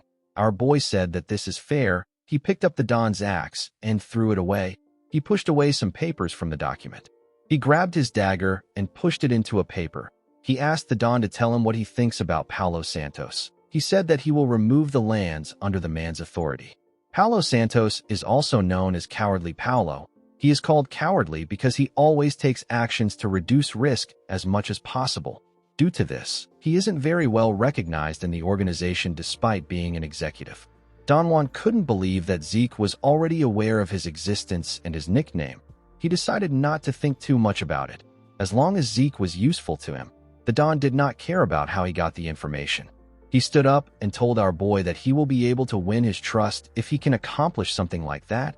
He told him that he respects his gallant courage, but it is far too dangerous for him to attack a place like that alone.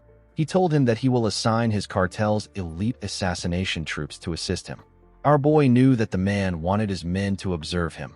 With a smile on his face, Don Juan said that the McCain will guard Kay while he is busy proving his bravery. Kay was horrified to hear this. She didn't want to be left with this man. Zeke already understood that Don Juan was trying to take the mage as a hostage. He told the Don that he understands. He said that he will leave Kay in his care. The scene shifts and we are shown a factory. This factory is Paulo Santos's assigned territory. It is a Soma production factory. It is under the Pabella cartel's control. There was a forest facing the factory. Inside the forest, we see Zeke raise his hand and ask the assassins to stop. He and the assassins wore black clothes in order to blend in with the darkness. The commander of the squad wondered about how he also started following Zeke's orders and waiting for his commands. This man is Commander Manuel of the assassination squad. Manuel realized that only a complete fool wouldn't follow Zeke's orders after seeing his skills. His stamina was far beyond what they were capable of, and his movements were quick and precise. It was as if our boy had completely memorized the layout of the vast southern lands. Aside from this, Zeke was more skilled in combat than Beastmen. He was at the level where he could easily take down werewolves who were one of the toughest opponents to go against. Manuel had never seen such a powerful monster. Zeke asked the assassins to wait in the forest. The commander was surprised to hear this. He wanted to stand up to Zeke. Our boy reminded the man that he had no intentions of helping because he came there to just observe him.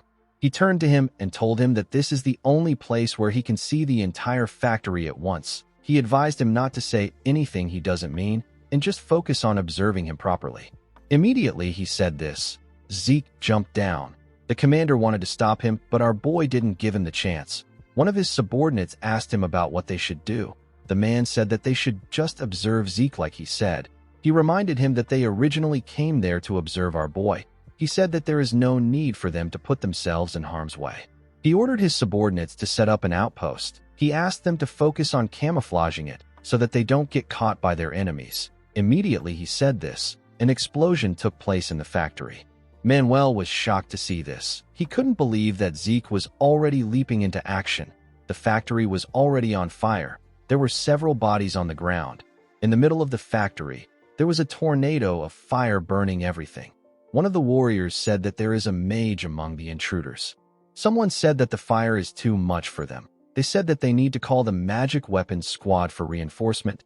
Zeke wasn't surprised to see that they thought he was a mage. He believed that it was natural for them to react like this after seeing the elemental sword for the first time. Someone announced that he has found the intruder. Our boy realized that this is the organization that caused a rift between the McCain and the Southerners. He was impressed by their quick response to the situation. The warriors of the cartel charged at him at the same time. Zeke raised his dagger and covered it with fire. He activated the flame field of the elemental sword and used a technique known as hellfire to cut through the men. Each person he touched with his blade got lit on fire. The flames burnt their heads and different parts of their bodies. Zeke took a look at the burning bodies on the ground. He felt like this attack was not good enough for a warm-up. The moment he thought of this, he sensed something. He quickly raised his head. He called cowardly Paolo a crazy man. Our boy saw tanks coming towards him. He couldn't believe that the man even has magic tanks.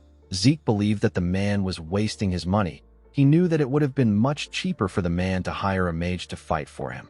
The magic tank fired a huge bullet at Zeke with a large amount of explosive force. Our boy easily cut through the bullet with his dagger. It fell to the ground and caused a small explosion. Zeke realized that the cartel wouldn't have bothered to hire mages because they were only looking for criminals. He activated the wind field of the elemental sword and used a technique known as Tempest Sword to fire a huge tornado at the magic tanks. The attack tore the metallic tanks apart. Zeke smiled when he saw this. He realized that he would have ran away with his tails tucked between his legs if he saw a magic tank in his past life. However, things are now different. A while later, we are taken to an underground bunker. We see several dead bodies lying on the ground. We see Zeke kill a man by throwing his dagger at him. There were several bodies in the room. Our boy had taken out a lot of warriors. He realized that Paolo will soon show himself because he has taken down a lot of his men. The moment he thought of this, someone fired an arrow at him from the side. Zeke easily caught the arrow before it could touch him. The moment he did this, the arrow released a purple and green gas on him. The system informed him that it detects the black mamba poison. It told him that his poison resistance has neutralized most of the poison. Zeke threw the arrow to the ground. The system confirmed his request. It said that it will temporarily pause the activation of his healing factor. Our boy turned to the side to see his target. He saw Paulo Santos standing in the shadows. The man wondered about what his men were doing above ground for an intruder to get this far inside. Paulo stepped out of the shadows and explained to Zeke that he was just exposed to a poison gas. It is an extremely potent poison that can take down aura users. The man showed Zeke a vial containing some liquid and told him that he will give him the antidote if he can provide information on his companions. He told our boy that his comrades must have already been captured due to how quiet things are on the surface. He advised him to take the deal before it is too late. Zeke couldn't believe that Paolo was trying to strike a deal with something that doesn't exist. He realized that the man saw him as a fool. It is common knowledge among Southerners that the black mamba poison doesn't have an antidote. Any normal person exposed to it will be dead in a matter of minutes. Even a blue knight will have trouble expelling the poison out of their body. There will still be some lingering aftereffects once the poison is out of their system. Fortunately, the poison didn't work on Zeke because of his poison resistance trait. The trait nullified the effects of the poison. Our boy threw a dagger at the vial and destroyed it. Paolo was shocked to see this. He asked him if he is insane. He asked him if he is ready to die. The moment he said this, the man became scared when he saw the look on Zeke's face. With a menacing look in his eyes, Zeke told him that poison doesn't work on him. He revealed to him that the reason it is so quiet above ground is because he killed everyone there. Paolo was shocked to hear this. He said that this is impossible. He told Zeke that the men were the cartel's elite warriors, and they were equipped with magic weapons. Zeke asked him to check things out by himself if he doubts him. He asked him to do it if he is capable of doing it. Paolo asked him for his identity. He asked Zeke about who he is working for. Zeke asked him if there is no one that comes to mind. Paolo grit his teeth out of anger. He asked our boy if he is from the McCain. Zeke commended him for catching on fast. Paolo said that the only people who can do this to the Pabella is the McCain. He asked Zeke about why they are doing this now, when they have been properly respecting each other's territorial boundaries. Zeke told the man that he has no conscience. Paolo asked him about what he means. Our boy asked him if the Pabella considers it proper to be loitering around another cartel's distribution routes while looking for an opportunity to strike them. Paolo was shocked to hear this. He didn't know how Zeke found out. Our boy told him that his cartel has crossed the line. This alone is enough justification for the McCain to act. He revealed to Paolo that Don Juan said that he won't stop until the Pabella cartel has been crushed and burnt to ashes. He told the man that the Don said that he will erase every trace of the filthy pirates from the south. Paolo became scared when he heard this. He couldn't believe that Don Juan found out that they were originally pirates. He quickly turned to a passage and began to run. Zeke told him that he can't get away from him. In the next scene, we see our boy arrive in a ruin that had a large amount of pillars. He was already tired of pretending to chase the man. He looked around and wondered about where he was. The place looked completely different from the underground mines he was in before. Zeke recalled that he encountered tons of traps on his way there. It was hard for him to hold himself back, but he had to do it because he didn't know if there were any prying eyes in the area. Zeke realized that the traps he encountered were not originally part of this ruins. Someone installed them there recently. Our boy looked around the ruin. He wondered about what the Pabella were up to down here. While he was looking around, someone appeared next to a pillar behind him. The man charged at him from behind and swung his sword when he got close to him. Zeke easily sensed the man's presence. He turned around and carefully dodged the attack. He moved close to the man and asked him about who he is. The man was shocked to see our boy next to him. He changed the direction of his sword and swung it at Zeke. Our boy covered his dagger with wind and swung it at the man. His attack destroyed the man's blade and tore him apart. A large amount of blood gushed out of his body. The man fell to the ground. Immediately this happened, the man's comrades came out of hiding. Zeke instantly recognized them. He wondered why he kept running into this men wherever he goes. The men turned out to be the Empire's hunting dogs. The leader of the hunting dogs said that this is the reason he didn't want to work with the Southern bastards. He believed that the cartels should have settled their issues among themselves. He didn't understand how the Pabella would let a rat get this far into their base. The blond man told Zeke that he can't let him leave the ruin with his life. The moment he said this, our boy recalled that he saw the southern continent's ruins being marked on the hunting dog's operation map that he found in the giant mountains. He wondered if this ruin contains one of the artifacts that the Emperor is after. He carefully raised his dagger. The leader informed his subordinates that he saw a wind-like element wrapped around the dagger before Zeke swung it. He said that the dagger is not normal. He advised his men to face Zeke with the assumption that the dagger is an artifact. The moment he did this, the man noticed something. He saw Zeke holding a magic scroll. He quickly turned to his subordinates and announced that our boy is holding a magic scroll. He asked them to brace for impact. Zeke asked him to relax. As the scroll slowly faded away, our boy explained to him that it is a simple soundproofing and barrier spell with no lethal effects. A barrier appeared at the entrance of the ruin. Zeke revealed to the man that no one will know about what is happening there for the next 30 minutes. He took out his sword from his inventory and asked the man not to worry about getting caught. Zeke wanted to have fun since he didn't have a lot of opportunities to test out his new skills. He raised his sword and asked the hunting dogs to come at him. The leader became nervous. He noticed that Zeke wasn't using a subspace pocket. Our boy brought his sword out of thin air instead of using a medium connected to a subspace. Due to the strange weapon Zeke used earlier, the man thought he was a mage, but now that our boy was using a sword, the man didn't know what to think. While he was looking at Zeke, the man saw something shocking. Zeke activated his ether and channeled it into his sword. He formed an aura blade. The man couldn't believe that Zeke was a blue knight. Before the man could charge at him, Zeke used the first verse of the True Dragon's swordplay. The technique is known as Sky Slice. Our boy destroyed the things around him with the technique. The leader got cut down by the attack. His subordinates charged at Zeke, but their resistance was futile. Nothing could be heard from the room.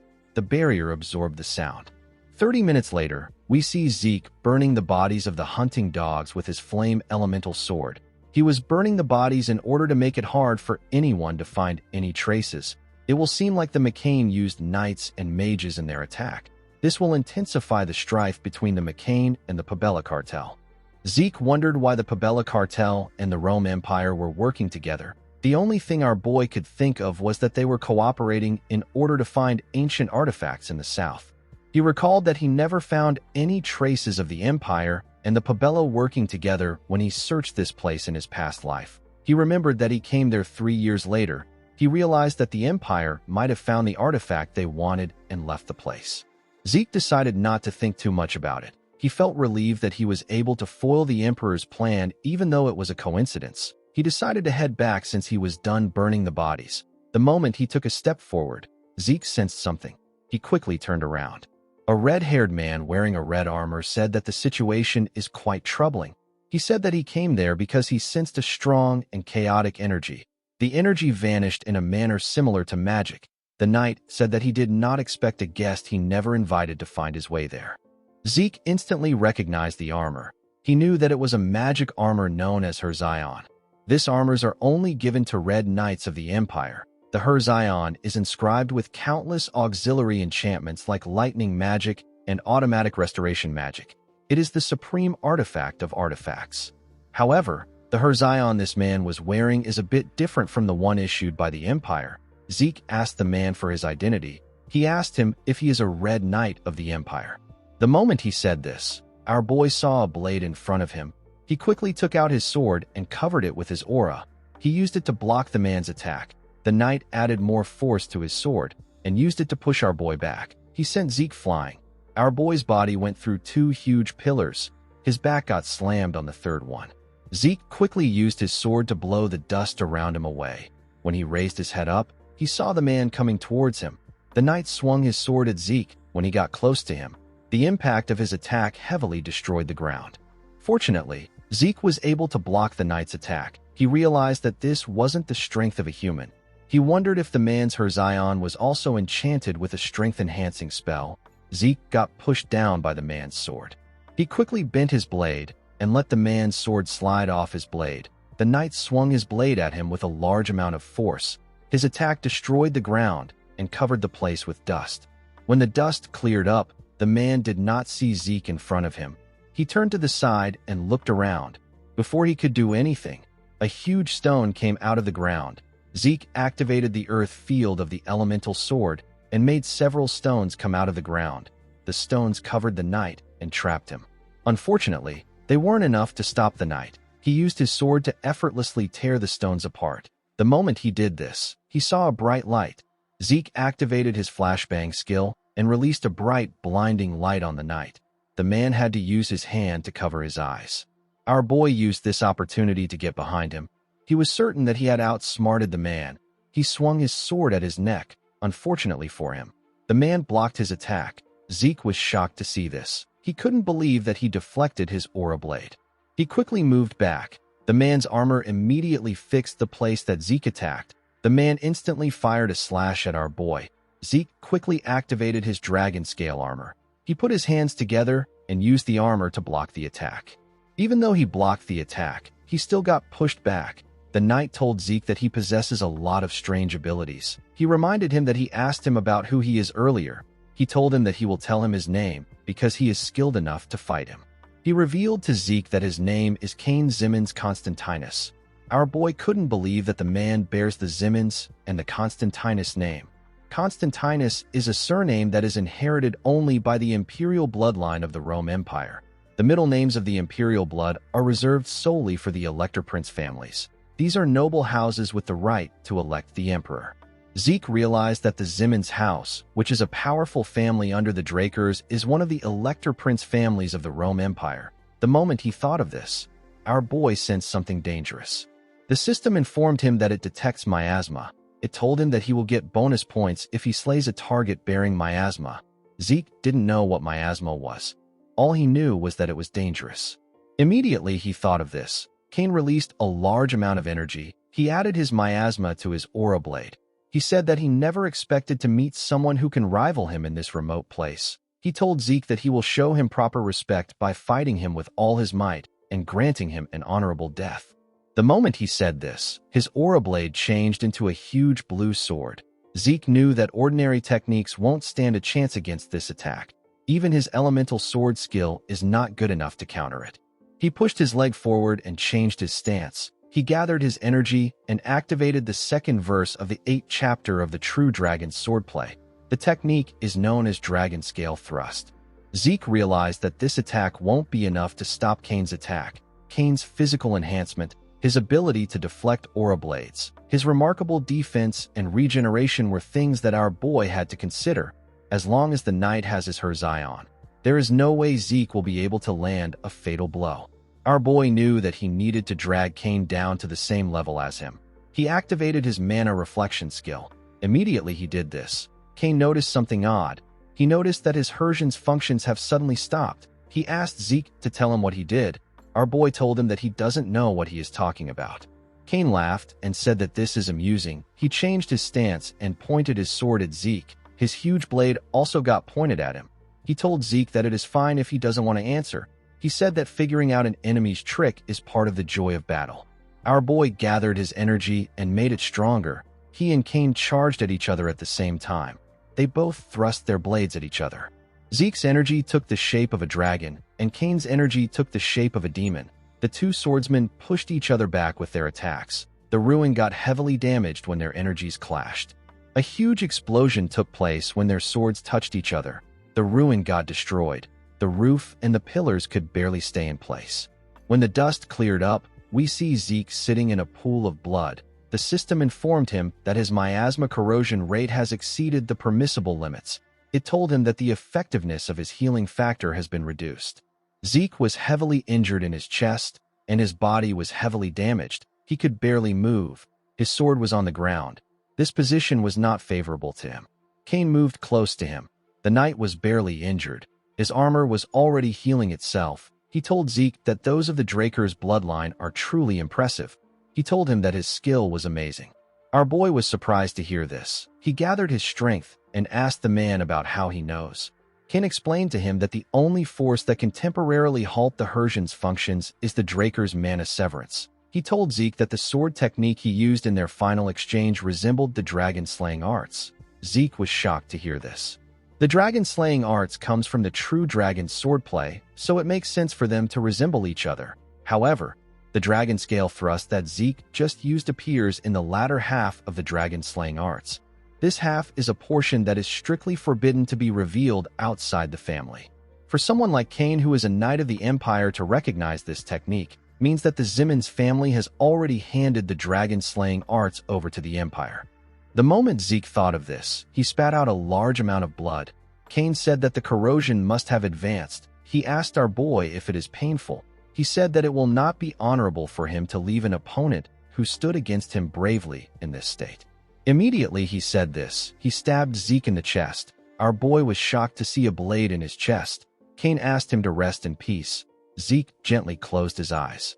Cain took out his sword after he confirmed that he had taken out Zeke. He turned around and said that Zeke was a worthy opponent even though he was his enemy.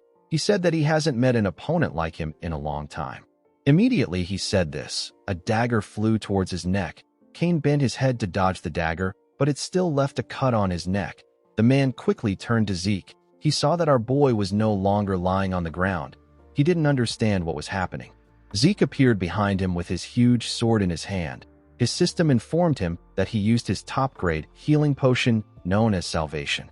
The potion instantly recovered his stamina and wounds. Zeke used his opportunity to cut off Kane's head with a single slash. The moment he did this, he fell to his knees and coughed out loud. He realized that he would have died if he hadn't placed the healing potion in the shortcut slot. Salvation is the masterpiece of Javor Hassan. It is a top-grade healing potion that can instantly recover mortal wounds and stamina. Due to its special ability, anyone who has taken it before will not be able to use it again. The item also possesses an unknown effect. Zeke used his sword to hold himself up. He noticed that the potion couldn't recover the aura-inflicted internal injuries. His system informed him that he has used his skills excessively. Due to this excessive use, his fatigue has surpassed its critical point. The system informed him that it is shutting down his consciousness for his safety. Zeke let go of his sword when he heard this. His body didn't have enough stamina. He knew that he shouldn't be collapsing in his enemy's territory.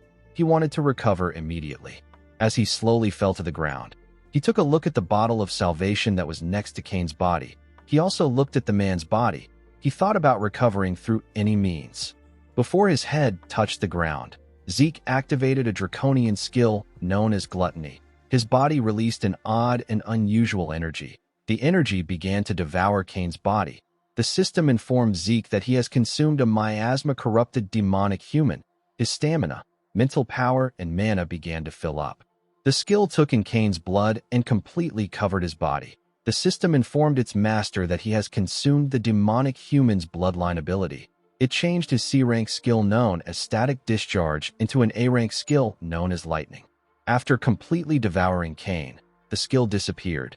Zeke opened his eyes immediately. He raised his body and placed his hand on his head. He thought that he was going to die. He was happy to see that he thought of using gluttony. When he looked in front of him, he saw Kane's armor floating in the air. The system told him that he has obtained the unknown armor. It asked him if he would like to register himself as the user. Zeke found it odd that the armor's name didn't pop up. He decided to accept the system's suggestion. The moment he got registered as the user, the armor got equipped on him. The system informed Zeke that the armor's form can be decided according to his will.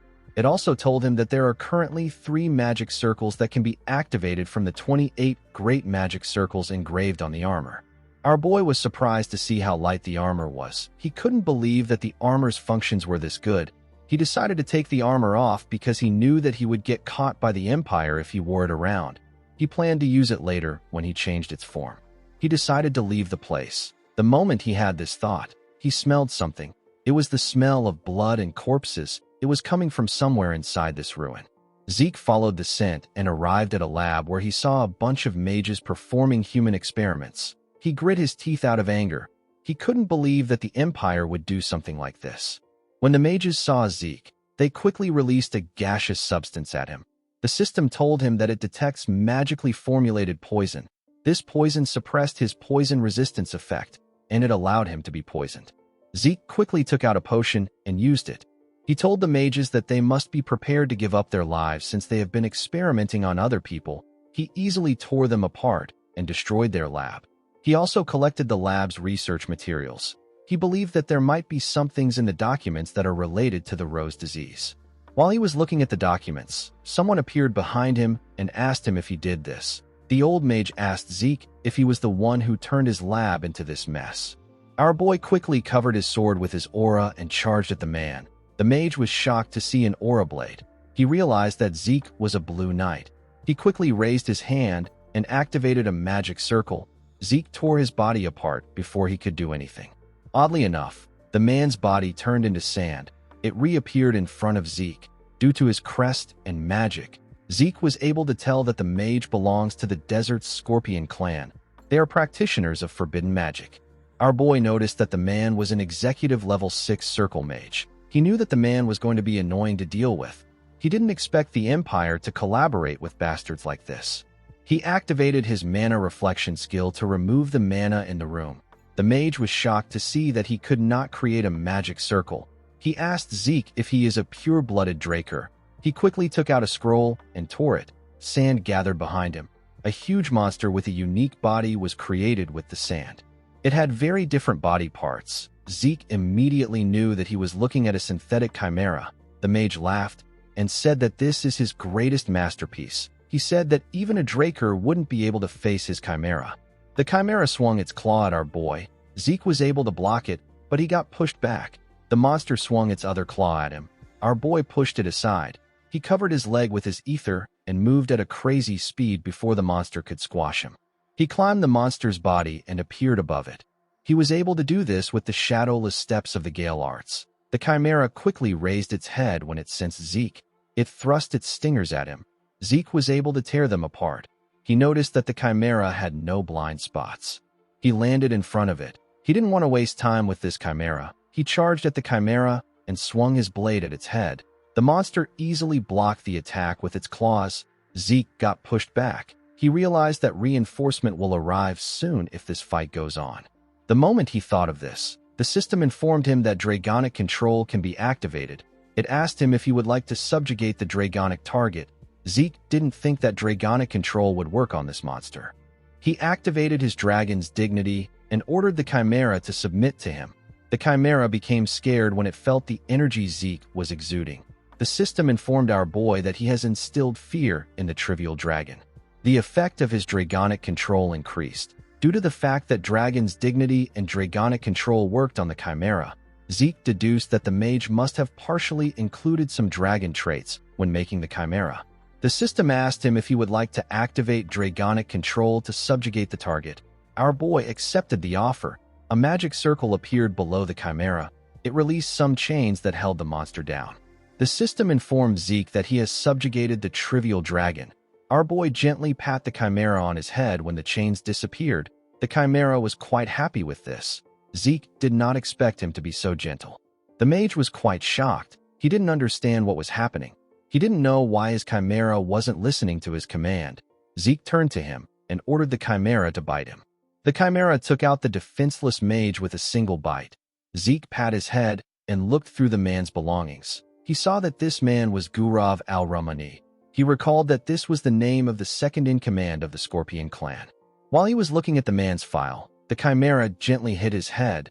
Zeke turned to it. He asked the chimera about why it keeps interrupting him. Immediately he asked this question. His system popped up and asked him if he would like to name the subjugated dragon. It explained to him that named dragons can be summoned by their master whenever they call. Zeke realized that the chimera wanted to be named. He decided to name the chimera Gurav. The monster was surprised to hear his new name. The system registered him as Gurav. Zeke asked him if he doesn't like his name. He told him that it is too late. In the next scene, we see someone clapping his hands. The person clapped for Zeke. Our boy was wearing some new clothes and his body had fully healed. The person in front of Zeke was Don Juan. The Don sat down and told our boy that he heard he truly eliminated cowardly Paolo. Zeke nodded his head and told the Don that he keeps his promises. Don Juan told Zeke that he has to believe him now that he has proved himself. He said that valiant warriors have the right to be respected. He told Zeke that he treasures strong warriors as if they are his own children. He told him that he wishes to treat him the same way. Zeke remembered how he suffered under Don Juan in his past life. He wondered if the man saw children as beings he can freely use as tools. He was annoyed to see that the Don said this to his face. He promised to kill him with his own 2 hands. Don Juan stood up and pointed at some boxes behind him. He told Zeke that this is a present he prepared for him. Zeke was shocked to see the boxes. Don Juan reminded him that he said he wanted to be his business partner. He said that this is a proof of trust to match his claim. When Zeke picked up one of the boxes, he felt what was inside.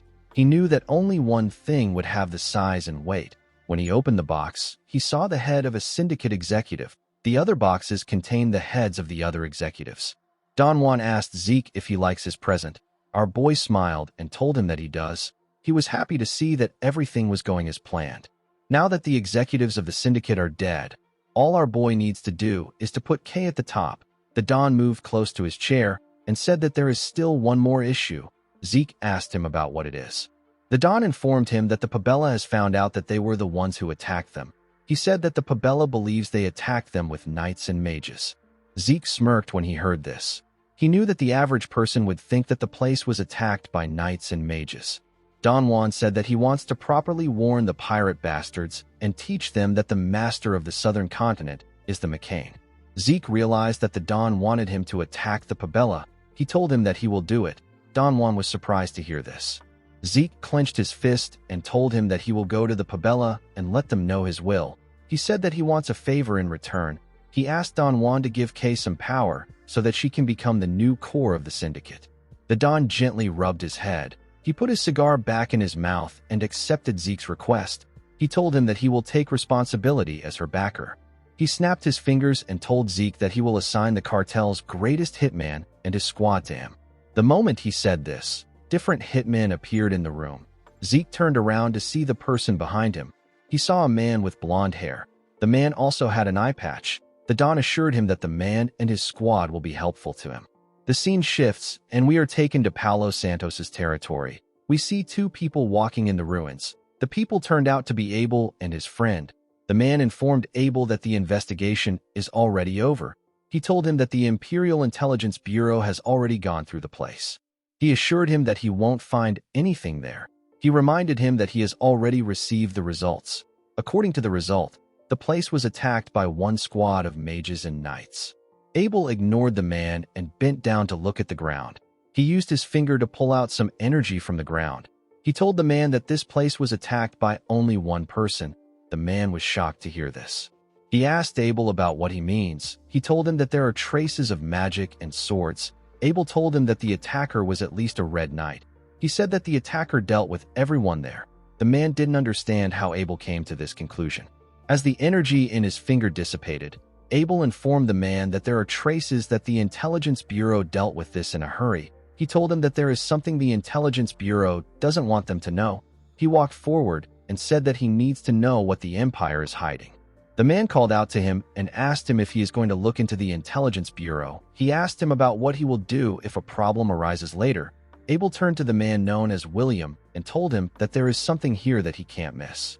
He said that his instincts are telling him to look around. With a creepy smile on his face, Abel asked William if he doesn't know that he wants to make the Drakers and the Empire his own. In the next scene, we are taken to the Pabella cartel port. Someone at the port saw a boat coming towards their port. He asked the people inside the boat about who they are with. Zeke drew his dagger and got up. He jumped out of the boat and moved up. He tore the man apart at a crazy speed. He threw the guard's body down. Before the man's body could reach the water and make a huge splash, the eye patch man took out his sword and threw it at the guard. The sword hit the guard in his chest and pinned his body to the wall. Zeke realized that the man dealt with the body in order to stop it from making noise when it drops into the water. He called out to the man known as Simon and asked him to come up. The hitman nodded his head at him. Simon Zapatero is the man who taught Zeke the Southern-style martial arts and assassination techniques.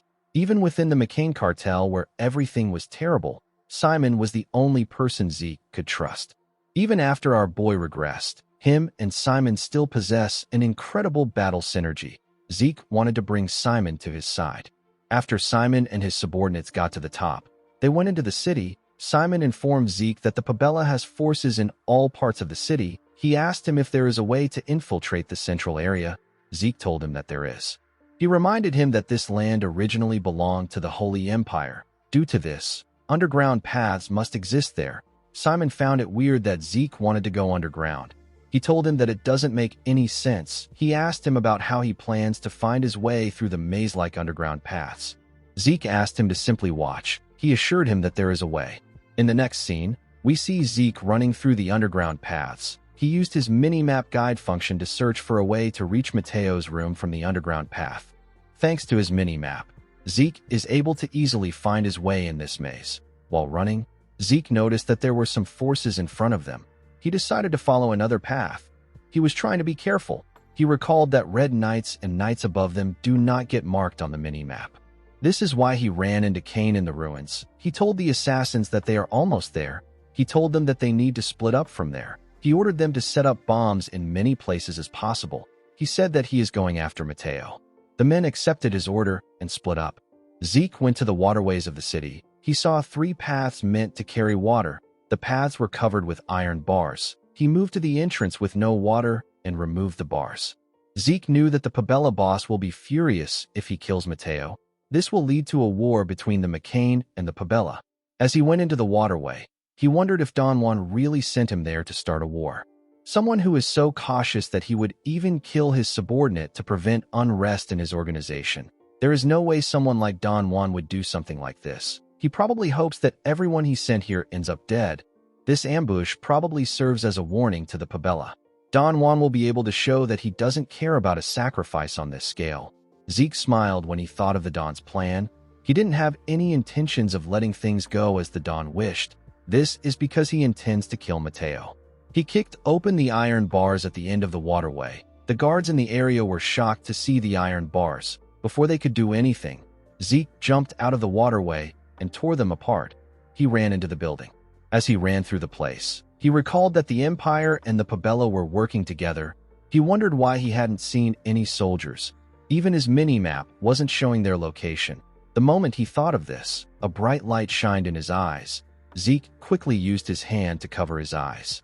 He realized that this was where the soldiers were hiding. The leader of the squad said that they need to capture Zeke alive. The swordsman quickly charged at him. Zeke dodged the attack of the first person that charged at him. He used the man's shoulder to push himself up. He threw his dagger in the air and gave it a kick. The dagger went through the man's neck.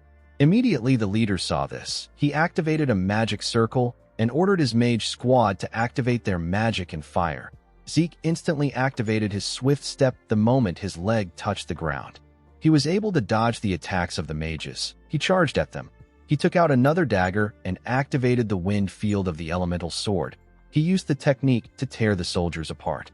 Zeke realized that this people were quite weak for Imperial soldiers. He wondered if the Empire sent this level of soldiers to brag that they deployed troops. He called out to the remaining soldiers and told them that he is going to give them one chance. He activated his dragon's dignity and asked them to leave now if they want to live. He told them that they can also come at him if they are prepared to die. The mages could feel the power of something dangerous. Some minutes later, we see Zeke looking at the soldiers' bodies. He wondered what the Empire was trying to do by coming all the way to the south. Immediately he thought of this. He felt a dark energy coming towards him. He quickly raised his head up. He saw a mage above him. The mage said that one roach is interrupting their great plan. Zeke was surprised to see the man.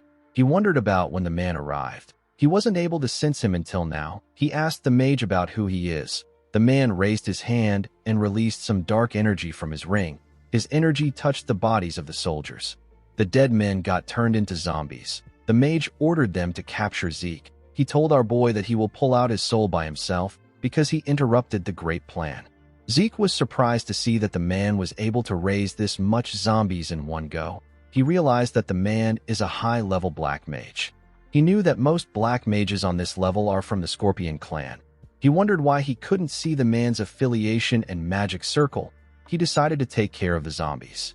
He swung his sword and beheaded some of them with a clean strike. His system informed him that he has eliminated miasma-corrupted zombie knights. He was granted 10 karma points for this. Zeke was surprised to see this. He smiled brightly when he realized that he could gain karma points.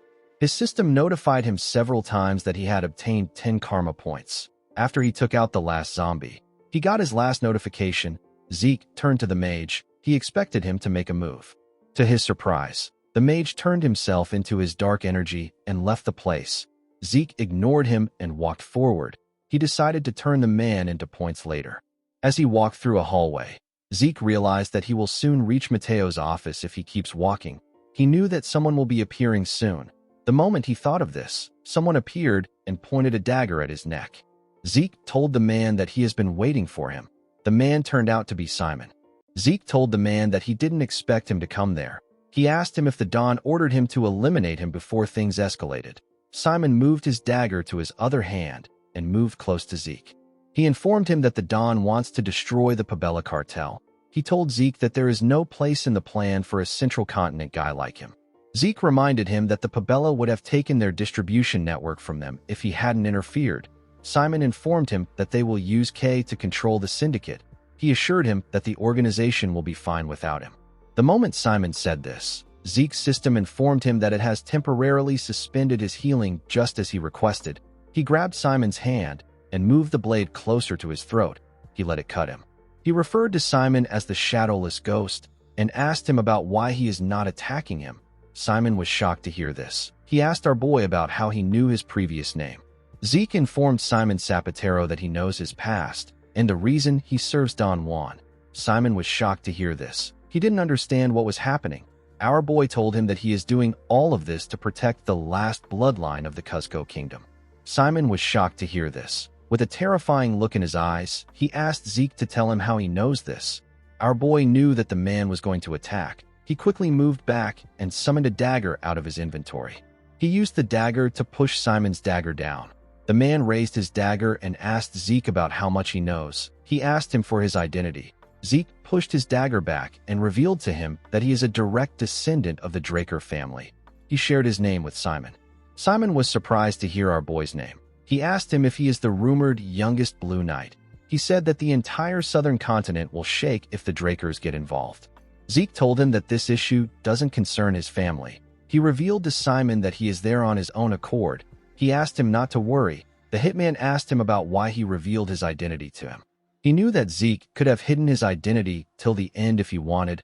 Our boy used his dagger to push Simon's dagger out of his hand. He asked the assassin to ally himself with him.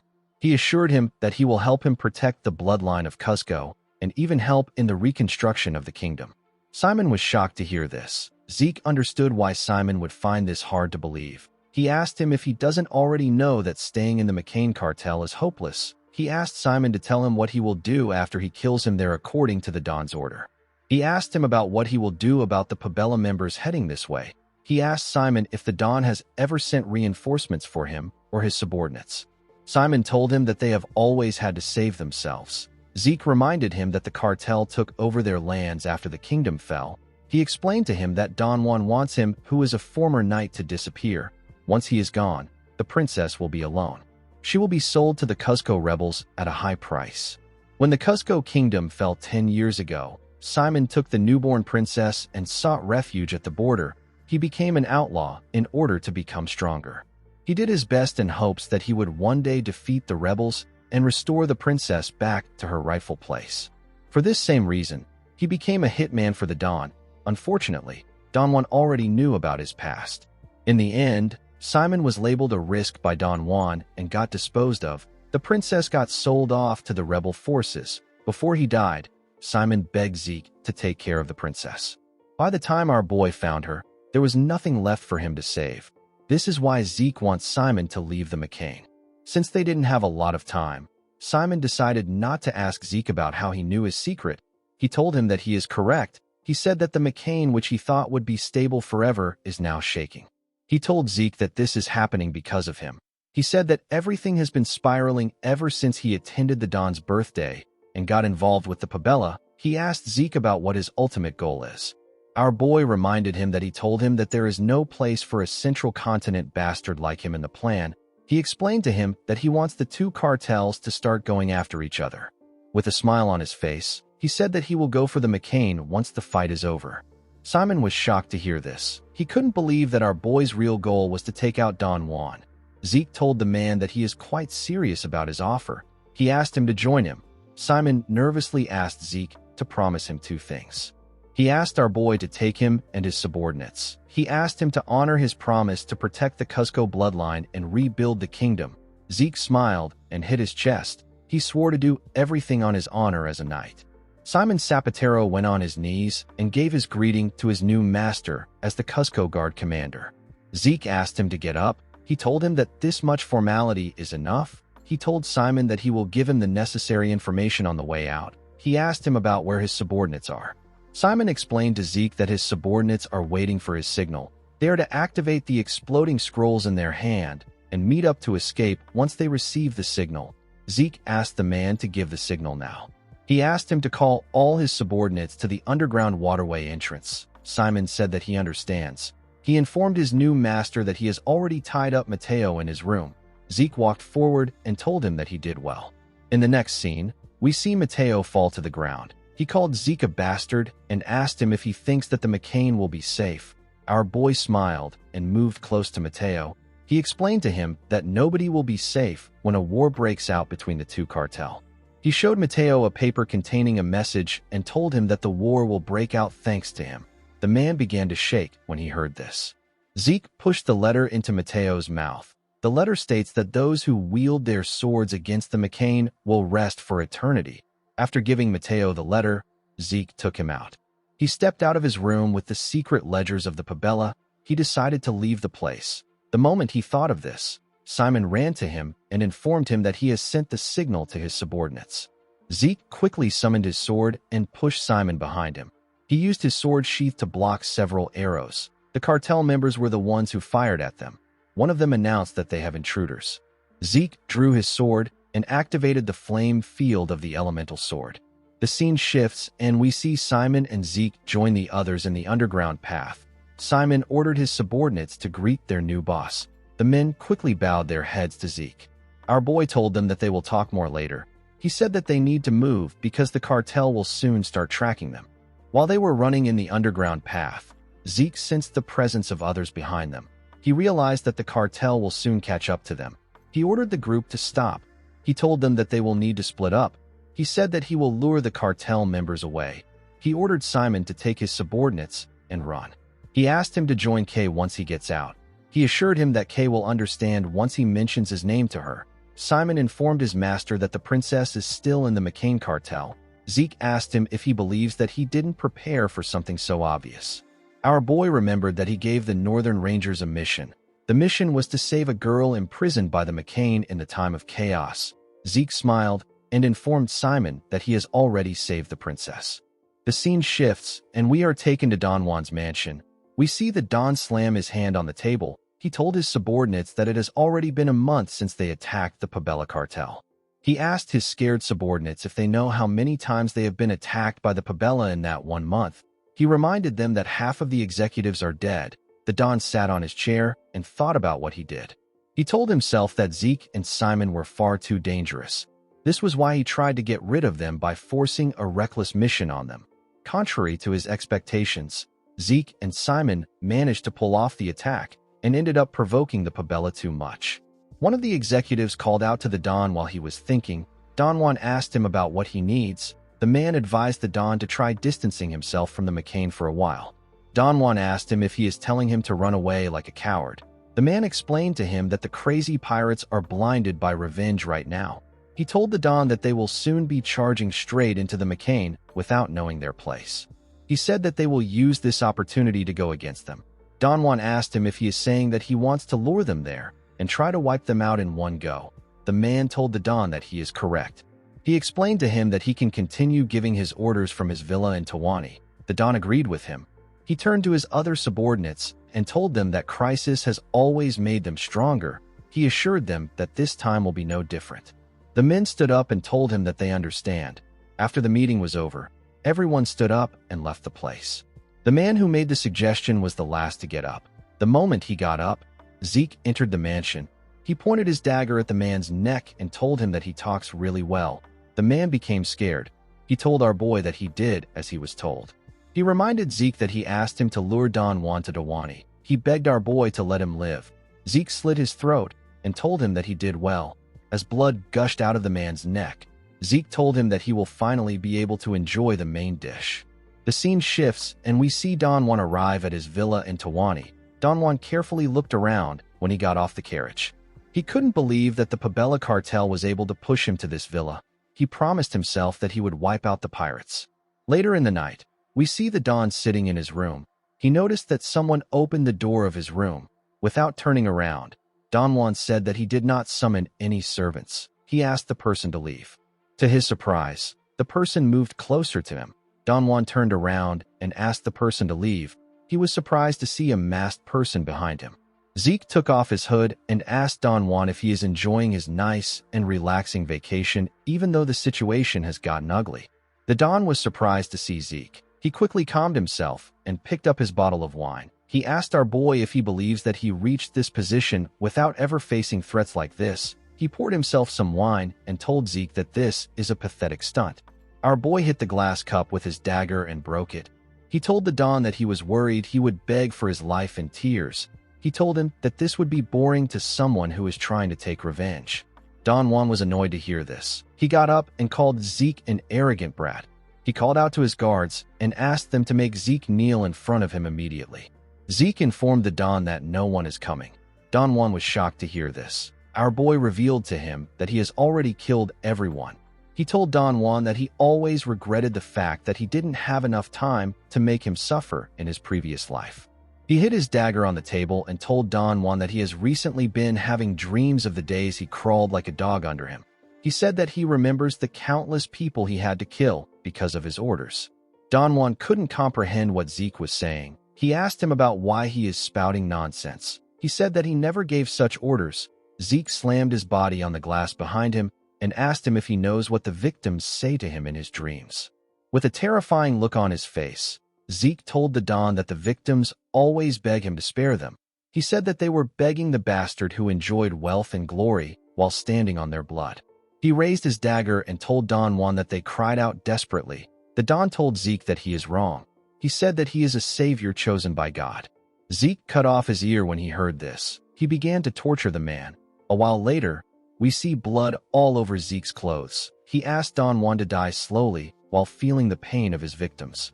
At daybreak, Zeke walked downstairs and took off the coat he wore. Kay and Simon were waiting for him downstairs. Kay asked him if he is done. Zeke said that he is. He asked Kay about how things went with the syndicate. Kay revealed to him that it went exactly as he said. She said that she reported that the executives were killed by Don Juan while trying to defect to the Pabella. She told Zeke that there is no punishment for her since she was the one who was already handling the field operations. Zeke gave Simon his coat and gave Kay a document. He told her that the syndicate will need to handle the document from now on. Kay quickly went through it. She saw that it was a contract with the Reinhardt mercenary group. Zeke took off his disguise and explained to Kay that the merchant group is starting a pharmaceutical company. He told her that they will produce high-quality soma and supply it to the company. He explained to her that soma can be used for all sorts of medicine when processed well. He told the mage that the syndicate will handle the transportation of the product. Kay noticed that Zeke was walking towards the door. She quickly asked him about where the production will take place and the person who will control it.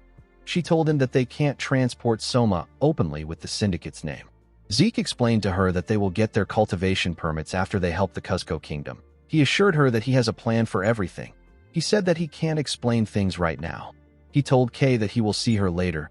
The woman called out to him when she heard this. Zeke moved into the woods with his uniform. He decided to take care of his urgent business. He took out a letter from his pocket. The letter was a personal invitation from Karis. Decker informed Zeke that the prince didn't return to the Empire after the banquet. He continued staying in Atlas. Our boy knew that it would take him several days to reach the central continent from the south. He knew that the prince or someone by his side would grow suspicious if he arrived to the meeting late. They will conveniently start guessing the reason for his tardiness. They might even wonder if Zeke was involved in the destruction of the McCain. Our boy believes that the prince summoned him because he already suspects him. He believed that he needed to be careful. He decided to create an alibi for himself. He opened his system and activated its portal function. A magic circle instantly appeared beneath him. The system asked him to choose the location he would like to move to. Zeke chose the Atlas Ruins area. The system informed him that he needed 600 points to get transported there. Our boy gladly paid for the portal. Immediately he did this. He disappeared into thin air. The scene shifts, and we are taken to the Sky Lounge of the Atlas Hotel. When Zeke entered the lounge, he heard someone call out to him. The person turned out to be Prince Karis. The prince waved at him. Zeke noticed that there was another person next to the prince. He already knew who it was. The person turned out to be Abel Draker. Zeke bowed his head to the prince and paid his respect to him. He asked the prince about why he summoned him. Karis smiled and told Zeke that he called him there for a serious matter. He picked up a bottle of wine and placed his hand around Zeke's neck. He told him that he called him for the wine. He explained to our boy that William and Abel are quite good at their jobs, but they can't hold their liquor. He told Zeke that he called for him because he seems like the wild type. Our boy did not think that the prince would see him as someone who drinks. Since Abel, William Zimmons and Prince Karis were in the same room together, Zeke could guess what they were talking about. He noticed that his brothers seemed to have something to say to him separately. Karis poured Zeke a drink and asked him not to just stand around.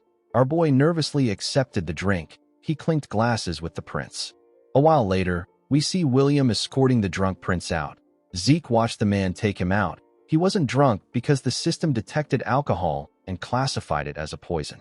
Thanks to Zeke's poison resistance, the effects of the alcohol were neutralized. Our boy felt bad for being the only one that was okay. After the prince left, Abel stood up and apologized to Zeke for interrupting him. He told him that he heard he was in a closed-door training. Zeke told him that it is fine. He said that he was frustrated because he wasn't making any progress. Abel smiled and said that this is a relief. He picked up a bottle of wine and asked his brother to have a drink with him too.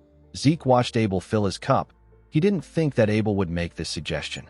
He realized that Abel plans to tell him something quite important today. The moment he thought of this, Abel asked him about what he thinks of the Draker house. Zeke didn't understand what he meant. With a terrifying look in his eyes, Abel told Zeke that he plans to bring the Drakers to ruin one day. Zeke stood up and acted surprised. His brother told him that he carries the same scent as him. He told him that he carries the scent of blood, battles, deaths, and victories. He said that this is exactly how a pure-blood dragon slayer is supposed to be. He told our boy that he is a perfect role model and he smells like a predator. Abel explained to Zeke that he will understand what he is saying if he is a predator like him. Our boy didn't like what he was hearing. He didn't like the fact that this family always spoke about bloodlines. He asked his brother if the reason he's staying close to the Empire is to also bring it down. Abel drank his wine and placed his cup on the table. He said that many people say that Atlas is the greatest place on the continent. He told Zeke that he disagrees with this. He said that the Drakers shouldn't be content with a single city. He told our boy that they need to become stronger if they want to claim the top. He asked him to take a look at the Rome Empire. He said that they are constantly building roads. They are trying to unite the North, the South, and even the Eastern continent into one. Abel told Zeke that the world will finally become a better place the moment the roads, the cultures, and the resources people own all lead to Rome. The world will become a utopia where everyone is unified. Zeke told his brother that this is something an emperor of an empire would say. Zeke recalled that he faced King Ximenes Constantinus. The Ximenes middle name is the name of the maternal family that sponsors Abel. After hearing everything that Abel said, Zeke arrived at a single conclusion.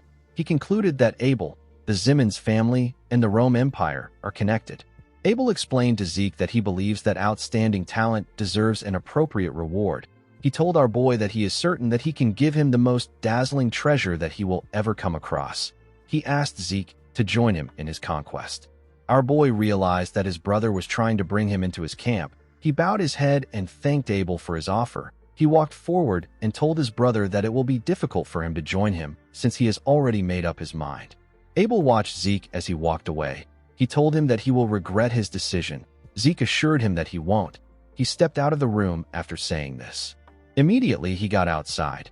Our boy grit his teeth out of anger. He told himself that he would never become a murderer like Abel. He hated the fact that Abel even dared to give him an offer. A while later, William entered the room. He found Abel sitting alone. He asked him about what happened to Zeke.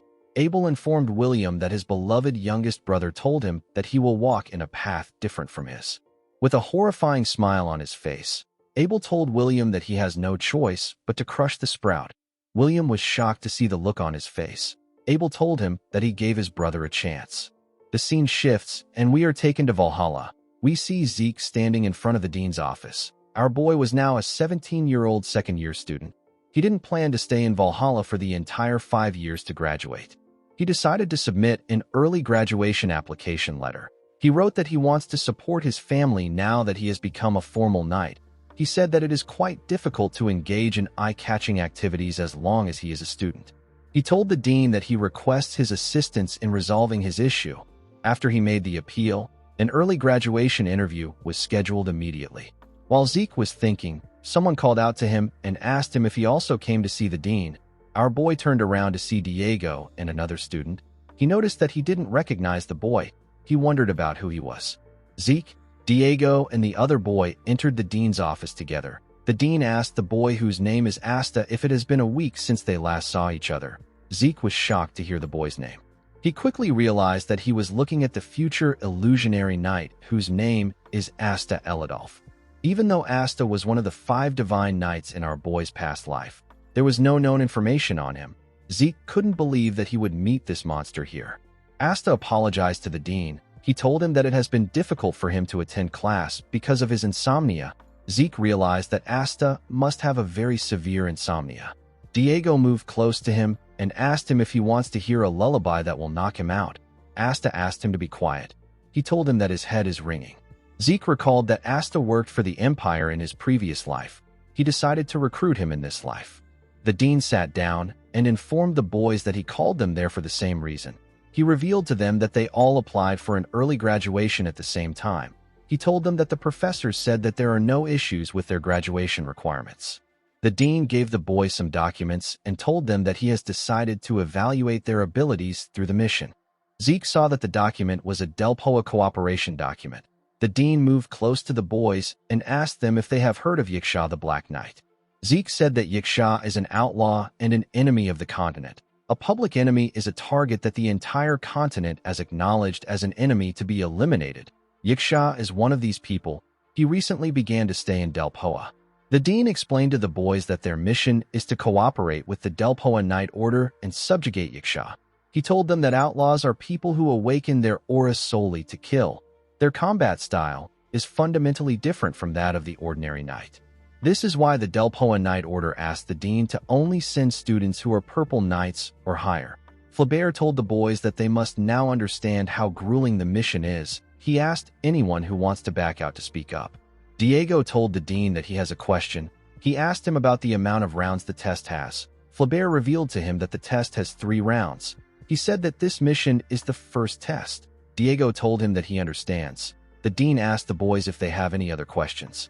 Since no one raised their hands, the dean assumed that they were all participating. He asked them to go back and prepare thoroughly. While leaving the building, Asta complained about his head. Before he could get far, someone called out to him. When Asta turned around, he saw Zeke. Our boy asked him if he needs medicine for his insomnia. Asta was surprised to hear Zeke's question. Zeke put his hand into his clothes and told the boy that he has the perfect medicine for him. Asta nervously told Zeke that he is okay. He revealed to him that he has tried several popular medicines, but they didn't really work.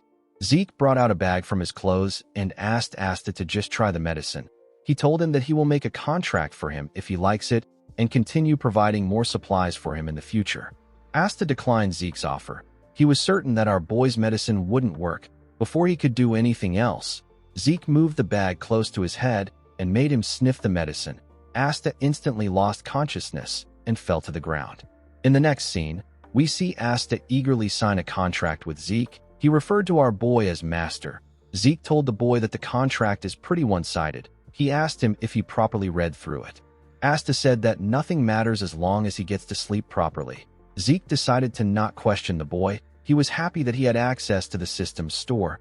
As long as he has points, our boy can easily obtain rare relics. The medicine he gave to Asta was a strong sleeping pill known as the Sandman's Sleep Sand. Now Asta will be on Zeke's side after graduating. Zeke noticed that Asta was laughing. He felt a bit anxious that none of the 5 divine knights were sane. He wasn't completely satisfied with the situation. He wondered if he should test Asta's ability. He called out to the boy.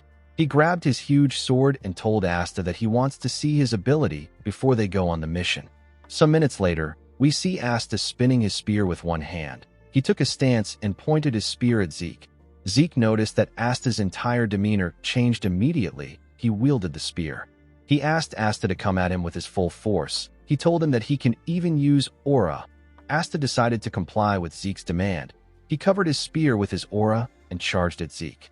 Our boy blocked his attack, but he got pushed back. He realized that Asta's threat range is quite wide because he is using a spear. He noticed that the boy was good at blocking his sword. He wondered if Asta uses his spear mostly for defense. Zeke decided to switch things up. He activated the phantom steps and disappeared in front of Asta. He reappeared behind him and got ready to swing his sword. Asta was surprised to feel Zeke's presence behind him. Zeke quickly swung his sword at the boy before he could turn around. Asta instantly split his spear apart. He used the tip of his spear to block Zeke's sword before it could reach him. Our boy got pushed back when Asta's spear hit his sword. Asta quickly swung the top at Zeke again. Our boy pushed his sword into the ground and used it to push himself up. He was able to dodge Asta's attack. Zeke never expected Asta's spear to split into 2. This type of thing is usually done by outlaws. He found the fight to be interesting. While he was in the air, he took out his dagger and threw it at Asta. The boy quickly put his spear back together and used it to block the attack. Immediately, Zeke landed on the ground. He charged at Asta. The moment Asta saw our boy coming at him, he turned his spear and got ready to split it. Zeke stopped moving when he saw that the boy was about to split his spear again. He pushed his sword into the ground. He was certain that Asta won't be able to block this attack by splitting his spear. Before reaching Asta, Zeke used the first verse of Chapter 2 of the True Dragon's swordplay. The technique is known as the Earth Slice. Asta became nervous when he saw this. He knew that he couldn't split his spear in this situation. He changed his stance and used the Eladolf counterstrike. The technique is known as the crosscurrent spear.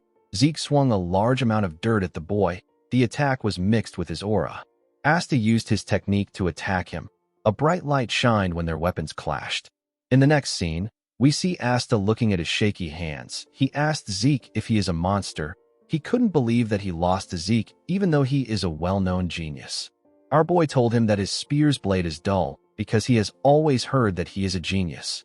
With a sinister smile on his face, he told Asta that he is quite lacking. He said that he will need to train him thoroughly before the mission. Asta became scared when he heard this. He could tell that he was screwed. In the next scene, we are taken to Zeke's mansion. Decker greeted him and welcomed him back. He informed Zeke that he has a guest. The guest turned out to be Galleon. The blacksmith was surprised to see how beautiful Zeke's mansion was. While he was looking around, Zeke came to greet him in his unknown armor. He told Galleon that he called him there because he has something he wants him to look at. Galleon became worried when he heard this. He asked Zeke if there is an issue with the Stygian blade. He said that it should be difficult to leave a scratch on the sword because it was made with magic braziers. Zeke recalled that the blacksmith is more famous now, since he was able to make the magic braziers earlier than he did in his past life. He has been able to make good weapons. Our boy believed that he needed to secure Galleon now before more people discover him. He told the blacksmith that there is no issue with Bahamut. Immediately he said this. He hit the gem in the middle of the breastplate. The armor got fully activated. It covered his entire body. He told Galleon that his issue is that he obtained this armor. The blacksmith was shocked to see the armor. He asked Zeke to tell him what he is looking at. Our boy told him that he doesn't know. He told Galleon that he called for him because he wanted to know what it was. He explained to him that this item is something that he can't publicly look into. He took off the armor and gave it to Galleon. He asked him if he can examine it carefully. The blacksmith nervously accepted his request. The scene shifts, and we see Zeke and Galleon sitting in a room together. Galleon apologized to Zeke and told him that nothing like this exists among the artifacts that he knows of. He asked him if the armor has any features that can help him understand its materials. Zeke remembered the fight he had with Cain. He told Galleon that the armor deflected an aura blade. The blacksmith was shocked to hear this. He said that there is only one metal that can make this possible. He revealed to Zeke that the armor is made from the metal of the gods. The material is also known as orichalcum. Galleon said that he never thought he would get to see orichalcum in his lifetime. Zeke asked him if it is a really precious material. Galleon was shocked to hear this question. He explained to our boy that people say that orichalcum is a perfect material made by the gods. It has extraordinary mana conduction compared to other materials. A lot of spells can be engraved into it. Zeke asked the blacksmith to tell him the amount of big magic circles that can be engraved into a normal metal armor. Galleon told him that normal metal armors can't even have large-scale magic circles engraved on them. Zeke did not expect to hear this. He knew that the armor was an unusual item, but he never expected it to be on this level. He asked Galleon if it is possible to change this armor into something else. The blacksmith was shocked to hear this. He said that this is impossible for him. He said that it doesn't matter if he can use the metal of the gods because the armor is already complete. He explained to Zeke that he wouldn't be able to use it again if he was to rashly touch it and ruin the magic circles. He said that his master might be able to do it. Zeke asked him if he is referring to Master Galleon. Galleon told him that he is correct. He explained to our boy that his master may be able to change the armor's form without changing its function. Zeke asked him if he knows where his master is right now. Galleon informed him that his master is always in Himonas. Zeke was shocked to hear this. Galleon told him that he might not know the place because it is up north. Our boy said that it is in the area where the Northern Duke is. Galleon was surprised to see that he knew about this. He asked Zeke about how he knows this. He said that most people on the Central Continent don't even know about the Northern Duke. Zeke remembered a blonde woman when he heard this. he told Galleon that he somehow came to know about the Northern Duke. He stood up and thanked Galleon for his help. He told him that he can visit him while he is there if he wants to know more about the medal. Galleon nervously thanked Zeke. He could tell that something was off about our boy. Zeke told himself that he still has a lot of time before he visits Himonas. He said that he will take care of his priorities first and then visit Himonas. The scene shifts, and we see Zeke having a meeting with the Reinhardt merchant group. Cliff and the princess were present at the meeting. Cliff informed Zeke that the production of the medicinal supplies he mentioned will go by without a hitch. He said that the only problem is that it will be difficult to set up a factory that produces the soma they need for ingredients in the central continent. Zeke knew that this would be the case. If news spreads that the princess is supporting the production of soma, there will be a dent in her reputation. Our boy asked Cliff about what they will do if the production is already complete. Cliff said that the soma will be treated as a medicine.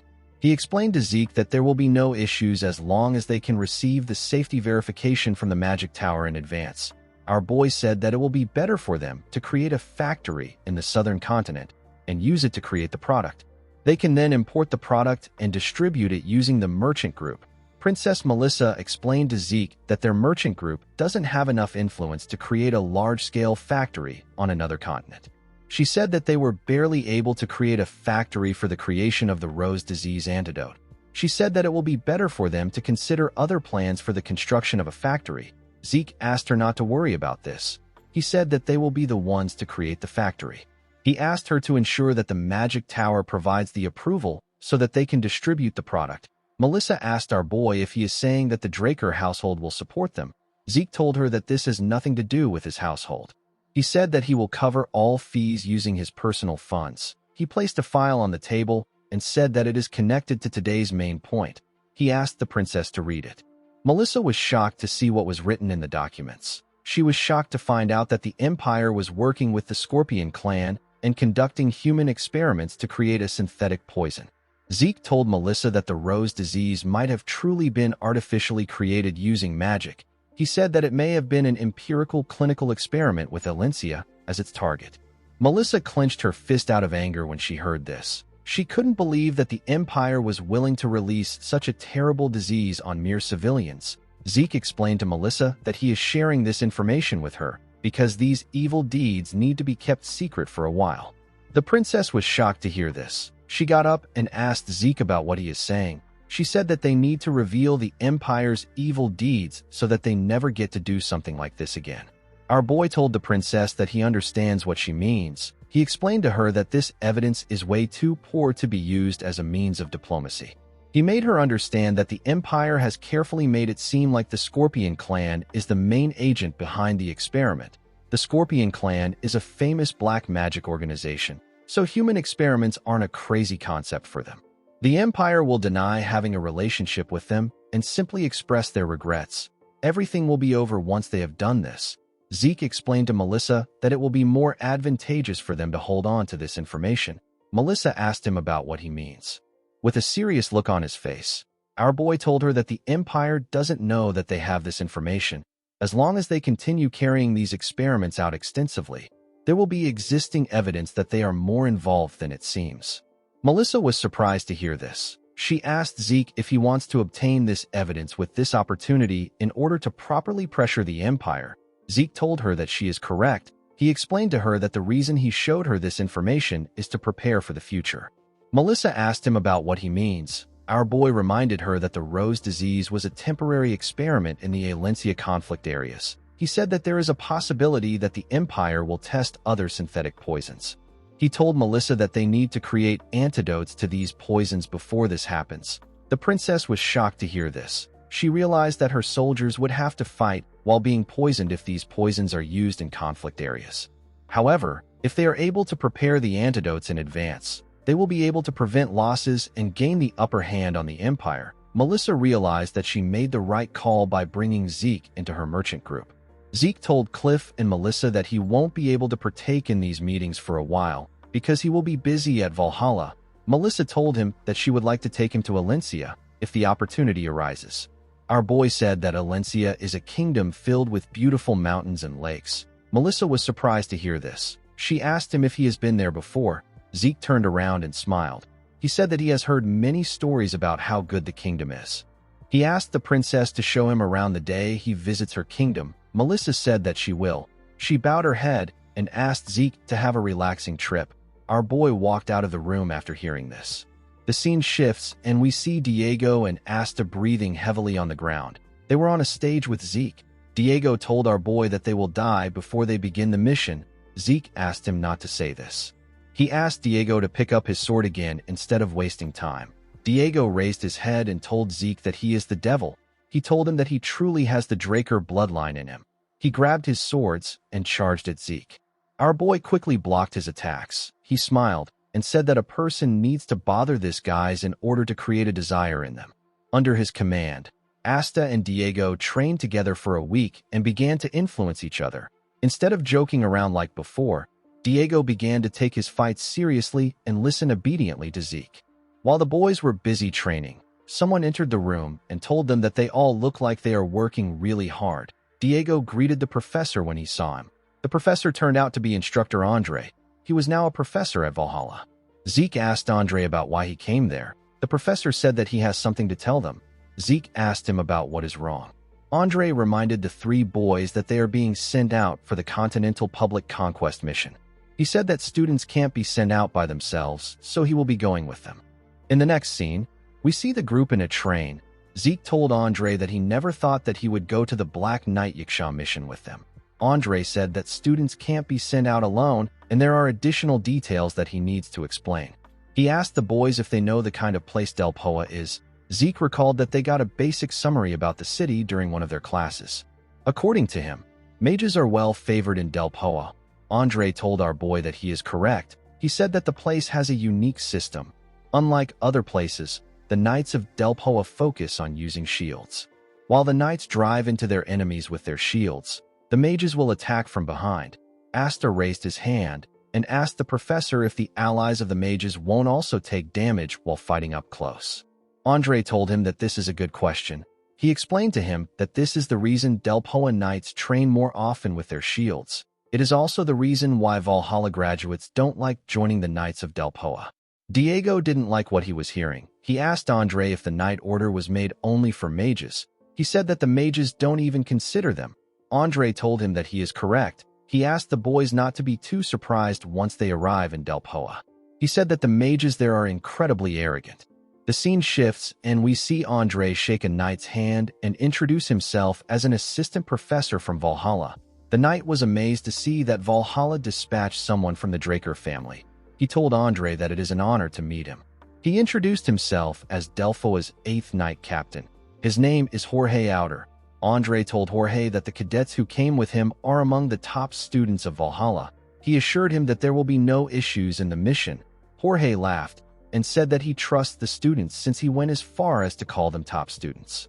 He pointed at the carriage behind him and told Andre that the captain is waiting for him inside. Diego found this odd. He said that Jorge just said that he is the captain. Zeke asked him to keep quiet. He reminded him that they are in Del Poa. Immediately our boy said this. The knight opened the door of the carriage and showed the captain's face. The captain glared at Andre with a condescending look in his eyes. Diego said that the man really looks like a douchebag. Zeke reminded him that he asked him to keep quiet. He carefully looked at the mage captain of Del Poa. He noticed how the knight captain was sucking up to him. He didn't think that things would be this bad. After talking to the mage captain, Jorge nervously turned to the group and told them that his captain said that he will be going alone. He told them that they will need to find their own carriage. Diego was shocked to hear this. He watched the captain move forward in the carriage. He said that the man is ignoring them like dogs. He told his comrades that this isn't right. He reminded them that they came for a joint mission. Zeke kicked him in the leg when he heard this. The boy fell to the ground and called Zeke a demon. He asked his professor about why he didn't say anything. Andre explained to him that he will face this sort of situations often after he graduates. He asked him to remember what he experienced well. The scene shifts and we are taken to the boys' room. Asta and Diego were already sleeping. Zeke was thinking about the city. He didn't think that things would be so different there. He noticed that the place they were staying was so tattered. It was as if the knights prepared it at the last minute. Our boy recalled that the mage facilities they saw on their way there were clearly well funded. He wasn't too disappointed because he wasn't expecting anything grand in the first place. He decided to go get some air. As he walked around the place, Zeke thought about how he wasn't really bothered about this treatment. He had experienced worse things in his past life. What truly worried our boy was the Black Knight Yiksha mission itself.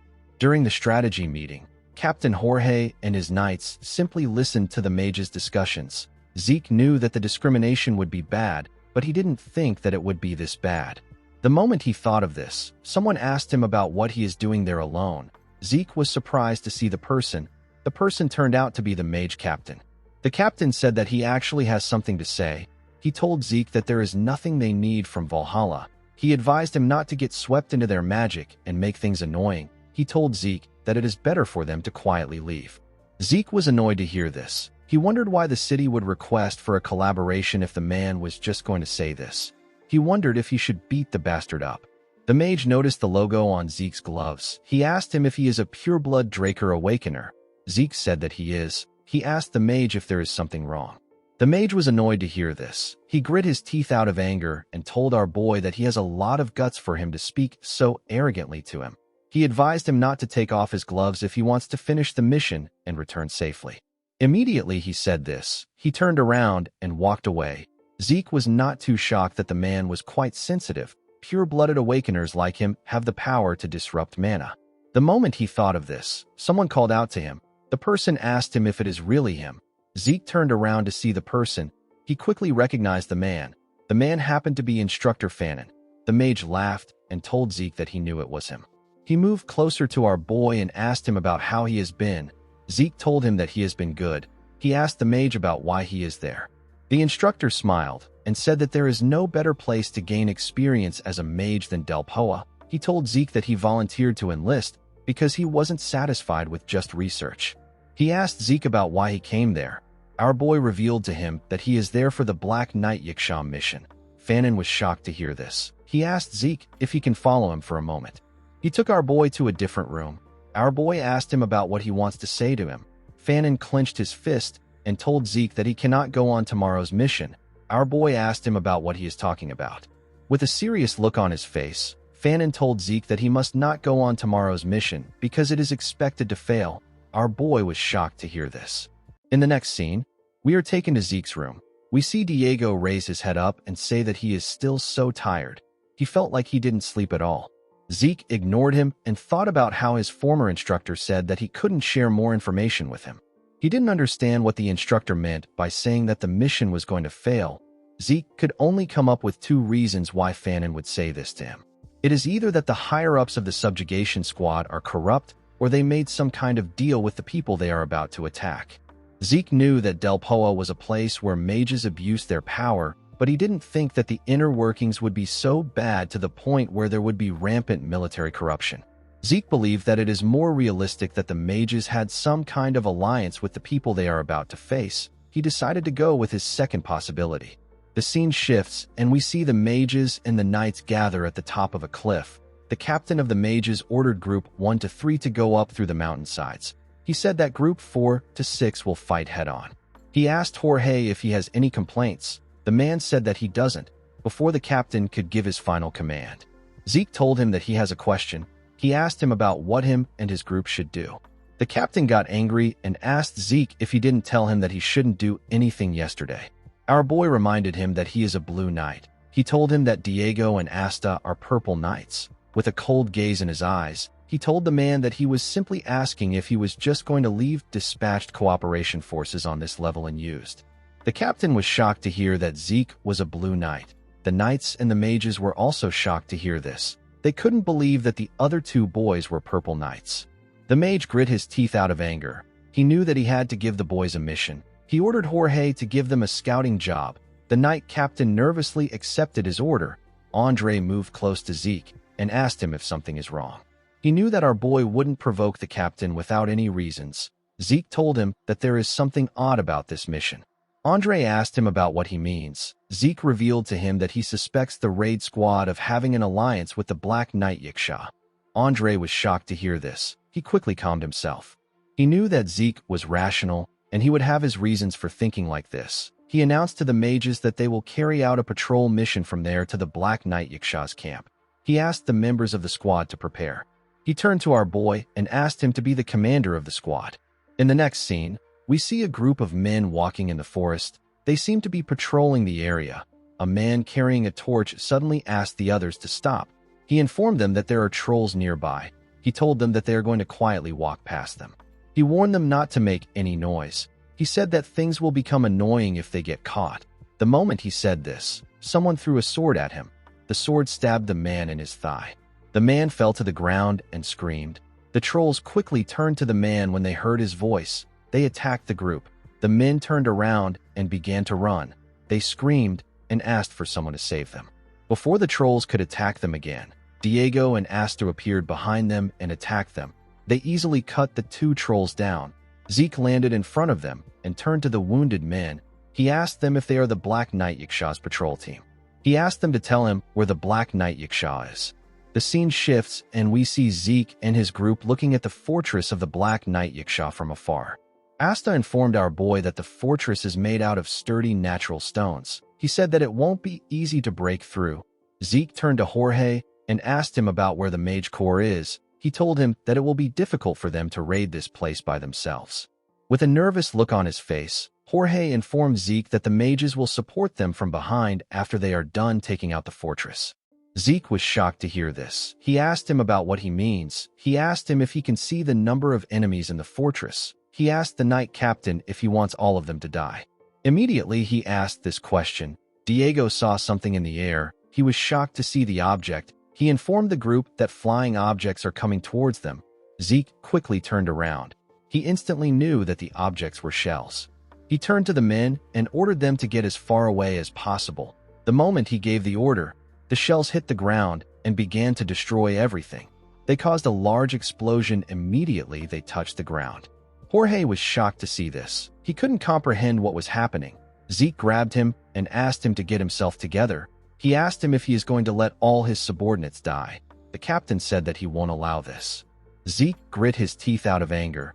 He didn't understand how the enemy was able to figure out their location. He became certain that there was a spy among them. The moment he thought of this, he heard a loud sound behind him. He quickly turned around to see what was happening. He saw their enemies charging at them. He quickly noticed something odd about the men. They were charging at them like crazy people. It was as if they had lost their minds. Zeke was shocked to see this. He instantly knew that these men were all Soma addicts. The Soma being produced by the Southern Cartel is distributed to the central continent, and it eventually spreads to the mainland. Mages use Soma in controlled amounts for temporary mana increase. However, the mercenaries were different. Since they lived each day as if it was their last, they frequently used more Soma than recommended. Zeke announced to his subordinates that these men are the mercenaries of the Black Knight Yaksha. He asked them not to fall for their attack. The crazed mercenaries pushed Diego and Asta back with their attacks. Diego said that these guys are crazy. Asta told our boy that there are too many mercenaries. Zeke asked Asta and Diego to save their auras. He told them that they shouldn't overdo things here. He realized that it will be difficult for him to apprehend the crazy enemy with the current knights. He wondered if they should just charge at the fortress right now. Immediately he thought of this. He heard a loud explosion. He quickly turned around. He realized that the explosion was caused by magic. He knew that the mages had finally arrived. The mage captain and the other mages activated their spells and fired their attacks at the mercenaries. One of the knights informed the others that the mage corps has arrived. He asked them to fall back. The mages fired their attacks at the crazed men. Zeke carefully looked at them. He didn't like the fact that they just arrived, but he had to admit that their power was impressive. He believed that they could take over the fortress if they pushed forward with this momentum. Before he could move forward, the captain asked him to stop. He referred to our boy as a bastard and told him that the mission has been ruined thanks to him. He asked Zeke if he knows what he has done. Our boy was annoyed to hear this. He wondered why the man was spouting nonsense. The mage captain told Zeke that he simply asked him to scout the area. He said that he didn't want him to provoke the enemy. He turned to Andre and asked him to take the cadets and leave. He said that he will speak to Valhalla about what happened. Zeke asked him if he can consider their collaborative relationship with Delpoa over. The man was surprised to hear this. Zeke told him that they no longer need to follow his command now that their partnership is over. He said that they will now be independently carrying out this mission. The man was shocked to hear this. He reminded Zeke that this is Delphoa's territory. Andre reminded him that the Black Knight Yiksha is registered as a continental enemy. He said that he and Zeke, who are official knights of the Draker household, are permitted to act independently for the mission and report to their household. The captain was annoyed to hear this. He turned around and asked Andre to do whatever he wants. He told him that he will be the one to bear the responsibility for everything. The knight captain was shocked to see that the mage corps was leaving. He wondered about how they were going to complete the mission now. Zeke turned to him and told him that he has a question. The man asked him to tell him what is wrong. Zeke asked him if he even wants to defeat the Black Knight Yiksha. Jorge reminded him that they are knights. He said that there is no knight who would want to return with the enemy right in front of them. Zeke told him that he understands. He told Jorge that he needs his help with one thing. In the next scene, we are taken to the fortress wall. We see two archers on the wall. The archers looked down when they heard a loud sound. They saw the knights standing outside the gate. Jorge and his subordinates banged their shields with their swords to create a loud sound. While screaming at the top of his voice, Jorge asked the enemy to stop hiding like cowards and come out. The archers thought that the men had lost their minds. They quickly pointed their arrows at them. They fired their arrows at the knights. The men quickly used their shields to block the attack. Jorge ordered them to maintain formation. He said that they will show their enemies that their attacks are useless. More warriors joined the archers and fired more arrows at the knights. Two mercenaries watched their comrades fire their arrows at the knights. One of them said that the knights were useless. Immediately he said this, he got stabbed from behind. He and his comrade fell to the ground. The man was taken out by Zeke. Our boy was with Andre and his teammates. He told the dead man that they will see if the knights were truly useless. The moment he said this, Zeke heard the sound of a horse. He quickly looked down. He saw a man riding his horse away from the fortress. Zeke found it odd that the man was heading out on a horse in this situation. He used his dragonic eyes to look at the man. He was able to see the face of the hooded man. He noticed that the man matched the description of the Black Knight Yiksha. Zeke told Andre that he will chase after the man.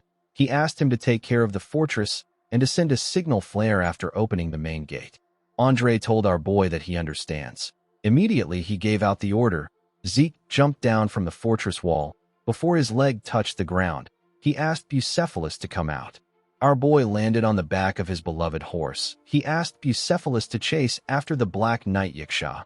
Bucephalus dashed forward when it heard Zeke's order. It quickly caught up to the man. The Black Knight Yiksha was shocked to see Bucephalus behind him. He found the speed of the horse to be incredible. Zeke smiled when he saw how close he got to the Black Knight Yiksha. He jumped off Bucephalus and charged at the man. He swung his sword with a large amount of energy when he got close to the Black Knight Yiksha. His attack destroyed the ground. The Black Knight Yiksha was able to jump back and dodge the attack. With a smile on his face, Zeke asked the man to tell him where he was going in such a rush. The Black Knight Yiksha became nervous when he heard this. He charged at Zeke. He and our boy blocked each other's attacks. As his sword clashed with Zeke's sword, the Black Knight Yiksha realized something. He realized that Zeke wasn't from Delphoa. He asked our boy to tell him who he is. Zeke smiled and told him that nothing will change even if he knows his identity. The moment he said this, he and the Black Knight Yiksha pushed each other back with their attacks. The Black Knight Yiksha swung his sword and fired some substance at Zeke. The substance burned through Zeke's clothes and touched his skin. The system instantly informed our boy that it detects the desert scorpion's poison.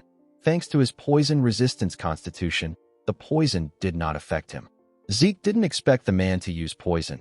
He realized that the Black Knight Yiksha uses a lot of petty tricks like other outlaws. Due to the fact that his poison didn't work, the Black Knight Yiksha asked Zeke if he was from the desert or the southern borderline.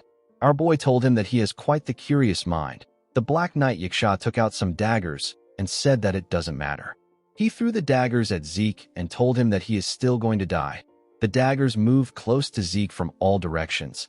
Our boy used his sword to block some of them. He activated his dragon scale armor and used it to block the rest of the daggers. He found the man's attack to be impressive. The moment he thought of this, he saw something shocking. He saw that the Black Knight Yiksha was using an aura blade. Zeke realized that the man was hiding his skills. The Black Knight Yiksha told him that this is the end. He charged at Zeke at a crazy speed and tore him apart with his blade. He asked our boy to die.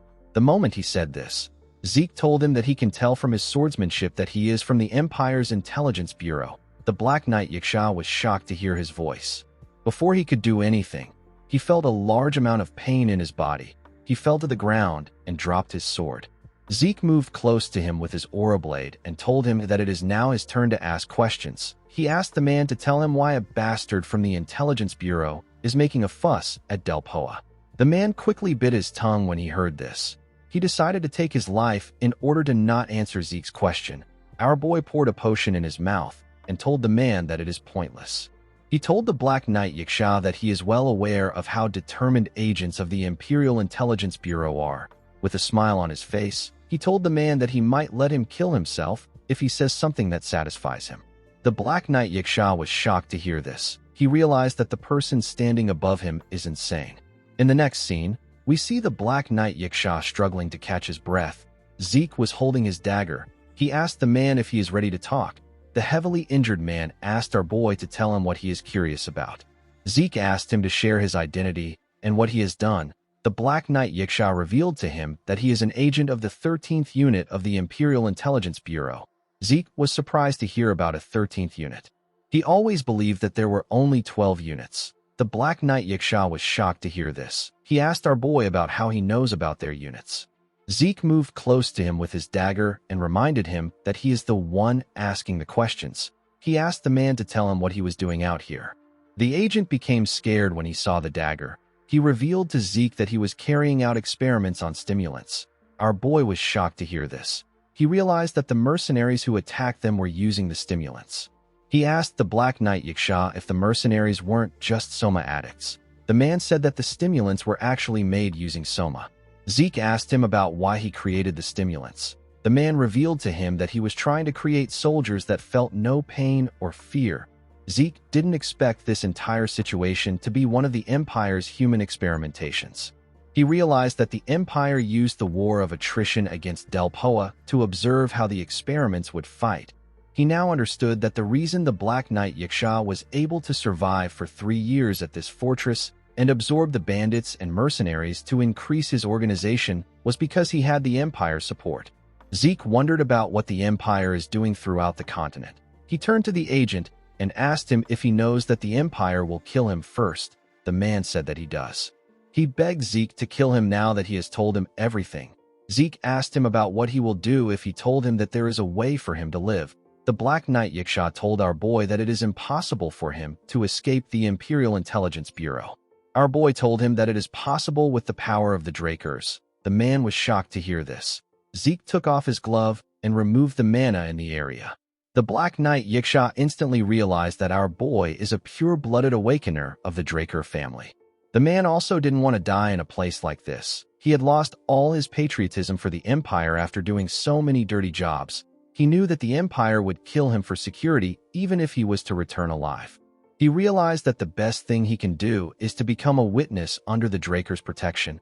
He asked Zeke if he can guarantee him a complete identity change. Our boy told him that he has an even better option for him. The man was surprised to hear this. Zeke told him that he can introduce him to a new workplace. With a smile on his face, he explained to the agent that there are many places that can use someone from the Imperial Intelligence Bureau. The scene shifts and we see Zeke running through the forest. He noticed that the fortress still hasn't been captured yet. He was certain that Andre's group was enough to capture the fortress alone. He wondered if something happened. He decided to go to the camp the knights were in. As he ran to his destination, Zeke saw something odd. He saw the mages talking. He wondered about what the mages were doing alone. Before he could say anything, one of the mages saw him. He quickly raised his staff and pointed it at Zeke. Our boy was surprised to see this. He asked the man about what he is doing. Before he could say anything else, someone called out to him and told him that the Black Knight Yaksha escaped because of him. The person told our boy that he will move him to the barracks for this serious crime. The person speaking turned out to be the mage captain. Zeke became angry when he heard what the man said. He didn't understand what he was trying to do. He calmed himself and asked the captain to explain what he means. The captain told him that they lost their target because of his sloppy attack plan. He said that they wouldn't have missed the Black Knight Yaksha if it weren't for him. Zeke asked him if he confirmed that the Black Knight Yaksha wasn't in the fortress by himself. He said that the enemy's defense is still too fortified for him to say this. The man asked our boy to shut up. He said that he saw someone who escaped from the fortress earlier. Zeke told him that the person could have been a messenger sent to ask for reinforcement. He asked him about how he is so certain that the person is the Black Knight Yiksha. The captain grit his teeth out of anger when he heard this. Zeke became certain that the captain was the one who asked the Black Knight Yiksha to run. He knew that the man was the one who was communicating with the enemy for 3 years. He could tell that the man didn't know that he was helping the Empire. However, this didn't change the fact that this man was still a worthless piece of trash. The captain asked Zeke to stop spouting nonsense and follow him. He turned around and told our boy that he will testify to his crimes. Zeke let out a sigh. He decided to just follow the man. The scene shifts and we see Zeke return to the base with the mages. He saw something shocking immediately. He entered the base. He saw the knight captain and his knights kneeling. Their hands were tied behind their backs. Zeke called out to the wounded knight captain. Jorge was surprised to see Zeke. Our boy asked the mage captain to explain what is happening. He asked him about why he arrested the knights. The mage captain asked him to shut up. He told him that he is overstepping his boundaries. Jorge raised his voice and told Zeke that he doesn't regret helping him. He said that he and his subordinates wish to be remembered as honorable knights. Immediately he said this, he and his men got electrocuted by the mages behind them. Zeke asked the mage captain if it isn't too much for them to treat their own allies like this. He said that no one would do something like this even to prisoners. The captain grit his teeth out of anger and reminded Zeke that he asked him to shut up. He told him that he will execute him right there if he says one more word. The moment he said this, a huge explosion took place next to them. Someone came out and told Ingrid Haxon that what he just said can be considered a threat to Zeke Draker. The person who said this was Andre. The man was with Diego and Asta. With a serious look on his face, Andre informed Ingrid that the Drakers are ready to fight against Del Poa for his statement. Ingrid was surprised to hear this. He knew that this was an explicit warning from the Draker family. He believed that Andre wasn't being serious when he said that they will go against Del Poa. He told the knight that his reaction is too extreme. He explained to him that he just declared war on Del Poa. He told Andre that he is taking his joke too far. Andre asked Ingrid to listen carefully. He explained to him that the Draker name is not something that is used lightly. Ingrid realized that Andre wasn't playing around. He cleared his throat and said that he made a mistake. He said that he was too sensitive because of the battle they just had. He asked Andre not to misunderstand him. He explained to Andre that he was simply trying to guide Zeke to the barracks for a more thorough investigation. Zeke gently smiled when he saw how scared Ingrid was. He asked the man if he can speak to his comrades before going to the barracks. The man didn't like this, but he had no choice but to accept Zeke's request. He told him that he will give him 20 minutes. The scene shifts and we see Zeke and his comrades in their room. Zeke took off his gloves to remove the mana in the area. He did this in order to stop the surrounding magic equipment from working on them. Andre asked him about what he wanted to tell them. Zeke revealed to his professor that he caught the Black Knight Yiksha. Andre was surprised to hear this. He asked our boy if he caught him alone. Zeke explained to him that he got the man to put his guard down before the battle got prolonged and eventually caught him. Andre couldn't believe that Zeke captured an enemy that even an experienced knight couldn't easily face. He was quite impressed. Zeke revealed to the group that he found out that the Black Knight Yiksha was deeply involved with Captain Ingrid after interrogating him. He said that the captain and the Black Knight Yiksha's relationship is so deep that it makes things complicated. The professor asked our boy about what he plans on doing now. Zeke said that it would be right for them to let Del Poa deal with their own business. He told him that he will simply play his part. The scene shifts and we are taken to Zeke's containment unit. 2 guards were standing outside his unit. Inside the cell, we see our boy raise his head. He realized that someone will be arriving soon. Some minutes later, someone knocked on his door. The person turned out to be Fanon. Zeke didn't seem surprised to see the man. The mage asked him about what is happening now. Zeke told him that this is the result of not listening to his warning. Fanon didn't expect our boy to ignore his advice. Zeke realized that Fanon already knew about Captain Ingrid's corruption. Aside from him, most high-level mage officials already had an idea of it. In order to rise to a higher rank, Del Poa mages must have core experience. Zeke planned to offer Fanon a path to sever this experience. He told the man that he has something to tell him. Fanon asked him to tell him what is wrong. Zeke asked the man if he knows about the Empire's stimulant experiment. He shared everything he learned from the Black Knight Yaksha with the mage. Now, Fanon had two things to think about. The first is to confess the internal corruption he just discovered, and the second is to neglect it for his own safety. Zeke told the mage that he has something he wants to ask him for. He asked Fanon if he will help him expose this corruption. The mage was shocked to hear the question. Guys, we have come to the end of our video. If you guys want more of this recap, let me know in the comments section. Don't forget to like and smash that subscribe button for more recaps. See you guys later.